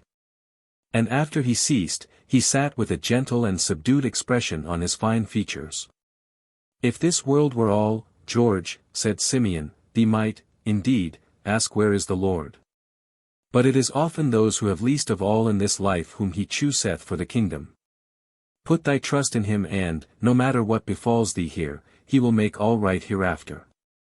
If these words had been spoken by some easy, self-indulgent exhorter, from whose mouth they might have come merely as pious and rhetorical flourish, proper to be used to people in distress, perhaps they might not have had much effect. But coming from one who daily and calmly risked fine and imprisonment for the cause of God and man, they had a weight that could not but be felt, and both the poor, desolate fugitives found calmness and strength breathing into them from it. And now Rachel took Eliza's hand kindly, and led the way to the supper table. As they were sitting down, a light tap sounded at the door, and Ruth entered. I just ran in, she said, with these little stockings for the boy, 3 pair, nice, warm woolen ones. It will be so cold, thee knows, in Canada. Does thee keep up good courage, Eliza? She added, tripping round to Eliza's side of the table, and shaking her warmly by the hand, and slipping a seed cake into Harry's hand. I brought a little parcel of these for him, she said, tugging at her pocket to get out the package. Children, thee knows, will always be eating. Oh, thank you, you are too kind, said Eliza. Come, Ruth, sit down to supper, said Rachel. I couldn't, anyway. I left John with the baby, and some biscuits in the oven. And I can't stay a moment, else John will burn up all the biscuits, and give the baby all the sugar in the bowl. That's the way he does, said the little Quakeress, laughing. So, goodbye, Eliza, goodbye, George, the Lord grant thee a safe journey. And, with a few tripping steps, Ruth was out of the apartment. A little while after supper, a large covered wagon drew up before the door, the night was clear starlight, and Phineas jumped briskly down from his seat to arrange his passengers. George walked out of the door, with his child on one arm and his wife on the other. His step was firm, his face settled and resolute. Rachel and Simeon came out after them. You get out, a moment, said Phineas to those inside, and let me fix the back of the wagon, there, for the women folks and the boy. Here are the 2 buffaloes, said Rachel. Make the seats as comfortable as may be, it's hard riding all night. Jim came out first, and carefully assisted out his old mother, who clung to his arm, and looked anxiously about, as if she expected the pursuer every moment. "Jim, are your pistols all in order?" said George, in a low, firm voice. "Yes, indeed," said Jim. "And you've no doubt what you shall do, if they come?" "I rather think I haven't," said Jim, throwing open his broad chest, and taking a deep breath. "Do you think I'll let them get mother again?" During this brief colloquy, Eliza had been taking her leave of her kind friend, Rachel, and was handed into the carriage by Simeon, and, creeping into the back part with her boy, sat down among the buffalo skins. The old woman was next handed in and seated, and George and Jim placed on a rough board seat front of them, and Phineas mounted in front. "Farewell, my friends," said Simeon, from without. "God bless you," answered all from within. And the wagon drove off, rattling and jolting over the frozen road. There was no opportunity for conversation, on account of the roughness of the way and the noise of the wheels. The vehicle, therefore, rumbled on, through long, dark stretches of woodland, over wide dreary plains, up hills, and down valleys, and on they jogged, hour after hour. The child soon fell asleep, and lay heavily in his mother's lap. The poor, frightened old woman at last forgot her fears, and, even Eliza, as the night waned, found all her anxieties insufficient to keep her eyes from closing. Phineas seemed, on the whole, the briskest of the company, and beguiled his long drive with whistling certain very un-Quaker-like songs, as he went on. But about 3 o'clock George's ear caught the hasty and decided click of a horse's hoof coming behind them at some distance, and jogged Phineas by the elbow. Phineas pulled up his horses, and listened. "That must be Michael," he said. "I think I know the sound of his gallop," and he rose up and stretched his head anxiously back over the road. A man riding in hot haste was now dimly descried at the top of a distant hill. "There he is, I do believe," said Phineas. George and Jim both sprang out of the wagon before they knew what they were doing. All stood intensely silent, with their faces turned towards the expected messenger. On he came. Now he went down into a valley, where they could not see him. But they heard the sharp, hasty tramp, rising nearer and nearer. At last they saw him emerge on the top of an eminence, within hail. "Yes, that's Michael," said Phineas, and, raising his voice, "Hello, there, Michael." "Phineas. Is that the—" "Yes, what news, they coming?" Right on behind, 8 or 10 of them, hot with brandy, swearing and foaming like so many wolves. And, just as he spoke, a breeze brought the faint sound of galloping horsemen towards them. "In with you, quick, boys, in," said Phineas. "If you must fight, wait till I get you a piece ahead." And, with the word, both jumped in, and Phineas lashed the horses to a run, the horsemen keeping close beside them. The wagon rattled, jumped, almost flew, over the frozen ground, but plainer, and still plainer, came the noise of pursuing horsemen behind. The women heard it, and, looking anxiously out, saw, far in the rear, on the brow of a distant hill, a party of men looming up against the red-streaked sky of early dawn. Another hill, and their pursuers had evidently caught sight of their wagon, whose white cloth-covered top made it conspicuous at some distance, and a loud yell of brutal triumph came forward on the wind. Eliza sickened, and strained her child closer to her bosom, the old woman prayed and groaned, and George and Jim clenched their pistols with the grasp of despair. The pursuers gained on them fast. The carriage made a sudden turn, and brought them near a ledge of a steep overhanging rock, that rose in an isolated ridge or clump in a large lot, which was, all around it, quite clear and smooth. This isolated pile, or range of rocks, rose up black and heavy against the brightening sky, and seemed to promise shelter and concealment. It was a place well known to Phineas, who had been familiar with the spot in his hunting days. And it was to gain this point he had been racing his horses. "Now for it," said he, suddenly checking his horses, and springing from his seat to the ground. "Out with you, in a twinkling, every one, and up into these rocks with me. Michael, thee tie thy horse to the wagon, and drive ahead to Amaria's and get him and his boys to come back and talk to these fellows." In a twinkling they were all out of the carriage. "There," said Phineas, catching up Harry, "you, each of you, see to the women, and run, now if you ever did run." They needed no exhortation. Quicker than we can say it, the whole party were over the fence, making with all speed for the rocks, while Michael, throwing himself from his horse, and fastening the bridle to the wagon, began driving it rapidly away. "Come ahead," said Phineas, as they reached the rocks, and saw in the mingled starlight and dawn, the traces of a rude but plainly marked footpath leading up among them. "This is one of our old hunting dens. Come up." Phineas went before, springing up the rocks like a goat, with the boy in his arms. Jim came second, bearing his trembling old mother over his shoulder, and George and Eliza brought up the rear. The party of horsemen came up to the fence, and, with mingled shouts and oaths, were dismounting, to prepare to follow them. A few moments' scrambling brought them to the top of the ledge.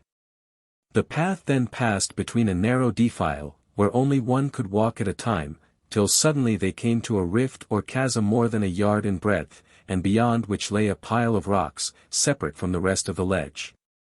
Standing full 30 feet high, with its sides steep and perpendicular as those of a castle. Phineas easily leaped the chasm, and sat down the boy on a smooth, flat platform of crisp white moss, that covered the top of the rock. "Over with you," he called. "Spring, now, once, for your lives," said he, as one after another sprang across. Several fragments of loose stone formed a kind of breastwork, which sheltered their position from the observation of those below. "Well, here we all are," said Phineas, peeping over the stone breastwork to watch the assailants, who were coming tumultuously up under the rocks. "Let 'em get us, if they can. Whoever comes here has to walk single file between those two rocks, in fair range of your pistols, boys, d'ye see?" "I do see," said George. "And now, as this matter is ours, let us take all the risk, and do all the fighting."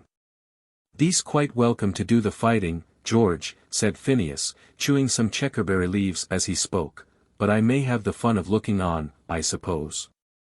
But see, these fellows are kinder debating down there, and looking up, like hens when they are going to fly up on to the roost. Hadn't thee better give 'em a word of advice, before they come up, just to tell 'em handsomely they'll be shot if they do?" The party beneath, now more apparent in the light of the dawn, consisted of our old acquaintances, Tom Loker and Marks, with 2 constables. And a posse consisting of such rowdies at the last tavern as could be engaged by a little brandy to go and help the fun of trapping a set of niggers. "Well, Tom, your coons are farly treed," said one. "Yes, I see 'em go up right here," said Tom, "and here's a path. I'm for going right up. They can't jump down in a hurry, and it won't take long to ferret 'em out." "But, Tom, they might fire at us from behind the rocks," said Marks. "That would be ugly, you know." "Ugh," said Tom, with a sneer. "Always for saving your skin, Marks. No danger. Niggers are too plaguey scared." "I don't know why I shouldn't save my skin," said Marks. "It's the best I've got, and niggers do fight like the devil, sometimes." At this moment, George appeared on the top of a rock above them, and, speaking in a calm, clear voice, said, "Gentlemen, who are you, down there, and what do you want?" "We want a party of runaway niggers," said Tom Loker. "One George Harris, and Eliza Harris, and their son, and Jim Selden, and an old woman. We've got the officers, here, and a warrant to take 'em, and we're going to have 'em, too. Gee here. Ain't you George Harris? That belongs to Mr. Harris, of Shelby County, Kentucky. I am George Harris. A Mr. Harris, of Kentucky, did call me his property. But now I'm a free man, standing on God's free soil, and my wife and my child I claim as mine. Jim and his mother are here. We have arms to defend ourselves, and we mean to do it. You can come up, if you like, but the first one of you that comes within the range of our bullets is a dead man, and the next, and so on till the last. Oh, "Come. Come," said a short, puffy man, stepping forward, and blowing his nose as he did so. "Young man, this ain't no kind of talk at all for you. You see, we're officers of justice. We've got the law on our side, and the power, and so forth. So you'd better give up peaceably, you see, for you'll certainly have to give up, at last." "I know very well that you've got the law on your side, and the power," said George, bitterly. "You mean to take my wife to sell in New Orleans, and put my boy like a calf in a trader's pen, and send Jim's old mother to the brute that whipped and abused her before, because he couldn't abuse her son. You want to send Jim and me back to be whipped and tortured, and ground down under the heels of them that you call masters, and your laws will bear you out in it, more shame for you and them. But you haven't got us. We don't own your laws. We don't own your country, we stand here as free, under God's sky, as you are, and, by the great God that made us, we'll fight for our liberty till we die." George stood out in fair sight, on the top of the rock, as he made his declaration of independence. The glow of dawn gave a flush to his swarthy cheek, and bitter indignation and despair gave fire to his dark eye. And, as if appealing from man to the justice of God, he raised his hand to heaven as he spoke. If it had been only a Hungarian youth, now bravely defending in some mountain fastness the retreat of fugitives escaping from Austria into America, this would have been sublime heroism. But as it was a youth of African descent, defending the retreat of fugitives through America into Canada, of course we are too well instructed and patriotic to see any heroism in it. And if any of our readers do, they must do it on their own private responsibility. When despairing Hungarian fugitives make their way, against all the search warrants and authorities of their lawful government, to America, press and political cabinet ring with applause and welcome. When despairing African fugitives do the same thing, it is, what is it? Be it as it may, it is certain that the attitude, eye, voice, manner, of the speaker for a moment struck the party below to silence. There is something in boldness and determination that for a time hushes even the rudest nature. Marx was the only one who remained wholly untouched. He was deliberately cocking his pistol, and, in the momentary silence that followed George's speech, he fired at him. The Freeman's Defense. "Ye see ye get just as much for him dead as alive in Kentucky," he said coolly, as he wiped his pistol on his coat sleeve. George sprang backward, Eliza uttered a shriek, the ball had passed close to his hair, had nearly grazed the cheek of his wife, and struck in the tree above. "It's nothing, Eliza," said George, quickly. "Thee'd better keep out of sight, with thy speechifying," said Phineas, "they're mean scamps." "Now, Jim," said George, "look that your pistols are all right, and watch that pass with me. The first man that shows himself I fire at. You take the second, and so on. It won't do, you know, to waste 2 shots on one. But what if you don't hit?" "I shall hit," said George, coolly. "Good. Now, there's stuff in that fellow," muttered Phineas, between his teeth. The party below, after Marx had fired, stood, for a moment, rather undecided. "I think you must have hit some on him," said one of the men. "I heard a squeal." "I'm going right up for one," said Tom. "I never was afraid of niggers, and I ain't going to be now." "Who goes after?" he said, springing up the rocks. George heard the words distinctly. He drew up his pistol, examined it, pointed it towards that point in the defile where the first man would appear. One of the most courageous of the party followed Tom, and, the way being thus made, the whole party began pushing up the rock, the hindermost pushing the front ones faster than they would have gone of themselves. On they came, and in a moment the burly form of Tom appeared in sight, almost at the verge of the chasm. George fired, the shot entered his side, but, though wounded, he would not retreat, but, with a yell like that of a mad bull, he was leaping right across the chasm into the party. "Friend," said Phineas, suddenly stepping to the front, and meeting him with a push from his long arms, "thee isn't wanted here." Down he fell into the chasm, crackling down among trees, bushes, logs, loose stones, till he lay bruised and groaning 30 feet below. The fall might have killed him, had it not been broken and moderated by his clothes catching in the branches of a large tree, but he came down with some force, however, more than was at all agreeable or convenient. "Lord help us, they are perfect devils," said Marks, heading the retreat down the rocks with much more of a will than he had joined the ascent, while all the party came tumbling precipitately after him, the fat constable, in particular, blowing and puffing in a very energetic manner. "I say, fellers," said Marks, "you just go round and pick up Tom, there, while I run and get onto my horse to go back for help, that's you."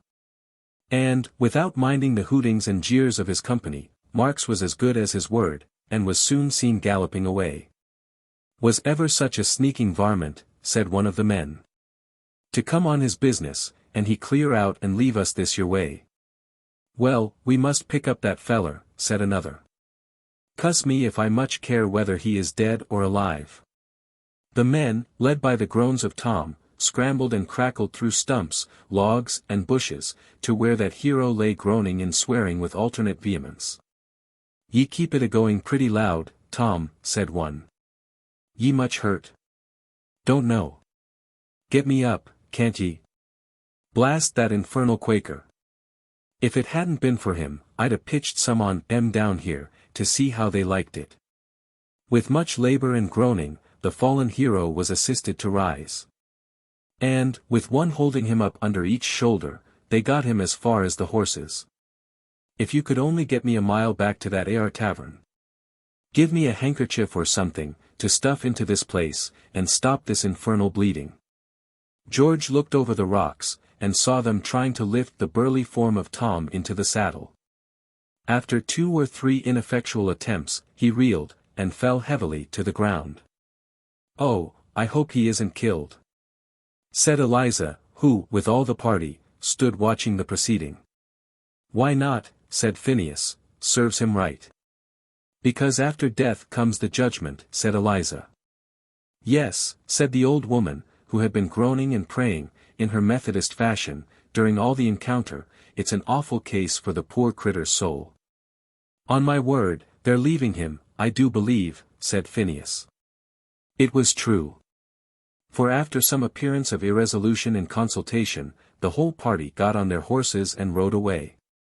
When they were quite out of sight, Phineas began to bestir himself. "Well, we must go down and walk a piece," he said. "I told Michael to go forward and bring help, and be along back here with the wagon, but we shall have to walk a piece along the road, I reckon, to meet them. The Lord grant he be along soon. It's early in the day. There won't be much travel afoot yet a while, we ain't much more than 2 miles from our stopping place. If the road hadn't been so rough last night, we could have outrun 'em entirely." As the party neared the fence, they discovered in the distance, along the road, their own wagon coming back, accompanied by some men on horseback. "Well, now, there's Michael, and Stephen and Amaria," exclaimed Phineas, joyfully. "Now we are made, as safe as if we'd got there." "Well, do stop, then," said Eliza, "and do something for that poor man, he's groaning dreadfully." "It would be no more than Christian," said George, "let's take him up and carry him on." "And doctor him up among the Quakers," said Phineas, "pretty well, that." "Well, I don't care if we do. Here, let's have a look at him." And Phineas, who in the course of his hunting and backwoods life had acquired some rude experience of surgery, kneeled down by the wounded man, and began a careful examination of his condition. "Marks," said Tom, feebly, "is that you, Marks?" "No. I reckon 'tan't friend," said Phineas. "Much Marks cares for thee, if his own skin's safe. He's off, long ago." "I believe I'm done for," said Tom. "The cussed sneaking dog, to leave me to die alone. My poor old mother always told me 'tea would be so.' La sakes! Just hear the poor critter. He's got a mammy, now," said the old negress. "I can't help kinder pitying on him." "Softly, softly. Don't thee snap and snarl, friend," said Phineas, as Tom winced and pushed his hand away. "Thee has no chance, unless I stop the bleeding." And Phineas busied himself with making some offhand surgical arrangements with his own pocket handkerchief, and such as could be mustered in the company. "You pushed me down there," said Tom, faintly. "Well, if I hadn't thee would have pushed us down, thee sees," said Phineas, as he stooped to apply his bandage. There, let me fix this bandage. We mean well to thee, we bear no malice. Thee shall be taken to a house where they'll nurse thee first rate, well as thy own mother could." Tom groaned, and shut his eyes. In men of his class, vigor and resolution are entirely a physical matter, and ooze out with the flowing of the blood. And the gigantic fellow really looked piteous in his helplessness. The other party now came up. The seats were taken out of the wagon. The buffalo skins, doubled in fours, were spread all along one side, and 4 men, with great difficulty, lifted the heavy form of Tom into it. Before he was gotten in, he fainted entirely. The old negress, in the abundance of her compassion, sat down on the bottom, and took his head in her lap. Eliza, George and Jim, bestowed themselves, as well as they could, in the remaining space, and the whole party set forward. "What do you think of him?" said George, who sat by Phineas in front. "Well, it's only a pretty deep flesh wound, but, then, tumbling and scratching down that place didn't help him much. It has bled pretty freely, pretty much drained him out, courage and all, but he'll get over it, and maybe learn a thing or two by it." "I'm glad to hear you say so," said George. "It would always be a heavy thought to me, if I'd caused his death, even in a just cause." "Yes," said Phineas, "killing is an ugly operation, any way they'll fix it, man or beast. I've seen a buck that was shot down and a-dying, look that way on a feller with his eye, that it really most made a feller feel wicked for killing on him. And human creatures is a more serious consideration yet, bein', as thy wife says, that the judgment comes to 'em after death. So I don't know as our people's notions on these matters is too strict. And, considerin' how I was raised, I fell in with them pretty considerably." "What shall you do with this poor fellow?" said George. "Oh, carry him along to Amaria's. There's old Grandmam Stevens there, Dorcas, they call her, she's most an amazin' nurse. She takes to nursing real natural, and ain't never better suited than when she gets a sick body to tend. We may reckon on turning him over to her for a fortnight or so." A ride of about an hour more brought the party to a neat farmhouse, where the weary travelers were received to an abundant breakfast. Tom Loker was soon carefully deposited in a much cleaner and softer bed than he had ever been in the habit of occupying. His wound was carefully dressed and bandaged, and he lay languidly opening and shutting his eyes on the white window curtains and gently gliding figures of his sick room, like a weary child. And here, for the present, we shall take our leave of one party. Chapter 18. Miss Ophelia's Experiences and Opinions. Our friend Tom, in his own simple musings, often compared his more fortunate lot, in the bondage into which he was cast, with that of Joseph in Egypt. And, in fact, as time went on, and he developed more and more under the eye of his master, the strength of the parallel increased. St. Clair was indolent and careless of money. Hitherto the providing and marketing had been principally done by Adolphe, who was, to the full, as careless and extravagant as his master, and, between them both, they had carried on the dispersing process with great alacrity. Accustomed, for many years, to regard his master's property as his own care, Tom saw, with an uneasiness he could scarcely repress, the wasteful expenditure of the establishment. And, in the quiet, indirect way which his class often acquire, would sometimes make his own suggestions. St. Clair at first employed him occasionally. But, struck with his soundness of mind and good business capacity, he confided in him more and more, till gradually all the marketing and providing for the family were entrusted to him. "No, Adolphe," he said, one day, as Adolphe was deprecating the passing of power out of his hands, "let Tom alone. You only understand what you want, Tom understands cost and come to. And there may be some end to money, by and by if we don't let somebody do that." Trusted to an unlimited extent by a careless master, who handed him a bill without looking at it, and pocketed the change without counting it, Tom had every facility and temptation to dishonesty. And nothing but an impregnable simplicity of nature, strengthened by Christian faith, could have kept him from it. But, to that nature, the very unbounded trust reposed in him was bond and seal for the most scrupulous accuracy. With Adolf the case had been different. Thoughtless and self-indulgent, and unrestrained by a master who found it easier to indulge than to regulate, he had fallen into an absolute confusion as to meum tuum with regard to himself and his master, which sometimes troubled even St. Clare. His own good sense taught him that such a training of his servants was unjust and dangerous. A sort of chronic remorse went with him everywhere, although not strong enough to make any decided change in his course. And this very remorse reacted again into indulgence. He passed lightly over the most serious faults, because he told himself that, if he had done his part, his dependents had not fallen into them. Tom regarded his gay, airy, handsome young master with an odd mixture of fealty, reverence, and fatherly solicitude. That he never read the Bible, never went to church. That he jested and made free with any and everything that came in the way of his wit, that he spent his Sunday evenings at the opera or theatre. That he went to wine parties, and clubs, and suppers, oftener than was at all expedient, were all things that Tom could see as plainly as anybody, and on which he based a conviction that Mossar wasn't a Christian. A conviction, however, which he would have been very slow to express to any one else, but on which he founded many prayers, in his own simple fashion, when he was by himself in his little dormitory. Not that Tom had not his own way of speaking his mind occasionally, with something of the tact often observable in his class, as, for example, the very day after the Sabbath we have described. St. Clare was invited out to a convivial party of choice spirits, and was helped home, between 1 and 2 o'clock at night, in a condition when the physical had decidedly attained the upper hand of the intellectual. Tom and Adolf assisted to get him composed for the night, the latter in high spirits, evidently regarding the matter as a good joke, and laughing heartily at the rusticity of Tom's horror. Who really was simple enough to lie awake most of the rest of the night, praying for his young master. "Well, Tom, what are you waiting for?" said St. Clare, the next day, as he sat in his library, in dressing gown and slippers.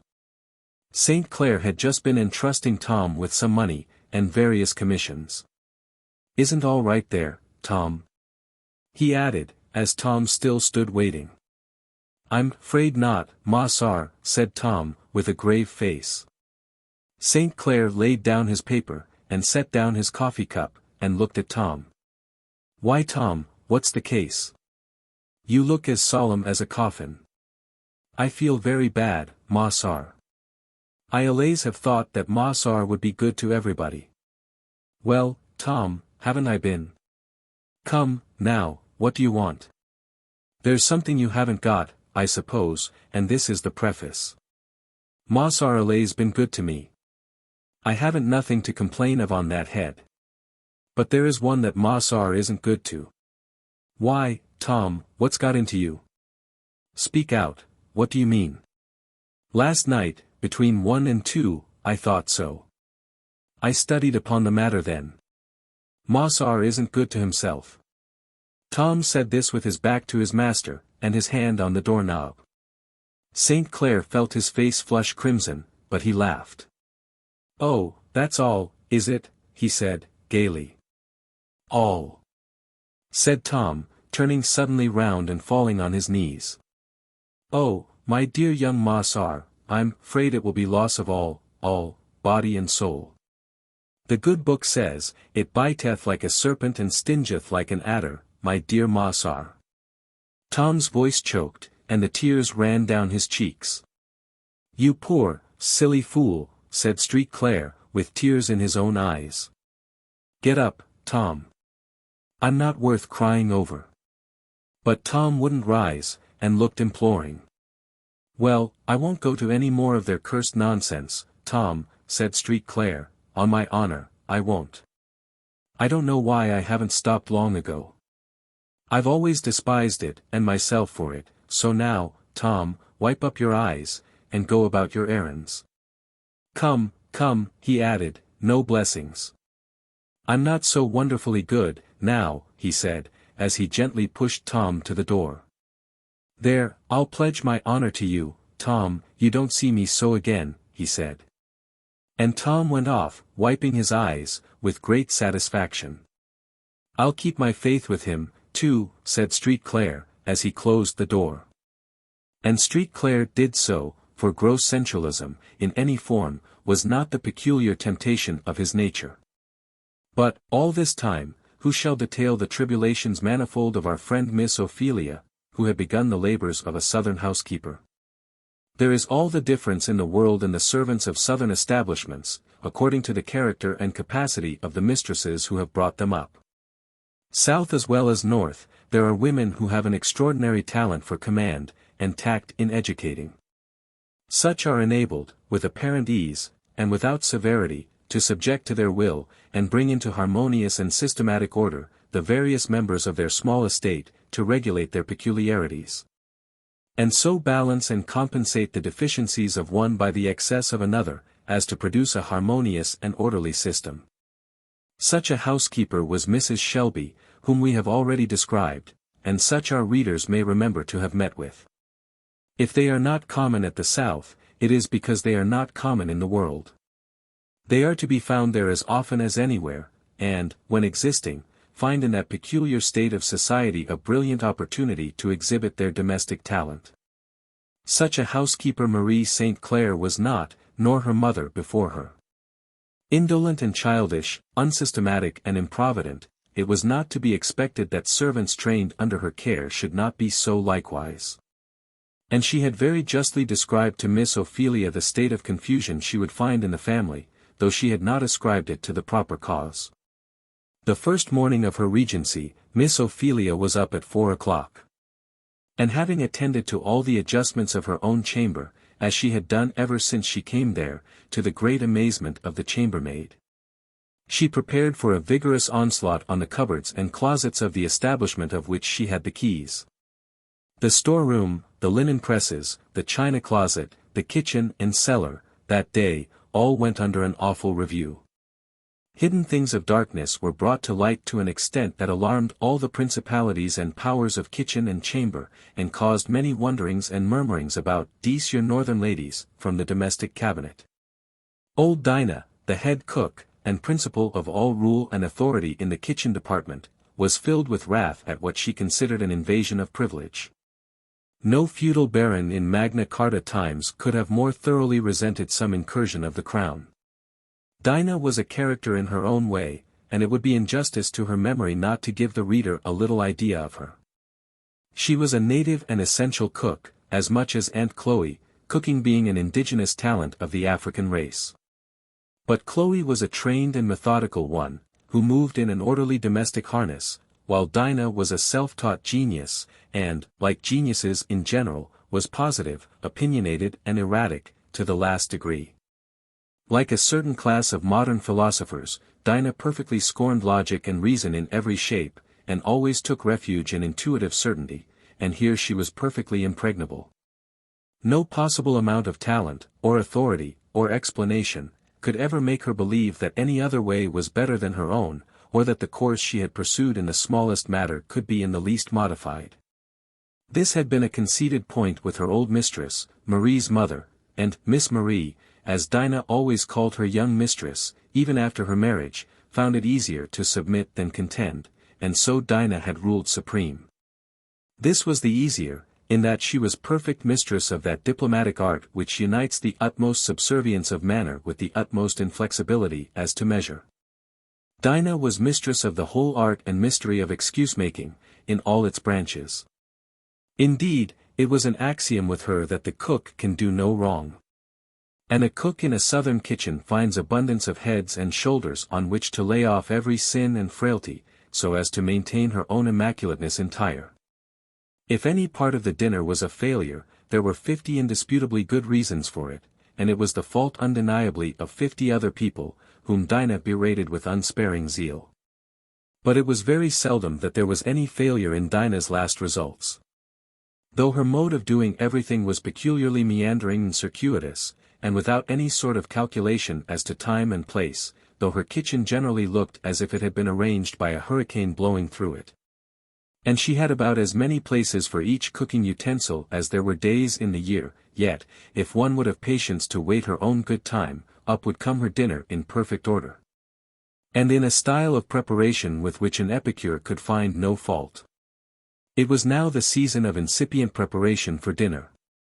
Dinah, who required large intervals of reflection and repose, and was studious of ease in all her arrangements, was seated on the kitchen floor, smoking a short, stumpy pipe, to which she was much addicted, and which she always kindled up. As a sort of censor, whenever she felt the need of an inspiration in her arrangements. It was Dinah's mode of invoking the domestic muses. Seated around her were various members of that rising race with which a southern household abounds, engaged in shelling peas, peeling potatoes, picking pin feathers out of fowls, and other preparatory arrangements. Dinah every once in a while interrupting her meditations to give a poke, or a rap on the head, to some of the young operators, with the pudding stick that lay by her side. In fact, Dinah ruled over the woolly heads of the younger members with a rod of iron, and seemed to consider them born for no earthly purpose but to save her steps, as she phrased it.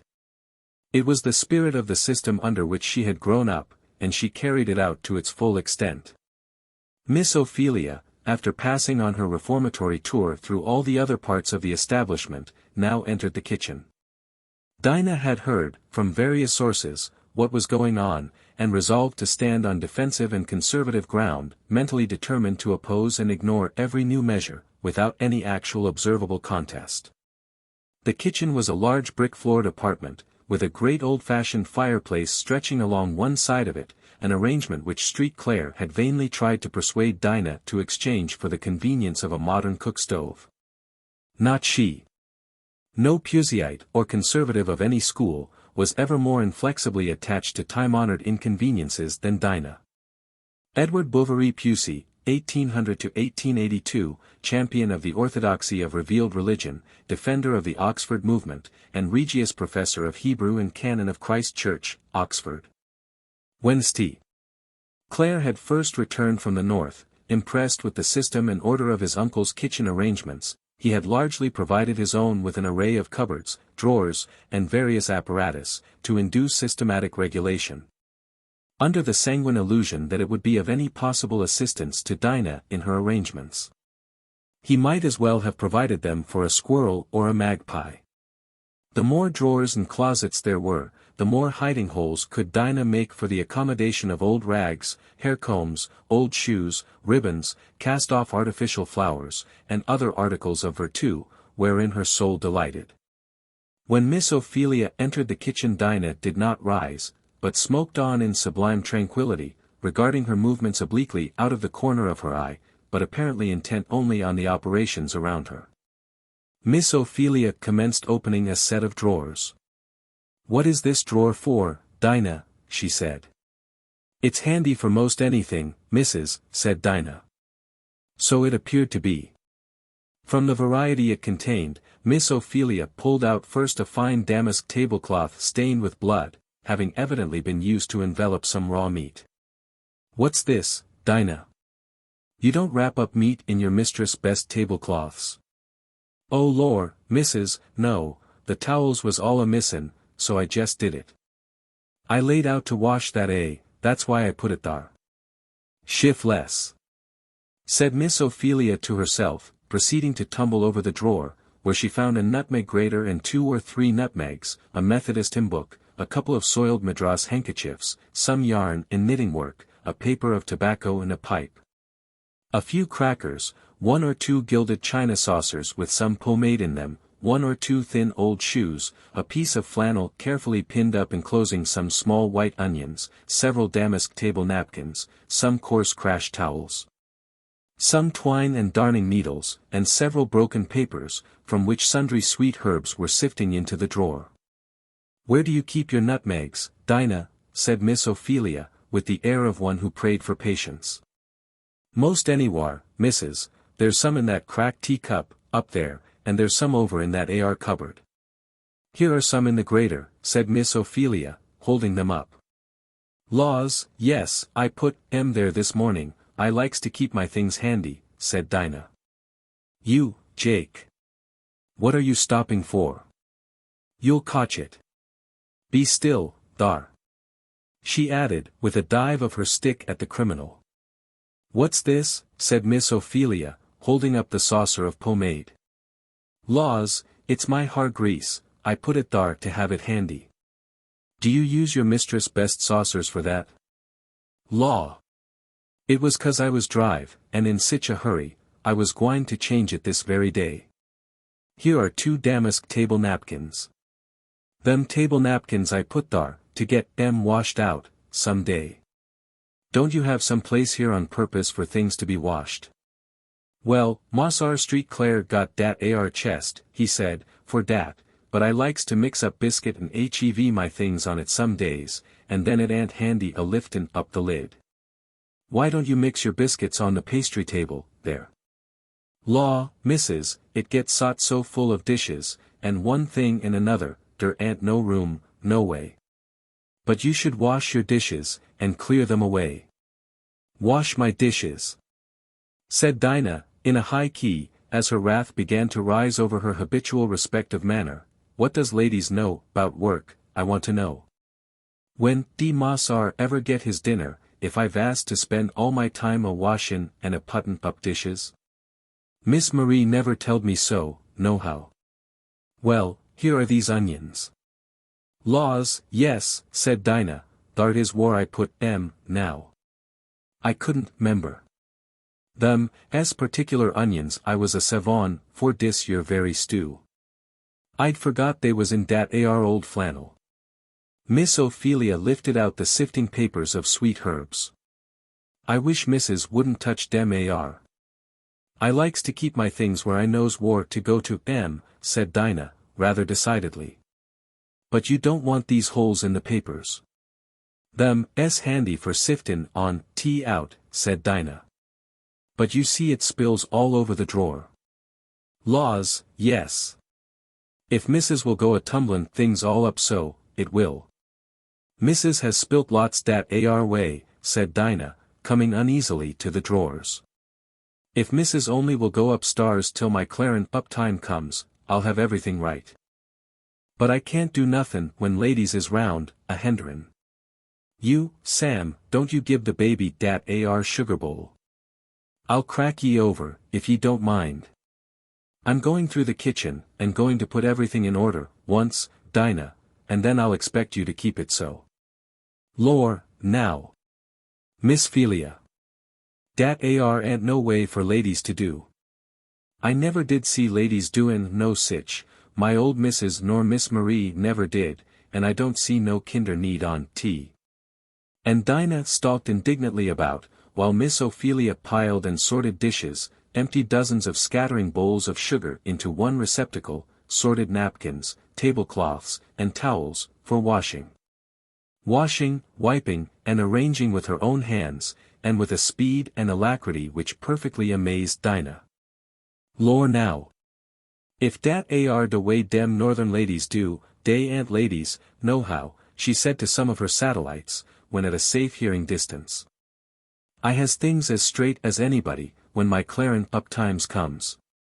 But I don't want ladies round, a henderin', and getting my things all where I can't find 'em."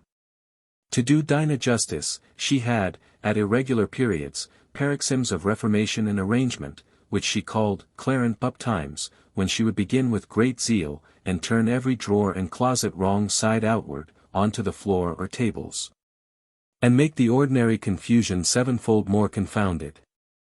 Then she would light her pipe, and leisurely go over her arrangements, looking things over, and discoursing upon them. Making all the young fry scour most vigorously on the tin things, and keeping up for several hours a most energetic state of confusion, which she would explain to the satisfaction of all inquirers, by the remark that she was a clarin' up. She couldn't hev things a gwine on so as they had been, and she was gwine to make these your young ones keep better order. For Dinah herself, somehow, indulged the illusion that she, herself, was the soul of order, and it was only the young UNS, and the everybody else in the house, that were the cause of anything that fell short of perfection in this respect. When all the tins were scoured, and the tables scrubbed snowy white, and everything that could offend tucked out of sight in holes and corners, Dinah would dress herself up in a smart dress, clean apron, and high, brilliant madras turban. And tell all marauding young UNS to keep out of the kitchen, for she was gwine to have things kept nice. Indeed, these periodic seasons were often an inconvenience to the whole household. For Dinah would contract such an immoderate attachment to her scoured tin, as to insist upon it that it shouldn't be used again for any possible purpose, at least, till the ardor of the "clarin' up" period abated. Miss Ophelia, in a few days, thoroughly reformed every department of the house to a systematic pattern, but her labors in all departments that depended on the cooperation of servants were like those of Sisyphus or the Danaides. In despair, she one day appealed to St. Clair.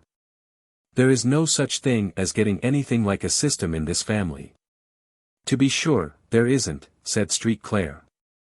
"Such shiftless management, such waste, such confusion, I never saw." "I dare say you didn't. You would not take it so coolly, if you were housekeeper.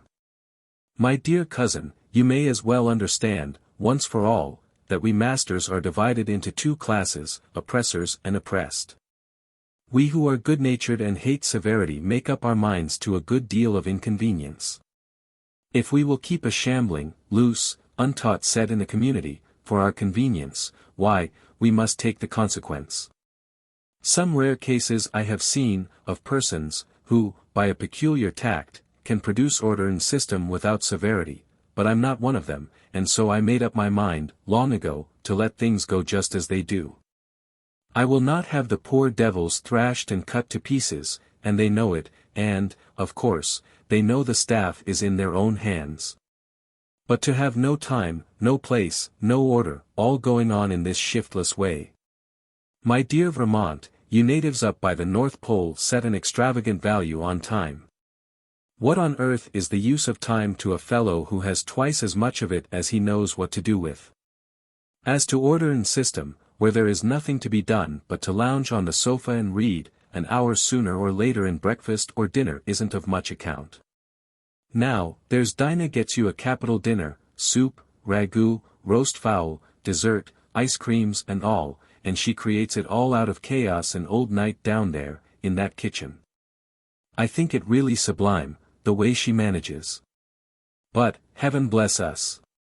If we are to go down there, and view all the smoking and squatting about, and hurry-scurriation of the preparatory process, we should never eat more. My good cousin, absolve yourself from that. It's more than a Catholic penance, and does no more good. You'll only lose your own temper, and utterly confound Dinah. Let her go her own way. But, Augustine, you don't know how I found things. Don't I?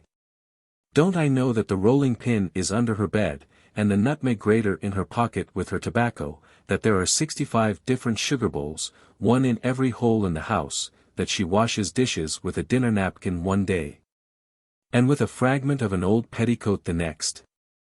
But the upshot is, she gets up glorious dinners, makes superb coffee, and you must judge her as warriors and statesmen are judged, by her success. But the waste, the expense. Oh, well. Lock everything you can, and keep the key. Give out by driblets, and never inquire for odds and ends, it isn't best. That troubles me, Augustine. I can't help feeling as if these servants were not strictly honest. Are you sure they can be relied on? Augustine laughed immoderately at the grave and anxious face with which Miss Ophelia propounded the question. Oh, cousin, that's too good, honest, as if that's a thing to be expected. Honest, why, of course, they aren't. Why should they be? What upon earth is to make them so? Why don't you instruct? Instruct? Oh, fiddlestick. What instructing do you think I should do? I look like it. As to Marie, she has spirit enough, to be sure, to kill off a whole plantation, if I'd let her manage, but she wouldn't get the cheatery out of them. Are there no honest ones? Well, now and then one, whom nature makes so impracticably simple, truthful and faithful, that the worst possible influence can't destroy it. But, you see, from the mother's breast the colored child feels and sees that there are none but underhand ways open to it. It can get along no other way with its parents, its mistress, its young master and missy playfellows. Cunning and deception become necessary, inevitable habits. It isn't fair to expect anything else of him. He ought not to be punished for it. As to honesty, the slave is kept in that dependent, semi-childish state, that there is no making him realize the rights of property, or feel that his master's goods are not his own, if he can get them. For my part, I don't see how they can be honest. Such a fellow as Tom, here, is a moral miracle. And what becomes of their souls, said Miss Ophelia. That isn't my affair, as I know of, said Street Clare. I am only dealing in facts of the present life. The fact is, that the whole race are pretty generally understood to be turned over to the devil, for our benefit, in this world, however it may turn out in another. This is perfectly horrible. Said Miss Ophelia, you ought to be ashamed of yourselves. I don't know as I am. We are in pretty good company, for all that, said Street Clare, as people in the broad road generally are. Look at the high and the low, all the world over, and it's the same story, the lower class used up, body, soul and spirit, for the good of the upper. It is so in England, it is so everywhere. And yet all Christendom stands aghast, with virtuous indignation, because we do the thing in a little different shape from what they do it. It isn't so in Vermont. Ah, well, in New England, and in the Free States, you have the better of us, I grant. But there's the bell, so, cousin, let us for a while lay aside our sectional prejudices, and come out to dinner. As Miss Ophelia was in the kitchen in the latter part of the afternoon, some of the sable children called out, "La, sakes! Thar's Prue a-coming, grunting along like she allers does." A tall, bony-colored woman now entered the kitchen, bearing on her head a basket of rusks and hot rolls. "Ho, Prue! You've come," said Dinah. Prue had a peculiar scowling expression of countenance, and a sullen, grumbling voice. She set down her basket, squatted herself down, and resting her elbows on her knees said, "Oh Lord! I wished I was dead." "Why do you wish you were dead?" said Miss Ophelia. "I'd be out oh, my misery," said the woman, gruffly, without taking her eyes from the floor. "What need you getting drunk, then, and cutting up, Prue?" said a spruce quadroon chambermaid, dangling, as she spoke, a pair of coral eardrops. The woman looked at her with a sour surly glance. "Maybe you'll come to it, one of these your days. I'd be glad to see you, I would, then you'll be glad of a drop, like me, to forget your misery." "Come, Prue," said Dinah, "let's look at your rusks. Here's Mrs. will pay for them." Miss Ophelia took out a couple of dozen. "Thar's some tickets in that ar old cracked jug on the top shelf," said Dinah. "You, Jake, climb up and get it down." "Tickets, what are they for?" said Miss Ophelia. "We buy tickets of her ma sar, and she gives us bread for 'em. And they counts my money in tickets, when I gets home, to see if I got the change, and if I haunt, they half kills me." "And serves you right," said Jane, the pert chambermaid, "if you will take their money to get drunk on." "That's what she does, missus. And that's what I will do, I can't live no other ways, drink and forget my misery." "You are very wicked and very foolish," said Miss Ophelia, "to steal your master's money to make yourself a brute with." "It's mighty likely, missus, but I will do it, yes, I will. Oh Lord! I wish I was dead, I do, I wish I was dead, and out of my misery," and slowly and stiffly the old creature rose, and got her basket on her head again. But before she went out, she looked at the quadroon girl, who still stood playing with her eardrops. "Ye think ye're mighty fine with them ar, a frolic-kin, and a tossin' your head, and a lookin' down on everybody. Well, never mind, you may live to be a poor, old, cut-up critter, like me. Hope to the Lord ye will, I do, then see if ye won't drink, yourself into torment, and survey ye right, too, ugh." And, with a malignant howl, the woman left the room. "Disgusting old beast," said Adolphe, who was getting his master's shaving water. "If I was her master, I'd cut her up worse than she is." "Ye couldn't do that no ways," said Dinah. "Her back's a far sight now, she can't never get a dress together over it. I think such low creatures ought not to be allowed to go round to genteel families," said Miss Jane. "What do you think, Mr. Street Clare?" she said, coquettishly tossing her head at Adolphe. It must be observed that, among other appropriations from his master's stock, Adolphe was in the habit of adopting his name and address. And that the style under which he moved, among the colored circles of New Orleans, was that of Mr. Street Clare. "I'm certainly of your opinion, Miss Benoit," said Adolphe. Benoit was the name of Marie St. Clare's family, and Jane was one of her servants. "Pray, Miss Benoit, may I be allowed to ask if those drops are for the ball, tomorrow night? They are certainly bewitching. I wonder, now, Mr. St. Clare, what the impudence of you men will come to," said Jane, tossing her pretty head, till the eardrops twinkled again. "I shan't dance with you for a whole evening, if you go to asking me any more questions." "Oh, you couldn't be so cruel, now. I was just dying to know whether you would appear in your pink tarlatan," said Adolphe. "What is it?" said Rosa, a bright, piquant little quadroon who came skipping downstairs at this moment. "Why, Mr. St. Clare's so impudent." "On my honor," said Adolphe, "I'll leave it to Miss Rosa now." "I know he's always a saucy creature," said Rosa, poising herself on one of her little feet, and looking maliciously at Adolphe. "He's always getting me so angry with him. Oh! Ladies, you will certainly break my heart, between you," said Adolphe. "I shall be found dead in my bed, some morning, and you'll have it to answer for." "Do hear the horrid creature talk," said both ladies, laughing immoderately. "Come, clar out, you. I can't have you cluttering up the kitchen," said Dinah, "in my way, foolin' round here." "Aunt Dinah's glum, because she can't go to the ball," said Rosa. "Don't want none o' your light-colored balls," said Dinah. "Cuttin' round, makin' believe you's white folks. Arter all, you's niggers, much as I am. Aunt Dinah greases her wool stiff, every day, to make it lie straight," said Jane. "And it will be wool, after all," said Rosa, maliciously shaking down her long, silky curls. "Well, in the Lord's sight, Aunt wool as good as har, any time," said Dinah. "I'd like to have Mrs. say which is worth the most, a couple such as you, or one like me. Get out wid ye trumpery, I won't have ye round." Here the conversation was interrupted in a twofold manner. St.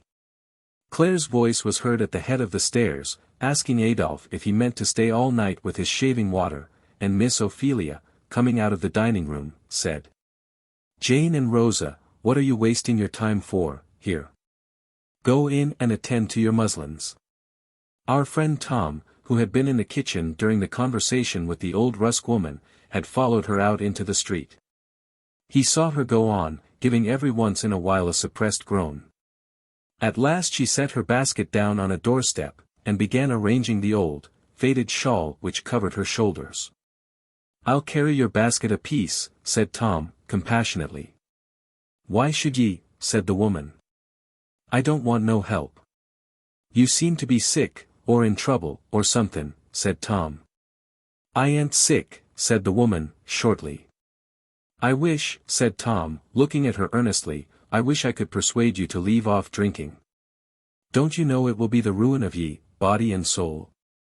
"I knows I'm gwine to torment," said the woman, sullenly. "Ye don't need to tell me that I,'s ugly, I,'s wicked, I,'s gwine straight to torment. Oh, Lord! I wish I,'s thar." Tom shuddered at these frightful words, spoken with a sullen, impassioned earnestness. "Oh, Lord have mercy on ye! Poor critter! Ha'n't ye never heard of Jesus Christ?" "Jesus Christ, who's he?" "Why, he's the Lord," said Tom. "I think I've hearn tell o' the Lord, and the judgment and torment." I've heard that. But didn't anybody ever tell you of the Lord Jesus, that loved us poor sinners, and died for us? Don't know nothin' 'bout that, said the woman. Nobody haunt never loved me, since my old man died. Where was you raised, said Tom.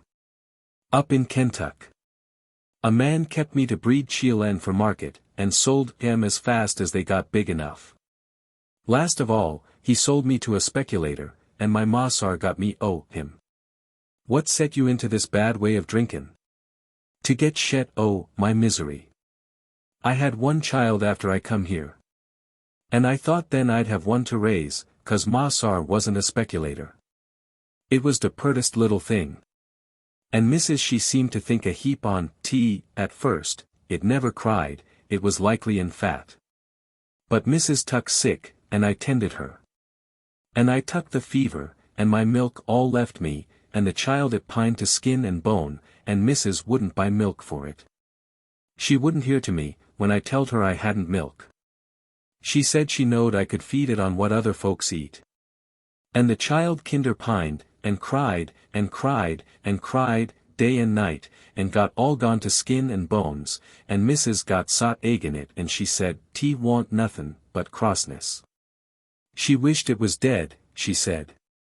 And she wouldn't let me have it nights, 'cause, she said, it kept me awake, and made me good for nothing. She made me sleep in her room, and I had to put it away off in a little kind garret, and there it cried itself to death, one night.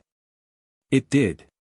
And I tuck to drinkin', to keep its crying out of my ears. I did, and I will drink. I will, if I do go to torment for it. Massar says I shall go to torment, and I tell him I've got there now. Oh, ye poor critter. Said Tom, haunt nobody never telled ye how the Lord Jesus loved ye, and died for ye? Haunt they telled ye that he'll help ye, and ye can go to heaven, and have rest, at last? I looks like gwine to heaven, said the woman. Ain't thar where white folks is gwine?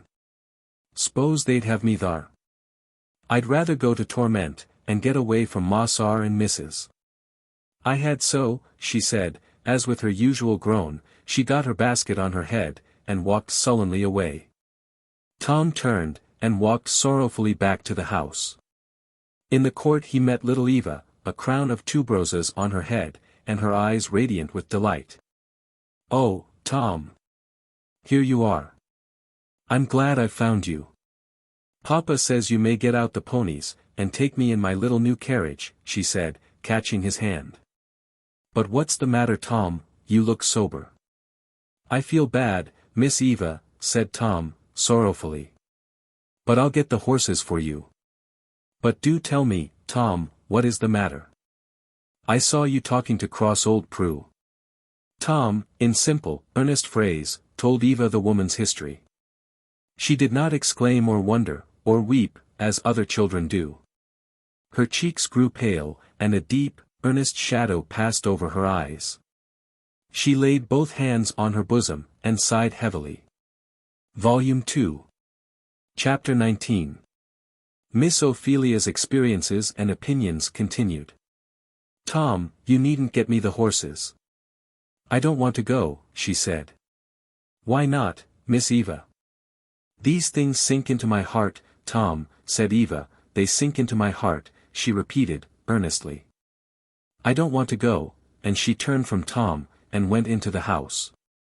A few days after, another woman came, in old Prue's place, to bring the rusks. Miss Ophelia was in the kitchen. Lor, said Dinah, what's got Prue? Prue isn't coming any more, said the woman, mysteriously. Why not? Said Dinah, she ain't dead, is she? We doesn't exactly know. She's down cellar, said the woman, glancing at Miss Ophelia. After Miss Ophelia had taken the rusks, Dinah followed the woman to the door. What has got Prue, anyhow, she said. The woman seemed desirous, yet reluctant, to speak, and answered, in low, mysterious tone. Well, you mustn't tell nobody, Prue, she got drunk agin, and they had her down cellar, and there they left her all day, and I hearn them saying that the flies had got to her, and she's dead. Dinah held up her hands, and, turning, saw close by her side the spirit-like form of Evangeline, her large, mystic eyes dilated with horror, and every drop of blood driven from her lips and cheeks. "Lord bless us! Miss Eva's gwine to faint away. What go us all, to let her har such talk? Her Paul be rail mad." "I shan't faint, Dinah," said the child, firmly, "and why shouldn't I hear it? It ain't so much for me to hear it, as for poor Prue to suffer it. Lor' sakes! It isn't for sweet, delicate young ladies, like you, these your stories isn't, it's enough to kill him." Eva sighed again, and walked upstairs with a slow and melancholy step. Miss Ophelia anxiously inquired the woman's story. Dinah gave a very garrulous version of it, to which Tom added the particulars which he had drawn from her that morning. "An abominable business, perfectly horrible," she exclaimed, as she entered the room where Street Clare lay reading his paper. "Pray, what iniquity has turned up now?" said he. "What now?" "Why, those folks have whipped Prue to death," said Miss Ophelia, going on, with great strength of detail, into the story, and enlarging on its most shocking particulars. "I thought it would come to that, some time," said Street Clare, going on with his paper. "Thought so, ain't you going to do anything about it?" said Miss Ophelia. "Haven't you got any selectmen, or anybody, to interfere and look after such matters? It's commonly supposed that the property interest is a sufficient guard in these cases. If people choose to ruin their own possessions, I don't know what's to be done. It seems the poor creature was a thief and a drunkard. And so there won't be much hope to get up sympathy for her. It is perfectly outrageous, it is horrid, Augustine. It will certainly bring down vengeance upon you. My dear cousin, I didn't do it, and I can't help it, I would, if I could. If low-minded, brutal people will act like themselves, what am I to do? They have absolute control, they are irresponsible despots. There would be no use in interfering, there is no law that amounts to anything practically, for such a case. The best we can do is to shut our eyes and ears, and let it alone. It's the only resource left us." "How can you shut your eyes and ears? How can you let such things alone? My dear child, what do you expect? Here is a whole class, debased, uneducated, indolent, provoking, put, without any sort of terms or conditions, entirely into the hands of such people as the majority in our world are. People who have neither consideration nor self-control, who haven't even an enlightened regard to their own interest, for that's the case with the largest half of mankind. Of course, in a community so organized, what can a man of honorable and humane feelings do, but shut his eyes all he can, and harden his heart? I can't buy every poor wretch I see. I can't turn knight-errant, and undertake to redress every individual case of wrong in such a city as this. The most I can do is to try and keep out of the way of it." St. Clare's fine countenance was for a moment overcast. He said, "Come, cousin, don't stand there looking like one of the fates, you've only seen a peep through the curtain, a specimen of what is going on, the world over, in some shape or other. If we are to be prying and spying into all the dismals of life, we should have no heart to anything. Tea is like looking too close into the details of Dinah's kitchen," and Street Clare lay back on the sofa, and busied himself with his paper. Miss Ophelia sat down, and pulled out her knitting work, and sat there grim with indignation. She knit and knit, but while she mused the fire burned. At last she broke out, "I tell you, Augustine, I can't get over things so, if you can. It's a perfect abomination for you to defend such a system, that's my mind." "What now?" said Street Clare, looking up. "At it again, hey?" "I say it's perfectly abominable for you to defend such a system," said Miss Ophelia, with increasing warmth. "I defend it, my dear lady." "Who ever said I did defend it?" said Street Clare. "Of course, you defend it, you all do, all you Southerners. What do you have slaves for, if you don't? Are you such a sweet innocent as to suppose nobody in this world ever does what they don't think is right? Don't you, or didn't you ever, do anything that you did not think quite right? If I do, I repent of it, I hope, said Miss Ophelia, rattling her needles with energy. So do I, said Street Clair, peeling his orange, I'm repenting of it all the time. What do you keep on doing it for? Didn't you ever keep on doing wrong, after you'd repented, my good cousin? Well, only when I've been very much tempted, said Miss Ophelia. Well, I'm very much tempted, said Street Clair, that's just my difficulty. But I always resolve I won't and I try to break off. Well, I have been resolving I won't, off and on, these 10 years, said Street Clair, but I haven't, somehow, got clear. Have you got clear of all your sins, cousin? Cousin Augustine, said Miss Ophelia, seriously, and laying down her knitting work, I suppose I deserve that you should reprove my shortcomings. I know all you say is true enough, nobody else feels them more than I do. But it does seem to me, after all, there is some difference between me and you. It seems to me I would cut off my right hand sooner than keep on, from day to day, doing what I thought was wrong. But, then, my conduct is so inconsistent with my profession, I don't wonder you reprove me. Oh, now, cousin, said Augustine, sitting down on the floor, and laying his head back in her lap, don't take on so awfully serious. You know what a good-for-nothing, saucy boy I always was. I love to poke you up, that's all, just to see you get earnest. I do think you are desperately, distressingly good, it tires me to death to think of it. But this is a serious subject, my boy, Auguste, said Miss Ophelia, laying her hand on his forehead.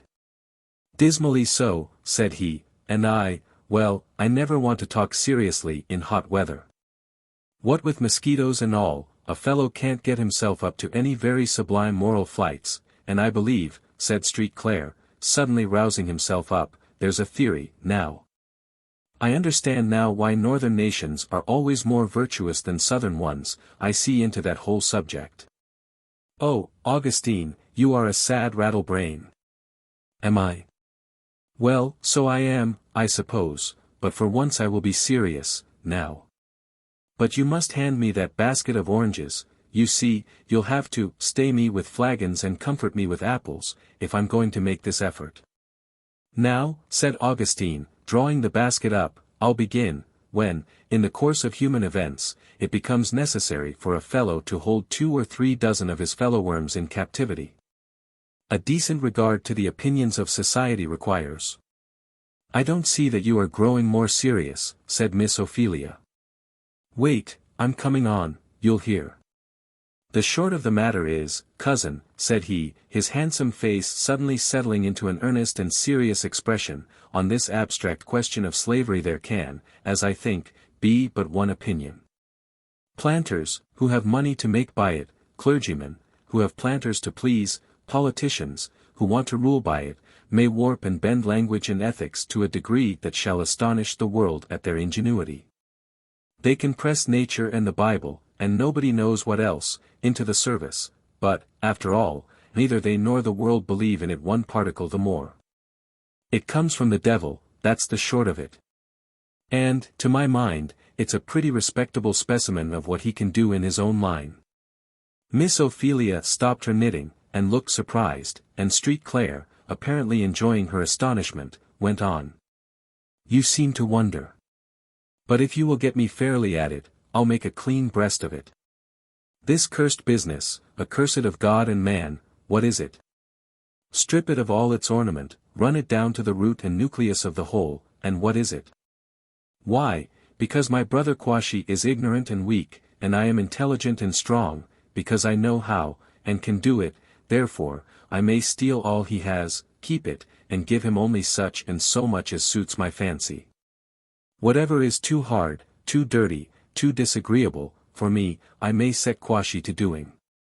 Because I don't like work, Quashy shall work. Because the sun burns me, Quashy shall stay in the sun.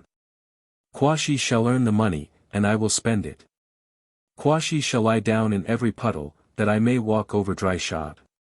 Quashy shall do my will, and not his, all the days of his mortal life, and have such chance of getting to heaven, at last, as I find convenient. This I take to be about what slavery is.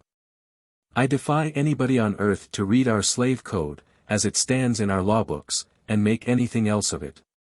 Talk of the abuses of slavery. Humbug. The thing itself is the essence of all abuse. And the only reason why the land don't sink under it, like Sodom and Gomorrah, is because it is used in a way infinitely better than it is. For pity's sake, for shame's sake, because we are men born of women, and not savage beasts, many of us do not, and dare not, we would scorn to use the full power which our savage laws put into our hands. And he who goes the furthest, and does the worst, only uses within limits the power that the law gives him. St. Clair had started up, and, as his manner was when excited, was walking, with hurried steps, up and down the floor. His fine face, classic as that of a Greek statue, seemed actually to burn with the fervor of his feelings. His large blue eyes flashed, and he gestured with an unconscious eagerness. Miss Ophelia had never seen him in this mood before, and she sat perfectly silent.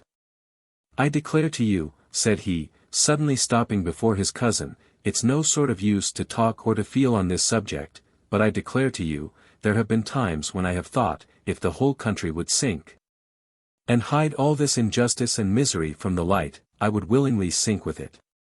When I have been traveling up and down on our boats, or about on my collecting tours, and reflected that every brutal, disgusting, mean, low-lived fellow I met, was allowed by our laws to become absolute despot of as many men, women and children as he could cheat, steal, or gamble money enough to buy, when I have seen such men in actual ownership of helpless children, of young girls and women, I have been ready to curse my country, to curse the human race." "Augustine." "Augustine," said Miss Ophelia, "I'm sure you've said enough. I never, in my life, heard anything like this, even at the North." "At the North," said St.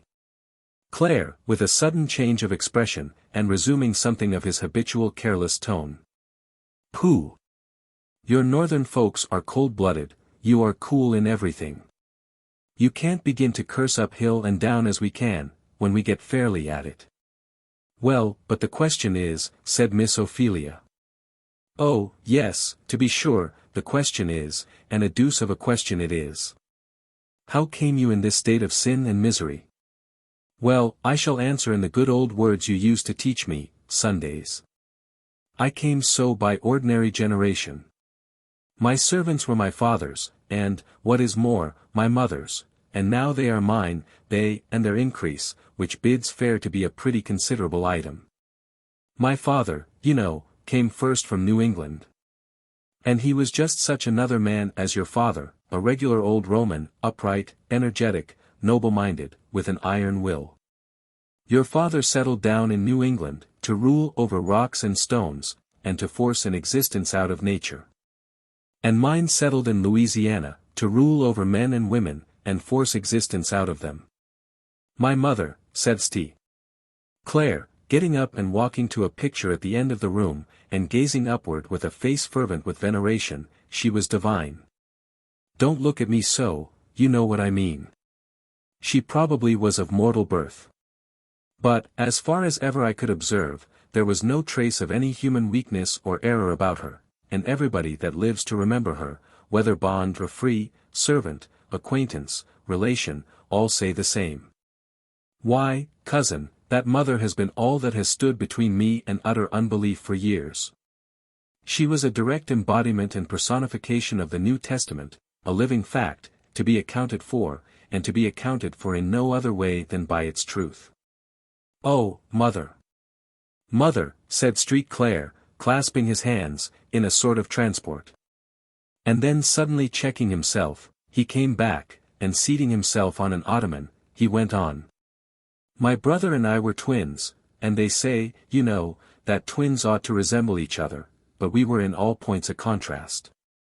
He had black, fiery eyes, coal-black hair, a strong, fine Roman profile, and a rich brown complexion. I had blue eyes, golden hair, a Greek outline, and fair complexion. He was active and observing, I dreamy and inactive. He was generous to his friends and equals, but proud, dominant, overbearing, to inferiors, and utterly unmerciful to whatever set itself up against him. Truthful we both were, he from pride and courage, I from a sort of abstract ideality. We loved each other about as boys generally do, off and on, and in general, he was my father's pet, and I my mother's. There was a morbid sensitiveness and acuteness of feeling in me on all possible subjects, of which he and my father had no kind of understanding, and with which they could have no possible sympathy. But mother did. And so, when I had quarrelled with Alfred, and father looked sternly on me, I used to go off to mother's room, and sit by her. I remember just how she used to look, with her pale cheeks, her deep, soft, serious eyes, her white dress, she always wore white. And I used to think of her whenever I read in Revelations about the saints that were arrayed in fine linen, clean and white. She had a great deal of genius of one sort and another, particularly in music. And she used to sit at her organ, playing fine old majestic music of the Catholic Church, and singing with a voice more like an angel than a mortal woman, and I would lay my head down on her lap, and cry, and dream, and feel, oh, immeasurably. Things that I had no language to say. In those days, this matter of slavery had never been canvassed as it has now, nobody dreamed of any harm in it. My father was a born aristocrat. I think, in some pre-existent state, he must have been in the higher circles of spirits, and brought all his old court pride along with him, for it was in grain, bred in the bone, though he was originally of poor and not in any way of noble family. My brother was begotten in his image. Now, an aristocrat, you know, the world over, has no human sympathies, beyond a certain line in society. In England the line is in one place, in Burma in another, and in America in another. But the aristocrat of all these countries never goes over it. What would be hardship and distress and injustice in his own class, is a cool matter of course in another one. My father's dividing line was that of color. Among his equals, never was a man more just and generous, but he considered the Negro, through all possible gradations of color, as an intermediate link between man and animals, and graded all his ideas of justice or generosity on this hypothesis.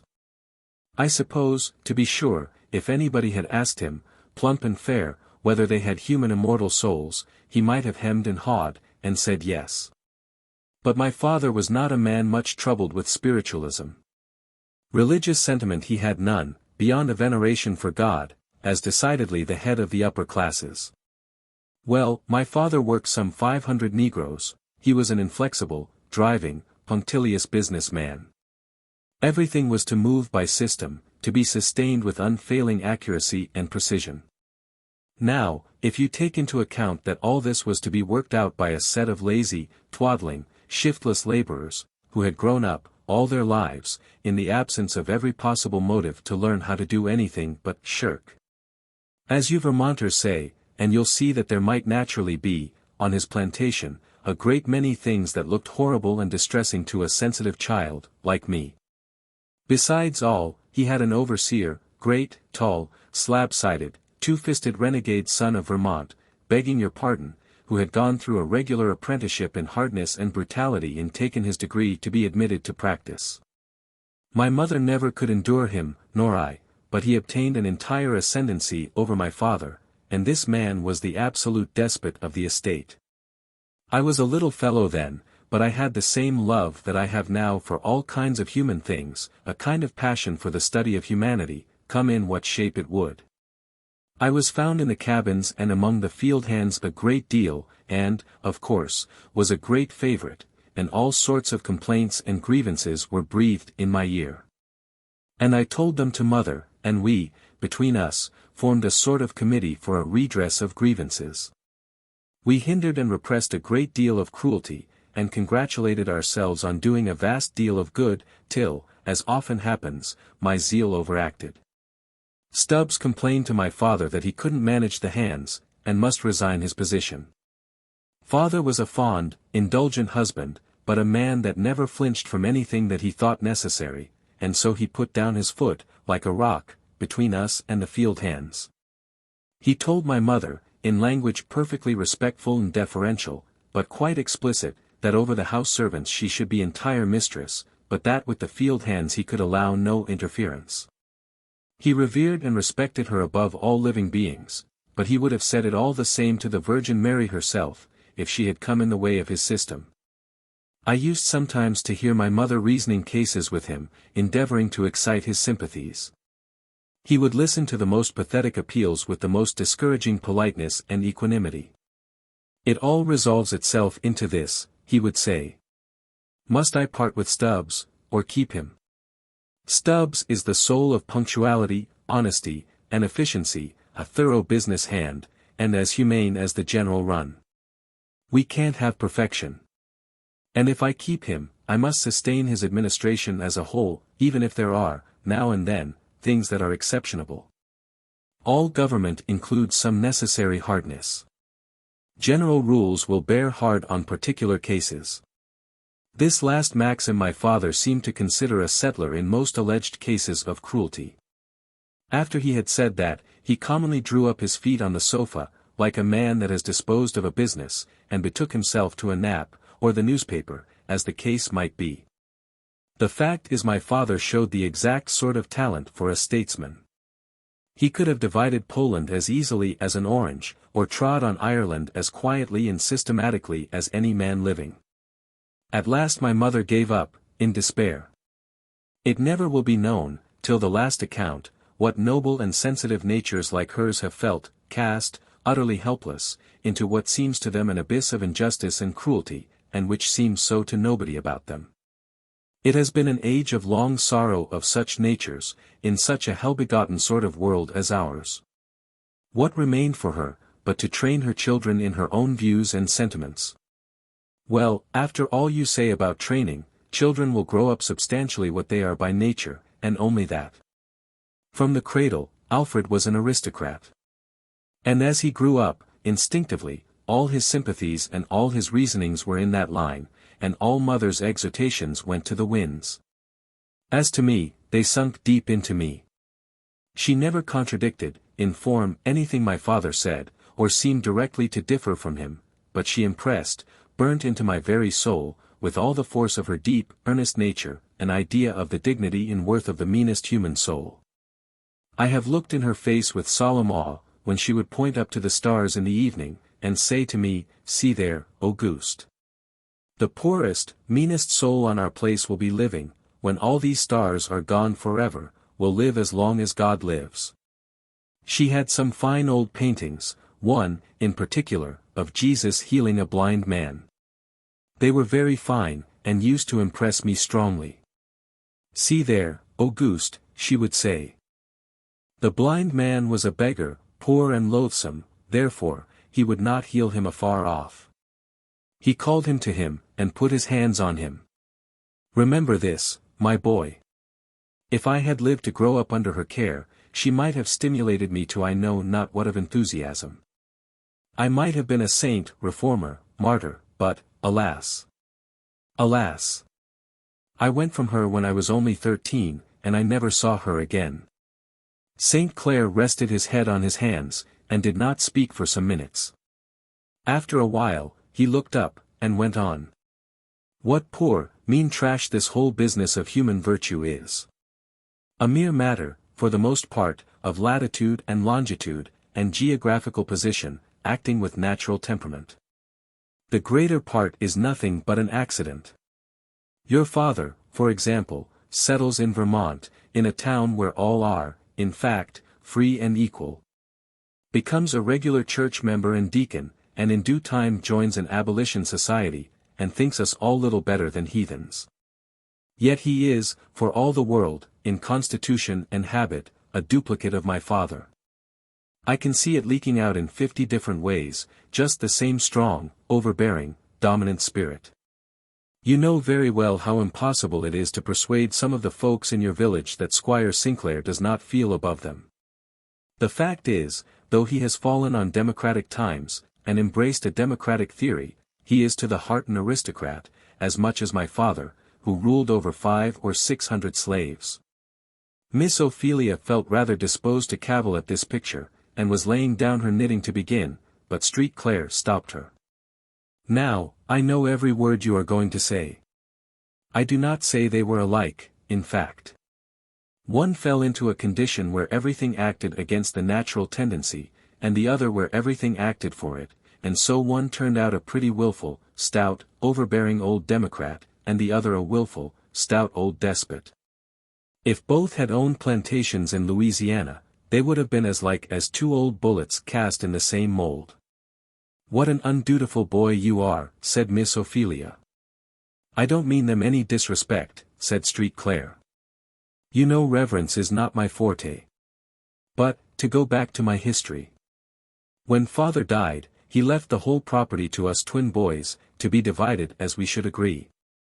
There does not breathe on God's earth a nobler souled, more generous fellow, than Alfred, in all that concerns his equals, and we got on admirably with this property question, without a single unbrotherly word or feeling. We undertook to work the plantation together, and Alfred, whose outward life and capabilities had double the strength of mine, became an enthusiastic planter, and a wonderfully successful one. But 2 years' trial satisfied me that I could not be a partner in that matter. To have a great gang of 700, whom I could not know personally, or feel any individual interest in, bought and driven, housed, fed, worked like so many horned cattle, strained up to military precision. The question of how little of life's commonest enjoyments would keep them in working order being a constantly recurring problem, the necessity of drivers and overseers, the ever-necessary whip, first, last, and only argument. The whole thing was insufferably disgusting and loathsome to me. And when I thought of my mother's estimate of one poor human soul, it became even frightful. It's all nonsense to talk to me about slaves enjoying all this. To this day, I have no patience with the unutterable trash that some of your patronizing Northerners have made up, as in their zeal to apologize for our sins. We all know better. Tell me that any man living wants to work all his days, from day dawn till dark, under the constant eye of a master, without the power of putting forth one irresponsible volition, on the same dreary, monotonous, unchanging toil.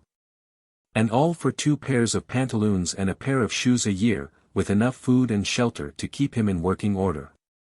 Any man who thinks that human beings can, as a general thing, be made about as comfortable that way as any other, I wish he might try it. I'd buy the dog, and work him, with a clear conscience.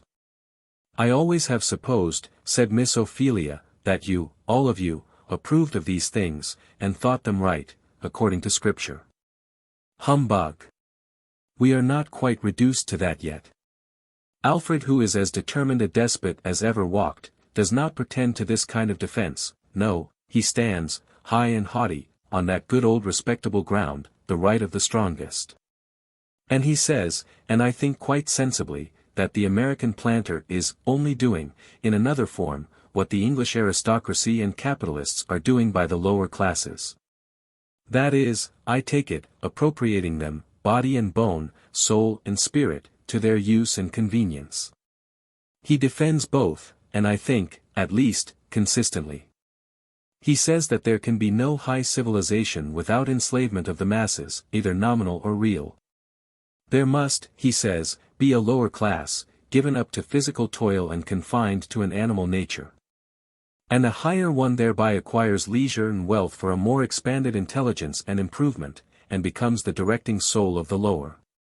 So he reasons, because, as I said, he is born an aristocrat. So I don't believe, because I was born a democrat. How in the world can the two things be compared, said Miss Ophelia. The English laborer is not sold, traded, parted from his family, whipped. He is as much at the will of his employer as if he were sold to him. The slave owner can whip his refractory slave to death, the capitalist can starve him to death. As to family security, it is hard to say which is the worst, to have one's children sold, or see them starve to death at home.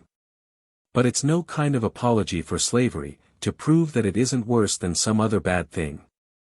I didn't give it for one, nay, I'll say, besides, that ours is the more bold and palpable infringement of human rights. Actually buying a man up, like a horse, looking at his teeth, cracking his joints, and trying his paces and then paying down for him, having speculators, breeders, traders, and brokers in human bodies and souls. Sets the thing before the eyes of the civilized world in a more tangible form, though the thing done be, after all, in its nature, the same. That is, appropriating one set of human beings to the use and improvement of another without any regard to their own. I never thought of the matter in this light, said Miss Ophelia. Well, I've traveled in England some, and I've looked over a good many documents as to the state of their lower classes. And I really think there is no denying Alfred, when he says that his slaves are better off than a large class of the population of England. You see, you must not infer, from what I have told you, that Alfred is what is called a hard master. For he isn't. He is despotic, and unmerciful to insubordination. He would shoot a fellow down with as little remorse as he would shoot a buck, if he opposed him. But, in general, he takes a sort of pride in having his slaves comfortably fed and accommodated. When I was with him, I insisted that he should do something for their instruction. And, to please me, he did get a chaplain, and used to have them catechized Sunday, though, I believe, in his heart, that he thought it would do about as much good to set a chaplain over his dogs and horses. And the fact is, that a mind stupefied and animalized by every bad influence from the hour of birth, spending the whole of every weekday in unreflecting toil, cannot be done much with by a few hours on Sunday. The teachers of Sunday schools among the manufacturing population of England, and among plantation hands in our country, could perhaps testify to the same result, there and here. Yet some striking exceptions there are among us, from the fact that the Negro is naturally more impressible to religious sentiment than the white. Well, said Miss Ophelia, how came you to give up your plantation life? Well, we jogged on together some time, till Alfred saw plainly that I was no planter. He thought it absurd, after he had reformed, and altered, and improved everywhere, to suit my notions, that I still remained unsatisfied. The fact was, it was, after all, the thing that I hated, the using these men and women, the perpetuation of all this ignorance, brutality and vice, just to make money for me. Besides, I was always interfering in the details. Being myself one of the laziest of mortals, I had altogether too much fellow-feeling for the lazy. And when poor, shiftless dogs put stones at the bottom of their cotton baskets to make them weigh heavier, or filled their sacks with dirt, with cotton at the top, it seemed so exactly like what I should do if I were they. I couldn't and wouldn't have them flogged for it. Well, of course, there was an end of plantation discipline, and Alf and I came to about the same point that I and my respected father did, years before. So he told me that I was a womanish sentimentalist, and would never do for business life. And advised me to take the bank stock and the New Orleans family mansion, and go to writing poetry, and let him manage the plantation. So we parted, and I came here. But why didn't you free your slaves? Well, I wasn't up to that. To hold them as tools for money-making, I could not. Have them to help spend money, you know, didn't look quite so ugly to me. Some of them were old house servants, to whom I was much attached, and the younger ones were children to the old. All were well satisfied to be as they were. He paused, and walked reflectively up and down the room. There was, said Street Clare, a time in my life when I had plans and hopes of doing something in this world, more than to float and drift. I had vague, indistinct yearnings to be a sort of emancipator, to free my native land from this spot and stain. All young men have had such fever fits, I suppose, some time, but then. Why didn't you, said Miss Ophelia. You ought not to put your hand to the plough, and look back. Oh, well, things didn't go with me as I expected, and I got the despair of living that Solomon did. I suppose it was a necessary incident to wisdom in us both. But, somehow or other, instead of being actor and regenerator in society, I became a piece of driftwood, and have been floating and eddying about, ever since. Alfred scolds me, every time we meet. And he has the better of me, I grant, for he really does something. His life is a logical result of his opinions and mine is a contemptible non sequitur. My dear cousin, can you be satisfied with such a way of spending your probation? Satisfied? Was I not just telling you I despised it?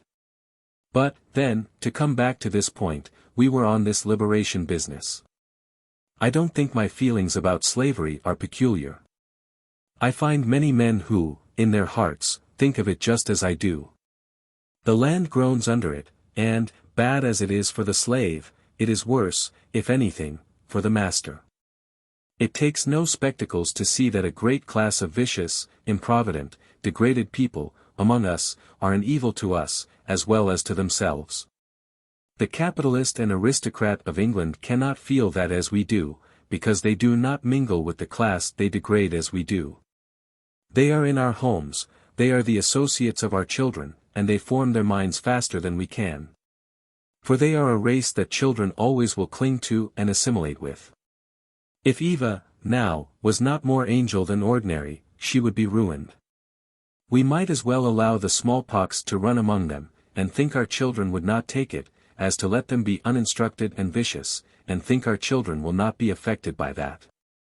Yet our laws positively and utterly forbid any efficient general educational system, and they do it wisely, too, for, just begin and thoroughly educate one generation, and the whole thing would be blown sky high. If we did not give them liberty, they would take it. And what do you think will be the end of this? Said Miss Ophelia. I don't know. One thing is certain, that there is a mustering among the masses, the world over. And there is a dies irae coming on, sooner or later. The same thing is working in Europe, in England, and in this country. My mother used to tell me of a millennium that was coming, when Christ should reign, and all men should be free and happy. And she taught me, when I was a boy, to pray, Thy kingdom come. Sometimes I think all this sighing, and groaning, and stirring among the dry bones foretells what she used to tell me was coming. But who may abide the day of his appearing? Augustine, sometimes I think you are not far from the kingdom, said Miss Ophelia, laying down her knitting, and looking anxiously at her cousin. Thank you for your good opinion, but it's up and down with me, up to heaven's gate in theory, down in earth's dust in practice. But there's the tea bell, do let's go, and don't say, now, I haven't had one downright serious talk, for once in my life. At table, Marie alluded to the incident of Prue. I suppose you'll think, cousin, she said, that we are all barbarians. I think that's a barbarous thing, said Miss Ophelia, but I don't think you are all barbarians. Well, now, said Marie, I know it's impossible to get along with some of these creatures. They are so bad they ought not to live. I don't feel a particle of sympathy for such cases. If they'd only behave themselves, it would not happen. But, mamma, said Eva, the poor creature was unhappy, that's what made her drink. Oh, fiddlestick. As if that were any excuse. I'm unhappy, very often. I presume, she said, pensively, that I've had greater trials than ever she had. It's just because they are so bad. There's some of them that you cannot break in by any kind of severity. I remember father had a man that was so lazy he would run away just to get rid of work, and lie round in the swamps, stealing and doing all sorts of horrid things.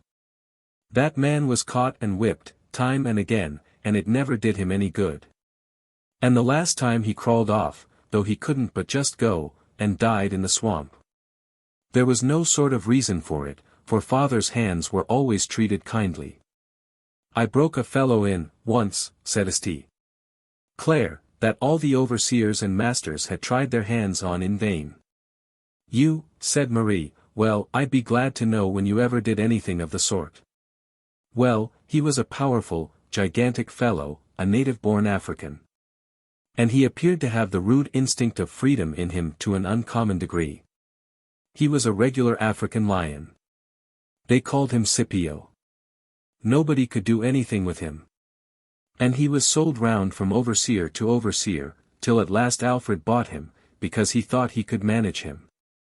Well, one day he knocked down the overseer, and was fairly off into the swamps. I was on a visit to Alf's plantation, for it was after we had dissolved partnership. Alfred was greatly exasperated, but I told him that it was his own fault, and laid him any wager that I could break the man. And finally it was agreed that, if I caught him, I should have him to experiment on. So they mustered out a party of some 6 or 7, with guns and dogs, for the hunt. People, you know, can get up as much enthusiasm in hunting a man as a deer, if it is only customary. In fact, I got a little excited myself, though I had only put in as a sort of mediator, in case he was caught. Well, the dogs bayed and howled, and we rode and scampered, and finally we started him.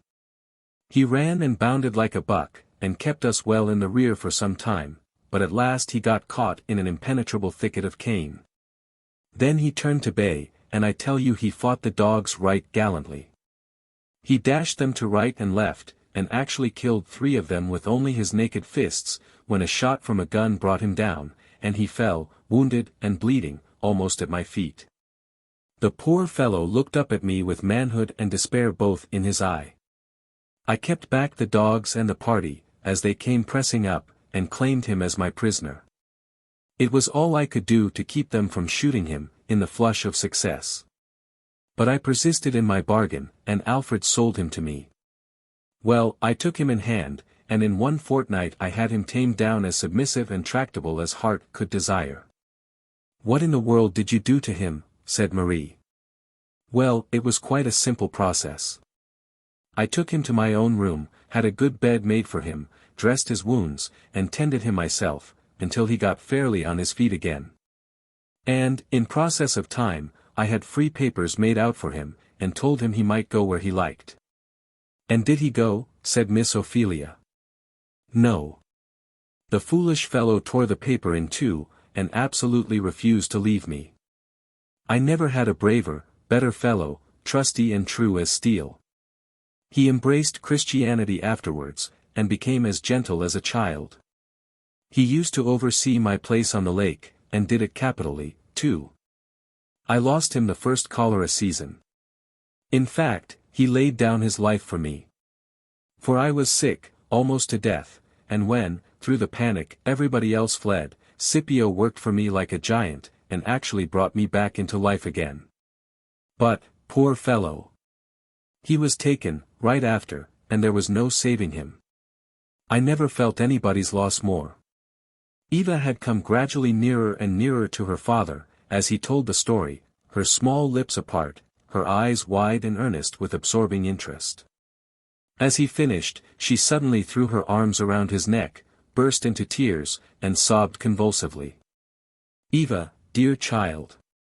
"What is the matter?" said Street Clare, as the child's small frame trembled and shook with the violence of her feelings. "This child," he added, "ought not to hear any of this kind of thing, she's nervous." "No, Papa, I'm not nervous," said Eva, controlling herself, suddenly, with a strength of resolution singular in such a child. "I'm not nervous, but these things sink into my heart." "What do you mean, Eva?" "I can't tell you, Papa, I think a great many thoughts. Perhaps some day I shall tell you." "Well, think away, dear, only don't cry and worry your papa," said St. Clare, "look here, see what a beautiful peach I have got for you." Eva took it and smiled, though there was still a nervous twitching about the corners of her mouth. "Come, look at the goldfish," said St. Clare, taking her hand and stepping on to the veranda.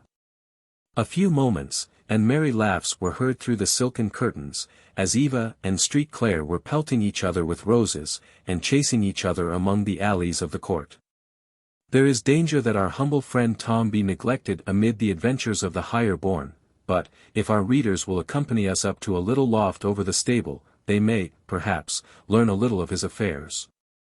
It was a decent room, containing a bed, a chair, and a small, rough stand, where lay Tom's Bible and hymn book, and where he sits, at present, with his slate before him, intent on something that seems to cost him a great deal of anxious thought.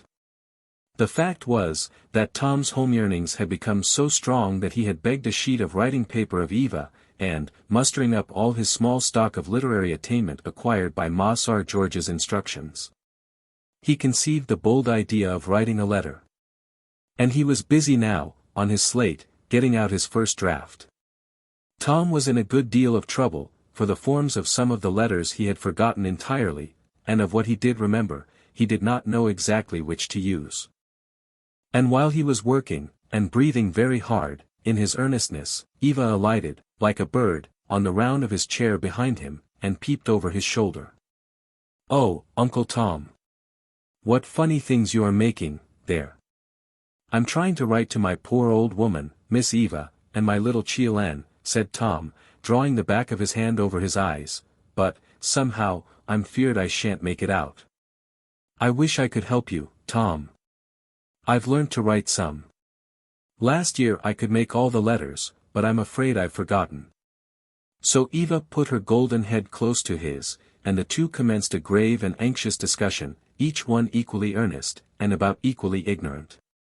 And, with a deal of consulting and advising over every word, the composition began, as they both felt very sanguine, to look quite like writing.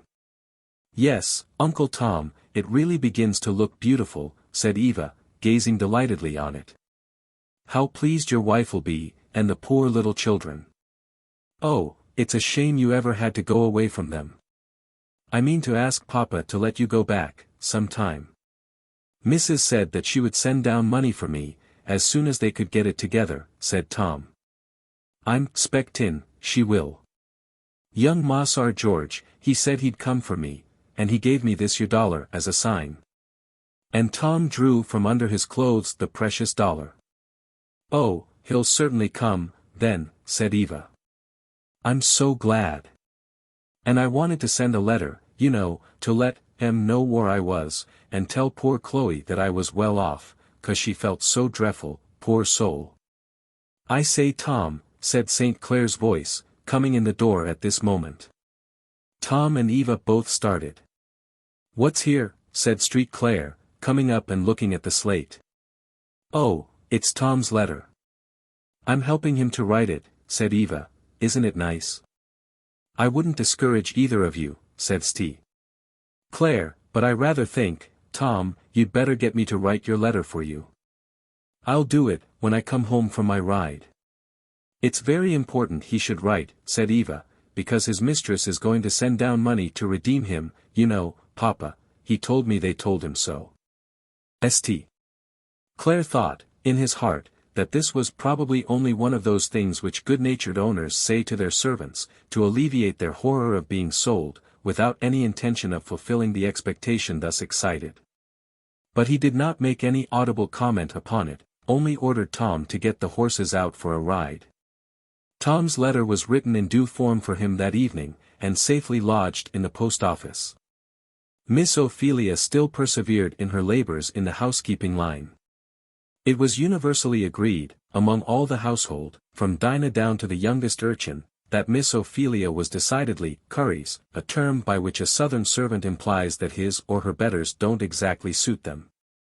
The higher circle in the family, to wit, Adolphe, Jane and Rosa, agreed that she was no lady, ladies never keep working about as she did, that she had no air at all, and they were surprised that she should be any relation of the St. Clairs.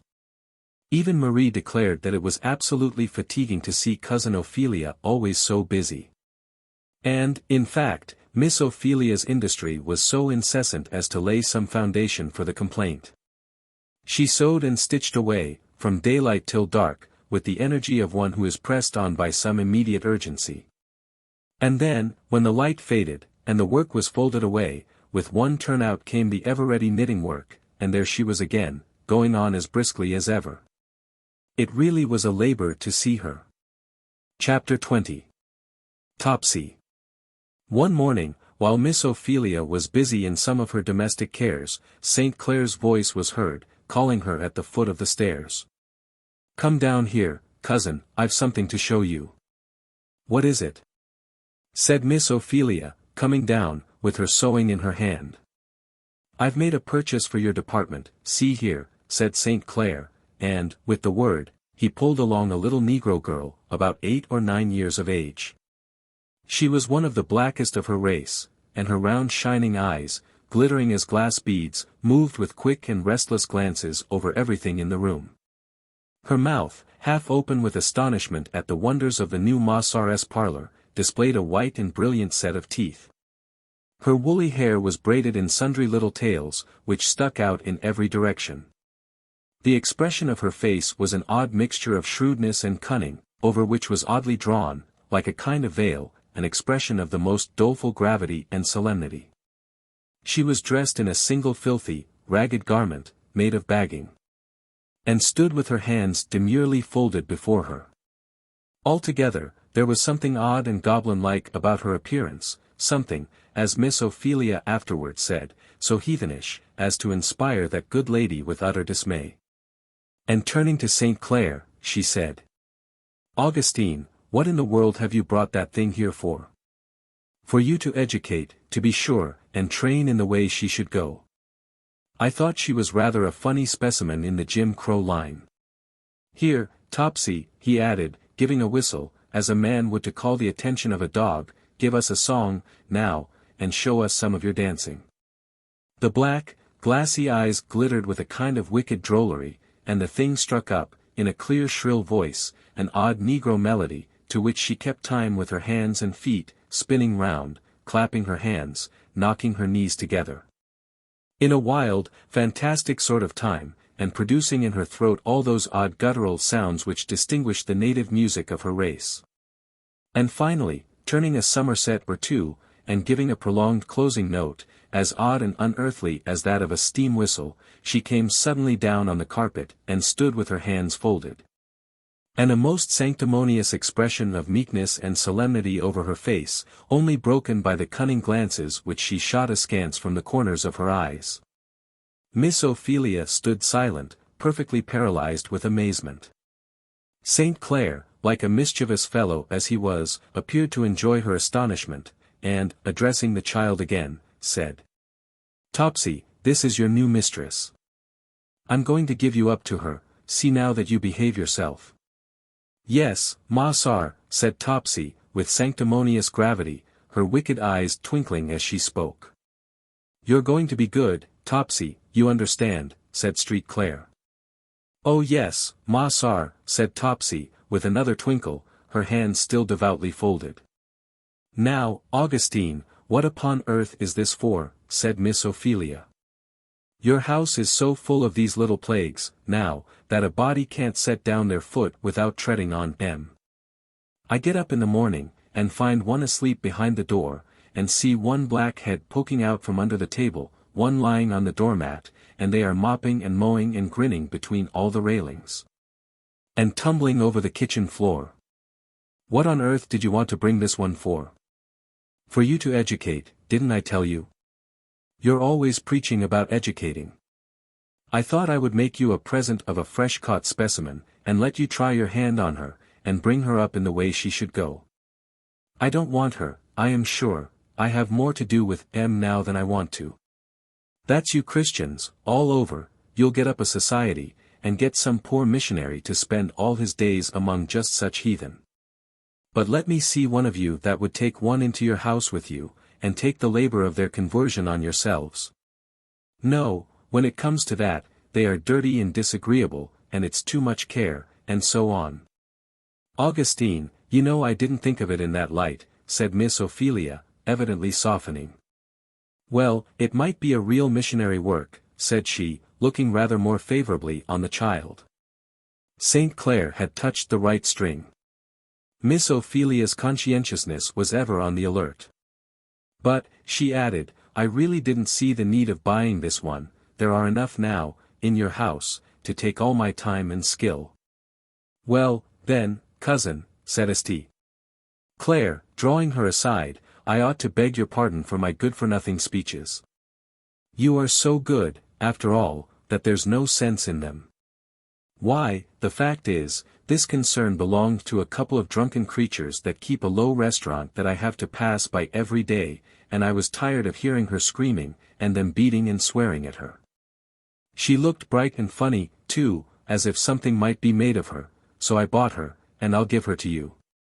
Try, now, and give her a good orthodox New England bringing up, and see what it'll make of her. You know I haven't any gift that way. But I'd like you to try." "Well, I'll do what I can," said Miss Ophelia, and she approached her new subject very much as a person might be supposed to approach a black spider, supposing them to have benevolent designs toward it.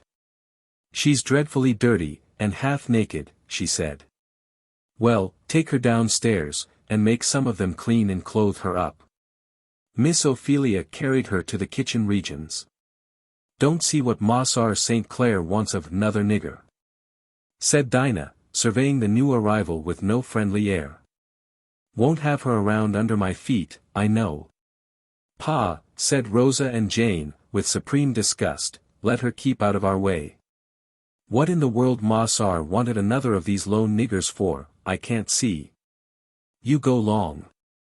No more nigger dan you be, Miss Rosa, said Dinah, who felt this last remark a reflection on herself. You seem to think yourself white folks. You ain't me one, black nor white, I'd like to be one or two. Miss Ophelia saw that there was nobody in the camp that would undertake to oversee the cleansing and dressing of the new arrival. And so she was forced to do it herself, with some very ungracious and reluctant assistance from Jane. It is not for ears polite to hear the particulars of the first toilet of a neglected, abused child. In fact, in this world, multitudes must live and die in a state that it would be too great a shock to the nerves of their fellow mortals even to hear described. Miss Ophelia had a good, strong, practical deal of resolution. And she went through all the disgusting details with heroic thoroughness, though, it must be confessed, with no very gracious air, for endurance was the utmost to which her principles could bring her. When she saw, on the back and shoulders of the child, great welts and callous spots, ineffaceable marks of the system under which she had grown up thus far, her heart became pitiful within her. See there, said Jane, pointing to the marks, don't that show she's a limb? We'll have fine works with her, I reckon.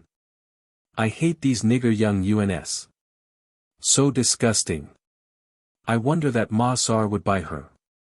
The young un alluded to heard all these comments with the subdued and doleful air which seemed habitual to her, only scanning, with a keen and furtive glance of her flickering eyes, the ornaments which Jane wore in her ears. When arrayed at last in a suit of decent and whole clothing, her hair cropped short to her head, Miss Ophelia, with some satisfaction, said she looked more Christian-like than she did. And in her own mind began to mature some plans for her instruction. Sitting down before her, she began to question her. How old are you, Topsy? Dun know, Mrs., said the image, with a grin that showed all her teeth. Don't know how old you are. Didn't anybody ever tell you? Who was your mother? Never had none, said the child, with another grin. Never had any mother. What do you mean? Where were you born? Never was born, persisted Topsy, with another grin, that looked so goblin-like, that, if Miss Ophelia had been at all nervous, she might have fancied that she had got hold of some sooty gnome from the land of diablerie. But Miss Ophelia was not nervous, but plain and businesslike, and she said, with some sternness, You mustn't answer me in that way, child, I'm not playing with you. Tell me where you were born, and who your father and mother were. Never was born, reiterated the creature, more emphatically, never had no father nor mother, nor nothin'. I was raised by a speculator, with lots of others. Old Aunt Sue used to take car on us. The child was evidently sincere, and Jane, breaking into a short laugh, said, Laws, missus, there's heaps of speculators buys up cheap, when they's little, and gets raised for market. How long have you lived with your master and mistress? Dun know, missus. Is it a year, or more, or less? Dun know, missus. Laws, missus, those low negroes, they can't tell, they don't know anything about time, said Jane. They don't know what a year is, they don't know their own ages. Have you ever heard anything about God, Topsy? The child looked bewildered, but grinned as usual. Do you know who made you? Nobody, as I knows on, said the child, with a short laugh. The idea appeared to amuse her considerably, for her eyes twinkled, and she added, I 'spect I growed. Don't think nobody never made me. Do you know how to sew? Said Miss Ophelia, who thought she would turn her inquiries to something more tangible. No, missus. What can you do? What did you do for your master and mistress? Fetch water, and wash dishes, and rub knives, and wait on folks. Were they good to you? "'Spect they was," said the child, scanning Miss Ophelia cunningly. Miss Ophelia rose from this encouraging colloquy. Street Claire was leaning over the back of her chair. "You find virgin soil there, cousin. Put in your own ideas, you won't find many to pull up." Miss Ophelia's ideas of education, like all her other ideas, were very set and definite. And of the kind that prevailed in New England a century ago, and which are still preserved in some very retired and unsophisticated parts, where there are no railroads. As nearly as could be expressed, they could be comprised in very few words: to teach them to mind when they were spoken to teach them the catechism, sewing, and reading, and to whip them if they told lies. And though, of course, in the flood of light that is now poured on education, these are left far away in the rear, yet it is an undisputed fact that our grandmothers raised some tolerably fair men and women under this regime. As many of us can remember and testify. At all events, Miss Ophelia knew of nothing else to do, and, therefore, applied her mind to her heathen with the best diligence she could command. The child was announced and considered in the family as Miss Ophelia's girl. And, as she was looked upon with no gracious eye in the kitchen, Miss Ophelia resolved to confine her sphere of operation and instruction chiefly to her own chamber. With a self-sacrifice which some of our readers will appreciate, she resolved, instead of comfortably making her own bed, sweeping and dusting her own chamber, which she had hitherto done. In utter scorn of all offers of help from the chambermaid of the establishment, to condemn herself to the martyrdom of instructing Topsy to perform these operations. Ah, woe the day! Did any of our readers ever do the same, they will appreciate the amount of her self-sacrifice. Miss Ophelia began with Topsy by taking her into her chamber, the first morning, and solemnly commencing a course of instruction in the art and mystery of bed-making. Behold, then, Topsy, washed and shorn of all the little braided tails wherein her heart had delighted, arrayed in a clean gown, with well-starched apron, standing reverently before Miss Ophelia, with an expression of solemnity well befitting a funeral. "Now, Topsy, I'm going to show you just how my bed is to be made. I am very particular about my bed. You must learn exactly how to do it." "Yes, ma'am," says Topsy, with a deep sigh, and a face of woeful earnestness. "Now, Topsy, look here. This is the hem of the sheet, this is the right side of the sheet, and this is the wrong, will you remember?" "Yes, ma'am," says Topsy, with another sigh. "Well, now, the under sheet you must bring over the bolster, so, and tuck it clear down under the mattress nice and smooth, so, do you see?" "Yes, ma'am," said Topsy, with profound attention. "But the upper sheet," said Miss Ophelia, "must be brought down in this way, and tucked under firm and smooth at the foot, so, the narrow hem at the foot." "Yes, ma'am," said Topsy, as before. But we will add, what Miss Ophelia did not see, that, during the time when the good lady's back was turned in the zeal of her manipulations, the young disciple had contrived to snatch a pair of gloves and a ribbon, which she had adroitly slipped into her sleeves, and stood with her hands dutifully folded, as before. "Now, Topsy, let's see you do this," said Miss Ophelia, pulling off the clothes, and seating herself. Topsy, with great gravity and adroitness, went through the exercise completely to Miss Ophelia's satisfaction. Smoothing the sheets, patting out every wrinkle, and exhibiting, through the whole process, a gravity and seriousness with which her instructress was greatly edified. By an unlucky slip, however, a fluttering fragment of the ribbon hung out of one of her sleeves, just as she was finishing, and caught Miss Ophelia's attention. Instantly, she pounced upon it. "What's this? You naughty, wicked child, you've been stealing this." The ribbon was pulled out of Topsy's own sleeve, yet was she not in the least disconcerted, she only looked at it with an air of the most surprised and unconscious innocence. "Laws! Why, that ar's Miss Feely's ribbon, ain't it? How could it a got caught in my sleeve? Topsy, you naughty girl, don't you tell me a lie, you stole that ribbon."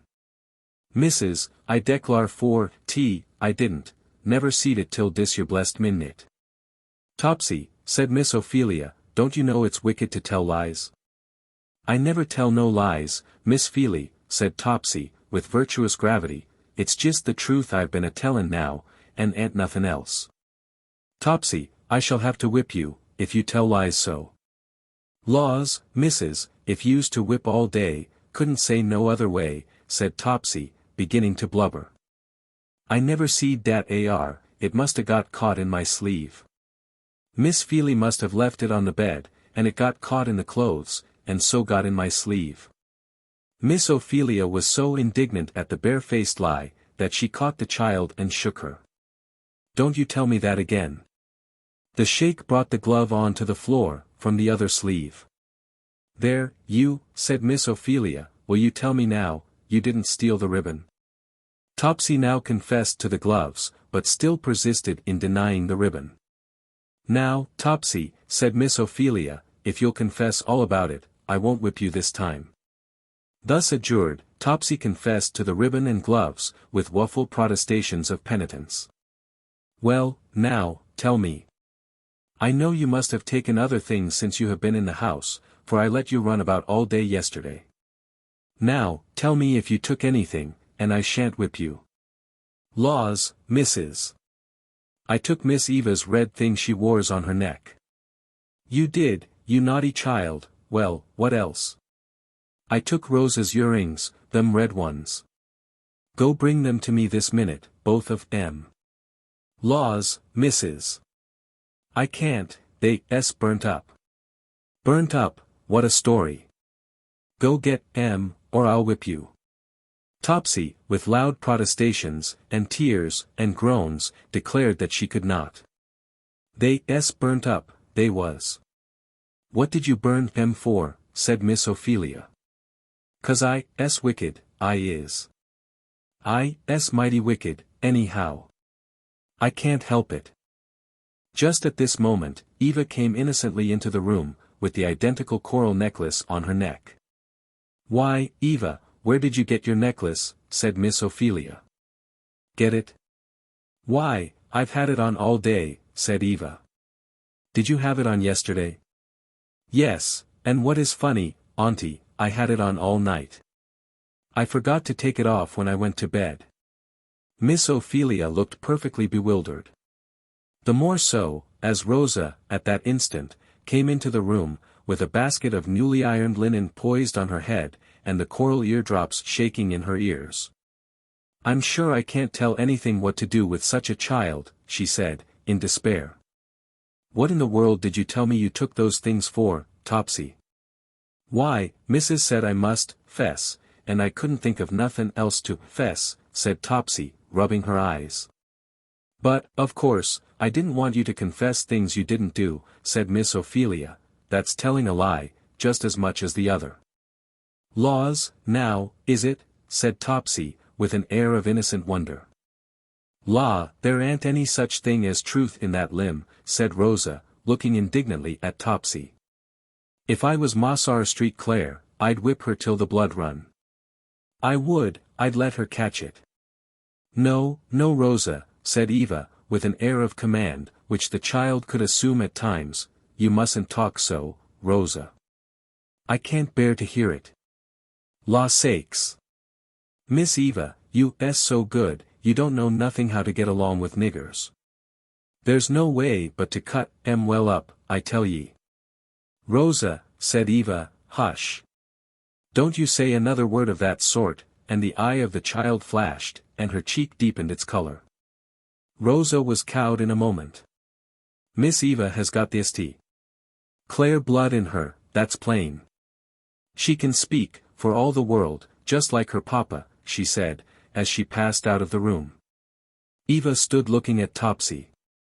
There stood the two children representatives of the two extremes of society.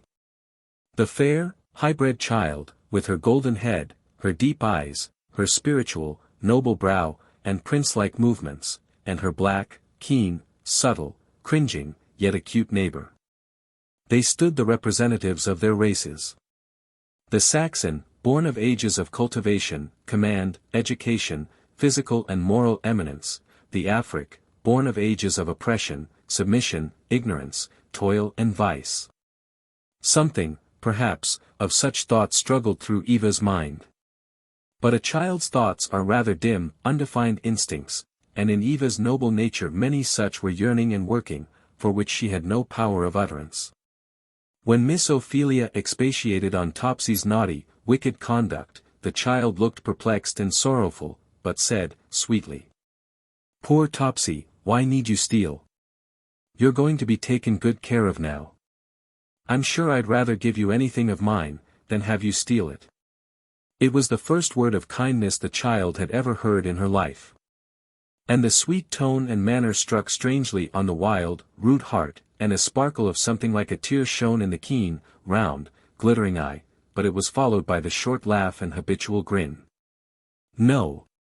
The ear that has never heard anything but abuse is strangely incredulous of anything so heavenly as kindness, and Topsy only thought Eva's speech something funny and inexplicable, she did not believe it. But what was to be done with Topsy? Miss Ophelia found the case a puzzler, her rules for bringing up didn't seem to apply. She thought she would take time to think of it. And, by the way of gaining time, and in hopes of some indefinite moral virtues supposed to be inherent in dark closets, Miss Ophelia shut Topsy up in one till she had arranged her ideas further on the subject. "I don't see," said Miss Ophelia to St. Claire, "how I'm going to manage that child, without whipping her." "Well, whip her, then, to your heart's content. I'll give you full power to do what you like." "Children always have to be whipped," said Miss Ophelia. "I never heard of bringing them up without." "Oh, well, certainly," said St. Claire, "do as you think best. Only I'll make one suggestion. I've seen this child whipped with a poker, knocked down with the shovel or tongs, whichever came handiest, and seeing that she is used to that style of operation, I think your whippings will have to be pretty energetic, to make much impression." "What is to be done with her, then?" said Miss Ophelia. "You have started a serious question," said St. Claire, "I wish you'd answer it. What is to be done with a human being that can be governed only by the lash? That fails, it's a very common state of things down here." "I'm sure I don't know, I never saw such a child as this." "Such children are very common among us, and such men and women, too." "How are they to be governed?" said St. Claire. "I'm sure it's more than I can say," said Miss Ophelia. "Or I either," said St. Claire. "The horrid cruelties and outrages that once in a while find their way into the papers, such cases as Prue's, for example, what do they come from? In many cases, it is a gradual hardening process on both sides, the owner growing more and more cruel, as the servant more and more callous. Whipping and abuse are like laudanum, you have to double the dose as the sensibilities decline. I saw this very early when I became an owner, and I resolved never to begin, because I did not know when I should stop, and I resolved, at least, to protect my own moral nature. The consequence is, that my servants act like spoiled children. But I think that better than for us both to be brutalized together. You have talked a great deal about our responsibilities in educating, cousin. I really wanted you to try with one child, who is a specimen of thousands among us. It is your system makes such children, said Miss Ophelia. I know it, but they are made, they exist, and what is to be done with them? Well, I can't say I thank you for the experiment.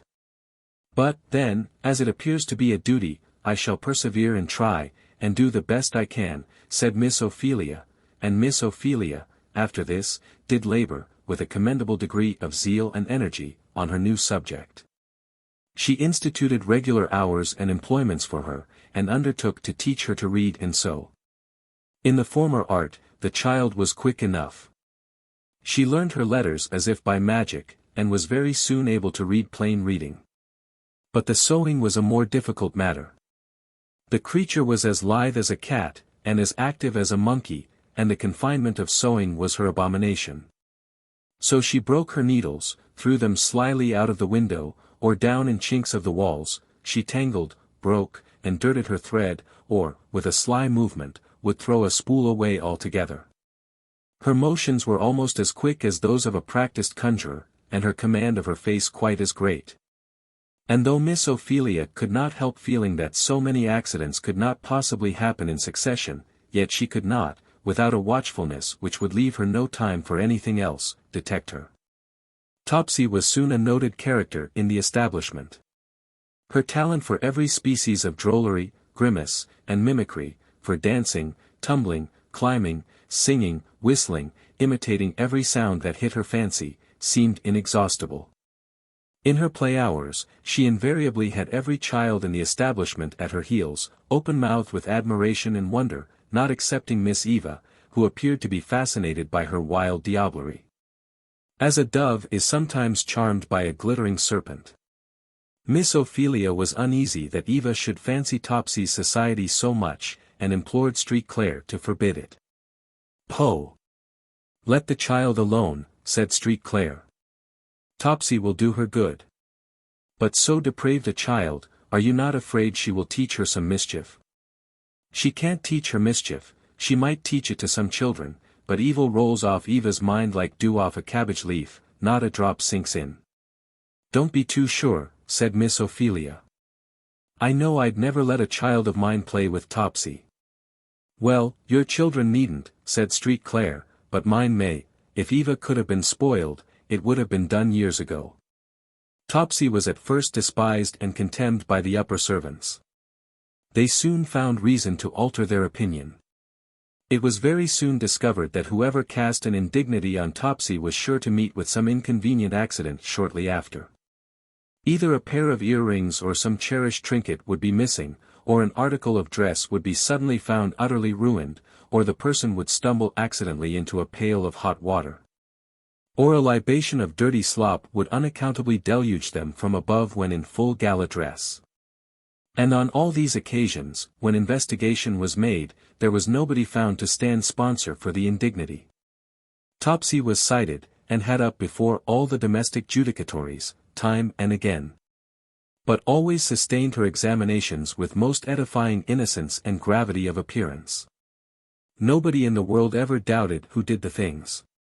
But not a scrap of any direct evidence could be found to establish the suppositions, and Miss Ophelia was too just to feel at liberty to proceed to any length without it.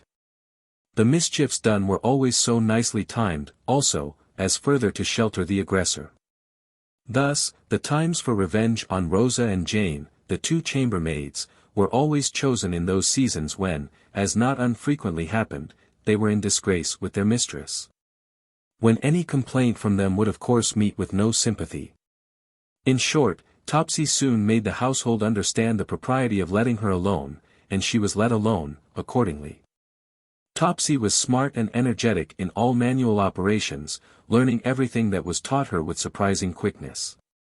With a few lessons, she had learned to do the proprieties of Miss Ophelia's chamber in a way with which even that particular lady could find no fault. Mortal hands could not lay spread smoother, adjust pillows more accurately, sweep and dust and arrange more perfectly, than Topsy, when she chose, but she didn't very often choose. If Miss Ophelia, after 3 or 4 days of careful patient supervision, was so sanguine as to suppose that Topsy had at last fallen into her way, could do without overlooking, and so go off and busy herself about something else. Topsy would hold a perfect carnival of confusion, for some 1 or 2 hours. Instead of making the bed, she would amuse herself with pulling off the pillowcases, butting her woolly head among the pillows, till it would sometimes be grotesquely ornamented with feathers sticking out in various directions. She would climb the posts, and hang head downward from the tops, flourish the sheets and spreads all over the apartment. Dress the bolster up in Miss Ophelia's nightclothes, and enact various performances with that, singing and whistling, and making grimaces at herself in the looking-glass, in short, as Miss Ophelia phrased it, raising Cain, generally. On one occasion, Miss Ophelia found Topsy with her very best scarlet India Canton crepe shawl wound round her head for a turban, going on with her rehearsals before the glass in great style, Miss Ophelia having, with carelessness most unheard of in her, left the key for once in her drawer. "Topsy," she would say, when at the end of all patience, "what does make you act so?" "Dunno, missus, I specs 'cause I,'s so wicked." "I don't know anything what I shall do with you, Topsy." Law, Mrs., you must whip me. My old Mrs. Allers whipped me. I ain't used to workin' unless I gets whipped. Why, Topsy, I don't want to whip you. You can do well, if you've a mind to, what is the reason you won't? Laws, Mrs., I.s. used to whippin'. I specs it's good for me. Miss Ophelia tried the recipe, and Topsy invariably made a terrible commotion, screaming, groaning and imploring, though half an hour afterwards, when roosted on some projection of the balcony, and surrounded by a flock of admiring, young UNS. She would express the utmost contempt of the whole affair. Law, Miss Feely whip, wouldn't kill a skeeter, her whippins. Oughter see how old Ma Sar made the flesh fly, old Ma Sar knowed how. Topsy always made great capital of her own sins and enormities, evidently considering them as something peculiarly distinguishing. Law, you niggers, she would say to some of her auditors, does you know you s all sinners? Well, you is, everybody is. White folks is sinners too, Miss Feely says so, but I specs niggers is the biggest ones, but lor. Ye ain't any on ye up to me. I.s. so awful wicked there can't nobody do nothin' with me. I used to keep old Mrs. a-swearin' at me half the time. I specs I.s. the wickedest critter in the world, and Topsy would cut a somerset, and come up brisk and shining on to a higher perch, and evidently plume herself on the distinction. Miss Ophelia busied herself very earnestly on Sundays, teaching Topsy the catechism. Topsy had an uncommon verbal memory, and committed with a fluency that greatly encouraged her instructress. What good do you expect it is going to do her? Said Street Claire. Why, it always has done children good. It's what children always have to learn, you know, said Miss Ophelia. Understand it or not, said Street Claire. Oh, children never understand it at the time. But, after they are grown up, it'll come to them. Mine hasn't come to me yet, said Street Claire, though I'll bear testimony that you put it into me pretty thoroughly when I was a boy. Ah, you were always good at learning, Augustine. I used to have great hopes of you, said Miss Ophelia. Well, haven't you now, said Street Claire. I wish you were as good as you were when you were a boy, Augustine. So do I, that's a fact, cousin, said Street Claire. Well, go ahead and catechize Topsy, maybe you'll make out something yet. Topsy, who had stood like a black statue during this discussion, with hands decently folded, now, at a signal from Miss Ophelia, went on. Our first parents, being left to the freedom of their own will, fell from the state wherein they were created. Topsy's eyes twinkled, and she looked inquiringly. What is it, Topsy? Said Miss Ophelia. Please, Mrs., was dat ar state Kentuck? What state, Topsy? Dat state they fell out of.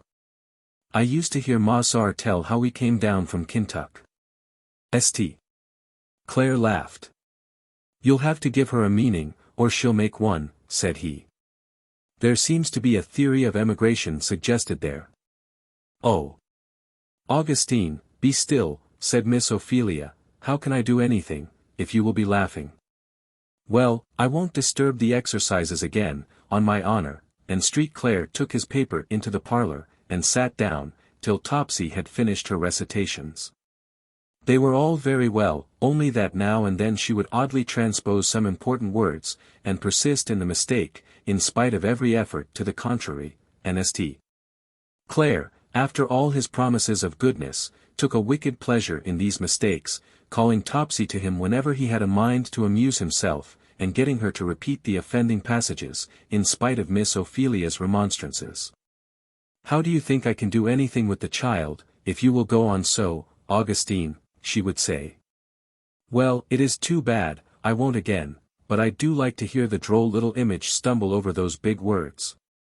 But you confirm her in the wrong way. What's the odds? One word is as good as another to her. You wanted me to bring her up right, and you ought to remember she is a reasonable creature, and be careful of your influence over her. Oh, dismal. So I ought, but, as Topsy herself says, I.s. so wicked. In very much this way Topsy's training proceeded, for a year or two, Miss Ophelia worrying herself, from day to day, with her, as a kind of chronic plague, to whose inflictions she became, in time, as accustomed as persons sometimes do to the neuralgia or sick headache. St. Clair took the same kind of amusement in the child that a man might in the tricks of a parrot or a pointer. Topsy, whenever her sins brought her into disgrace in other quarters, always took refuge behind his chair, and St. Clair, in one way or other, would make peace for her. From him she got many a stray picayune, which she laid out in nuts and candies, and distributed, with careless generosity, to all the children in the family. For Topsy, to do her justice, was good-natured and liberal, and only spiteful in self-defense. She is fairly introduced into our corps de ballet, and will figure, from time to time, in her turn, with other performers. Chapter 21. Kentucky. Our readers may not be unwilling to glance back, for a brief interval, at Uncle Tom's cabin, on the Kentucky farm, and see what has been transpiring among those whom he had left behind. It was late in the summer afternoon, and the doors and windows of the large parlor all stood open, to invite any stray breeze, that might feel in a good humor, to enter. Mr. Shelby sat in a large hall opening into the room, and running through the whole length of the house, to a balcony on either end. Leisurely tipped back on one chair, with his heels in another, he was enjoying his after-dinner cigar. Mrs. Shelby sat in the door, busy about some fine sewing. She seemed like one who had something on her mind, which she was seeking an opportunity to introduce. "Do you know," she said, "that Chloe has had a letter from Tom?" "Ah! Has she? Tom has got some friend there, it seems. How is the old boy?" "He has been bought by a very fine family, I should think," said Mrs. Shelby, "is kindly treated, and has not much to do." "Ah! Well, I'm glad of it, very glad," said Mr. Shelby, heartily. "Tom, I suppose, will get reconciled to a southern residence, hardly want to come up here again." "On the contrary, he inquires very anxiously," said Mrs. Shelby, "when the money for his redemption is to be raised." "I'm sure I don't know," said Mr. Shelby. "Once get business running wrong, there does seem to be no end to it. It's like jumping from one bog to another, all through a swamp. Borrow of one to pay another, and then borrow of another to pay one, and these confounded notes falling due before a man has time to smoke a cigar and turn round, dunning letters and dunning messages, all scamper and hurry-scurry. It does seem to me, my dear, that something might be done to straighten matters.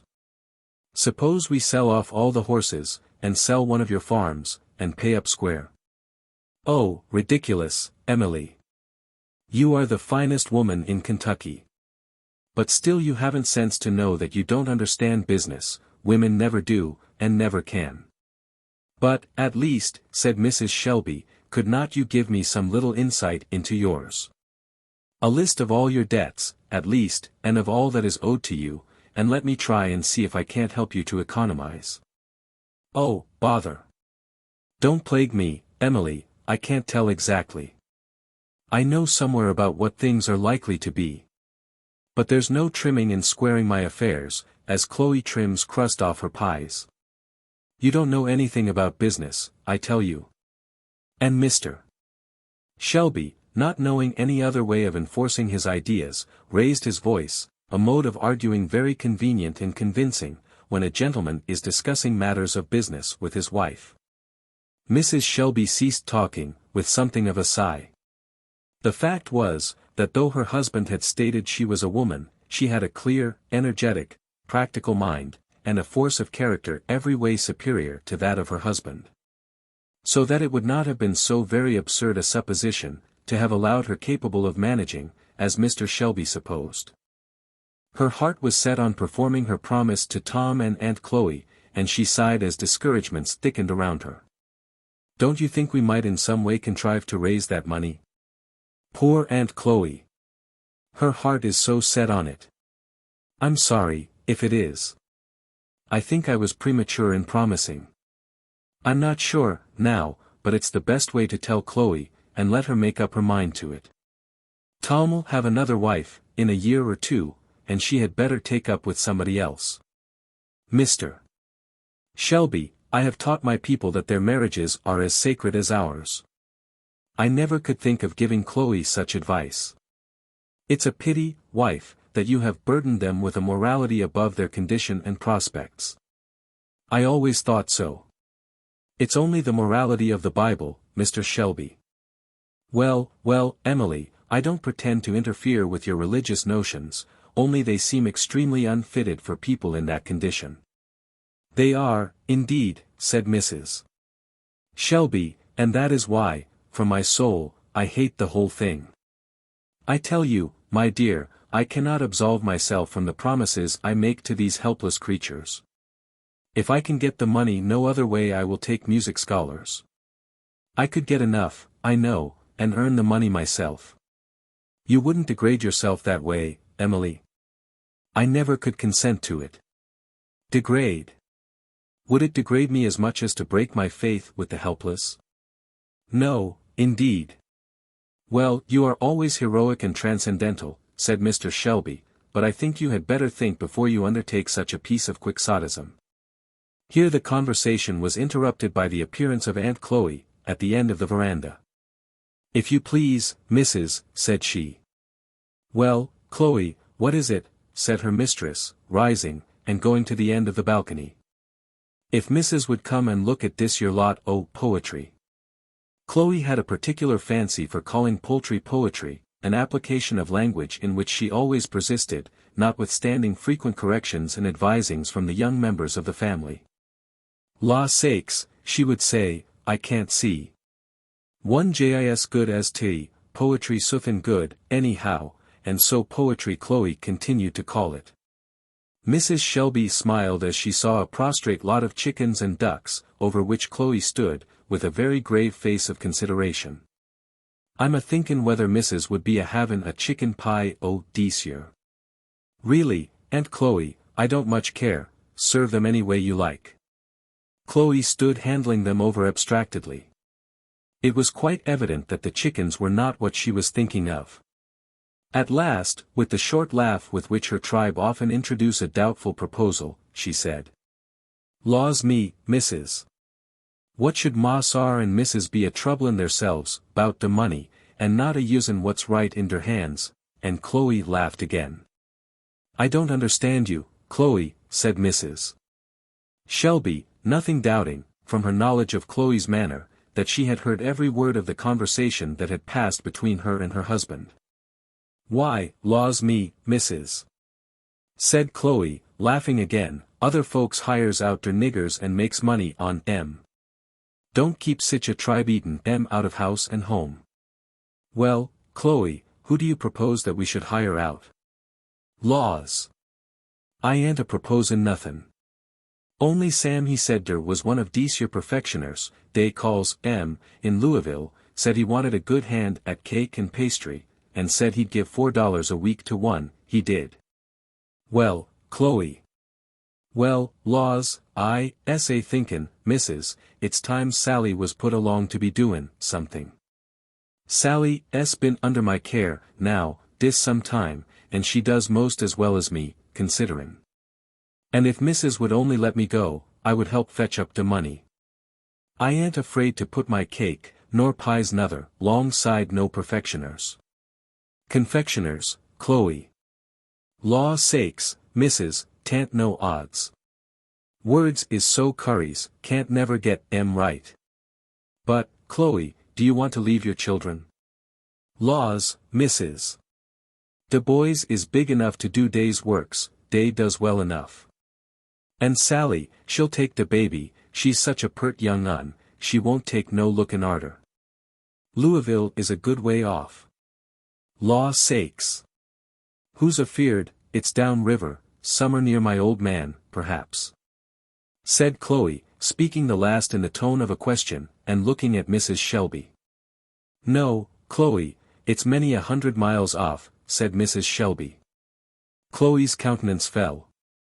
Never mind, your going there shall bring you nearer, Chloe. Yes, you may go, and your wages shall every cent of them be laid aside for your husband's redemption. As when a bright sunbeam turns a dark cloud to silver, so Chloe's dark face brightened immediately. It really shone. Laws! If Mrs. isn't too good. I was thinking of dat ar very thing, 'cause I shouldn't need no clothes, nor shoes, nor nothin', I could save every cent. How many weeks is der in a year, Mrs.? 52, said Mrs. Shelby. Laws! Now, dear is? And $4 for each on M. Why, how much, d dat arb? $208, said Mrs. Shelby. Ye, said Chloe, with an accent of surprise and delight, and how long would it take me to work it out, Mrs.? Some 4 or 5 years, Chloe, but, then, you needn't do it all, I shall add something to it. I wouldn't hear to Mrs. givin' lessons nor nothin'. Mossar's quite right in dat ar, tea wouldn't do, no ways. I hope none our family ever be brought to dat ar, while I got hands. Don't fear, Chloe, I'll take care of the honor of the family, said Mrs. Shelby, smiling. But when do you expect to go? Well, I want 'spectin' nothin'. Only Sam, he's a gwine to de river with some colts, and he said I could go 'long with him, so I jes' put my things together. If Mrs. was willin', I'd go with Sam tomorrow morning, if Mrs. would write my pass, and write me a commendation. Well, Chloe, I'll attend to it, if Mr. Shelby has no objections. I must speak to him. Mrs. Shelby went upstairs, and Aunt Chloe, delighted, went out to her cabin, to make her preparation. Law sakes, Mossar George. Ye didn't know I gwine to Louisville tomorrow, she said to George, as entering her cabin, he found her busy in sorting over her baby's clothes. I thought I'd just look over Sis's things, and get 'em straightened up. But I'm gwine, Mossar George, gwine to have $4 a week, and Mrs. is gwine to lay it all up, to buy back my old man Agin. Phew, said George, here's a stroke of business, to be sure. How are you going? Tomorrow, with Sam. And now, Mossar George, I knows you'll just sit down and write to my old man, and tell him all about it, won't ye? To be sure, said George, Uncle Tom'll be right glad to hear from us. I'll go right in the house, for paper and ink.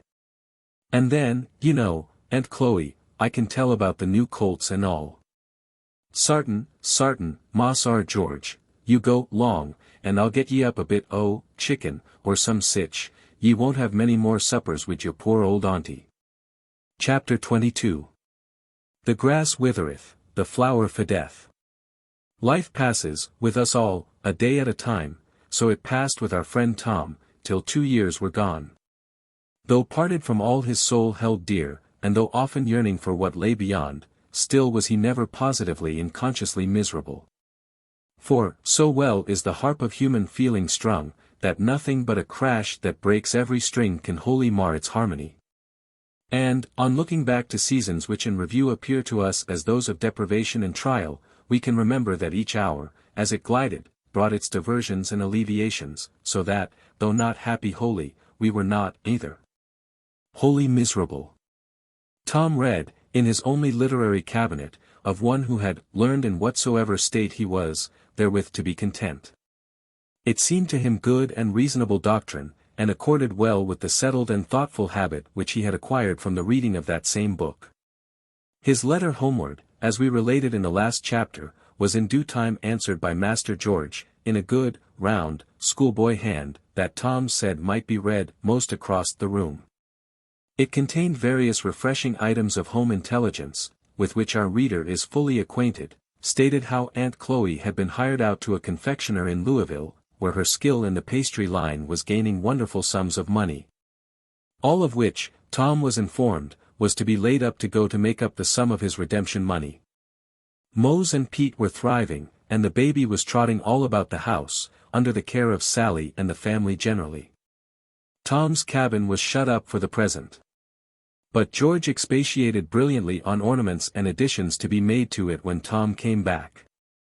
The rest of this letter gave a list of George's school studies, each one headed by a flourishing capital. And also told the names of 4 new colts that appeared on the premises since Tom left, and stated, in the same connection, that father and mother were well. The style of the letter was decidedly concise and terse. But Tom thought it the most wonderful specimen of composition that had appeared in modern times. He was never tired of looking at it, and even held a council with Eva on the expediency of getting it framed, to hang up in his room. Nothing but the difficulty of arranging it so that both sides of the page would show at once stood in the way of this undertaking. The friendship between Tom and Eva had grown with the child's growth. It would be hard to say what place she held in the soft, impressible heart of her faithful attendant. He loved her as something frail and earthly, yet almost worshipped her as something heavenly and divine. He gazed on her as the Italian sailor gazes on his image of the child Jesus, with a mixture of reverence and tenderness. And to humor her graceful fancies, and meet those 1,000 simple wants which invest childhood like a many-colored rainbow, was Tom's chief delight. In the market, at morning, his eyes were always on the flower stalls for rare bouquets for her, and the choicest peach or orange was slipped into his pocket to give to her when he came back. And the sight that pleased him most was her sunny head looking out the gate for his distant approach, and her childish questions, "Well, Uncle Tom, what have you got for me today?" Nor was Eva less zealous in kind offices, in return. Though a child, she was a beautiful reader, a fine musical ear, a quick poetic fancy, and an instinctive sympathy with what's grand and noble, made her such a reader of the Bible as Tom had never before heard. At first, she read to please her humble friend, but soon her own earnest nature threw out its tendrils, and wound itself around the majestic book. And Eva loved it, because it woke in her strange yearnings, and strong, dim emotions, such as impassioned, imaginative children love to feel. The parts that pleased her most were the revelations and the prophecies, parts whose dim and wondrous imagery, and fervent language, impressed her the more, that she questioned vainly of their meaning. And she and her simple friend, the old child and the young one, felt just alike about it. All that they knew was, that they spoke of a glory to be revealed, a wondrous something yet to come, wherein their soul rejoiced, yet knew not why. And though it be not so in the physical, yet in moral science that which cannot be understood is not always profitless. For the soul awakes, a trembling stranger, between 2 dim eternities, the eternal past, the eternal future. The light shines only on a small space around her, therefore, she needs must yearn towards the unknown. And the voices and shadowy movings which come to her from out the cloudy pillar of inspiration have each one echoes and answers in her own expecting nature. Its mystic imagery are so many talismans and gems inscribed with unknown hieroglyphics. She folds them in her bosom, and expects to read them when she passes beyond the veil. Little Eva reading the Bible to Uncle Tom in the arbor. At this time in our story, the whole XXIII. establishment is, for the time being, removed to their villa on Lake Pontchartrain. The heats of summer had driven all who were able to leave the sultry and unhealthy city, to seek the shores of the lake, and its cool sea breezes. St. Clair's villa was an East Indian cottage, surrounded by light verandas of bamboo work, and opening on all sides into gardens and pleasure grounds. The common sitting room opened on to a large garden, fragrant with every picturesque plant and flower of the tropics, where winding paths ran down to the very shores of the lake, whose silvery sheet of water lay there. Rising and falling in the sunbeams, a picture never for an hour the same, yet every hour more beautiful. It is now one of those intensely golden sunsets which kindles the whole horizon into one blaze of glory, and makes the water another sky. The lake lay in rosy or golden streaks, save where white-winged vessels glided hither and thither, like so many spirits, and little golden stars twinkled through the glow, and looked down at themselves as they trembled in the water. Tom and Eva were seated on a little mossy seat, in an arbor, at the foot of the garden. It was Sunday evening, and Eva's Bible lay open on her knee. She read, "And I saw a sea of glass, mingled with fire." "Tom," said Eva, suddenly stopping, and pointing to the lake, "there, is." "What, Miss Eva?" "Don't you see, there," said the child, pointing to the glassy water, which, as it rose and fell, reflected the golden glow of the sky. There's a sea of glass, mingled with fire. True enough, Miss Eva, said Tom, and Tom sang. Oh, had I the wings of the morning, I'd fly away to Canaan's shore, bright angels should convey me home, to the New Jerusalem. Where do you suppose New Jerusalem is, Uncle Tom? Said Eva. Oh, up in the clouds, Miss Eva. Then I think I see it, said Eva. Look in those clouds, they look like great gates of pearl, and you can see beyond them, far, far off, it's all gold. Tom, sing about spirits bright. Tom sung the words of a well-known Methodist hymn. I see a band of spirits bright, that taste the glories there, they all are robed in spotless white, and conquering palms they bear. Uncle Tom, I've seen them, said Eva.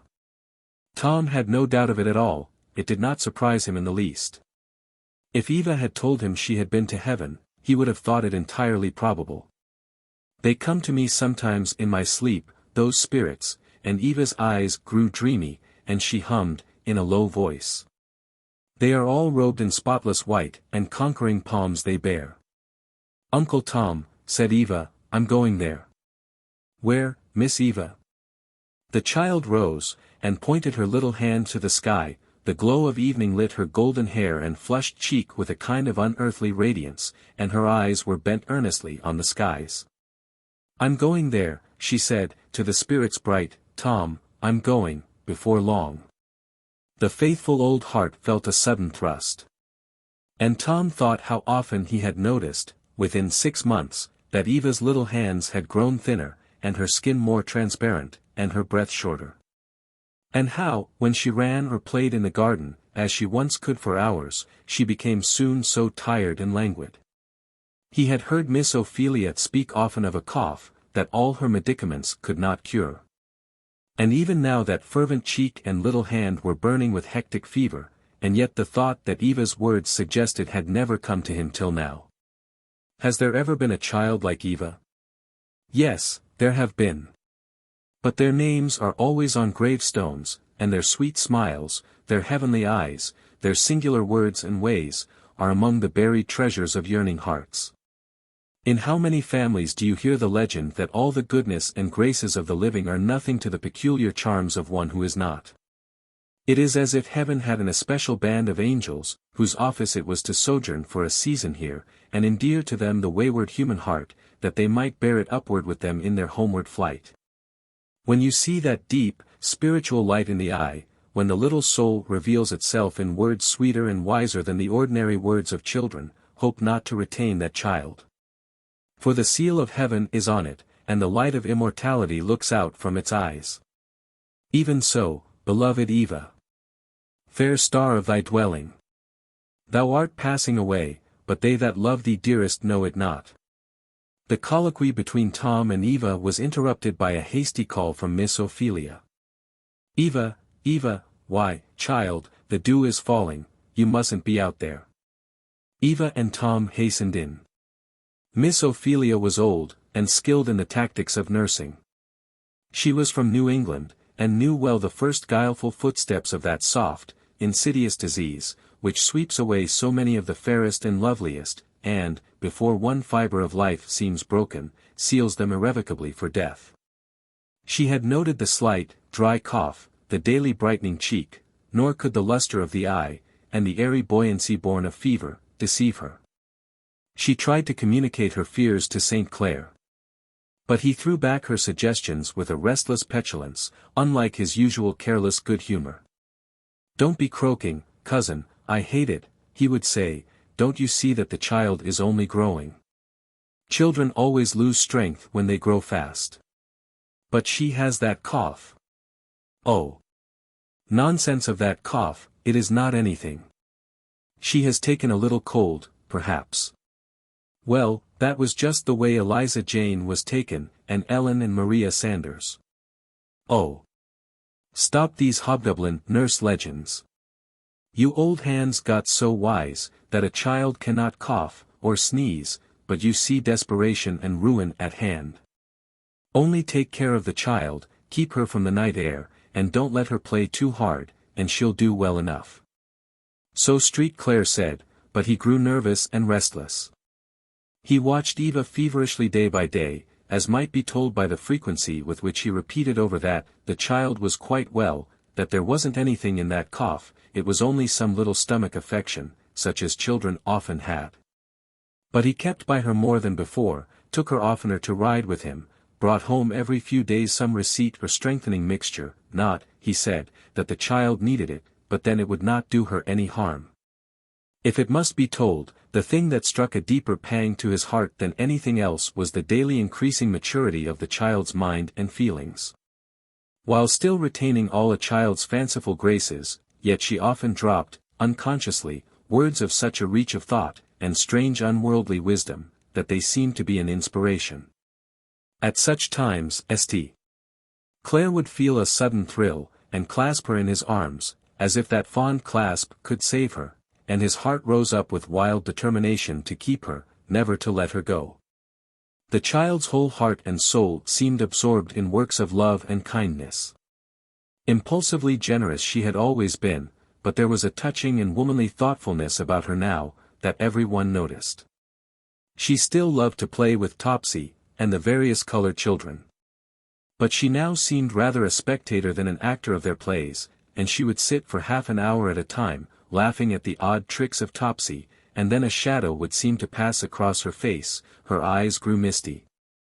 And her thoughts were afar. "Mamma," she said, suddenly, to her mother, one day, "why don't we teach our servants to read?" "What a question, child! People never do." "Why don't they?" said Eva. "Because it is no use for them to read. It don't help them to work any better, and they are not made for anything else. But they ought to read the Bible, Mamma, to learn God's will." "Oh. They can get that read to them all they need." "It seems to me, Mamma, the Bible is for everyone to read themselves. They need it a great many times when there is nobody to read it." "Eva, you are an odd child," said her mother. "Miss Ophelia has taught Topsy to read," continued Eva. "Yes, and you see how much good it does. Topsy is the worst creature I ever saw." "Here's poor Mammy," said Eva. "She does love the Bible so much, and wishes so she could read. And what will she do when I can't read to her?" Marie was busy, turning over the contents of a drawer, as she answered. "Well, of course, by and by, Eva, you will have other things to think of besides reading the Bible round to servants. Not but that is very proper. I've done it myself, when I had health. But when you come to be dressing and going into company, you won't have time.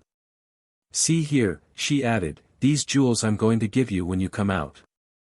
I wore them to my first ball. I can tell you, Eva, I made a sensation." Eva took the jewel case, and lifted from it a diamond necklace. Her large, thoughtful eyes rested on them, but it was plain her thoughts were elsewhere. "How sober you look, child," said Marie. "Are these worth a great deal of money, Mamma?" "To be sure, they are. Father sent to France for them. They are worth a small fortune." "I wish I had them," said Eva, "to do what I pleased with." "What would you do with them?" "I'd sell them, and buy a place in the Free States, and take all our people there, and hire teachers, to teach them to read and write."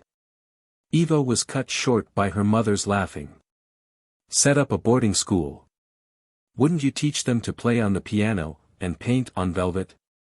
"I'd teach them to read their own Bible, and write their own letters, and read letters that are written to them," said Eva, steadily. "I know, Mamma, it does come very hard on them that they can't do these things. Tom feels it, Mammy does, a great many of them do. I think it's wrong." Come, Eva, you are only a child. You don't know anything about these things," said Marie.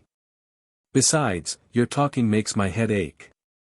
Marie always had a headache on hand for any conversation that did not exactly suit her. Eva stole away, but after that, she assiduously gave Mammy reading lessons. Chapter 23.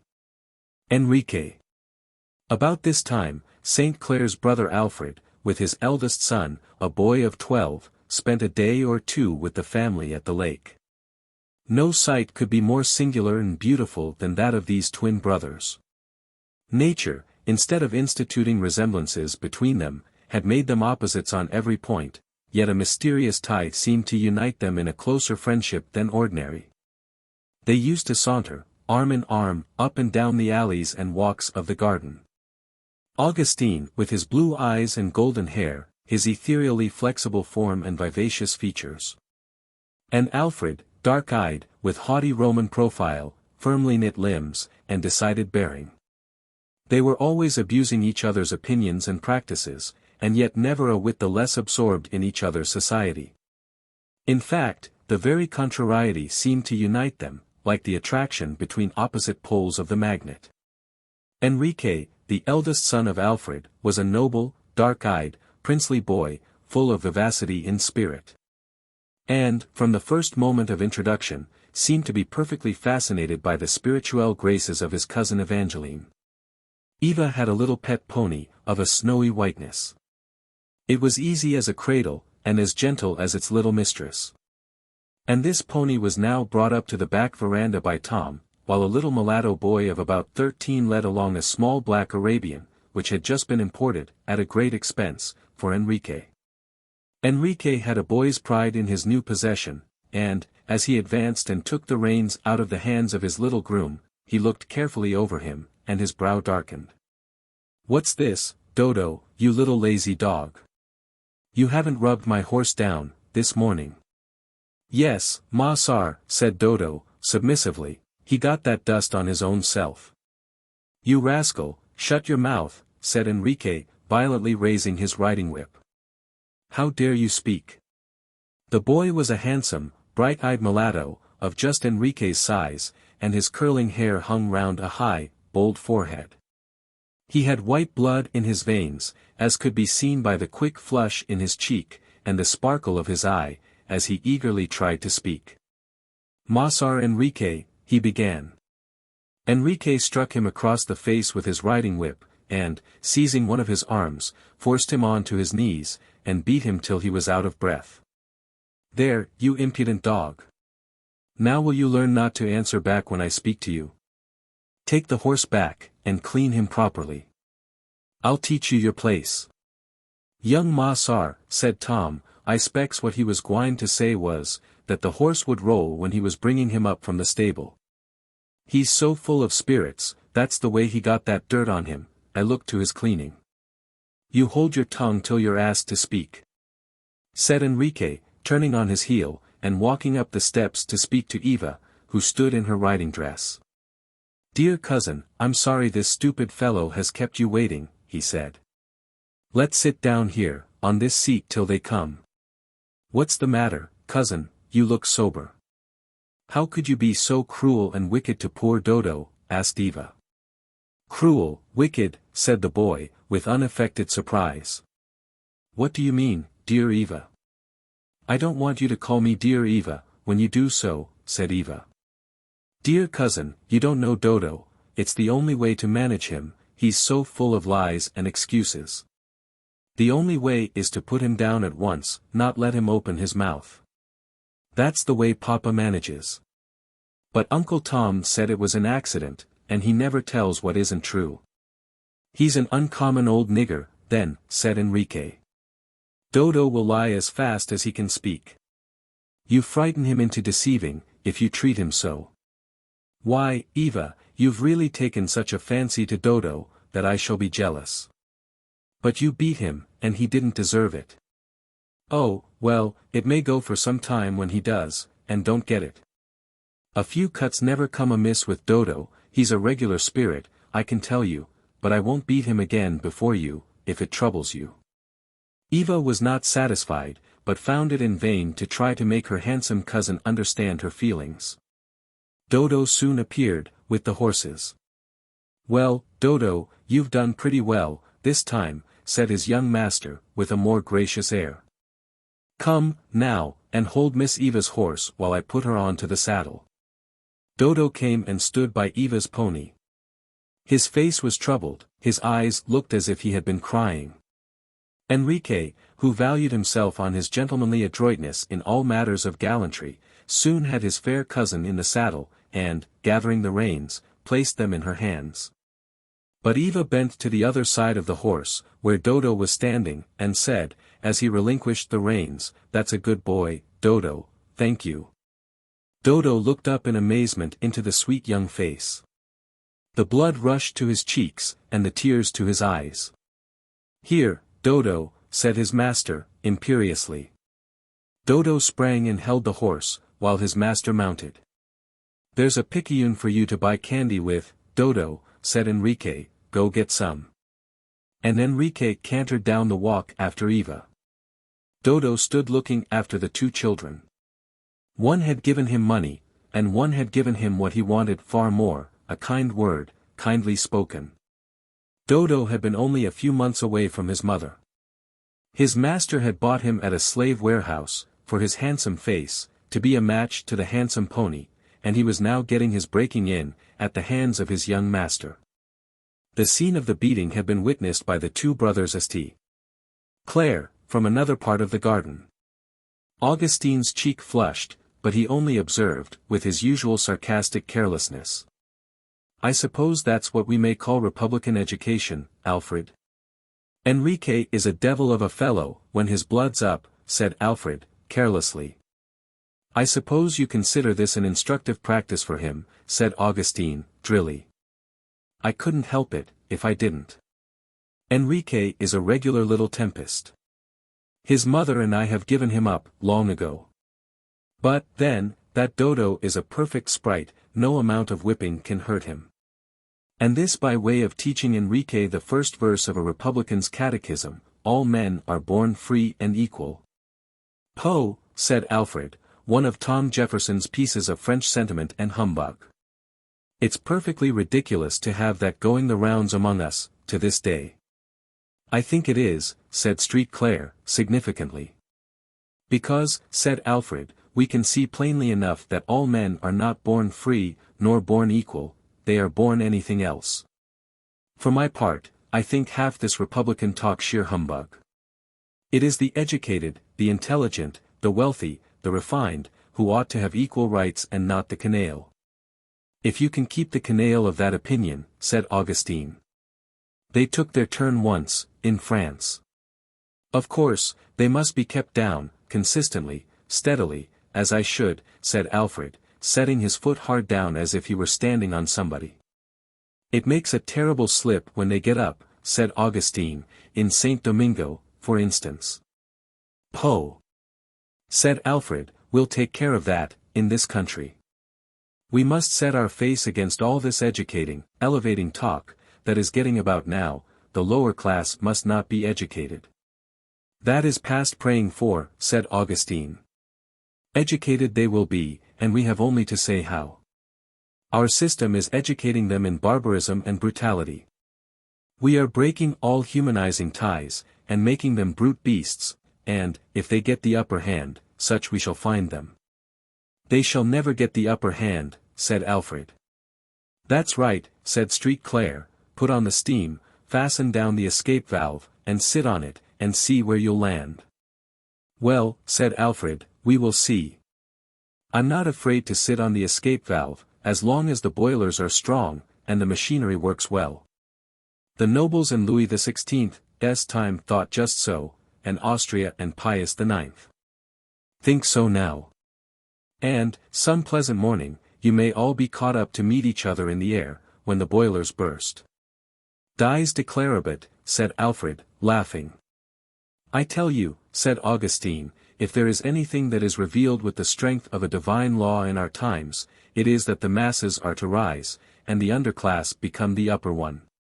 "That's one of your red Republican humbugs, Augustine. Why didn't you ever take to the stump? You'd make a famous stump orator." "Well, I hope I shall be dead before this millennium of your greasy masses comes on." "Greasy or not greasy, they will govern you, when their time comes," said Augustine. "And they will be just such rulers as you make them. The French noblesse chose to have the people sans culottes, and they had sans culotte governors to their heart's content. The people of Haiti. Oh, come, Augustine. As if we hadn't had enough of that abominable, contemptible Haiti. The Haitians were not Anglo-Saxons. If they had been there would have been another story. The Anglo-Saxon is the dominant race of the world, and is to be so. In August 1791, as a consequence of the French Revolution, the black slaves and mulattoes on Haiti rose in revolt against the whites, and in the period of turmoil that followed enormous cruelties were practiced by both sides. The Emperor Dessalines, come to power in 1804, massacred all the whites on the island. Haitian bloodshed became an argument to show the barbarous nature of the Negro, a doctrine Wendell Phillips sought to combat in his celebrated lecture on Toussaint Louverture. Well, there is a pretty fair infusion of Anglo-Saxon blood among our slaves, now, said Augustine. There are plenty among them who have only enough of the African to give a sort of tropical warmth and fervor to our calculating firmness and foresight. If ever the San Domingo hour comes, Anglo-Saxon blood will lead on the day. Sons of white fathers, with all our haughty feelings burning in their veins, will not always be bought and sold and traded. They will rise, and raise with them their mother's race. Stuff, nonsense. Well, said Augustine, there goes an old saying to this effect, as it was in the days of Noah so shall it be, they ate, they drank, they planted, they builded, and knew not till the flood came and took them. On the whole, Augustine, I think your talents might do for a circuit rider, said Alfred, laughing. Never you fear for us, possession is our 9 points. We've got the power. This subject race, said he, stamping firmly, is down and shall stay down. We have energy enough to manage our own powder. Sons trained like your Enrique will be grand guardians of your powder magazines, said Augustine, so cool and self-possessed. The proverb says, they that cannot govern themselves cannot govern others. There is a trouble there, said Alfred, thoughtfully. There's no doubt that our system is a difficult one to train children under. It gives too free scope to the passions, altogether, which, in our climate, are hot enough. I find trouble with Enrique. The boy is generous and warm-hearted, but a perfect firecracker when excited. I believe I shall send him north for his education, where obedience is more fashionable, and where he will associate more with equals, and less with dependents. Since training children is the staple work of the human race, said Augustine, I should think it something of a consideration that our system does not work well there. It does not for some things, said Alfred, for others, again, it does. It makes boys manly and courageous, and the very vices of an abject race tend to strengthen in them the opposite virtues. I think Enrique, now, has a keener sense of the beauty of truth, from seeing lying and deception the universal badge of slavery. A Christian-like view of the subject, certainly, said Augustine. It's true, Christian-like or not. And is about as Christian-like as most other things in the world, said Alfred. That may be, said Street Clare. Well, there's no use in talking, Augustine. I believe we've been round and round this old track 500 times, more or less. What do you say to a game of backgammon? The two brothers ran up the veranda steps, and were soon seated at a light bamboo stand, with the backgammon board between them. As they were setting their men, Alfred said. I tell you, Augustine, if I thought as you do, I should do something. I dare say you would, you are one of the doing sort, but what? Why, elevate your own servants, for a specimen, said Alfred, with a half-scornful smile. You might as well set Mount Etna on them flat, and tell them to stand up under it, as tell me to elevate my servants under all the superincumbent mass of society upon them. One man can do nothing, against the whole action of a community.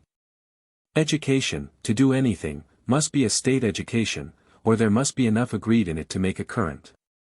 You take the first throw, said Alfred. And the brothers were soon lost in the game, and heard no more till the scraping of horses' feet was heard under the veranda. There come the children, said Augustine, rising. Look here, Alf. Did you ever see anything so beautiful? And, in truth, it was a beautiful sight. Enrique, with his bold brow, and dark, glossy curls, and glowing cheek, was laughing gaily as he bent towards his fair cousin, as they came on. She was dressed in a blue riding dress, with a cap of the same color. Exercise had given a brilliant hue to her cheeks, and heightened the effect of her singularly transparent skin, and golden hair. "Good heavens! What perfectly dazzling beauty!" said Alfred. "I tell you, Auguste, won't she make some hearts ache, one of these days?" "She will, too truly, God knows I'm afraid so," said St. Clair, in a tone of sudden bitterness, as he hurried down to take her off her horse. "Eva darling. You're not much tired," he said, as he clasped her in his arms. "No, Papa," said the child, but her short, hard breathing alarmed her father. "How could you ride so fast, dear? You know it's bad for you." "I felt so well, Papa, and liked it so much, I forgot." St. Clair carried her in his arms into the parlor, and laid her on the sofa. "Enrique, you must be careful of Eva," said he, "you mustn't ride fast with her." "I'll take her under my care," said Enrique, seating himself by the sofa, and taking Eva's hand. Eva soon found herself much better. Her father and uncle resumed their game, and the children were left together. "Do you know, Eva, I'm sorry Papa is only going to stay 2 days here, and then I shan't see you again for ever so long. If I stay with you, I try to be good, and not be cross to Dodo, and so on. I don't mean to treat Dodo ill. But, you know, I've got such a quick temper. I'm not really bad to him, though. I give him a picayune, now and then, and you see he dresses well. I think, on the whole, Dodo's pretty well off. Would you think you were well off, if there were not one creature in the world near you to love you? Well, of course not. And you have taken Dodo away from all the friends he ever had, and now he has not a creature to love him. Nobody can be good that way. Well, I can't help it, as I know of. I can't get his mother and I can't love him myself, nor anybody else, as I know of." "Why can't you?" said Eva. "Love Dodo. Why, Eva, you wouldn't have me. I may like him well enough, but you don't love your servants." "I do, indeed." "How odd. Don't the Bible say we must love everybody?" "Oh, the Bible. To be sure, it says a great many such things. But, then, nobody ever thinks of doing them, you know, Eva, nobody does." Eva did not speak, her eyes were fixed and thoughtful for a few moments. "At any rate," she said, "dear cousin, do love poor Dodo, and be kind to him, for my sake. I could love anything, for your sake, dear cousin, for I really think you are the loveliest creature that I ever saw." And Enrique spoke with an earnestness that flushed his handsome face. Eva received it with perfect simplicity, without even a change of feature, merely saying, "I'm glad you feel so, dear Enrique. I hope you will remember." The dinner bell put an end to the interview. Chapter 24. Foreshadowings. 2 days after this, Alfred St. Clair and Augustine parted, and Eva, who had been stimulated, by the society of her young cousin, to exertions beyond her strength, began to fail rapidly. St. Clair was at last willing to call in medical advice, a thing from which he had always shrunk, because it was the admission of an unwelcome truth. But, for a day or two, Eva was so unwell as to be confined to the house, and the doctor was called. Marie St. Clair had taken no notice of the child's gradually decaying health and strength, because she was completely absorbed in studying out 2 or 3 new forms of disease to which she believed she herself was a victim. It was the first principle of Marie's belief that nobody ever was or could be so great a sufferer as herself, and, therefore, she always repelled quite indignantly any suggestion that anyone around her could be sick. She was always sure, in such a case, that it was nothing but laziness, or want of energy. And that, if they had had the suffering she had, they would soon know the difference. Miss Ophelia had several times tried to awaken her maternal fears about Eva, but to no avail. "I don't see as anything ails the child," she would say, "she runs about, and plays. But she has a cough." "Cough? You don't need to tell me about a cough. I've always been subject to a cough, all my days. When I was of Eva's age, they thought I was in a consumption. Night after night, Mammy used to sit up with me. Oh. Eva's cough is not anything. But she gets weak, and is short-breathed. Law. I've had that, years and years, it's only a nervous affection. But she sweats so, nights. Well, I have, these 10 years. Very often, night after night, my clothes will be wringing wet. There won't be a dry thread in my nightclothes and the sheets will be so that Mammy has to hang them up to dry. Eva doesn't sweat anything like that. Miss Ophelia shut her mouth for a season. But, now that Eva was fairly and visibly prostrated, and a doctor called, Marie, all on a sudden, took a new turn. She knew it, she said, she always felt it, that she was destined to be the most miserable of mothers. Here she was, with her wretched health, and her only darling child going down to the grave before her eyes, and Marie routed up Mammy nights, and rumpused and scolded, with more energy than ever, all day, on the strength of this new misery. My dear Marie, don't talk so, said Street Claire. You ought not to give up the case so, at once. You have not a mother's feelings, St. Clair. You never could understand me, you don't now. But don't talk so, as if it were a gone case. I can't take it as indifferently as you can, St. Clair. If you don't feel when your only child is in this alarming state, I do. It's a blow too much for me, with all I was bearing before. It's true, said St. Clair, that Eva is very delicate, that I always knew, and that she has grown so rapidly as to exhaust her strength, and that her situation is critical. But just now she is only prostrated by the heat of the weather, and by the excitement of her cousin's visit, and the exertions she made. The physician says there is room for hope. Well, of course, if you can look on the bright side, pray do. It's a mercy if people haven't sensitive feelings, in this world. I am sure I wish I didn't feel as I do, it only makes me completely wretched. I wish I could be as easy as the rest of you. And the rest of them had good reason to breathe the same prayer, for Marie paraded her new misery as the reason and apology for all sorts of inflictions on every one about her. Every word that was spoken by anybody, everything that was done or was not done everywhere, was only a new proof that she was surrounded by hard-hearted, insensible beings, who were unmindful of her peculiar sorrows. Poor Eva heard some of these speeches, and nearly cried her little eyes out, in pity for her mamma, and in sorrow that she should make her so much distress.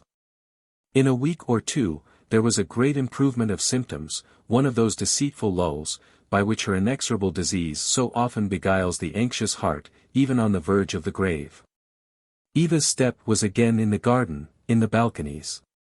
She played and laughed again, and her father, in a transport, declared that they should soon have her as hearty as anybody. Miss Ophelia and the physician alone felt no encouragement from this elusive truce. There was one other heart, too, that felt the same certainty, and that was the little heart of Eva. What is it that sometimes speaks in the soul so calmly, so clearly, that its earthly time is short? Is it the secret instinct of decaying nature, or the soul's impulsive throb, as immortality draws on? Be it what it may, it rested in the heart of Eva, a calm, sweet, prophetic certainty that heaven was near. Calm as the light of sunset, sweet as the bright stillness of autumn, there her little heart reposed, only troubled by sorrow for those who loved her so dearly.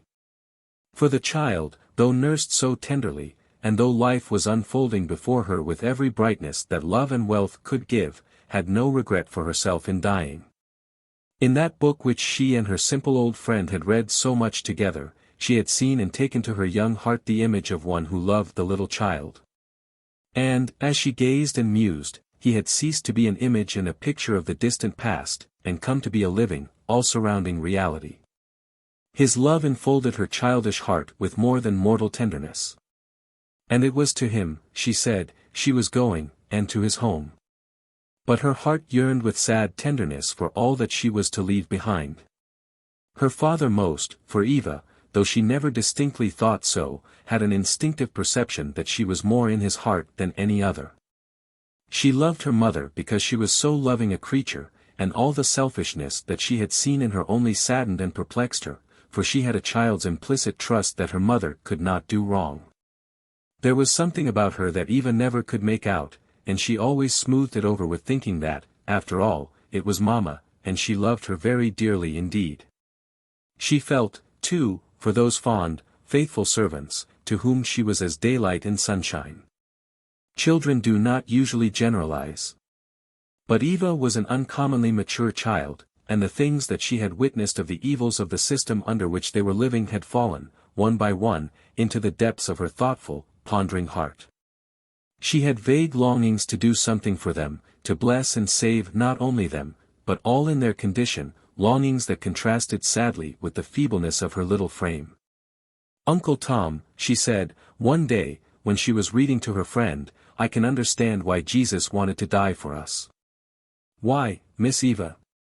"Because I've felt so, too." "What is it, Miss Eva? I don't understand." "I can't tell you.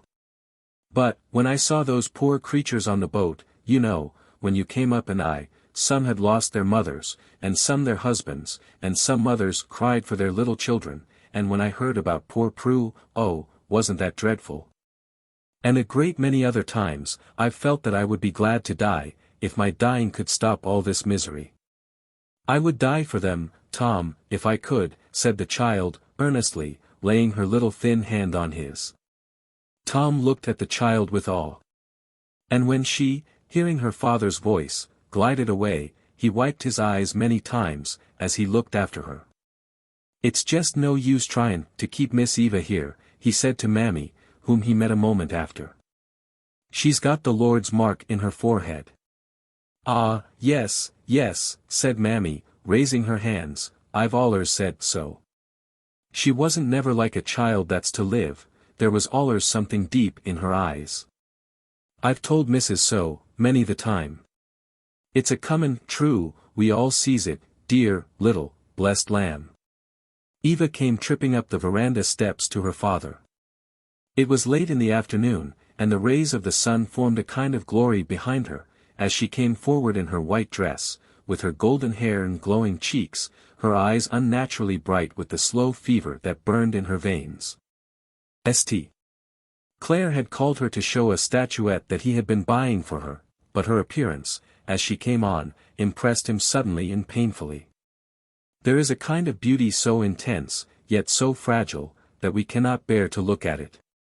Her father folded her suddenly in his arms, and almost forgot what he was going to tell her. "Eva, dear, you are better nowadays, are you not?" "Papa," said Eva, with sudden firmness, "I've had things I wanted to say to you, a great while. I want to say them now, before I get weaker." St. Clair trembled as Eva seated herself in his lap. She laid her head on his bosom, and said, "It's all no use, Papa, to keep it to myself any longer. The time is coming that I am going to leave you. I am going, and never to come back," and Eva sobbed. "Oh, now, my dear little Eva," said St. Clair, trembling as he spoke, but speaking cheerfully, "you've got nervous and low-spirited, you mustn't indulge such gloomy thoughts. See here, I've bought a statuette for you." "No, Papa," said Eva, putting it gently away, "don't deceive yourself, I am not any better, I know it perfectly well, and I am going, before long.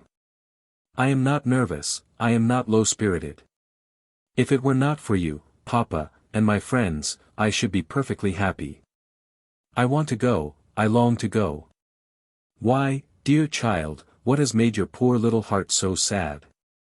You have had everything, to make you happy, that could be given you.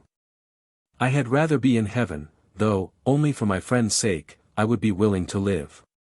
There are a great many things here that make me sad, that seem dreadful to me, I had rather be there. But I don't want to leave you, it almost breaks my heart." "What makes you sad, and seems dreadful, Eva?" "Oh, things that are done, and done all the time. I feel sad for our poor people, they love me dearly, and they are all good and kind to me. I wish, Papa, they were all free. Why, Eva, child, don't you think they are well enough off now? Oh, but, Papa, if anything should happen to you, what would become of them? There are very few men like you, Papa. Uncle Alfred isn't like you, and Mama isn't, and then, think of poor old Prue's owners. What horrid things people do, and can do, and Eva shuddered. My dear child, you are too sensitive. I'm sorry I ever let you hear such stories. Oh, that's what troubles me, Papa. You want me to live so happy, and never to have any pain, never suffer anything, not even hear a sad story, when other poor creatures have nothing but pain and sorrow, all their lives. It seems selfish. I ought to know such things, I ought to feel about them.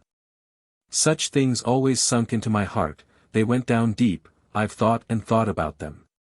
Papa, isn't there any way to have all slaves made free? That's a difficult question, dearest. There's no doubt that this way is a very bad one, a great many people think so, I do myself. I heartily wish that there were not a slave in the land, but, then, I don't know what is to be done about it. Papa, you are such a good man, and so noble, and kind, and you always have a way of saying things that is so pleasant, couldn't you go all round and try to persuade people to do right about this? When I am dead, Papa, then you will think of me, and do it for my sake. I would do it, if I could. When you are dead, Eva, said Street Claire, passionately. Oh, child, don't talk to me so. You are all I have on earth. Poor old Prue's child was all that she had, and yet she had to hear it crying, and she couldn't help it. Papa, these poor creatures love their children as much as you do me. Oh! Do something for them. There's poor Mammy loves her children. I've seen her cry when she talked about them. And Tom loves his children, and it's dreadful, Papa, that such things are happening, all the time. There, darling, said Street Claire, soothingly. Only don't distress yourself, don't talk of dying, and I will do anything you wish. And promise me, dear father, that Tom shall have his freedom as soon as, she stopped, and said, in a hesitating tone, I am gone. Yes, dear, I will do anything in the world, anything you could ask me to. Dear Papa, said the child, laying her burning cheek against his, how I wish we could go together. Where, dearest, said Street Claire. To our Saviour's home. It's so sweet and peaceful there, it is all so loving there. The child spoke unconsciously, as of a place where she had often been. Don't you want to go, Papa? She said. St. Clair drew her closer to him, but was silent. You will come to me, said the child, speaking in a voice of calm certainty which she often used unconsciously. I shall come after you. I shall not forget you. The shadows of the solemn evening closed round them deeper and deeper, as St. Clair sat silently holding the little frail form to his bosom. He saw no more the deep eyes, but the voice came over him as a spirit voice, and, as in a sort of judgment vision, his whole past life rose in a moment before his eyes, his mother's prayers and hymns, his own early yearnings and aspirings for good. And, between them and this hour, years of worldliness and skepticism, and what man calls respectable living. We can think much, very much, in a moment. St. Clair saw and felt many things, but spoke nothing. And, as it grew darker, he took his child to her bedroom, and, when she was prepared for rest, he sent away the attendants, and rocked her in his arms, and sung to her till she was asleep. Chapter 25. The Little Evangelist. It was Sunday afternoon. St. Clair was stretched on a bamboo lounge in the veranda, solacing himself with a cigar. Marie lay reclined on a sofa, opposite the window opening on the veranda, closely secluded, under an awning of transparent gauze, from the outrages of the mosquitoes, and languidly holding in her hand an elegantly bound prayer book. She was holding it because it was Sunday, and she imagined she had been reading it, though, in fact, she had been only taking a succession of short naps, with it open in her hand. Miss Ophelia, who, after some rummaging, had hunted up a small Methodist meeting within riding distance, had gone out, with Tom as driver, to attend it, and Eva had accompanied them. "I say, Augustine," said Marie after dozing a while, "I must send to the city after my old Dr. Posey. I'm sure I've got the complaint of the heart." "Well, why need you send for him? This doctor that attends Eva seems skillful." "I would not trust him in a critical case," said Marie, "and I think I may say mine is becoming so. I've been thinking of it, these 2 or 3 nights past. I have such distressing pains, and such strange feelings." "Oh, Marie, you are blue. I don't believe it's heart complaint." "I dare say you don't," said Marie, "I was prepared to expect that. You can be alarmed enough, if Eva coughs, or has the least thing the matter with her, but you never think of me. If it's particularly agreeable to you to have heart disease, why, I'll try and maintain you have it," said Street Claire. "I didn't know it was." "Well, I only hope you won't be sorry for this, when it's too late," said Marie.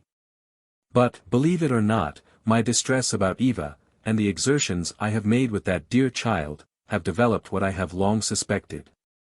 What the exertions were which Marie referred to, it would have been difficult to state. St.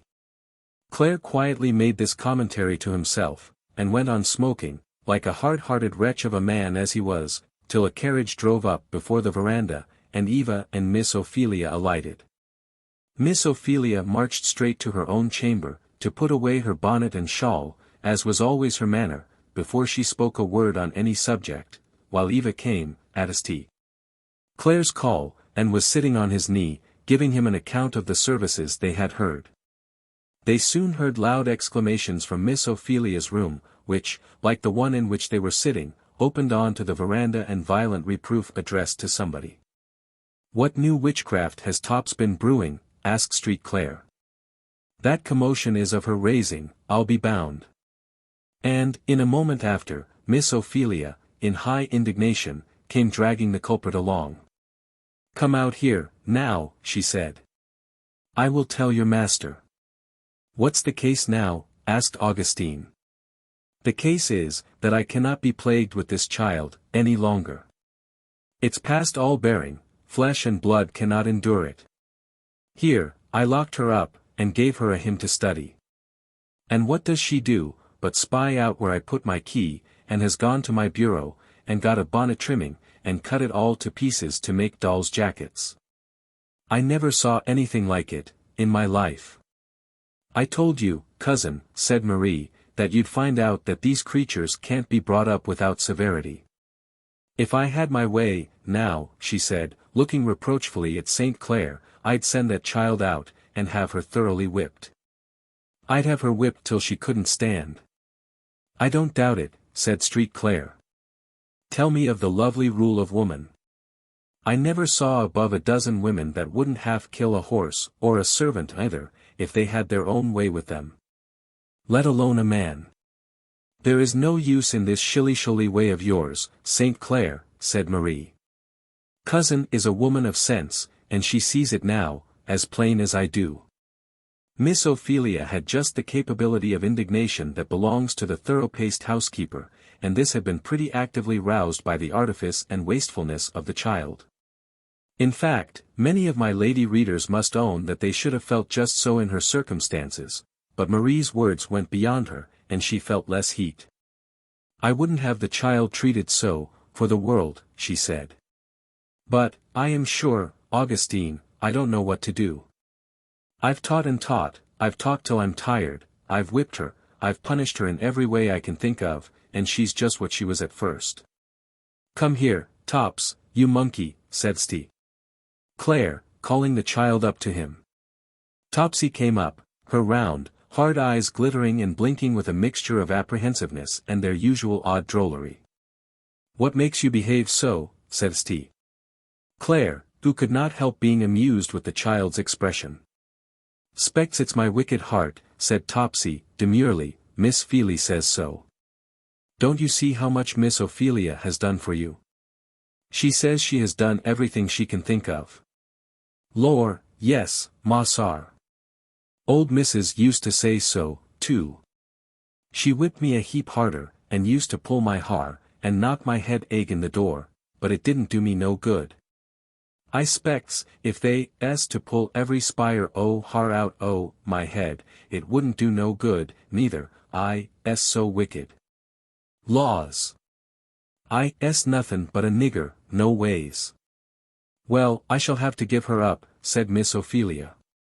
I can't have that trouble any longer. Well, I'd just like to ask one question, said Street Claire. What is it? Why, if your gospel is not strong enough to save one heathen child, that you can have at home here, all to yourself, what's the use of sending one or two poor missionaries off with it among thousands of just such? I suppose this child is about a fair sample of what thousands of your heathen are. Miss Ophelia did not make an immediate answer, and Eva, who had stood a silent spectator of the scene thus far, made a silent sign to Topsy to follow her. There was a little glass room at the corner of the veranda, which Street Claire used as a sort of reading room, and Eva and Topsy disappeared into this place. What's Eva going about, now, said Street Claire, I mean to see. And, advancing on tiptoe, he lifted up a curtain that covered the glass door, and looked in. In a moment, laying his finger on his lips, he made a silent gesture to Miss Ophelia to come and look. There sat the two children on the floor, with their side faces towards them. Topsy, with her usual air of careless drollery and unconcern, but, opposite to her, Eva, her whole face fervent with feeling, and tears in her large eyes. What does make you so bad, Topsy? Why won't you try and be good? Don't you love anybody, Topsy?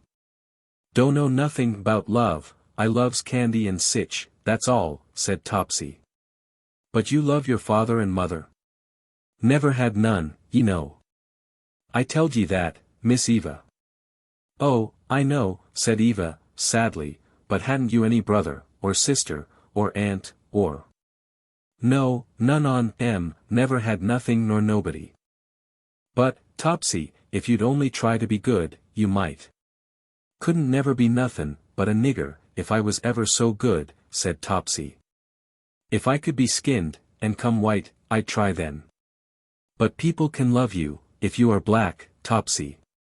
Miss Ophelia would love you, if you were good.